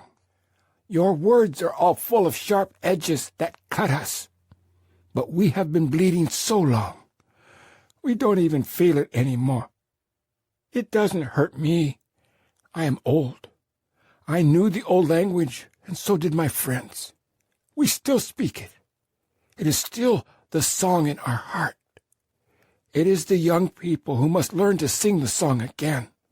He folded his arms and fell silent. Grover hit the steering wheel like a baseball fan celebrating the announcement of a home run. "Damn," he said. "Nerburn, I hope you're learning something." I was still trying to take in everything I had heard. I rewound the tape recorder and listened to a few words to make sure I had it right. Dan had returned to sitting upright in his seat and staring straight ahead, as he often did when he had finished speaking. But his mind was still working. I will tell you one last thing, he spoke up. Once more, it was as if he were hearing a voice and passing along what it said. It is why you Wasichu are in trouble. For you, nothing is Wakan. You have taken the power out of the earth and the sky, and the things that live there. Everything is a fact. You will drown under your facts. Grover was positively ecstatic. I realized that he, too, had been concerned about Dan's descents into melancholy. This was the old man he knew and revered. He turned at me and grinned like a coyote. "In the old days, people brought gifts to elders who taught them like this," he said. "Oh?" I answered. "Yeah, it was a sign of respect." There was a playful twinkle in his eye. "What sort of thing are you thinking of?" He looked out at a red and white sign mounted on a hillside. "Steaks, chicken, ribs," he read. "Ah," I answered. "I suppose they bought dinner for the man who drove the horse, too?" "I'm just reading the signs, Nerburn." Chapter 23. Storm. Grover packed the last of his rib bones into a napkin for Fatback. I paid the bill, and we started out to the car. One step outside the door, and we could feel that the storm had caught us. The air had been moody and unsettled all day. Now it was so close and thick you could hardly breathe. The light had taken on an unearthly green hue. Sheets of lightning flapped beyond the horizon. Grover pulled back on the highway and took a turn directly west. "Gotta make some time," was all he said. This one's got us, Dan said. I sat dumbly, transfixed by the drama taking place in the heavens around me. Off to my right, the sky was a crucible of darkness. It moved down upon us like a rolling night. Directly in front of us, the clouds were roiling and massing like a towering sea. The sun was lost, as if in the smoke of a prairie fire. Here and there, it would find an opening and cut through with sickly shafts of sepulchral yellow light that burst across the hills and valleys for a moment, then were gone. Tiny electrical surges shot within the mushrooming cloud formations. The momentary flashes revealed angry interiors, like avalanches or crashing rivers of sulfur. It was nature moving too fast, too large to be subject to any human control. A few raindrops hit like gunshots against the windshield. "Big sucker," Grover intoned again. A momentary flash of lightning revealed a billboard all written in blood red with a quote from John 3:16 and a huddled form of a fetus. It melted from view as the rain sheeted and flowed down the windshield. The weather had made Fatback nervous. She rose in her seat and started whining. "Good dog," I said, and scratched under her neck. She did not relax. Some primitive alarm had been raised in her. It was her duty to remain vigilant. "I can see why people out here get religion," I said. Got the wrong one, Dan observed. The cracking in the clouds revealed exploding billows of darkness, miles high and miles deep. Orange glows, like from a blast furnace, lit up the edges of the forms. Lightning flashes cracked the sky and illuminated the tops of distant mesas. "You going to drive through that?" I said, trying to keep my voice nonchalant. Dan started chanting something in Lakota. Rain cut like shards of glass on a diagonal through the pale cones of Grover's headlights. The roof of the car began to crack and ping. Ahead of us loomed a wall of celestial darkness. It was impenetrable, biblical, devoid of all light. Dan closed his eyes and began chanting in a sing-song voice. The air was electric. I expected to be taken up in a firestorm. Suddenly, all rain and movement stopped, as if the heavens were holding their breath. Grover pulled quickly to the side of the road. Then, like an earthquake, a surge of wind roared across the land. It swirled and hammered and blasted the car with sheets of rain. The whole car shook. Water streamed down the windows. Cutting mists drove in through the cracks. We were cast into total darkness. Involuntarily, I slid down into the corner of my seat. Fatback crawled to the floor. Dan was still chanting, though his voice was hardly audible through the thunderous roar. Grover pulled a cigarette from his breast pocket and began to smoke. The thick, heavy odor of cigarettes and sweat filled the inside of the car. The wind roared like a banshee, a freight train, a herd of 10,000 buffalo. It buffeted us without mercy and clawed at the windows. Once or twice the car was rocked so violently I thought we were going to be blown over. I was terrified, like a child. This storm had a malevolence that seemed almost personal. It tore at the car as if it wanted to get in. Fatback started whimpering. She pawed, agitated, driven by something unseen. Dan was rocking back and forth, much like Annie with her rosary. His sing-song chants were lost in the wind. Grover smoked harder. The air was stultifying. I imagined us inside some high plains tornado, about to be torn apart and scattered, bone from flesh, across miles of Dakota plain. Wild images of my son, of Eugene, of the legless man inside his room, blended and bled in my mind. "There are powers, Nerburn," 1,000 Indian voices admonished me. The storm raged in Lakota. I was convinced of it. Dan's chant was consonant with it, drowning in it, rising to meet it. A wall of water came from the north and pummeled the car. We bounced and shook like men shipwrecked on an angry sea. "Wiyopayate wichasha," Dan said clearly. I looked up. He was holding his hands in the air beside his face. "The man from the west, he is here." I looked at Grover. He was staring intently at Dan. Dan's voice rose higher. He was speaking half in English. "Yata, I am your friend." Then something about Wakinyan. His eyes were still closed, and he was rocking. I glanced at Grover. "The winged one," he whispered. The car shook and rattled. Water streamed down all the windows. A great swoop of wind almost tore the roof off the car. Then all was still. A few sheets of rain blasted against us. The car shuddered once or twice, then settled. It was over. The light returned dimly. The shapes of the hills emerged through the streaming water on the windshield. We could see the dark sky receding, moving toward the south. Light filtered through the clouds, catching the running rivulets and glistening in droplets on the grasses. A shaft of sunlight cut through and raced across the hillsides. The sun peered around the corner of the retreating blackness. The earth was born again. Grover began speaking to Dan in Lakota. The conversation was low, serious. There was much back-and-forth discussion, with some apparent disagreement. I rose up in my seat, drained and exhausted. I wanted to talk about the storm, but I sensed that the discussion going on in front of me was something I should not interrupt. The two men had never talked so much between themselves in Lakota around me. Either they did not wish me to hear what they were saying, or this was a conversation which could not easily be carried on in English. I listened intently in the faint hope that I could understand a word or two. Abruptly, Dan turned and spoke to me in English. "There should not have been wind from the north," he said. "This troubles me." I didn't know if this was a meteorological concern or something else. I suspected it had to do with larger issues. "Why?" I said. "I think it was all the west," Grover interjected. "Hell, you knew it too," he said, using Dan's Lakota name. He and Dan began discussing again in Lakota. After a moment, Dan turned to me and asked, "Where was the wind, Nerburn?" During the storm, I had been huddling in my corner against a generalized fury. It had never occurred to me to consider the direction from which the wind had come.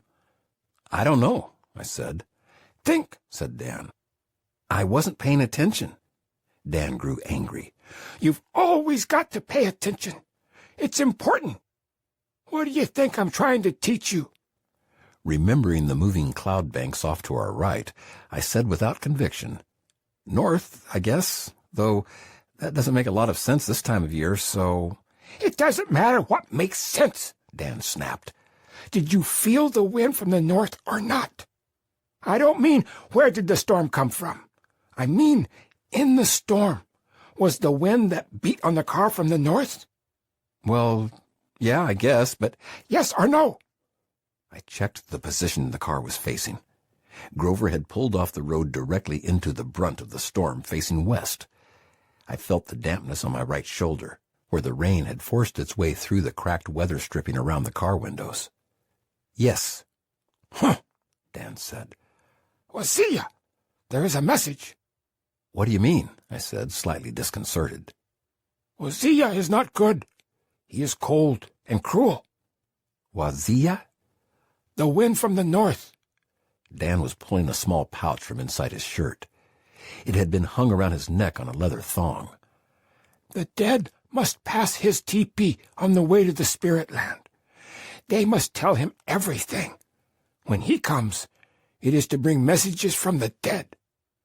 I had always been prone to presentiments and belief in unseen forces, but usually I was able to ignore them.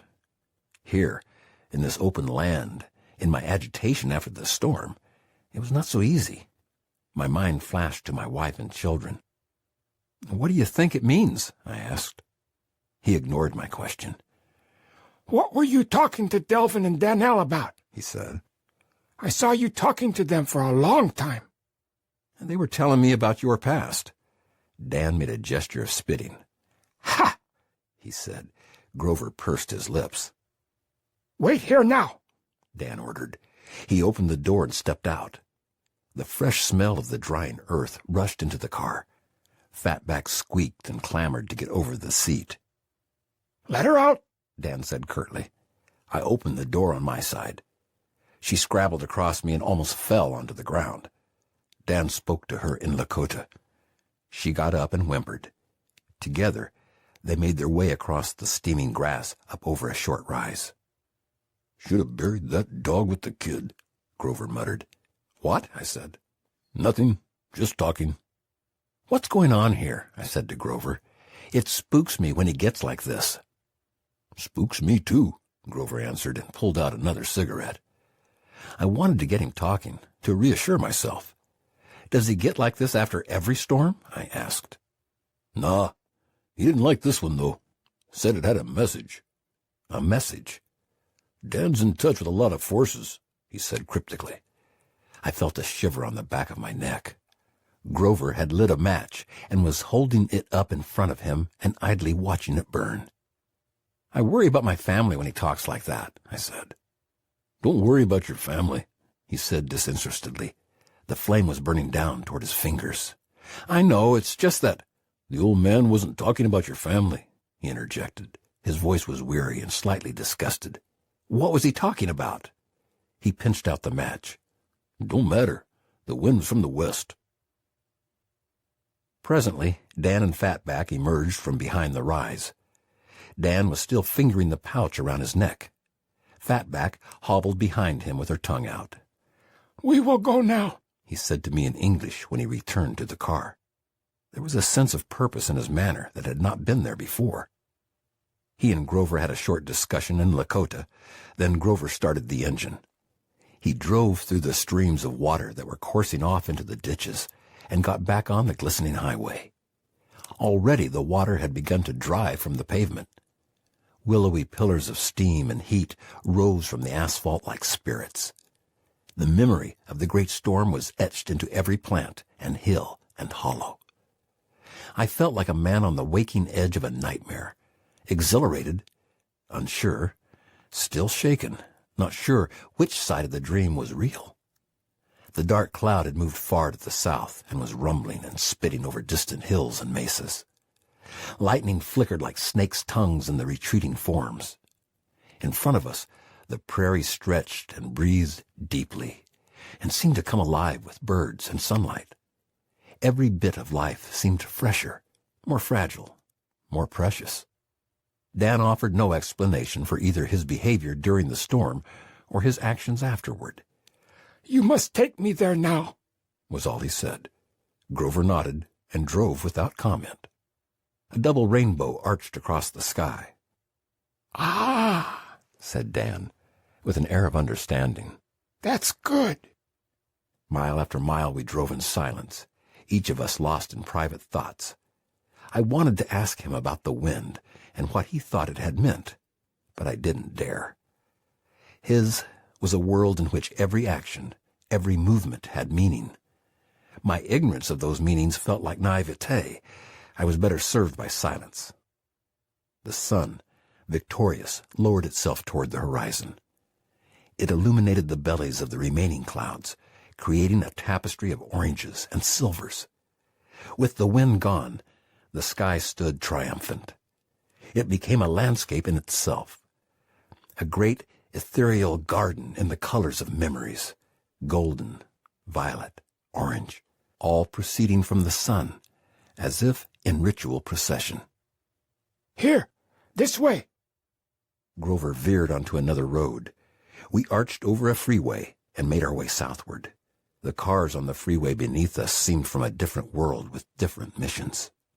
In the distance, I could see the coarse sandstone spires of the Badlands, rising like a city of sepulchres.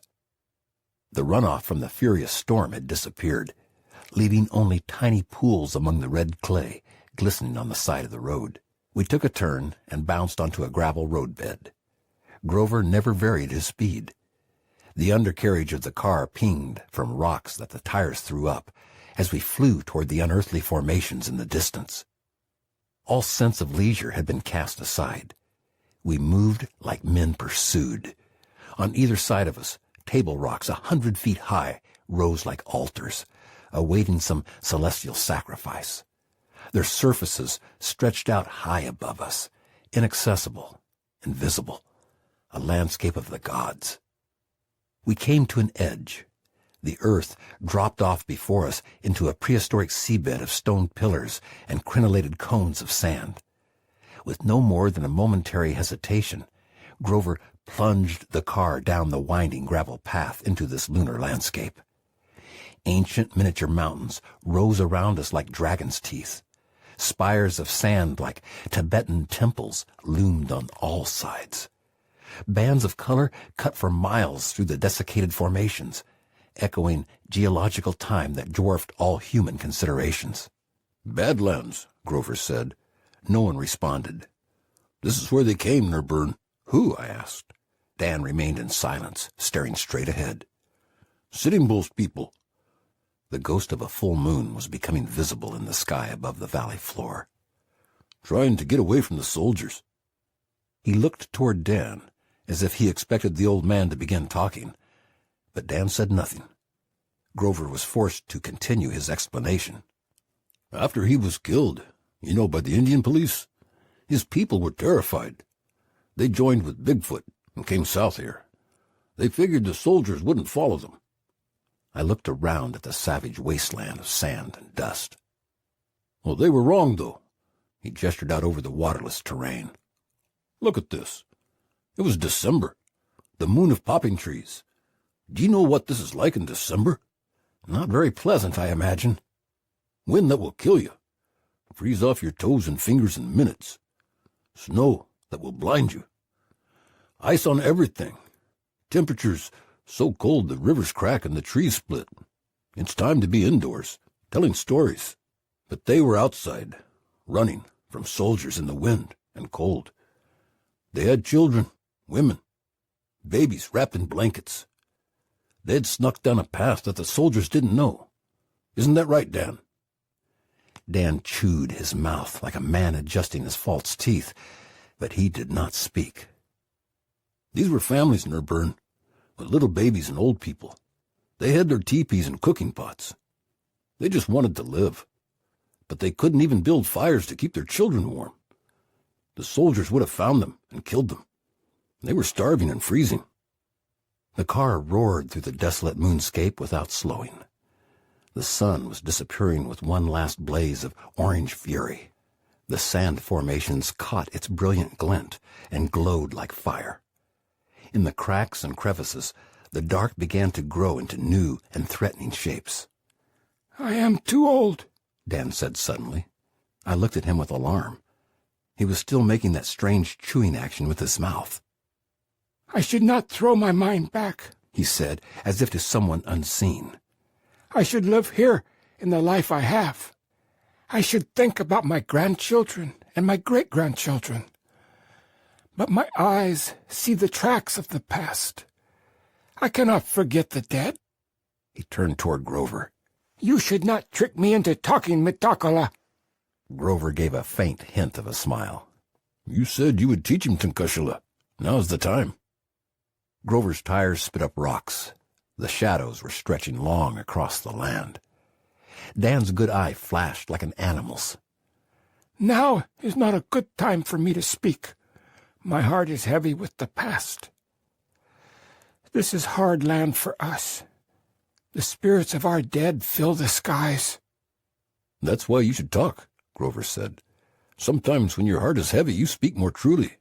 Dan said. I looked warily from one to the other. I could not divine what was happening. Grover was clearly pushing the old man, and the old man was clearly listening to some inner voices. Again, their lapse into an almost formal manner of speaking hinted of serious intent. I will speak, Dan said suddenly. Grover tapped a cigarette triumphantly on the steering wheel. Yes, this was bad here. Babies froze in their mother's arms. But it was the same everywhere. In Montana with Chief Joseph, with Geronimo, everywhere. We were good people, but we were not allowed to live. The long shadows began to bend around the pillars and cones, enclosing them in darkness. You can tell us time has passed. You can say the world has changed. But the bones of my fathers still cry. My son is buried in a conquered land. This was the first he had ever mentioned his son since the first time I had visited him. He looked at me, through me, beyond me. His face shone like fire in the waning light. We are not memories to be lost, like wind in the grass.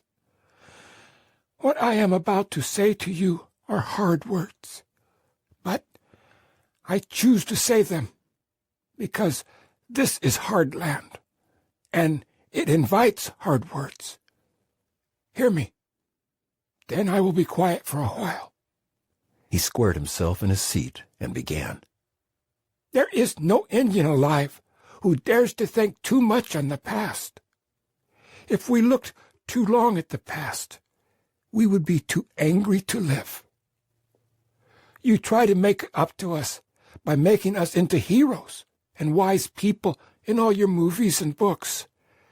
That's fine for you. But I can still go to a museum and see my grandmother's skull in a case and hear someone talk about it as an artifact. Would you want your grandmother's skull to be in a case in my house? Would you be angry then? He cast his gaze out onto the shadowy formations. His bad eye glowed like an ember. And sometimes I think about all the wars between my people and your people. Those white men that fought us were men without any families, lots of them. They were young men out in the West making money. Some of them were convicts. Some of them were still blood drunk from the Civil War. They weren't your best people. Many of them were brutal and stupid. They did terrible things because it was fun. Not all of them, but they were soldiers, and it was their job to kill people. My people never had a chance. We were families. We were in our homes with our old people and our babies. And the soldiers attacked us.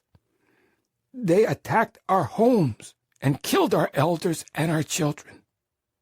The government sent men who didn't have anything or didn't fit anywhere and gave them guns and put them on horses and told them to go out and attack the villages where we had our women and our old people and our little babies.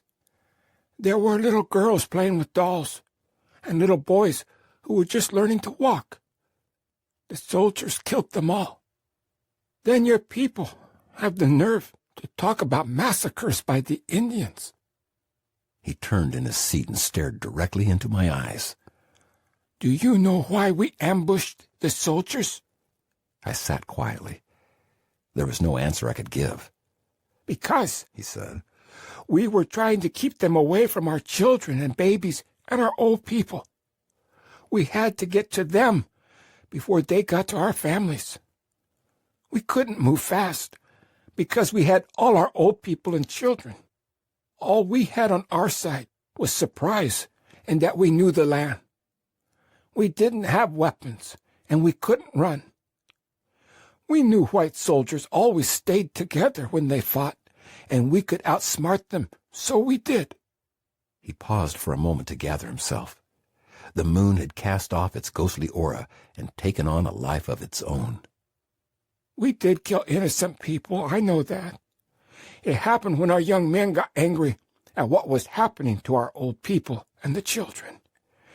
When they were starving or being killed, the young men would get so angry they wouldn't listen to the old men. The old men knew we couldn't win and that more white people would come and there would just be more killing. But the young men were so angry that they attacked anyone. What do you think? He said. His gaze was steady and direct. It left me no escape. If you saw your father lying on his bed too weak to stand up because he was starving, or you saw your baby crying all the time because she was hungry, and you knew it was because someone took their food away from them, wouldn't you be angry? What if some men came through and killed your grandmother and didn't have any reason? They just did it. Then they laughed and rode away, and you stood there and looked at her cut up or shot. Can you tell me you wouldn't be angry? He emitted a harsh and bitter laugh. This is why I shouldn't think about these things. Because, you know, I don't blame my people who ambushed the white soldiers or even raided the homes of the settlers. I don't say it was right. I just say I understand. We lost everything. Your government sent heartless, greedy men to keep us under control. And they lied and raped and stole from us. And they could kill us for any reason, and it was okay. He stared me down, an old man, bearing 80 years of pain, speaking his mind to one of the race that had almost destroyed his people. This was personal now. He wanted me to feel his pain, and he wanted to see my shame. What if someone raped your little sister? He said. That happened all the time. What if someone took your wife and slit open her belly and pulled out your unborn child, then laid it on the ground like a trophy still attached to her dead mother. That happened too. See, we weren't even people. Did you know that? The Catholic Church even held a conference to determine if we were people or not. In their great wise religion, they thought they should decide if we were people or animals. That's the way we were thought of and treated. It was okay to do anything to us. Perspiration had formed on his upper lip. He took a dirty rag from his pocket and swabbed his face. His expression was as dark as the land outside, his eyes as hollow as the moon. I think this is hard for you to understand. But our old people were our best people. Nowadays, the world is all for the young people. It wasn't that way for us. We were taught that the old people and the babies were the closest to God, and it was for them that we all lived. They were the most helpless, and they needed us the most. And your people came in and killed them.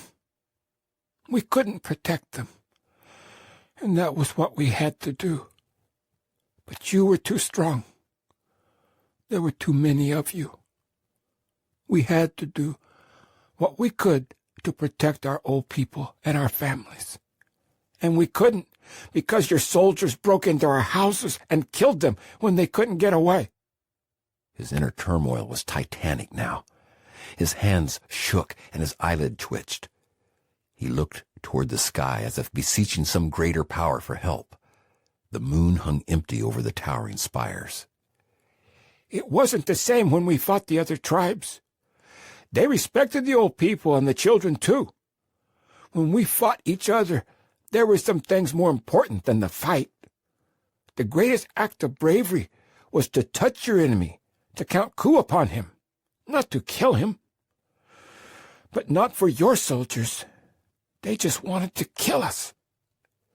They were hunting us in that way your people hunt things, where they kill as many as they can just to see them die, or to count them and say they killed more than anyone else. It's something I can't understand. You even have to have laws saying how much of something you can kill, or people would kill everything. That's what's happened to us. There weren't any laws saying how many of us could be killed.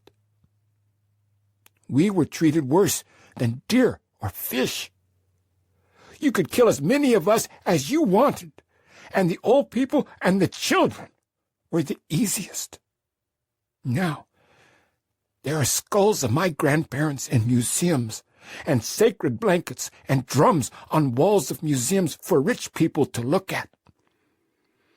You go there and talk about how sacred it is.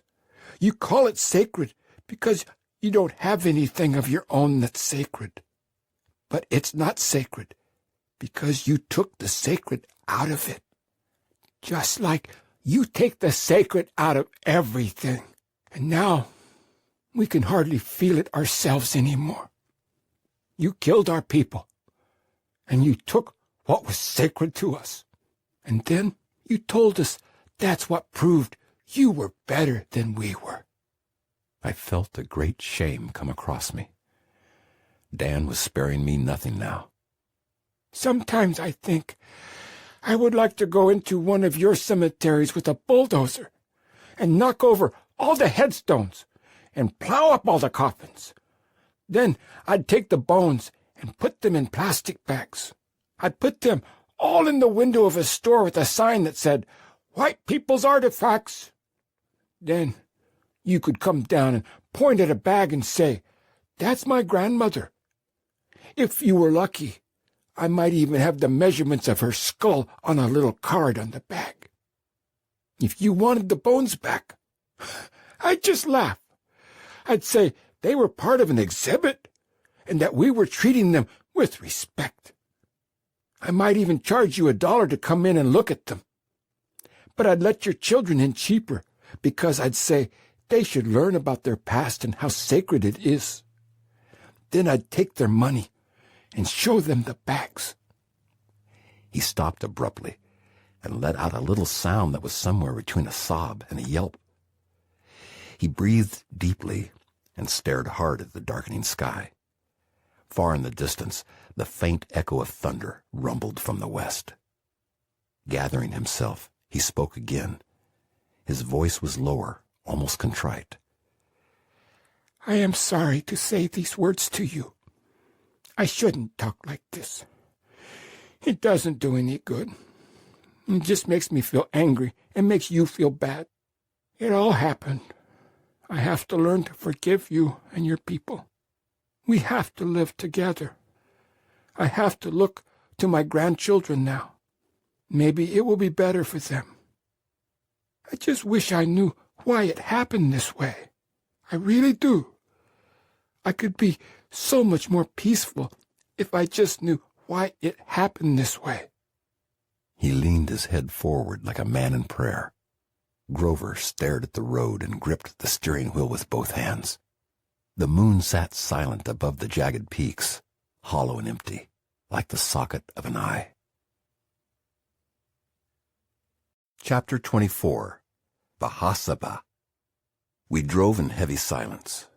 I sat pensive, chastened, saddened. Dan hunched in front of me, within a hand's grasp, but 1,000 miles away. The looming sandstone menhirs and dolmens became fewer, then smaller, then gave way completely to rolling grasslands. The badlands had disappeared as abruptly as they came. Grover's Buick cut through the night. Here and there we would pass by some tiny shipwreck of a town, devoid of lights, with a huddling cluster of abandoned wooden buildings standing sway-backed against the cold illumination of the moon. Under the empty lunar gaze, the whole world turned to silver. Everything was alive, yet there was no life anywhere. It was a land of phantoms. Our car seemed a tiny projectile coursing through a silent universe. It was as if we were the observed, not the observer. We had to pass through quickly, benignly, without intrusion or incident. To our left, the hills rose up to meet rocky outcroppings that had pushed through the earth, like bone through skin, to make high grassy ridges that ran for miles along the side of the road. Carcasses of abandoned cars rested silent on the hillsides. Where the ridges broke, long draws ran down between them, dry memories of forgotten creeks and streams. Scrub oak clustered against them, like animals gathered to slake their thirst. In the dark, they could have been huddled herds of buffalo or grizzlies, come together under the full moon. In the distance, I could make out the ragged contours of the Black Hills. The outcroppings and draws we were passing were the first hint of their presence. I remembered the journeys as a child, in a borrowed car, through the seemingly endless spaces and unforgiving Dakota heat, toward those same ragged outlines. But then, it was to ride the narrow-gauge trains and visit the reptile gardens and pony rides that had sprung up everywhere to take advantage of the presence of those 4 gigantic stone faces carved in the side of the mountain called Rushmore.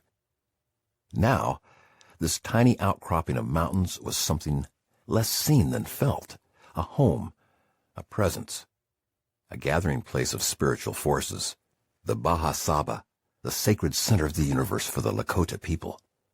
Their presence seemed active, more like a sentinel than a destination. For a moment, and dimly, I lost my own eyes and saw with the eyes Dan had given me. Saw the huddled people in their blankets, desperately trying to outrun an army that had committed itself to killing every man and woman and child and infant that had dark skin or spoke in a tongue born of this land. I heard the voices of mothers trying to keep track of each other in the swirling snow, slowing to help the old people who could neither walk nor understand why they had to flee, pulling their own clothes from their bodies to wrap their freezing children tighter against the winter night.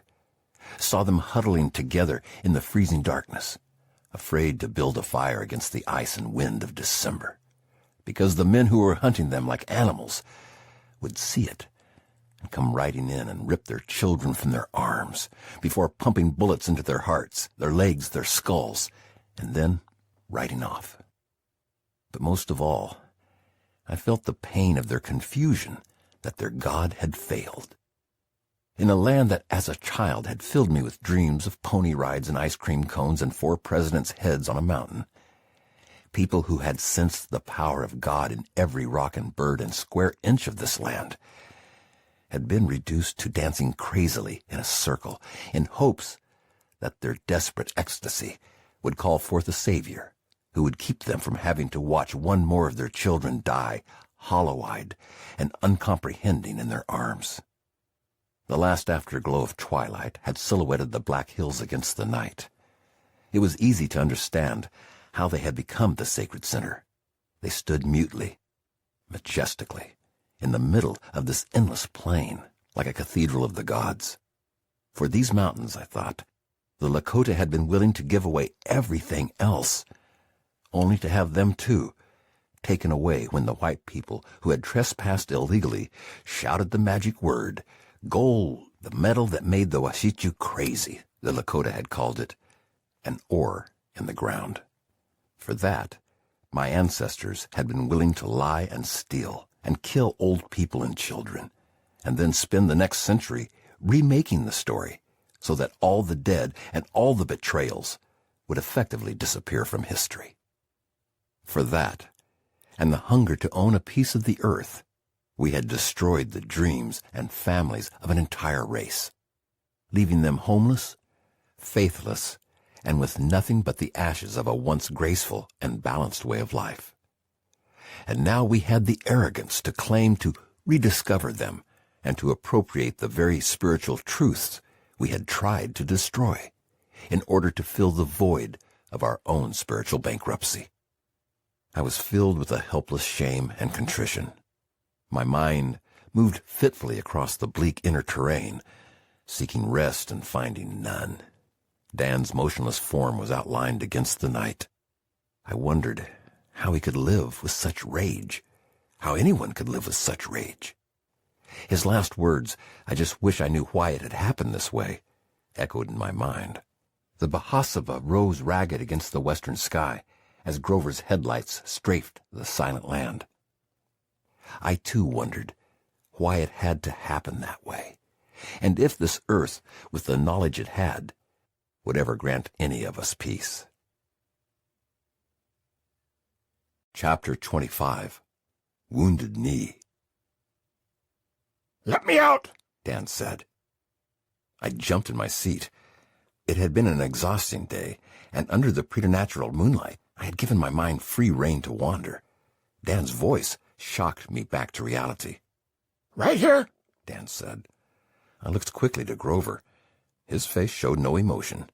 He slowed the car, as if the request were completely natural. Outside, the night had grown large.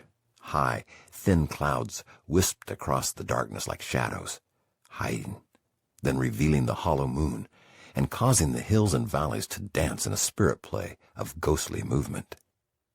Grover pulled off the pavement into a rutted path that coursed up a steep rise. I assumed Dan's anger and grief had caused him to want to speak to the spirits once again. I did not blame him. If one of his personal rituals would help salve the pain he was feeling, such a stop was a small price to pay. "Get out," he said. He was looking at me. I stared at him, confused. "Get out," he repeated. There was no gentleness in his voice. 1,000 thoughts raced through my mind. I was being abandoned. He was so angry he couldn't stand a white man in the same car with him. We had reached a campsite. There was some point of interest he wanted to show me. It could have been anything, but he gave no indication beyond the brusque command. I shifted uneasily in my seat and opened the door. Fatback clambered desperately across my lap and scuttered out onto the ground. Grover shut off the engine, and the night engulfed us. The moon had risen high in the sky. It was now no more than a hole in the night, revealed sporadically by the parting of the clouds. Far up on the rise, I could make out 2 brick pillars with a metal arch between them. They formed an entry of some sort, perhaps the remains of an old building, or the entrance to an abandoned cemetery. "Open the trunk," Dan ordered. He was now giving instructions with no explanation. Grover fiddled with the key and popped the trunk lid. Dan reached in and took a large, beaded animal skin bag. "Take your pack," he said to me. I dared not ask for an explanation. His manner was too curt and formidable. "Is Fatback going?" I asked stupidly. "Come on," Dan answered. I waited for Grover to get his things out, but he simply slammed the trunk and walked back to the driver's door. "How about Grover?" I said. Grover slid in behind the steering wheel and shut his door. He started the engine. "See you later, Nerburn." Dan said something in Lakota. Grover responded with a few words, then drove off. I stood watching his red taillights grow tiny in the distance, then disappear altogether as he passed over a ridge. In a moment, they appeared again, even further away, then disappeared once and for all. I stared at their afterimage in the darkness. The hum of the engine could still be heard on the edge of the silence. Then that, too, went out, and we were cast into the night. Fatback snuffled in the grass nearby. Nighttime always made her come alive. Dan spoke several words in Lakota, and she panted over to his side. He gestured up the hill and started walking. The path was deeply rutted. Each step risked a fall or a turned ankle. Dan walked slowly but steadily, keeping his eyes ever on the shadowy columns at the top of the rise. Somewhere far in the distance, a dog barked. I could hear Dan's labored breathing as he lifted one foot, then the other, never pausing, never varying. I stayed several paces behind and said nothing. The moon cut through the clouds and bathed the hill in empty, phosphorescent light. I could see that the backs and sides of the brick pillars on the hilltop had been painted white. They glowed like bones against the darkened sky. In the front of each was an alcove, a shrine for an absent saint. From this distance they appeared to be empty. The latticework arch between the two pillars reminded me of the tracery over the entrance to the Nazi death camps. I half expected to see Arbeit macht frei written in forged metal letters in the center of the arch. But instead, a small white cross rose from its top. Dan stumbled and fell. I reached quickly for him. He pushed me away. I tried to help him with his bag, but he pulled it toward him. He made his way slowly to his feet and continued upward. It was not an easy climb. The ruts made each step precarious. Our bags became burdens uncomfortable to bear. The straps on mine cut into my hand, and I shifted it clumsily from left to right when the pain became too great. Fatback sensed that Dan was laboring. She stayed close to him, and even seemed to be charting a path by walking directly in front of him. Dan's breathing became raspy. I worried for his health. But he would not slow or vary his pace. In between the gasps and heaves, I could hear him trying to aspirate some kind of a song, but the wind and his heavy breathing made it almost inaudible. A car whined through the night far in the distance. Its lights moved away like a ship disappearing on the sea. Dan stumbled again, but caught himself. We were almost to the top. I could see the arch clearly now. It was the entrance to a small cemetery that stood forlornly on the top of the rise. The alcoves in the front of the pillars were indeed empty. They stared like blind eyes out over the landscape and made the whole arch seem like an ancient ruin, long abandoned by those who had once built and tended it. A flapping caught the corner of my eye. I looked up. All along the steel latticework of the arch were tied ragged pieces of ribbon. They squirmed like minnows in the dark. Dan led me to the arch. Plastic Pepsi bottles and cellophane candy wrappers littered the ground in front of the entrance. If it was a ruin that people still visited. "Come," Dan said. We crossed between the pillars and under the arch. Inside, directly in front of us, a plot of ground maybe 80 feet long and 8 feet wide had been marked off and bordered by cement. It was enclosed by a bent and dented chain-link fence that was also hung with ribbons ripped ragged by the wind. In the center of the plot, a single monument, an obelisk about 9 feet tall, stood gray and austere under the moonlight. Plastic flowers were strewn haphazardly around its base. Dan walked slowly around the outside of the fence to the left. A dirt path had been worn into the prairie grasses. On either side of the enclosure lay other graves, newer, marked with simple white crosses or low square headstones. They rose in tiny mounds above the surface of the land, providing a ghostly reminder of the bodies that lay within. A shiver came across me as I followed Dan on the path. The earth was alive here, but there was nothing living. From the graves to the alcoves to the ribbons flapping in the dark, this place spoke of life that had fled. You could almost feel the earth moan beneath your feet. A plastic flower from one of the graves blew onto the path in front of me. It lay in shadowy isolation in the dirt. I started to reach for it, then backed off. I did not want to touch it. It was part of the dead. Fatback wandered among the graves, never crossing any of the mounds. It was as if she had a sixth sense. A flying thing swooped in front of me. I could not tell if it was a bat or a bird. It moved too fast and quickly disappeared into the shadows. Dan circled the entire fenced area. He would walk slowly, chanting something under his breath, then suddenly come to a halt and reach into the large bag he was carrying. At each stop, he took out a small cloth bundle and tied it to the fence before proceeding. He did this 7 times. 4 times, he took a pinch of tobacco or something else from a tiny pouch and offered it to the wind. He did not do it casually, like a man scattering seed. Rather, he stopped, faced out from the fence, and held the substance at arm's length before him, raising it up toward the sky, then down toward the earth, and at last speaking some low incantation before releasing it gently, like a man setting a bird free or releasing the ashes of the dead.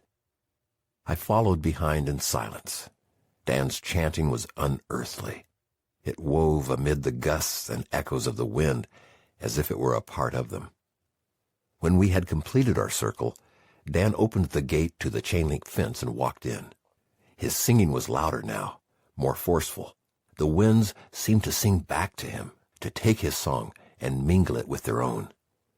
I stood at the gate, uncertain if I should enter.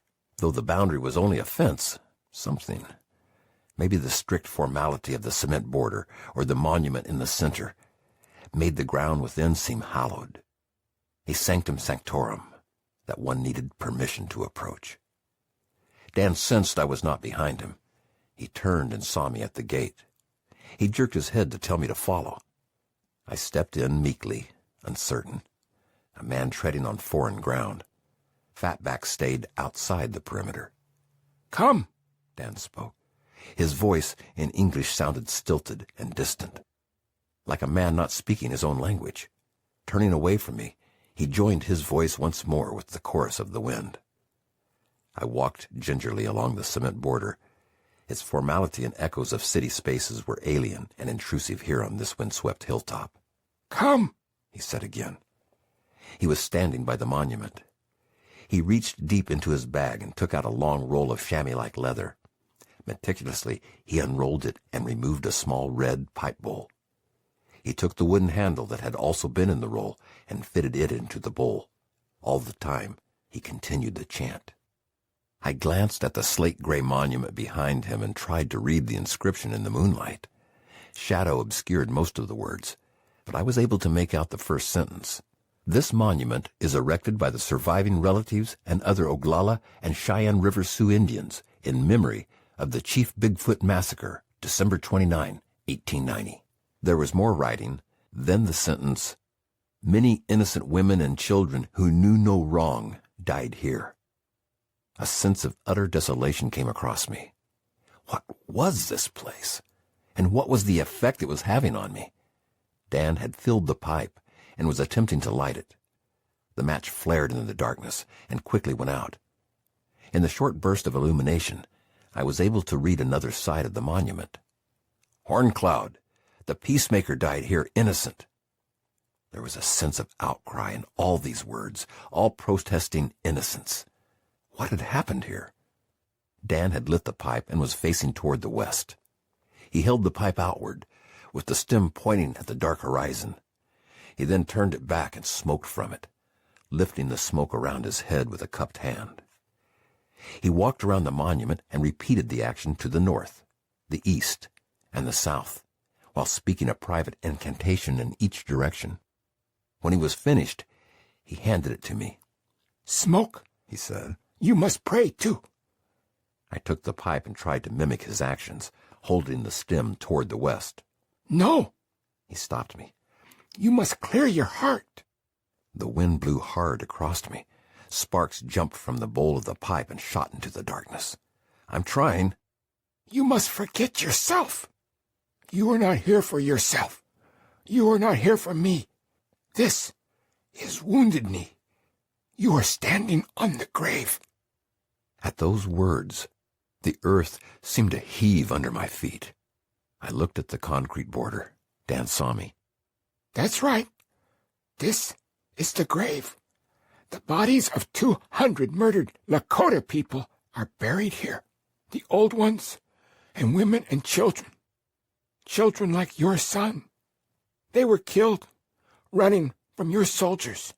They were dumped here after they were killed, thrown in on top of each other and covered with dirt. This is their grave." I moved further back onto the concrete border, as if standing on that would protect me from the forces rising up from the ground beneath my feet. Dan pointed through the arch back down the hill across the road.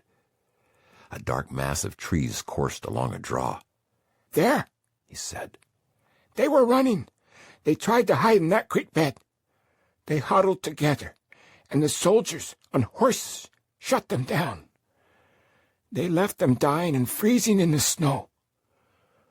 When our people found them, there were little babies, all covered with blood and half frozen, trying to nurse on their dead mother's breasts." He turned and locked me in his gaze. "Little boys, like your boy Nerburn," he said again. "Their spirit is still crying." I gazed off over his shoulder at the shadowy hills. Forms danced wildly in the moonlight. The image of my son, running, rose up before me. It was more than a memory. It was like he was there, alive. He was running hard, like a young boy does, full of energy but not making much progress. He was running up the hill to me, yelling to me, reaching toward me with his crooked smile and his dancing blonde hair. His voice was in the wind. I heard it. Then he exploded, covered with blood, and I couldn't reach him. "The pipe," I heard Dan say. I held it up. I started to shake. I didn't want this image. I wanted it to go away, but I didn't have control. "The pipe," Dan said again. The wind was like a chorus, 1,000 voices blended into one. I took the pipe and sucked in. The warm heat of the tobacco and the kinnikinnick filled my mouth. The sweet, acrid aroma surrounded me like a cloud, taking me away from the hill, away from the stars, away from the wind and the night. It was like a wall that protected me from the awful image of my son torn apart. I inhaled again. The warmth comforted me. I cupped my hand and moved the smoke around me, like a protection, a shield, a blanket of peace. I did not want that vision to return. I held the pipe to the west. The smoke curled out from the stem and rose into the sky. "Pray," Dan said. "I know you can. I've seen you." It was not a request, but something more, an order, an entreaty. "Pray to the west." I was shaking hard. The image of my boy was before me again. "To whom?" I stammered. "I don't know what to—" "The west, Nerburn. Talk to the west," Dan coaxed. The image of my son would not leave me. He kept coming toward me, smiling, reaching. I tried to pray, as I had seen Dan do. "To you, the west, where dreams take wing and day comes to a rest. Hear me. Keep this image from me." I drew in the sweet smoke and exhaled it into the wind. "Don't ask for things. Just pray," Dan said. "It is not yours to say what comes. Now the north." I turned to the north. The image would not leave. I did not know how to pray to a direction, or even what words to use. All I wanted was to stop this image. "Dear North," I said in clumsy invocation like a child, "you are the direction of my spirit, the direction of caution and great darkness. the giver of winter, of phantoms, of the snow that covers us in oneness. I offer this to you." I puffed hard on the pipe and smoke billowed out. "Good," I heard Dan say. "The East." The rich, heavy aroma of the tobacco mixture surrounded me. I turned my back to the wind and held the stem of the pipe out into the darkness. "To you, the East, the direction of the sunrise, where hope is born, and every day begins anew, I offer this." I puffed again and cupped the billowing smoke around my head with my hand. "Now the South." I turned. The pillars loomed before me with their tracery arch and their tiny white cross. Through their opening, I could see the draw on the trees, alive with shadows and movement. The smoke and wind burned my eyes, causing them to tear. Through the blur, the moving forms became running children and screaming women. I blinked my eyes. The hills were alive with silhouettes of old men hobbling desperately toward the trees, stumbling like Dan on the frozen earth. Above me, the ribbons flapped like gunshots in the wind. Clouds raced before the moon. The little children all ran like my son. The old men, frail with brittle bones, moved like Dan or my father, while old women, frantic and heavy-legged, huddled together to protect the young women and the babies with their bodies. The wind wailed around me. I closed my eyes to chase the image away. My son ran toward me, reaching. "No!" I shouted. "I don't want this." "The South," Dan said. "the South." "To the south, from where warmth comes, and rest, and growth, and color, and life. I offer this pipe." I puffed and blew the smoke out. The wind grabbed it and rushed it away. There was a sound of moaning and keening, perhaps from the wind singing in the wires of the chain-link fence. The ribbons snapped and cracked. "To the sky! To Wakantanka!" Dan ordered. I thrust the stem of the pipe upward. I did not know what I was doing or why. "Wakantanka," I blurted. "God, Creator, Father, I do not know what to call you, or if you are my God at all. Hear me. Take this smoke that rises to you." I opened my eyes. The smoke was streaming out the mouthpiece of the pipe and twisting sinuously, urgently, toward the moon. I closed my eyes again and turned the pipe back to me and smoked. "Now the Earth," Dan said. I held the stem downward. For a moment, it felt like something tugged on it. I jumped backward. "To the Earth, the mother of us all, from which all life comes and to which it must return, I offer this pipe. Please hear me." I smoked the last embers and stood silent. The pipe seemed to lighten in my hand. The images still flooded before me, but were quieter and more distant. I felt Dan's hand upon the pipe. He withdrew it gently from my grasp. "Now sit," he said softly. "Talk. Tell the truth. What is in your heart?" I slid down to the ground with a sigh. My back rested against the monument to the dead. I was still shaking. "I'm scared," I said. "There is too much pain, too much fear. I see images of my son trying to get to me, dying, being shot, exploding. Of old people. I don't know if it's my imagination or guilt, running for that ravine. I feel so awful, so guilty. Like it's real and I have to do something and there's nothing I can do. And I can't stop it, and I don't want it to happen. To have happened. I don't want any of this to have happened. I want there to have been a different way." "Keep talking," he said, and started a low chanting. I was like a boy in a confessional, huddled over with my eyes closed, pouring something out into the darkness, while the priest incanted some distant absolution. I clasped my hands around my knees, and I rocked back and forth. I don't know what I'm doing here. I don't know why I'm doing this. I don't know what to believe. If I'm making this up, or if there are powers I can't even fathom. I want to believe, but I'm afraid. And I don't want to anger anything or disturb anything sacred. I just want to do what's right and protect my family and do some good in this world. Dan sang louder. I felt his hand on my shoulder. I opened my eyes and looked up. He was standing above me, with his left hand on my shoulder, his eyes closed. He was looking toward the moon and singing something in Lakota. He kept his hand there, gently holding me, like Danelle had, while he sang and spoke toward the sky. The pipe was cradled in his right arm like an infant. "What hurts the most?" he said quietly in English, without opening his eyes or looking down. "The children and the old people, that they were killed, that they had so much faith, that their world was destroyed. "What else?" That maybe my heart isn't pure, that I might be doing this for the wrong reasons. "What else?" That there are reasons for this that are too far beyond me, and that maybe I am the thing I fear most, one more white person with good intentions who will end up doing harm."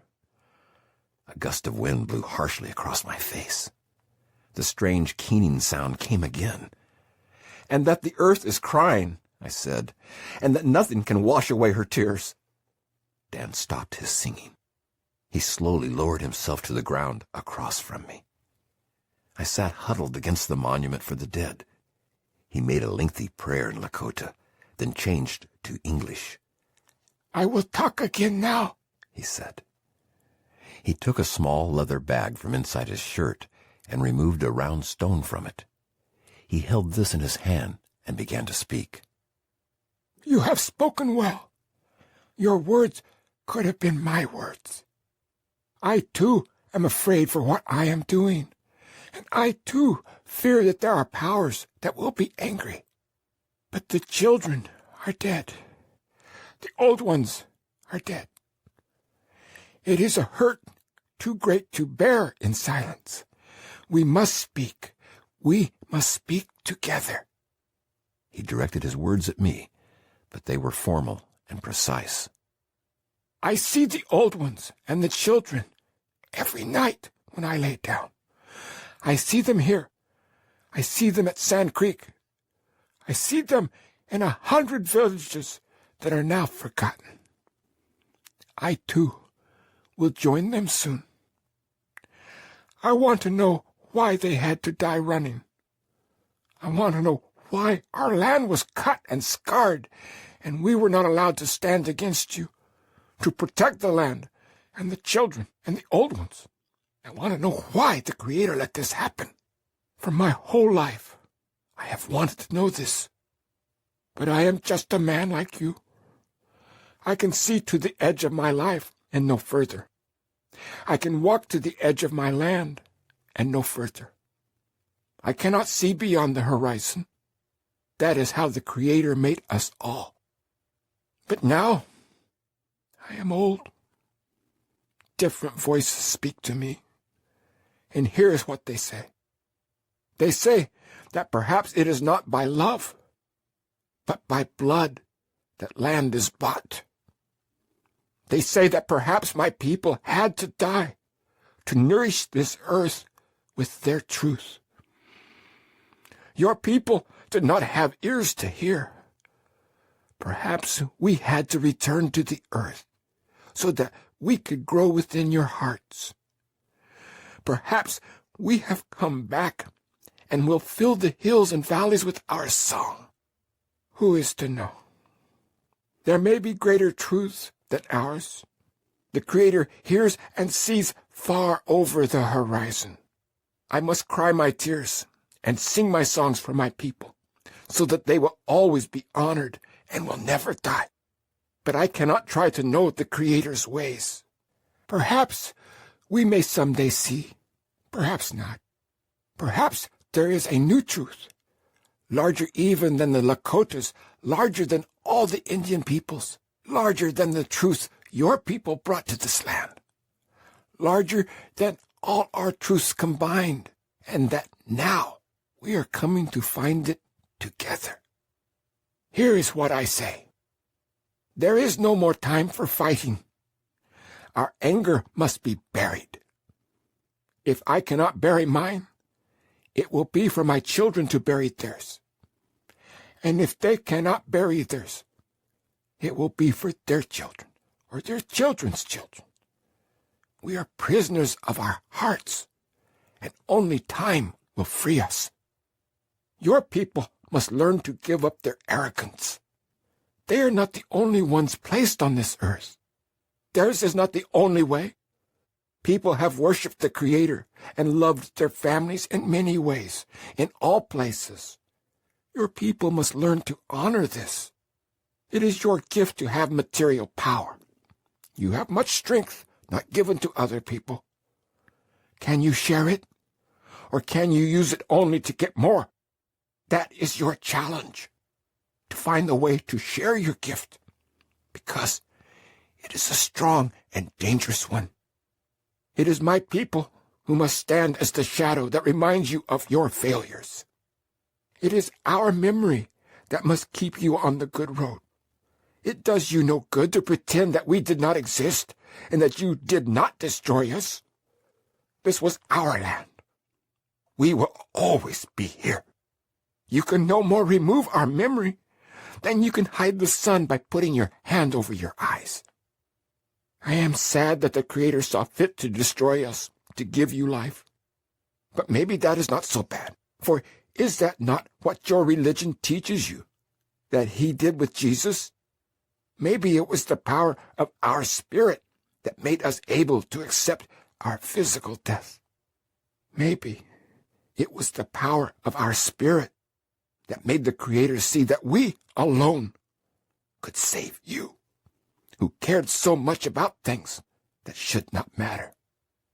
Maybe it is we who are the true sons and daughters of God, who had to die on the cross of your fears and greed, so that you could be saved from yourselves. Is that so strange? I do not think so. Wankantanka, the great mystery, the Creator, He who you call God, knows that our people were always willing to die for each other. It was our greatest honor.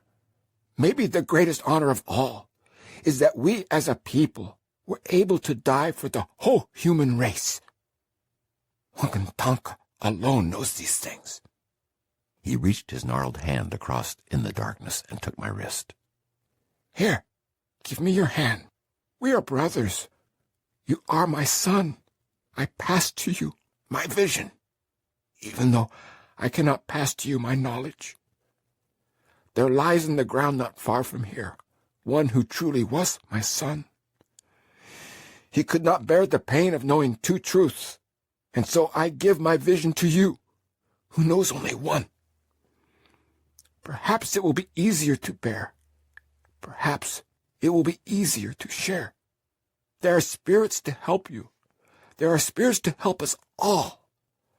If only your people would learn to listen to them, to go into the sunlight and give thanks for the day, they would find them. Then they would not be so quick to do harm, or so able to rest at night, when they spent the day working only for themselves. Earth is deep, Nerburn, and its knowledge is great. Listen to the stones, and listen to the wind. Do what you must do to find the voices that will speak to you. They are there. They are calling. Do what you must to find them, and share their words. I will pray now. He let go of my wrist. I felt an unbearable weariness come over me. My eyelids drooped. Sleep, he said, but watch. I barely heard him. I was receding from his words like the clouds in the sky. I cannot remember much about that night. I fell into a fitful sleep of howlings and hauntings. Images fractured and shattered and rose reconfigured. I would pop to the surface, open my eyes, panic for a moment until I remembered where I was, then drop again, even deeper, even further, to places where fears, combined with memories, and presentiments of future dangers, loomed like the ghostly brick pillars standing sentinel outside the gate. I remember the cold of the concrete beneath me, and how I kept pushing myself back onto it, as if the earth itself were a darkened sea that lapped, dangerous and unfathomable at my feet. Once I awoke and sat bolt upright. Dan was outside the enclosure. He was standing with his arms out, facing over the hills. The moon had withdrawn far into the sky, a distant, empty orb that cast neither light nor warmth. I watched him for a moment. He did not move. I thought he might be chanting, but I heard nothing. I wanted to go to him, like a child to a father, but my limbs were too heavy. I fell again into the abyss of fitful dreams. I remember tumbling. It was a palpable sense, head over heels, dizzying in its descent. Far down somewhere I came upon a place. It was not a real place, but it somehow seemed real, because when I arrived there, the whole world became completely still, as if before a storm, and the twisting images and turbulent memories suddenly disappeared. I was standing in a valley. I had never been there before, but I knew I was supposed to wait. I was to wait for a burning orange hawk that would come flying over the hill behind me. I stood in silence, surveying the sky overhead, until the brilliant orange bird flashed across my vision at a heavenly speed. It swooped down upon another brown and white hawk that I had not seen before. I shielded my eyes from the sight, and when I looked up again, I saw a majestic multicolored bird with feathers of many hues. I cannot remember all the colors. I see yellow and red and orange and gold, but its presence was radiant. He dominated the sky, and the light shone through his outstretched wings like sunset through stained glass. He seemed oblivious to the other hawks, who were off to the left toward the hill. They became insignificant dots in the sky, while he floated magnificent, suspended directly above me, between me and the sun. The dream stayed on, unaffected by time. It was a space I inhabited, like a memory of infinite breadth. But more than that, it didn't seem like my dream. It was as if it were already there, and I had just come upon it, as one comes upon a valley when cresting a hill. When at last I emerged, I was like a man emerging not from a sleep, but from a trance. I opened my eyes with total clarity and consciousness. The morning had broken. Thin wisps of purple clouds were fingering across the eastern sky. The dawn birds had begun their chorus, and the hills were basking in the growing sun. Dan was standing at the edge of the graves, facing east. An old weathered shack with several junk cars stood off in the distance. Written on it in white paint was, "Wounded Knee is not for sale." In the daylight, I could see the graves with their crosses and headstones and plastic flowers. Some were covered with small stones that seemed to have been arranged with a purpose. The pit area, bordered by the concrete, was trampled and worn, no different from the miles of grasslands that spread out around us. I stood up to get my bearings. Dan was facing into the morning sun. Fatback was lying by his side with her head on her paws. About a foot from her was the large hide bag Dan had brought up the night before. The morning breeze was fresh. It hinted of heat. I shielded my eyes from the growing sun and looked again at Dan. He was wearing the same clothes as the night before. It was impossible to know if he had slept or if he had stayed up all night. He did not turn to face me, but he must have sensed my movement. "Did you watch?" he said, as if no other thought had intervened from the time I had fallen asleep. I did not feel right speaking loudly from within the fenced enclosure. I pushed open the gate and crossed to where he was standing. "Yes," I said, "I think I did." "What did you see?" I told him about the strange, quiet hillside and the translucent, multi-hued bird. He sucked his lips and mulled it over for a minute. "I think you are ready to write," he said. He picked up his bag and started walking. I thought perhaps he was beginning some private ritual, but he walked directly through the pillars and started down the hill. I ran back to the monument and grabbed my bag. Dan was already navigating the rutted gumbo trail that led to the parking area. On the road below, traffic had begun to pick up. The sweet smell of morning was everywhere. I hurried to catch up to him. "What does it mean, Dan?" "It was a good night." I mean the dream. What does it mean? He gave me a wicked grin. Hell, I don't know. I can't interpret dreams. You've got to find a Wichasha for that kind of stuff. They don't work cheap. Probably have to trade in your truck. The wind was blowing warm and dry by the time we got to the bottom of the hill. It was going to be a hot day. In a nearby pull-off area, Indians were setting up open-air stands to sell earrings and dream catchers to the few tourists who might pass this way. In the morning sunlight, the gully where the killings took place seemed benign and full of light.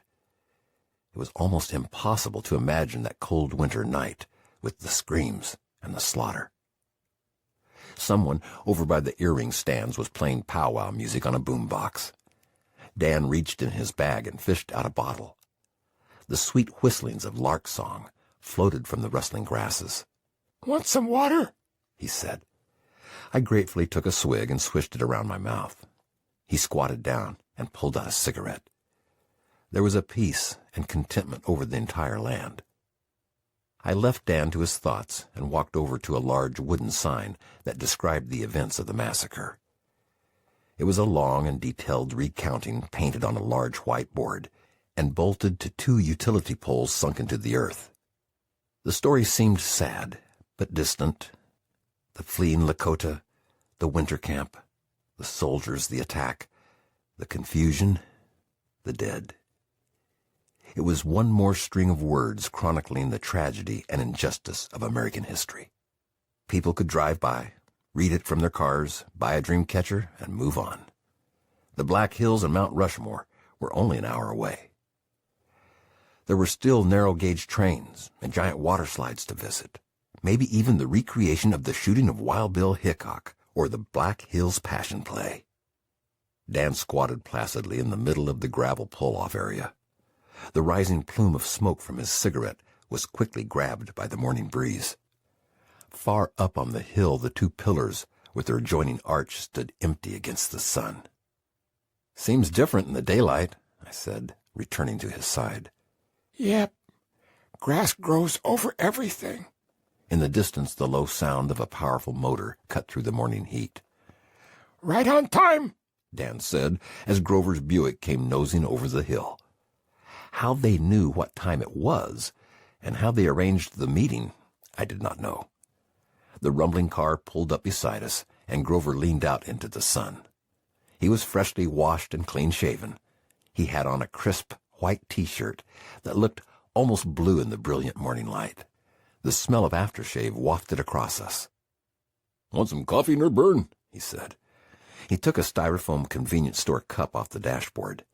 The heat from the coffee had steamed a small circle of fog on the inside of the windshield.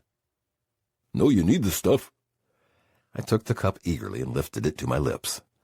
A thick stream of heavy, frothy coffee, dark with flavor, coursed into my mouth. "Grover," I said, "this is real. Where did you get it?"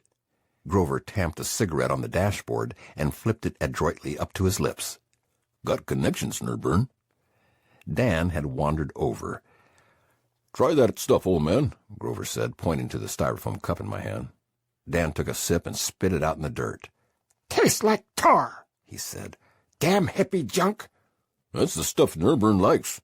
Capistrano, they call it." Dan was still trying to spit the last vestiges out of his mouth. Where'd you get that crap?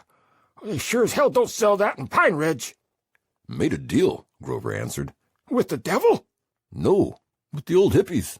Remember the ones in the restaurant?" "The ones with the green bus?" I asked. "Yeah. Saw them in Pine Ridge getting gas." Dan was already muttering and shaking his head. "Smelled some bad shit coming from their bus. Thought maybe it was on fire. But when it didn't explode, I just figured it was their coffee. So I made a deal with them." You made a deal for that crap? You're dumber than those Indians that sold Manhattan. "I told them you'd tell them all about the Great Spirit and give them all handshakes." Grover answered without cracking a smile. "They should be here any minute." Dan snorted in disgust. "Really, Grover," I said, "where'd you get it?" "Well, that's the truth," he said. "Would I lie to you?" He leaned back comfortably into his seat and blew smoke rings toward the rear-view mirror. No matter what Dan or I said to him, He would not say another word. Chapter 26. The Promise. The trip back took almost 2 days. Grover drove steadily, but leisurely. He never once left the road or even suggested it. The little trip had ended when we got to Wounded Knee, and whatever mysterious destination had claimed Grover for the night Dan and I had spent on the hill. Grover had tried hard to convince Dan that we should go on to Mount Rushmore, but Dan would have none of it. "Those damn heads are the worst things that the white man ever did," he snapped. "Blowing up the sacred mountains to put a bunch of white faces on them." He carried on at some length about how Indians should be allowed to sell tacos on the altars of white churches in exchange for what had been done to the Black Hills, and threatened to die right in the Mount Rushmore parking lot if we made him go there. So Grover eventually gave up the idea and headed for home. We managed to shower and wash at a public campground in a little farm town somewhere off the highway. That took some of the edge off the cheap cologne that Grover had splashed all over himself during the mystery night in Pine Ridge. He never volunteered any more information about that night, and Dan never asked. We drove in contented silence through the late summer heat. Fatback slept most of the way with her head on my lap. The lyrical roll of the landscape reduced me once again to reverie. The time and the miles passed quickly. Late on the second morning, Grover turned off the main highway onto the road to the reservation. Fatback became more alert and agitated. She sensed she was close to home. Dan cupped his hand over his eyes and squinted off into the distance. "Looks like a buffalo up there," he said. Grover bent over the wheel and stared hard into the sun. Sure as hell does, he seconded. I tried to look where they were staring. The sun burst in rainbow halos through the windshield as I tried to focus on the black spot moving across the ridge. "Moves too fast for a buffalo," Dan observed. My eyes adjusted slowly, and the ridgetop came into view. "That's my truck!" I shouted. Far up on the rise, my black Nissan pounded across the prairie. A plume of dust rose behind it like a cloud. "By God, you're right," Dan said. "I thought for sure it's a buffalo." Looks like Jumbo got it running, Grover added. The truck bounced and bucked over the ridgetop and disappeared. "Want some lunch?" Dan asked, turning to face me. I was still staring at the dissipating dust cloud. "What's my truck doing up there?" I said. Looked like it was running pretty good, Grover said. "Yeah, Jumbo can fix stuff." I was caught between elation and outrage. I had figured my truck would never run again, and now it not only was running, but someone else was driving it. "I didn't tell anyone else to drive it," I said. Someone else might be driving your wife, too, Nerburn, Grover cracked. You don't seem too worried about that. "Let's get some lunch," Dan said. "A man's got to eat." "How about getting the truck first?" I argued. "Jumbo or whoever that is could be on his way to Seattle for all we know." "Yep, could be," Dan said. "Hey, why are you doing this to me?" I pleaded. "An old man needs his food, Nerburn." I didn't have any choice. I could be angry at them, but they would just laugh. I could beg, but they would just do what they wanted anyway. The cloud of dust had settled. The ridgetop was clear. The truck was gone. "Need some soup?" Dan said. It's Saturday. Must be poodle noodle, Grover observed. They both laughed heartily. It was an old joke. Grover took a left turn and headed down a side road. Before long, we came to a low building with a tar paper roof and a collection of cow skulls hanging from the entryway. A red and white sign in the window said, "Closed," but there were cars and trucks outside. We pulled up next to an old Volare with no hubcaps and a broken grill. The rear window on the passenger side had been smashed out and replaced with a piece of cardboard that was held in place by duct tape. The muffler was held on by a bungee cord that was hooked into the tailpipe on one end and the trunk lip on the other. I glanced over into the back seat. A filthy air filter canister and a pair of jumper cables lay on top of a little girl's pink sweater amid a pile of tinfoil fast food wrappers. Must be one Jumbo fixed, Grover observed. There's got to be a special place in hell for people like you, I said. No Indians there, Grover answered. Too full of white people. We walked into the darkened cafe. On the far side, a vast mass hulked on one of the stools. "Jumbo!" I blurted, almost ecstatic. Jumbo nodded. I looked out the window behind him. My truck was parked out back behind the building. Jumbo was working over a platter of fried chicken. A pile of bones sat in a napkin near the side of the plate. He held a cigarette in one hand and a drumstick in the other. "Truck's fixed," he said, as if he had been sitting there waiting for me. "Runs good." He was in a talkative mood. I wanted to ask him why he was driving it, but I knew better. "What was wrong?" I asked instead. "I'm eating," Jumbo replied, leaving no doubt that there were more serious issues on his mind. Come on, Nerburn. Sit down. Worry about your truck later. I followed them hesitantly to a table. My truck gleamed outside in the afternoon sun. Jumbo swiveled on his stool and rose up. He gripped the oval platter of chicken parts in his right hand and tottered toward us. A cigarette ash dropped onto the plate and disappeared among the wings and thighs. He lumbered to our table and lowered himself into a vacant chair. $20, he said. I thought he was telling us the cost of his chicken platter. $20, he repeated. He was looking straight at me. For the truck, I asked, suddenly realizing what he was saying. He nodded. For a head gasket? I said. Wasn't a head gasket. He glanced at Dan. Blew a hose. Had it fixed before supper. He measured his time by the space between meals. I wonder why a hose went, I said. I had just had the hoses changed in the spring. Don't worry about it, Nerburn, Grover said. It's done. Something in his tone caught my attention. Instead of jabbing at me for my concern, he was trying to move me away from the subject. Do you know something I don't know? I asked. I know a lot of things you don't know, Grover said. I mean about my truck, about why it broke. Don't know nothing about that, he answered tersely. He stared intently at the cup of coffee the waitress had just placed in front of him. Dan was intricately involved in tearing open a small cracker package with his stiff, arthritic hands. Dan, I said, do you know anything about what happened to my truck? God damn, he said. An old man can't even eat in peace anymore. I glanced from Dan to Grover to Jumbo.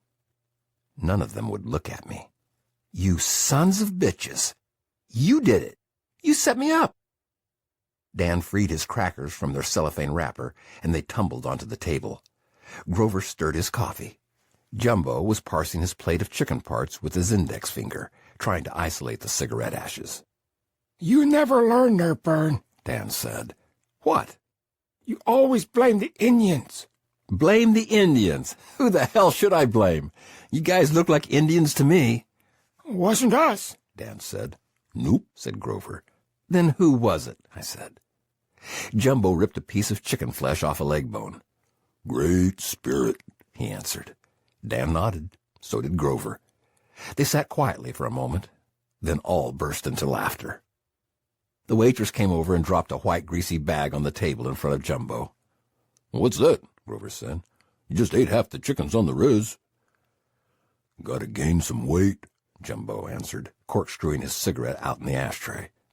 Had to go on a diet. Ain't a lot of room in them Nissans. Then rising, he added, Gotta get back to work. I was not about to let my truck out of my sight again. I left Dan and Grover to their poodle noodle soup and told them I would meet them back at the garage. Jumbo led me through the back door of the restaurant to the parking area. The truck gleamed like a black diamond in the sun. Jumbo threw the keys across the roof of the cab and dropped himself into the passenger seat. The truck creaked and settled. I brushed a few pieces of pie crust off the seat and slid behind the wheel.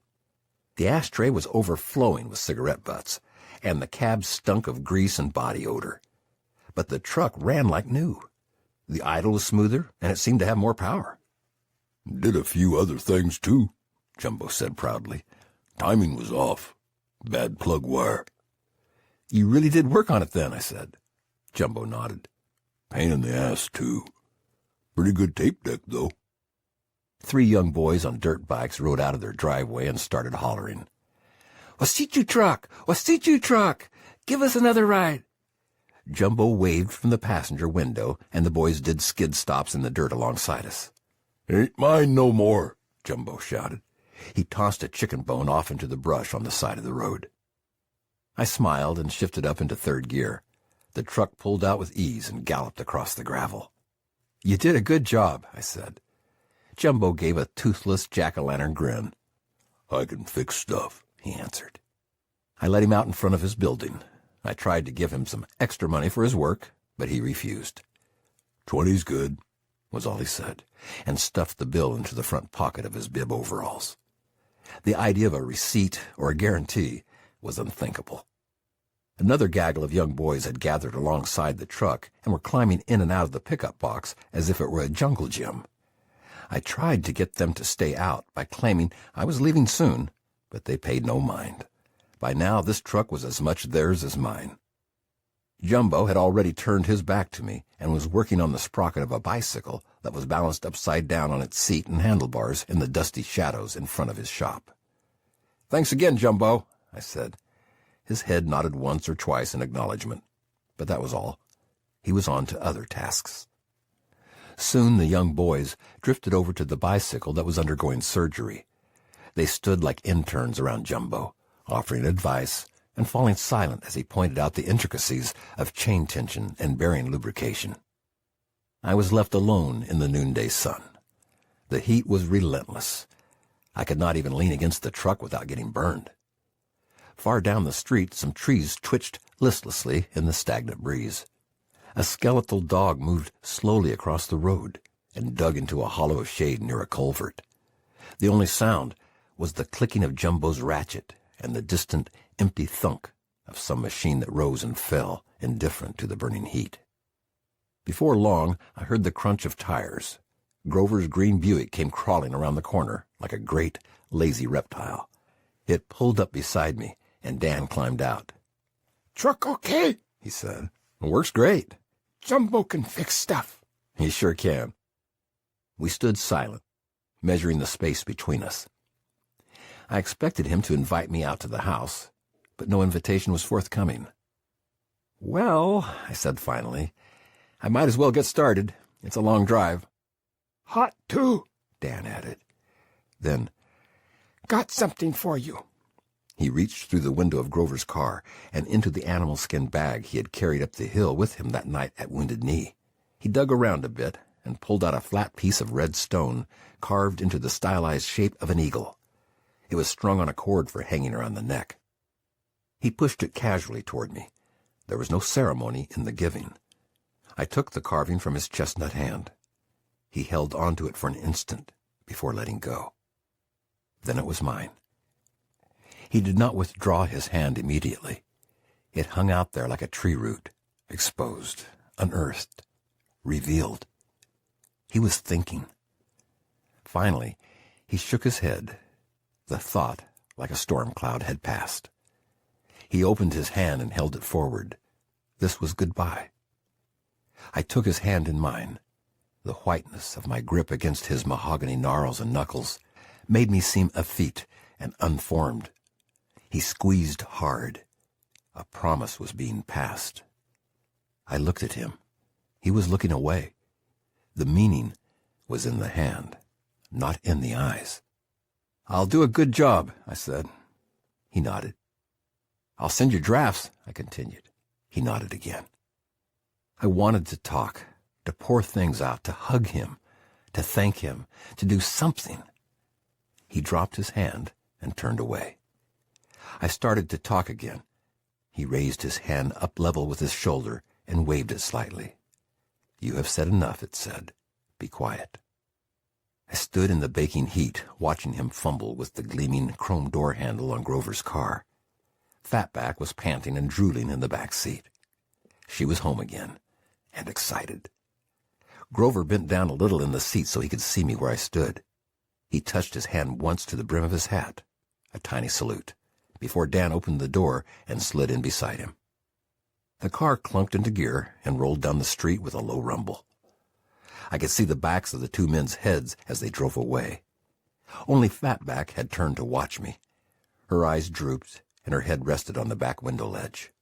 I lifted my hand and waved at her, half pretending, half believing, that she could understand.